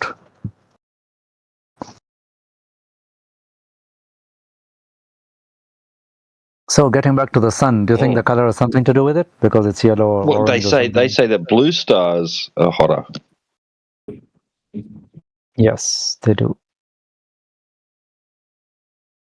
They say the red ones are And the red ones are cooler. cold stars or something. Yeah, they're like ice or something. Yeah, but those are nuclear thing, not flames. They are nuclear reaction, not chemical reaction. It's plasma, though. You just said that fire's plasma. Fire. It's not plasma. Well, what is fire then? What is a flame? plasma. What is a flame? But it is What state not of the matter is a flame? But technically, a flame is an ionizing gas. You're right, it's plasma. So yeah, we can do plasma. It's easy. A flame is a Wow. gas.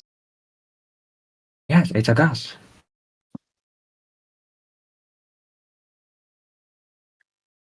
Yeah, it's easy for it to be a gas. I mean, it's obviously not a solid. I wouldn't be too sure. I mean, at the end of the day, gas has particles, right? Which are some kind of a solid, except they're not very dense. It is a plasma.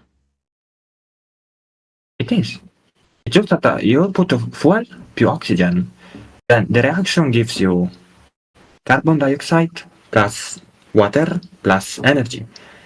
Because it's an exothermic chain reaction, the energy which is generated is quite a lot, and this excites molecules. So the particles are ionized. That's why we see the color, and they radiate energy because the electrons are moving in higher state of energy. When you say energy, do you mean heat energy? It is, in fact, a plasma. Who was expecting that?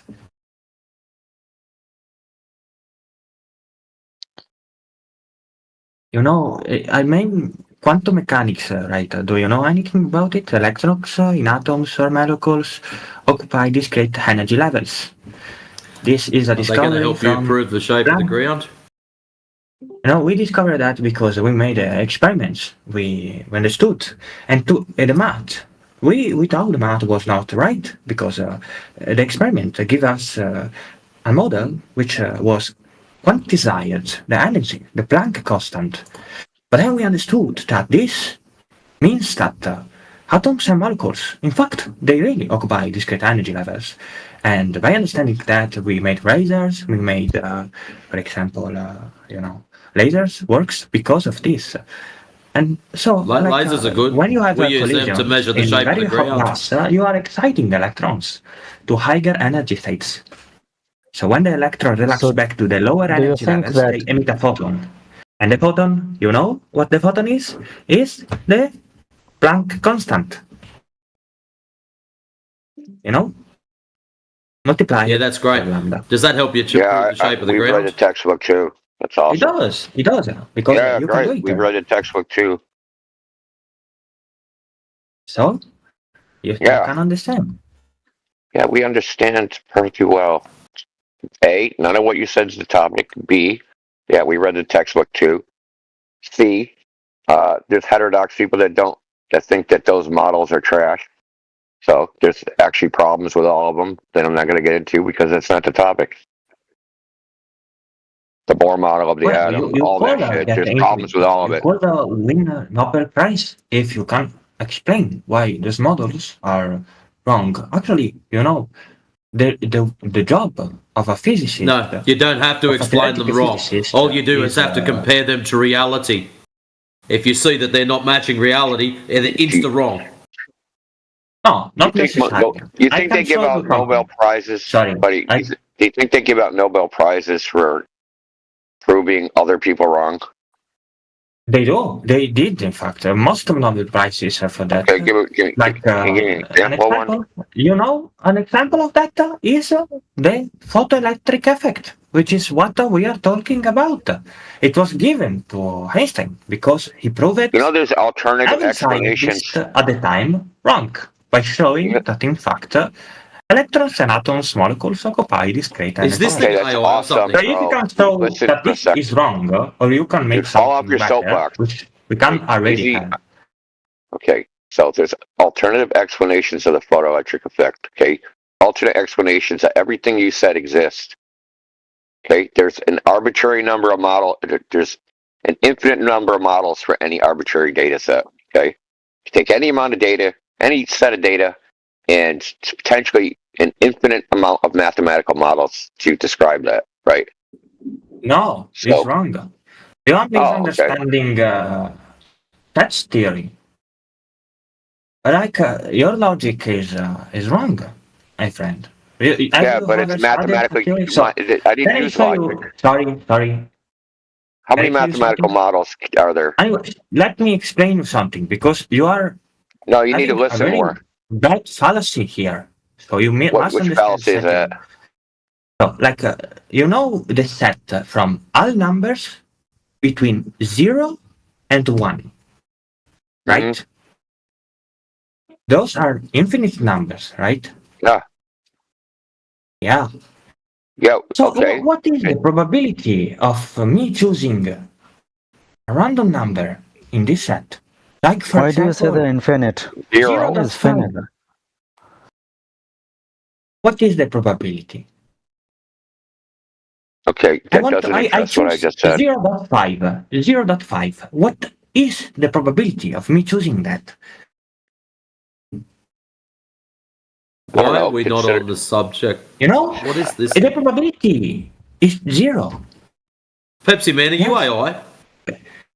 Greg, No, you I just am proved a nothing PhD exists. in nuclear physics, but I like to troll people.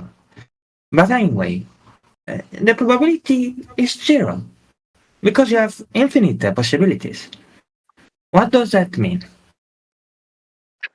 Well, infinity Is is it active. really 0 or maybe it is Okay, not? so good. So you're gonna listen. Is it impossible for me to choose 0.5? I'm gonna mute you, dude. Look, bro. We having a discussion, or are you on a soapbox preaching? I'm saying. Yeah, you sound like you're on a soapbox preaching, brother. This ain't your church. Yes, I believe in Jesus and Allah. No, what I said was this voice chat is not your church. Okay, you're just preaching. You asked me a question and then you answered it. Because you were not answering. Are you slow? How did I answer? You went straight from the question to the answer. Was I supposed to answer in the 1/10 of a millisecond I had to answer it? No, but maybe in less time. We're trying to have a discussion, right? A discussion that's 2 people or 3 people or 10 people, whatever the case may be, but it's just you.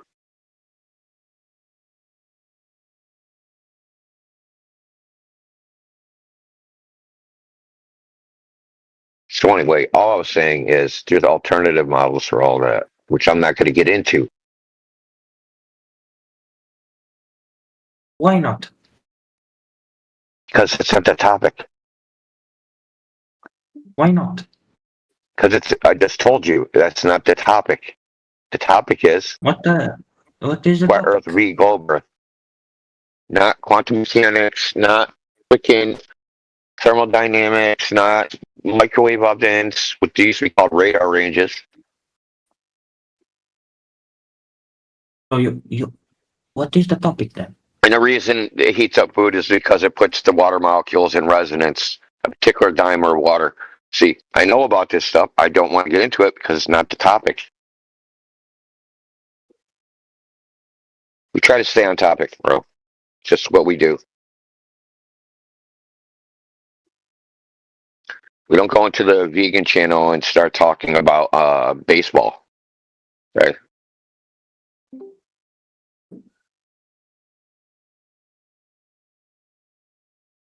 Anyway, what is the last flat Earth item we talked about? Matrix, do you know? G-Dub? Yeah, they seem to jump pretty quickly into space for some reason. This is not radiation. Hey, Pepsi Man, have you got any proof of measured curvature? What is this measured curvature? Are you talking about relativity? No, Earth. What we're talking The surface about of the Earth. is that. Oh, yes, I do. You can put, wood. Every hour, you put 1 wood into the earth. You can measure the curvature with the shadow. It's very easy. I used to do that when I was a children because when you use this for scout to measure where you are. If the earth was not curved, then the shadow wouldn't work like that. The shuttle. The space shuttle? No. The shadow. The I shadow. think he's talking about a sundial. What you're talking about is the sun moving, and that doesn't prove curvature of the Earth. Yeah, the guy's trying to invoke he was trying to basically talk about Hippostenes. Right, Pepsi Man? piece of wood in the ground, another piece of wood in the ground elsewhere, and then the sun casts different shadow lengths. Right? Is that what you're talking about, buddy? Yeah, it is basic trigonometry. But why do you talk about this? He we're said asking. that the microwaves are radiation. Yeah, no, you can stay off your radiation. You've Back probably to got too much microwaves. radiation in your brain. Yeah, It is not radiation. I think you radar range your cranium. No, he said radius. He's talking about taking a piece of wood, Eratosthenes style, and calculating a radius. Problem is, Pepsi Man, you're conflating the terms measured, which was asked of you, with Eratosthenes' method, which does a calculation. Do you follow? It's a measure. Yeah, but What is it a what measurement exactly is measured? Yeah, what was measured? What? What was actually measured? The length It of the measured the shadow. length of a stick, and the length of a shadow and the length of a stick. Right. That's what was measured. Yeah, you compare them. To what? You compare with each other, and then you can calculate the spherical thing. What if the sun is not? What if the sun is not an infinite distance? What? What if the rays of light are not parallel? The what? The rays of light. What if they are not parallel? They are not parallel. Okay. Well, you just flush that, because in order for Eratosthenes to calculate a sphere, he needs parallel rays of light, because they have to hit the shadow, the stick, at the same incoming angle. Right? If you got a light source that's close, you're going to have different length shadows, right?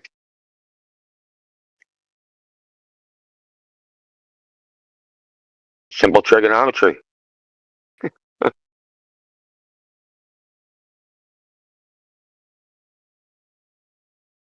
Eratosthenes assumed that the sun was very far away. method, and you don't need much. Eratosthenes assumed the sun was very far away and that the rays of light were in parallel. And that it was in a fixed Oh position. yes, you do that because it's a simplification. That's the only. It would be the only way you could do it. If you don't have any other technology, this is the only way. If you don't have a boat, you don't have. So what's the other technology? What's the other technology? You can put a spaceship in other planets. What do you want? Oh, I can. How do I do that? Use there are people who build ships that go 100 kilometers up with cameras. So you can do that. If children can do it, you can. Yeah. I hate to break it to you, on a ball of the size they say, 100 kilometers is not high enough. Like this, you can show the curvature. No, it's not. Yeah, because you see that it's kind of curved. You can't see the entire. What's the diameter of the Earth in kilometers? The diameter, I think 12,000. Something like 14,000 or 15,000. So 100 miles above a 15,000 mile diameter ball. Think about it, dude. Yes, but you have to even the International Space Station. Even the International Space Station would only see 3% of the surface of the Earth.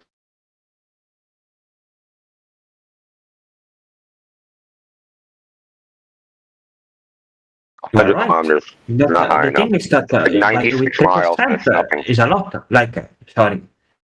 Do you have a ball in your house? I have a ball in my house. Got a couple. Okay, so watch very closely the ball.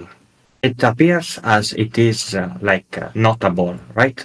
But even if you go a little bit, maybe 5 centimeters or something like that, it appears you can kind of see that is a ball. Then you Okay, can move 5 it. centimeters By moving it, would be you see 2 that is a times. ball. Look, let's say I had the size of a ball that was like 1 meter. Okay, 5 centimeters would be 2 times the altitude of the ISS.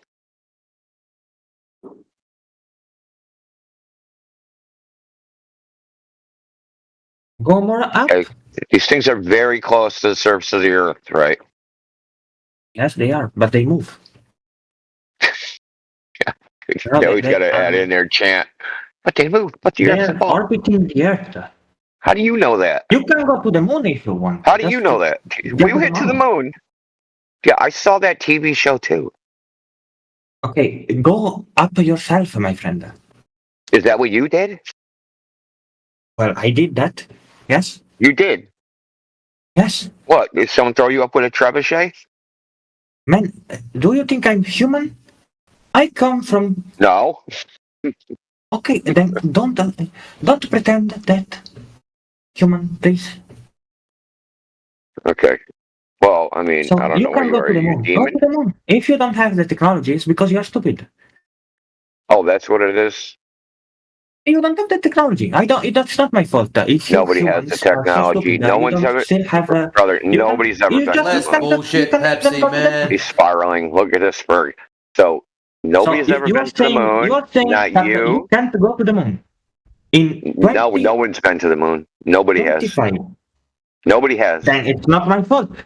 So if you humans are like so much technologically primitive, it is not my fault.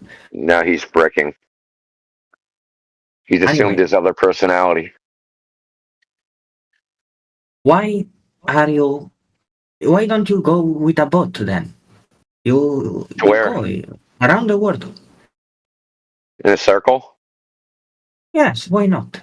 Yeah, can you draw a circle on a flat surface? No, I can't. I can I can not wonder like that. again. Like yeah. So, I can draw a Two circle. of these guys have said this, that you can't draw a circle on a flat surface. It's 2 people in 1 week, Indio. Yeah, but you cannot draw Dude, a circle. like I deserve an in a award flat for that. That's like an surface, achievement on with a Xbox, circle. man. You've unlocked the freaking no circles on a flat surface achievement. Okay, so you don't want to go with a boat because you believe you are circling around. But if you are circling around, then travel in another way. Okay, circumnavigation. Like I'm not saying to you that you have to go in a circle. I'm You saying have to to go you, in a just circle. That's how it go. works. Listen to me. Just go hest. He thinks you could go straight on a sphere. Go straight. You can go straight. Just go straight. Yeah, put a ruler on a It's a flat basketball. surface like that. Eventually, you will find something different. I don't know. Maybe You put a will ruler find- on a basketball and stay on the basketball without bending it. Yes, if yes, you can. Also, because you are traveling in the basketball. You'll not go straight outside off the into outer space. You can't go straight on a surface of a Okay, ball. but Go into outer then space, do it. dude. If you can go in outer space with a boat, my friend, you are a genius. I will suck your cock just to do it. I'm not joking. God, I'll pay you money not to Your suck my claim. cock. How about that? Just go hest. Go straight in a line. Do it. And out into outer space on a globe. I will pay you. I'm not joking. I will pay you $100,000 if you can do that. But you need to So think are about, they, you need to think about are it they first. Galactic Empire credits that you're paying us in? No, this is dollars from United Dollars. States. What? of How do America. aliens get dollars? Because we have. What are you talking about? I'm not an alien. You said you're not human. Mid Area 51 deals. You're not I alien. say that I didn't Not say human. that. Are I you a just said furry? that you have a primitive technology. Yeah, you said humans have primitive technology. That includes you. He said he's not Yeah, human. you're right. It includes me. I definitely can go to the moon. How? How many rockets does it take? For me, one. One. How big's that rocket? What? How big is the What's the rocket? size?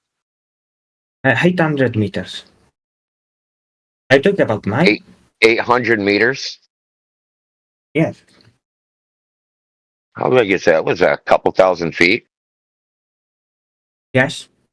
Maybe, I don't know what is feet. You're going to have a quarter-mile high rocket? Are you talking about my Big rocket. My rocket is 800 meters.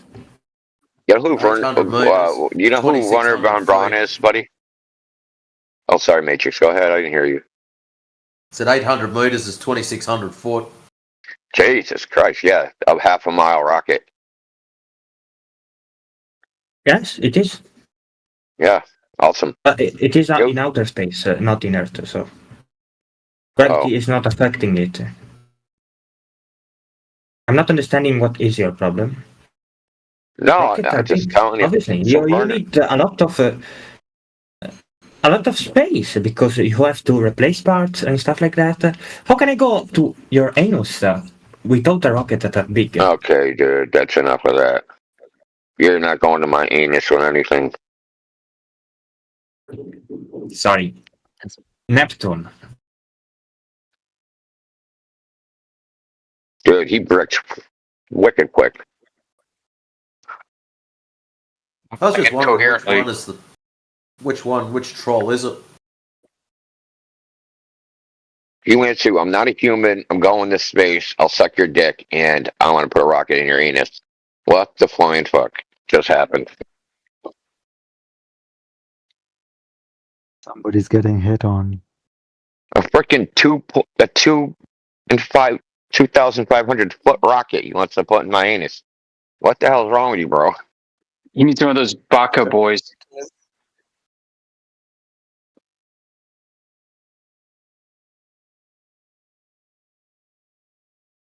You could probably put it in your anus. Did it?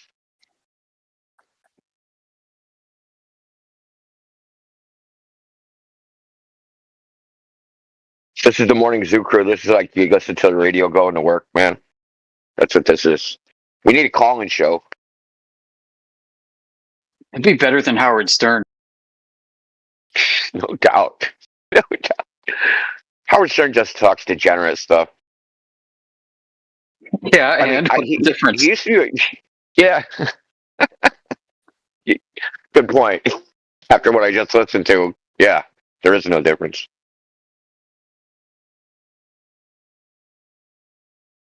I used to watch Howard Stern when he was on TV in New York City late at night. He had a TV show. Yeah, dude, that was actually a good show. It was.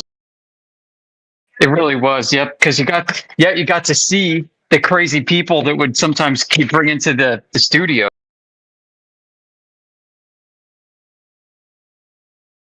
Dude, people like the most insane people in New York City would line up outside the studio, and he'd be like, "Yeah, you're crazy, come on in."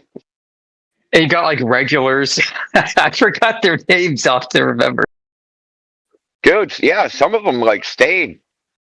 Kenneth, like that guy that would like whoop whoop whoop.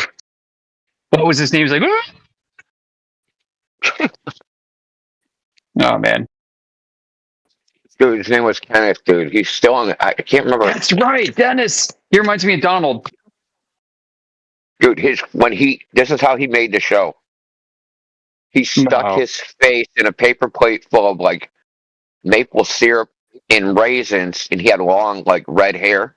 Like, this is back in the 80s, so he had like long, straight hippie or metalhead hair. And then he just took a pair of scissors and just cut the bang straight off, dude, straight across. Oh, I was like, what? But it was all like cake with like syrup and frickin' raisins, dude. And he was like eating his hair in the frickin' raisins and stuff. Yeah, they kept him. He was like, all right, so that's what we deal with here. stupid human tricks.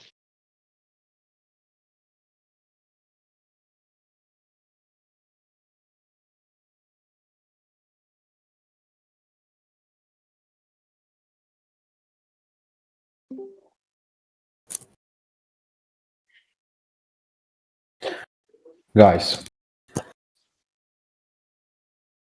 Yes.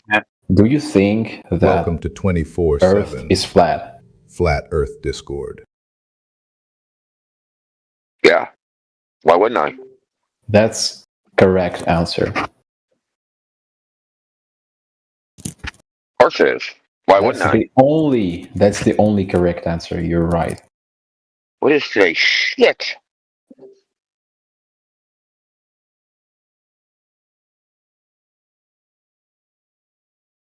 He came in here just to say that.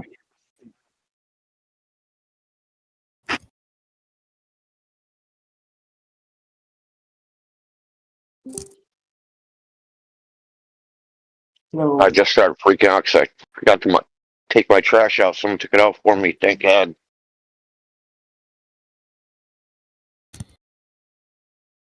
That's something you want to hold on to.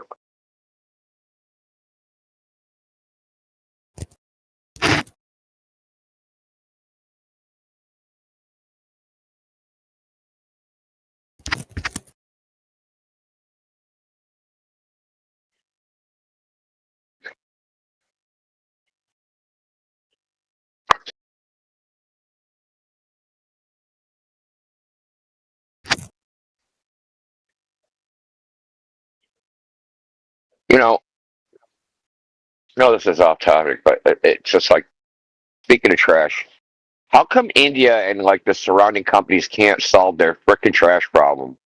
What the fuck, dude? Like, seriously? It seems like the simplest thing to solve.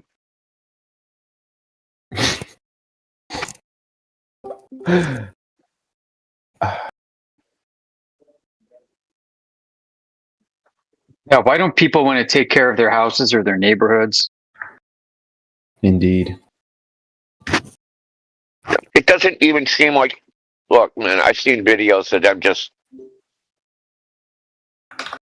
They backed the trash truck up to. They're on a bridge.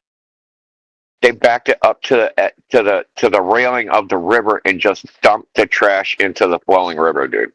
Oh yeah, I know what you mean now. Out of sight, out of mind. Yeah, come on, man. Like, you can't designate a landfill somewhere.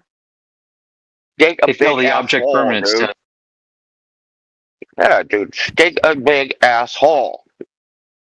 Okay, pretty simple. Like in Massachusetts, you're not allowed to put the trash in the ground. We burn it. We burn the trash. We generate electricity from burning garbage.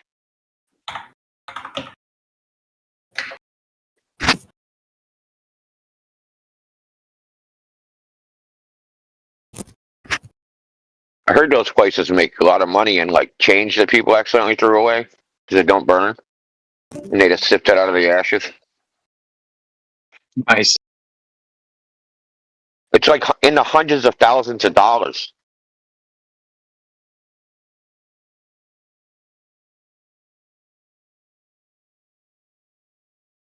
You know, have you heard of Crane and Company? People that make the paper for the bills, for the dollar bills. Yeah, so they're powered by steam, which is generated by trash from Pittsfield, Massachusetts. So they burn Pittsfield's trash, generate steam. It goes up the river because there's a river right next to it with steam pipes that go into their factories, and that's how they power their equipment.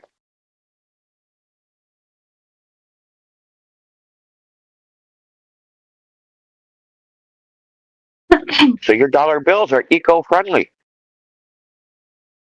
Good afternoon. Good morning. How are you today? I'm very well. How are you? I'm doing well. Who is talking? I don't know. Indio is talking. Who am I talking to? My name is Indio. What is your name? I'm Lana. And you? Lana. Indio. Where are Indio? Okay, welcome. Yes, you got it. Where are you from? I am in Cambridge, Massachusetts, United States. You are from United States? Yes, I'm in the United States. Okay. What's time now in United States? 7:06 a.m. Uh-huh. I think AM. I think you are in California, maybe. Oh, it's like 4 in the morning in California. 3 in the morning, whatever it is. It's like -4. So yeah, it's 3. Um, okay. I'm from Syria, and now it's morning. You're from where? Syria. Where? Syria. Syria? It's morning and yeah. I know where Syria is. How are things there? Yeah, I'm from Syria, and I'm new in this program.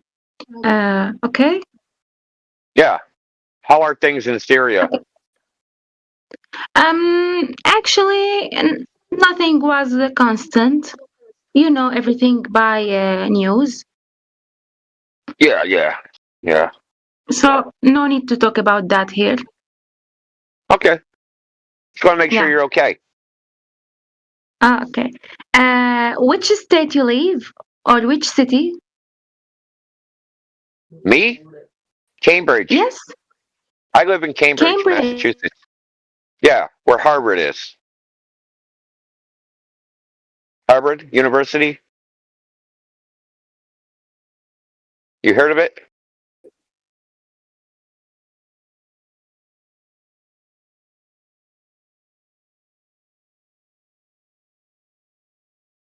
She's getting beat by her father for talking to strange people on the internet. Actually, in Syria today.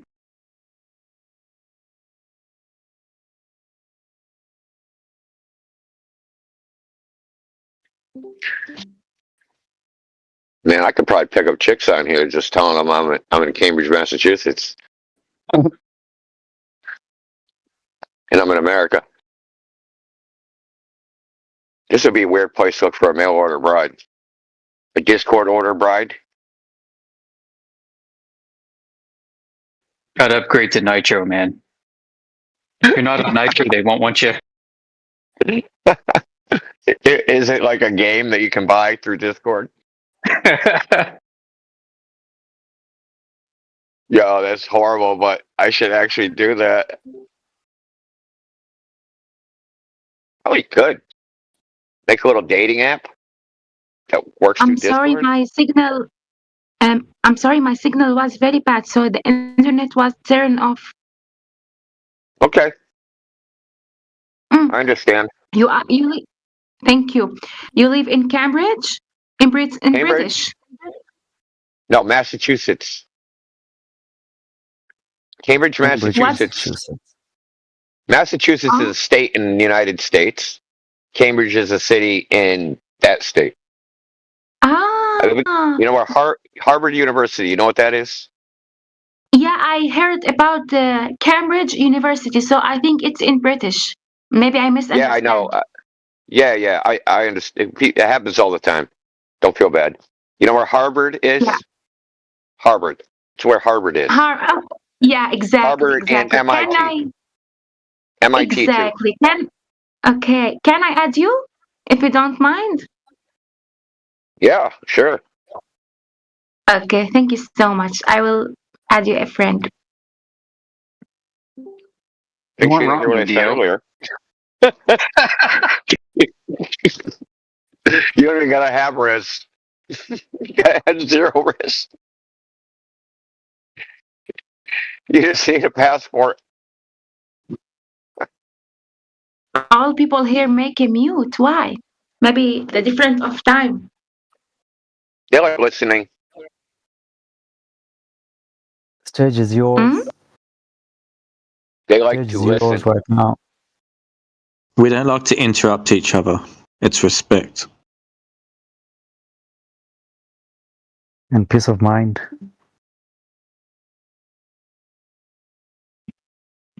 Okay, all people here mute.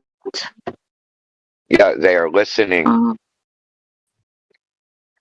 They are listening. We have discussions about this topic, right? Earth flat versus Earth globe. Mm-hmm. Actually, I don't know about this application. I just check the rooms and I don't know anything. Oh, okay. Yeah, I was registered for many months. You're the perfect woman.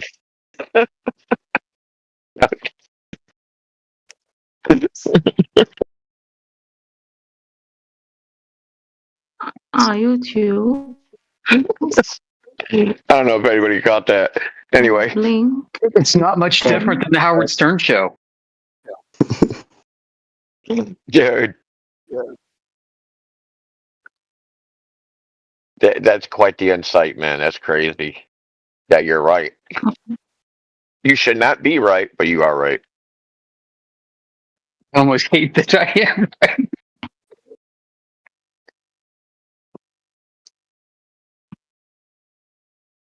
Wow, there's many people here. Wow. Does somebody have a graph about what people think we live on throughout history? I don't think that survey's ever been done. I heard of a survey done in Brazil, and it was like 11% thought the Earth was flat. Yeah, I'm thinking That was a long time ago. There is a very small belief as well, isolated ones obviously, from the past, where they believe that we were on a lotus flower. Maybe it was Buddhism or like the Inca or the Maya. Everybody. Inca, Maya, Buddhist, Chinese, Confucians, you name it. Babylonians, Egyptians. There's many Australian Aborigines. Oh yeah, that too. What do they say? What do they believe? Every Hawaiian Islander, every Pacific Islander, Samoans, Tongans, the Malaysians, Indonesians. Like, I can just go through every country on Earth. I think I am just only from Syria in this program. It's okay. I mean, if you have questions about the topic, go ahead. If you don't, you can just What do you listen like think? everybody else is. Oh yeah. Or furnish us. How do you think people came to believe these people all over the world? How do you think they came to believe the Earth is a globe? Do you think they figured it out themselves, or do you think someone came along and told them that?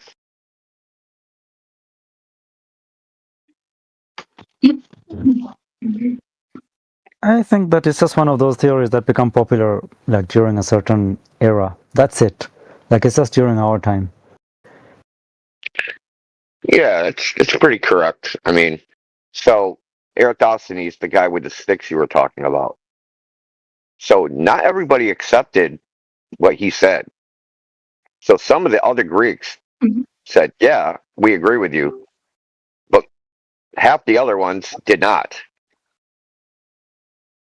It's been like this probably for all of human history.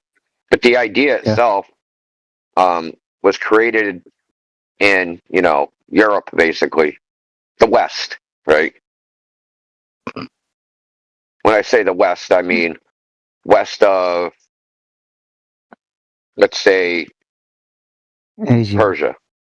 Yeah, west of Persia. Because some Persians thought the Earth was a globe, but others also did not. But the idea, it got spread around the world through conquest, right? Through the British and the French. Yes, it was mostly colonization, yeah. European. Yeah, colonization. European And you know the first thing they do, right? You know the first thing they do when they get somewhere? Oh, who's in charge? Who has the knowledge, right? Who is the person that's holding your history? Oh, we're going to kill those people first.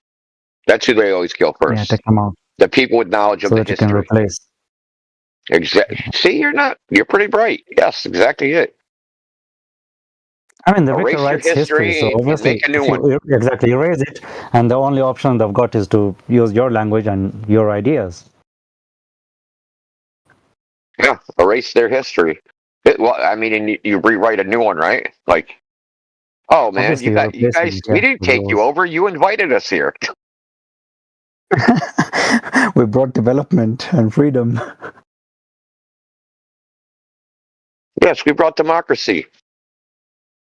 We liberated Where you you're from free your to bribe minerals. everyone until you get the politician you want.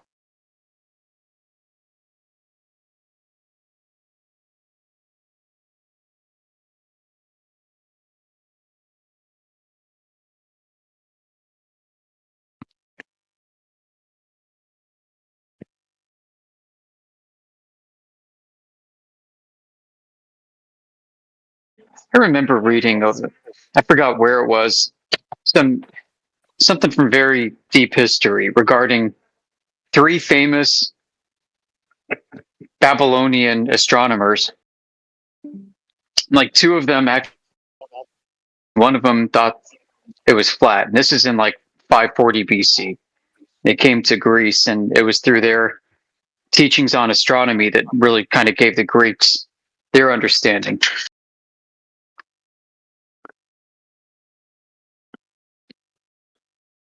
Yeah, I wouldn't doubt it.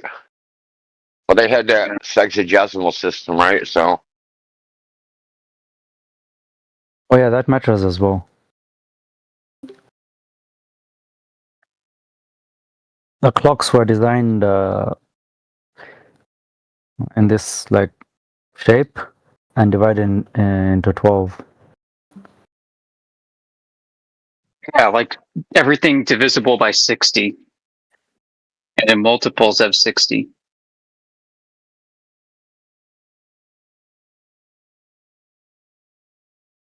Or 6, that's where we get dozen and everything from.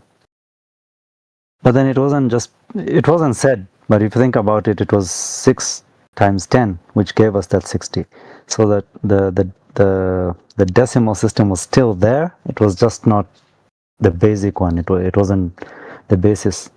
It was just something they used for convenience. Anything is easier multiplied by 10, you just simply, annex a 0. Right. So when you think of astronomy and arc minutes of degree and arc seconds of degree and degrees, these are all 60 base. But is it the easier one, or it's just something we found, so we just like went with it? Well, I mean, like numerically, you can take a number like 60 and you can divide it any number of ways by 1, by 2, by 3, and so on and so forth. So it's more divisible than, let's say, like 10 or Yeah. 100 or something. Yeah. Yep. It's practical.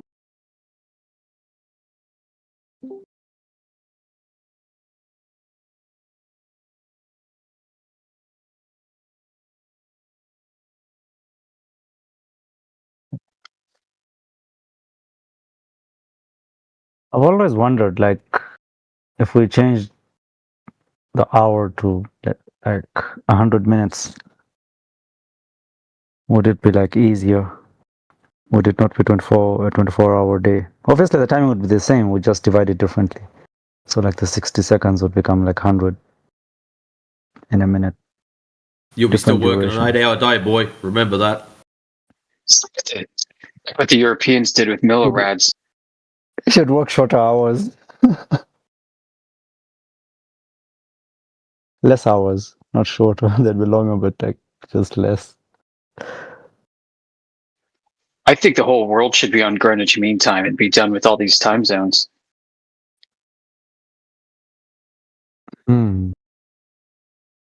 Well, I think it's impractical given the fast communication we've got. There's going to be these politics and everything. I remember in 2000, I think it was 8 or 7 somewhere, during Musharraf's time, Pakistan put their like time zone ahead of India, and it messed up a lot of flights. I had Pakistani friends, and the flights got cancelled and everything because it was supposedly arriving, I think, before it left, or some weird shit like that. Everything just got really messed up. They had to like revert after just 6 or 7 months. Didn't last very long.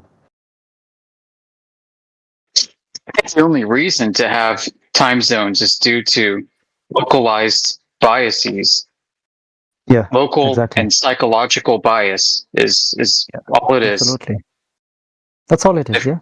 Egypt has traditionally been Central African time, and they just moved an hour ahead this year to like join the Middle East and everything. So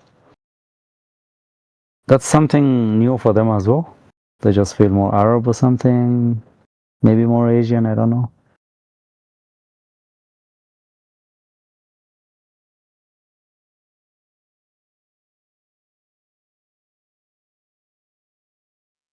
I should also move to a tropical year. You know where this is going, Dio. The tropical year. There are actually 365 days for 3 years, and then on the fourth year, there's an actual 364th day. 60, yeah. Even in Ethiopia, they still use the Julian calendar. I was there in 2008, and that's when they were actually having the year 2000 because they keep, I think, losing days or whatever. So they were 8 years behind. Their millennium was changing in 2008. Our Gregorian calendar was 2008, and they were going to the year 2000. Then it was a huge celebration and everything. 5 days long.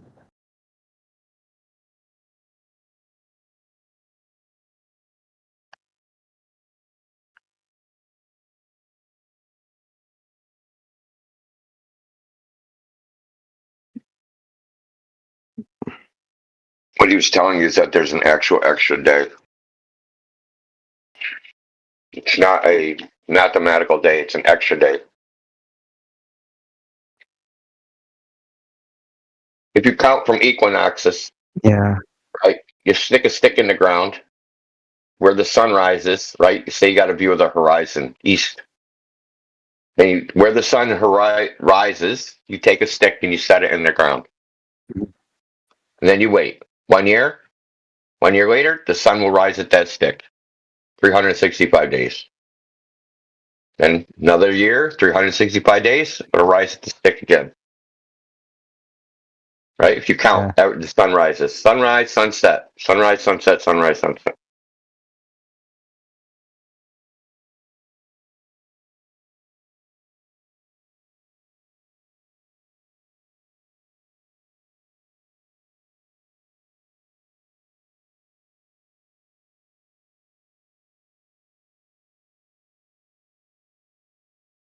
That there's a side year, and that Yeah, in the 5th year.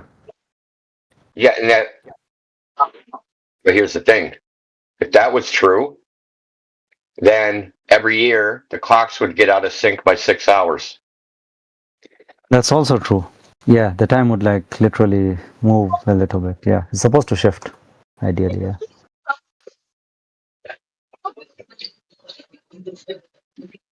There's theories about them actually shifting, and then like we have to readjust. That's why the radios used to announce the official time in a country, and you've got to like sync your devices. Now it's done by internet, like automatically, depending on your settings and everything. You know what I thought about doing? Like, do you know what network time protocol is? The one that Windows shows, like where you automatically like, yeah, I know. Yeah, it's an actual protocol, right? It's an actual internet protocol like TCP/IP, right? It's the actual protocol. So I don't know if it's secure now, but it wasn't secure. I wanted to hack it and roll the day back 1 day. Yeah. So that everybody wakes up and it's like Wednesday all over again, and they're like, "What the fuck? Wasn't it Wednesday yesterday?" Like, I don't know what day. Like, I could have swore it was The whole Wednesday world is just yesterday. How like- can it be Wednesday again? And everybody's cell phones, everybody's computers, because nobody uses a calendar anymore, right? They get it from their electronic device. Phones, yeah. They can You know, literally do half of- this, right? They can just I have think Groundhog Day us, right? Keep showing the same day, day after day after day. Okay, they would pick it up by the second or third day because it would be like become a phenomenon on social media and everything. But I think on the first day, maybe half of the world would not even like realize it.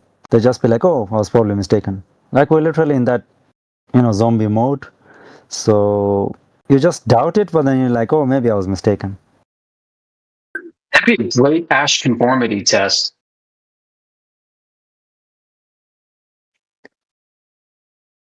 I mean, I've I had know such shit that's a happen to huge me, sample like size right there. where you oversleep and everything. I used to live in the Middle East, and then you get to sleep a lot, like literally a lot. So I slept for like 15 hours or something, and sometimes you get up, you don't know if it's sunrise or sunset. It's just like there's that, because of the pollution or something, so the sky is like, you can't tell whether it's actually getting sunrise or like sunset.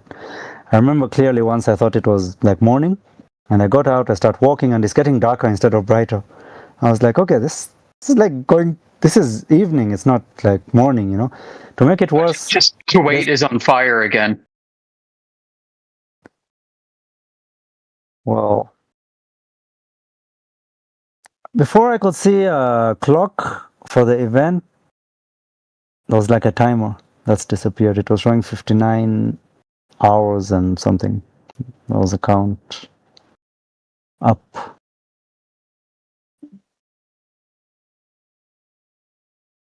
I don't see any more.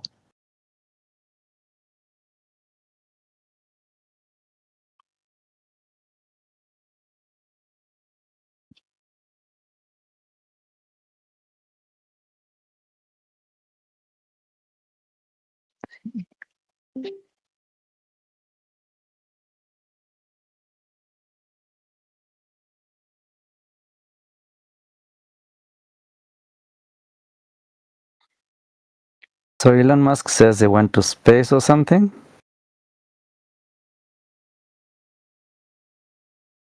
Like to take Yeah, a he look. says a lot of I don't things. know. He said you can tell it's Obviously. real because it looks so fake.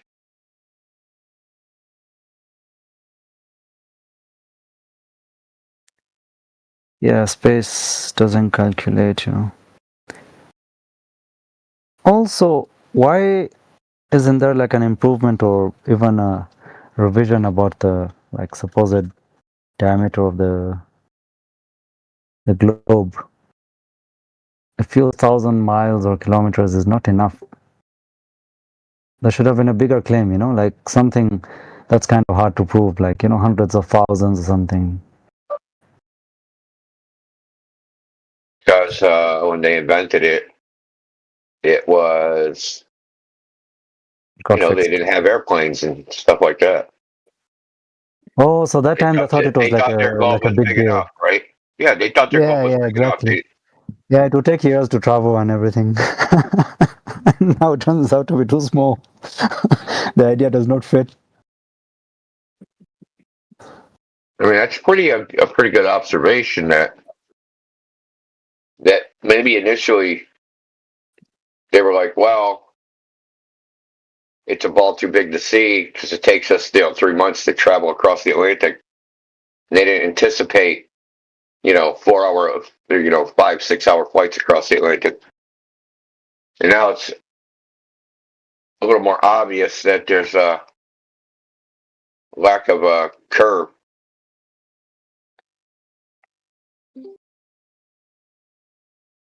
Yeah, I mean, they could still have played around with the Have you distance ever and seen be an like, airplane flight? Oh, I've been on planes a lot. Even over the Kilimanjaro. Yeah, there's a particular video, right? So it's the pilot. He puts a camera on, in the cockpit. Yeah, and he flies from, I think, Belgium to Buenos Aires. Right? So that's Long quite the flight, flight, right?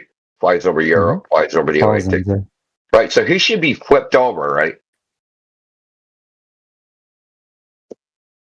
You know what I mean? Going backwards in a way, yeah. He should flip over. The plane should, not completely, obviously, but flip over a little bit. So, but you can see the stars. It's a night flight. You can see the stars the whole time. The stars pretty much don't move. Wow. They're the same height over the horizon. Right? If he's flipping over, the stars should rise in the direction he's traveling, right? They should get higher in the sky. And there's also a video of a flight going the other way, Buenos Aires to Europe, and the exact same thing happens. The stars just don't move. He looks at the same stars the whole time. But then how's that possible? Because the constellations are supposed to be kind of different. That's the southern like constellation, and these are the northern ones. So there's supposed to be some kind of a fade in and fade out kind of thing. Because I live in the south, right? So I'm used to my constellations over here, the Southern Cross and everything. And in the north, well, I've not been very far north, mostly just above the equator by a bit. And obviously the constellations are different. And then I've been like to the equator. So in Kenya, there is a mix of like both. You get some of the southern ones, and then you get some of the northern ones. It's like I don't know how to describe this. I've not been there for like long enough, or even studied that like in detail, like so much. But then I was traveling by bus like overnight to the coast, and I could just look at the stars and identify some of them that I knew from the north and some of them that I knew from the south. I was like, okay, this is a mix of like some. So some, as you move south to north or north to south, will kind of like disappear, and new ones are supposed to appear. Yeah, it's weird, man. I wonder how the SR-71's astrometric computer worked then. Yeah, so I'm going to post the video in the chat. So here's like a debate voice call for why the Earth is flat. No, it's about why people say it's a globe. Like, how does AirCellNet work? I don't know. If this is true.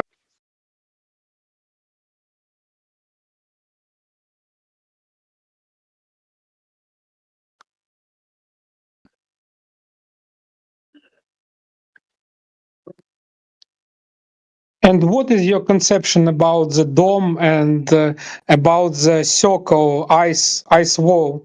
Do you know what is after ice wall barrier? Yeah, ice. Ice wall comes from early explorers, doesn't come from us. So Captain Cook, who tried to circumnavigate Antarctica, but ended up sailing 60,000 miles, right? Which is obviously way too much, right? He called it, said there was a great ice barrier blocking, because he was looking for an inland river. He was looking for any type of river that he could sail into, but he couldn't even get to, anywhere, really. Yeah. So I know, that's where like, ice wall comes from. Even if you look on maps, it says Great Ice Barrier. So, which is a wall. I have we don't think it's Games of Thrones, buddy. We don't think there's a great ice wall with orcs on top of it. So I see. Like,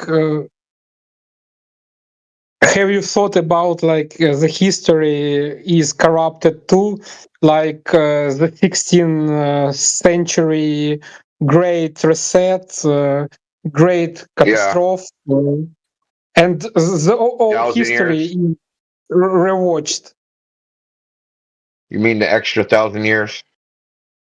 No. Like 16th century catastrophe, mega catastrophe that involves the whole world, like Peru, like Russia, like all this. I just thought it was before. Thought it was before 1600. I thought that happened in like 1200. No. Like evidence, you can see, like you can analyze the changing of geography of the world, like you mean like a natural disaster? Changed. Actual disaster, like a year without like a whole year of winter, like never mentioned in official history. Like you have this year. I have found a lot of resources about this 1 year that in Italy was very in the cold. 15th century something. Yeah, you're right about that. It's about that time. Yeah, 15th, 16th century. 16th century probably. Yeah, and in this time was but they say it was due to a volcano or something. I think it's from Indonesia or one of them, maybe in Asia or something. It's like Yeah, it just I like know, like- erupted, and then there was no sunlight reaching the ground, like from one most third of the of world the or like population all of the died world. there, and it was like a super mega catastrophe that never mentioned in official history. Just in history book, one line, 16th century, and it was like hunger, big floods, and changing of geography. They just Like it mentioned was the like effects instead of like the cause. Maybe they didn't know about it. They just thought it's like a longer winter or something. I know, like maybe it's my theory that the Bible was printed in this year, because in Bible you never see Egypt pyramids, Baalbek, and those things, and it's hard to believe that Bible is a true book, because it was in Greek language, not in Hebrew, and I don't know, like maybe it wasn't a Hebrew. It was Aramaic. more evidence. It was in Europe. Bible was built, not rewritten, but first time written in Europe after 16th century. This is my theory, but I don't know. Like, I cannot believe, like, after super huge mega catastrophe, it will be like rewriting Bible. It was first time written. That's harder because the Gregorian calendar is kind of, well, they did use the Julian calendar before, but it's a Christian thing. So You know what? I'm not saying it's based on the Bible. All these ideas are not yours. Julius calendar, Georgios calendar. It's not your ideas. It's from books that were printed by your government, and why your government needs you to be educated. You know what flat earthers remind me of? It's like mid 2000 atheists. Basically like the same vibe. Yeah, nobody cares, bro. Nobody cares. Go someplace where someone gives a fuck because it ain't here. I don't know. So tell us where the flat earth Yeah, is. nobody cares about your social commentary. You Your sound kind of unsolicited offended. opinion about what. I might have fucking struck a nerve right there. Look, you're rude. No, you're rude. I don't know. I was just stating. So you're gonna come in the Flat Earth channel and start saying, you know what Flat Earthers remind me of? Like some fucking bitch. Man, you sound. No, you sound like a bitch. No, bro, you sound like a bitch. I'm sorry about that. No, you sound like a sorry about bitch. that. No, you sound like a bitch.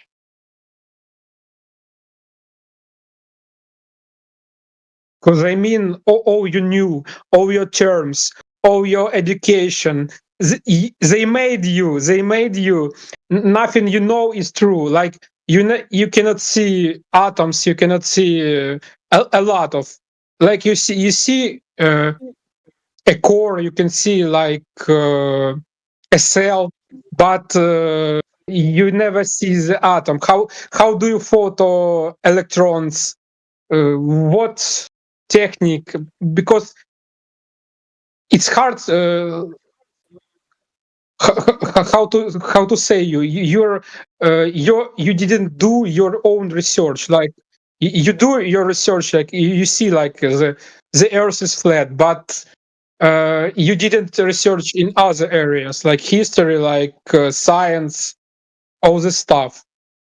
And we don't know what CERN is researching in Switzerland, in France. What did they study? Maybe they're doing like reverse engineering from those tools that they get in Iraq or other place in the world, like these Stargates or all this stuff. Because I think all the technology that we have is produced by reverse engineering of the UFOs in Zone 51. But I can be not I can be wrong about this new modern technology, but I think a lot of this thing, it's about like connecting governments with alien like civilization, or the civilization that are above our great wall, like this circle, concentric circles that are the Earth.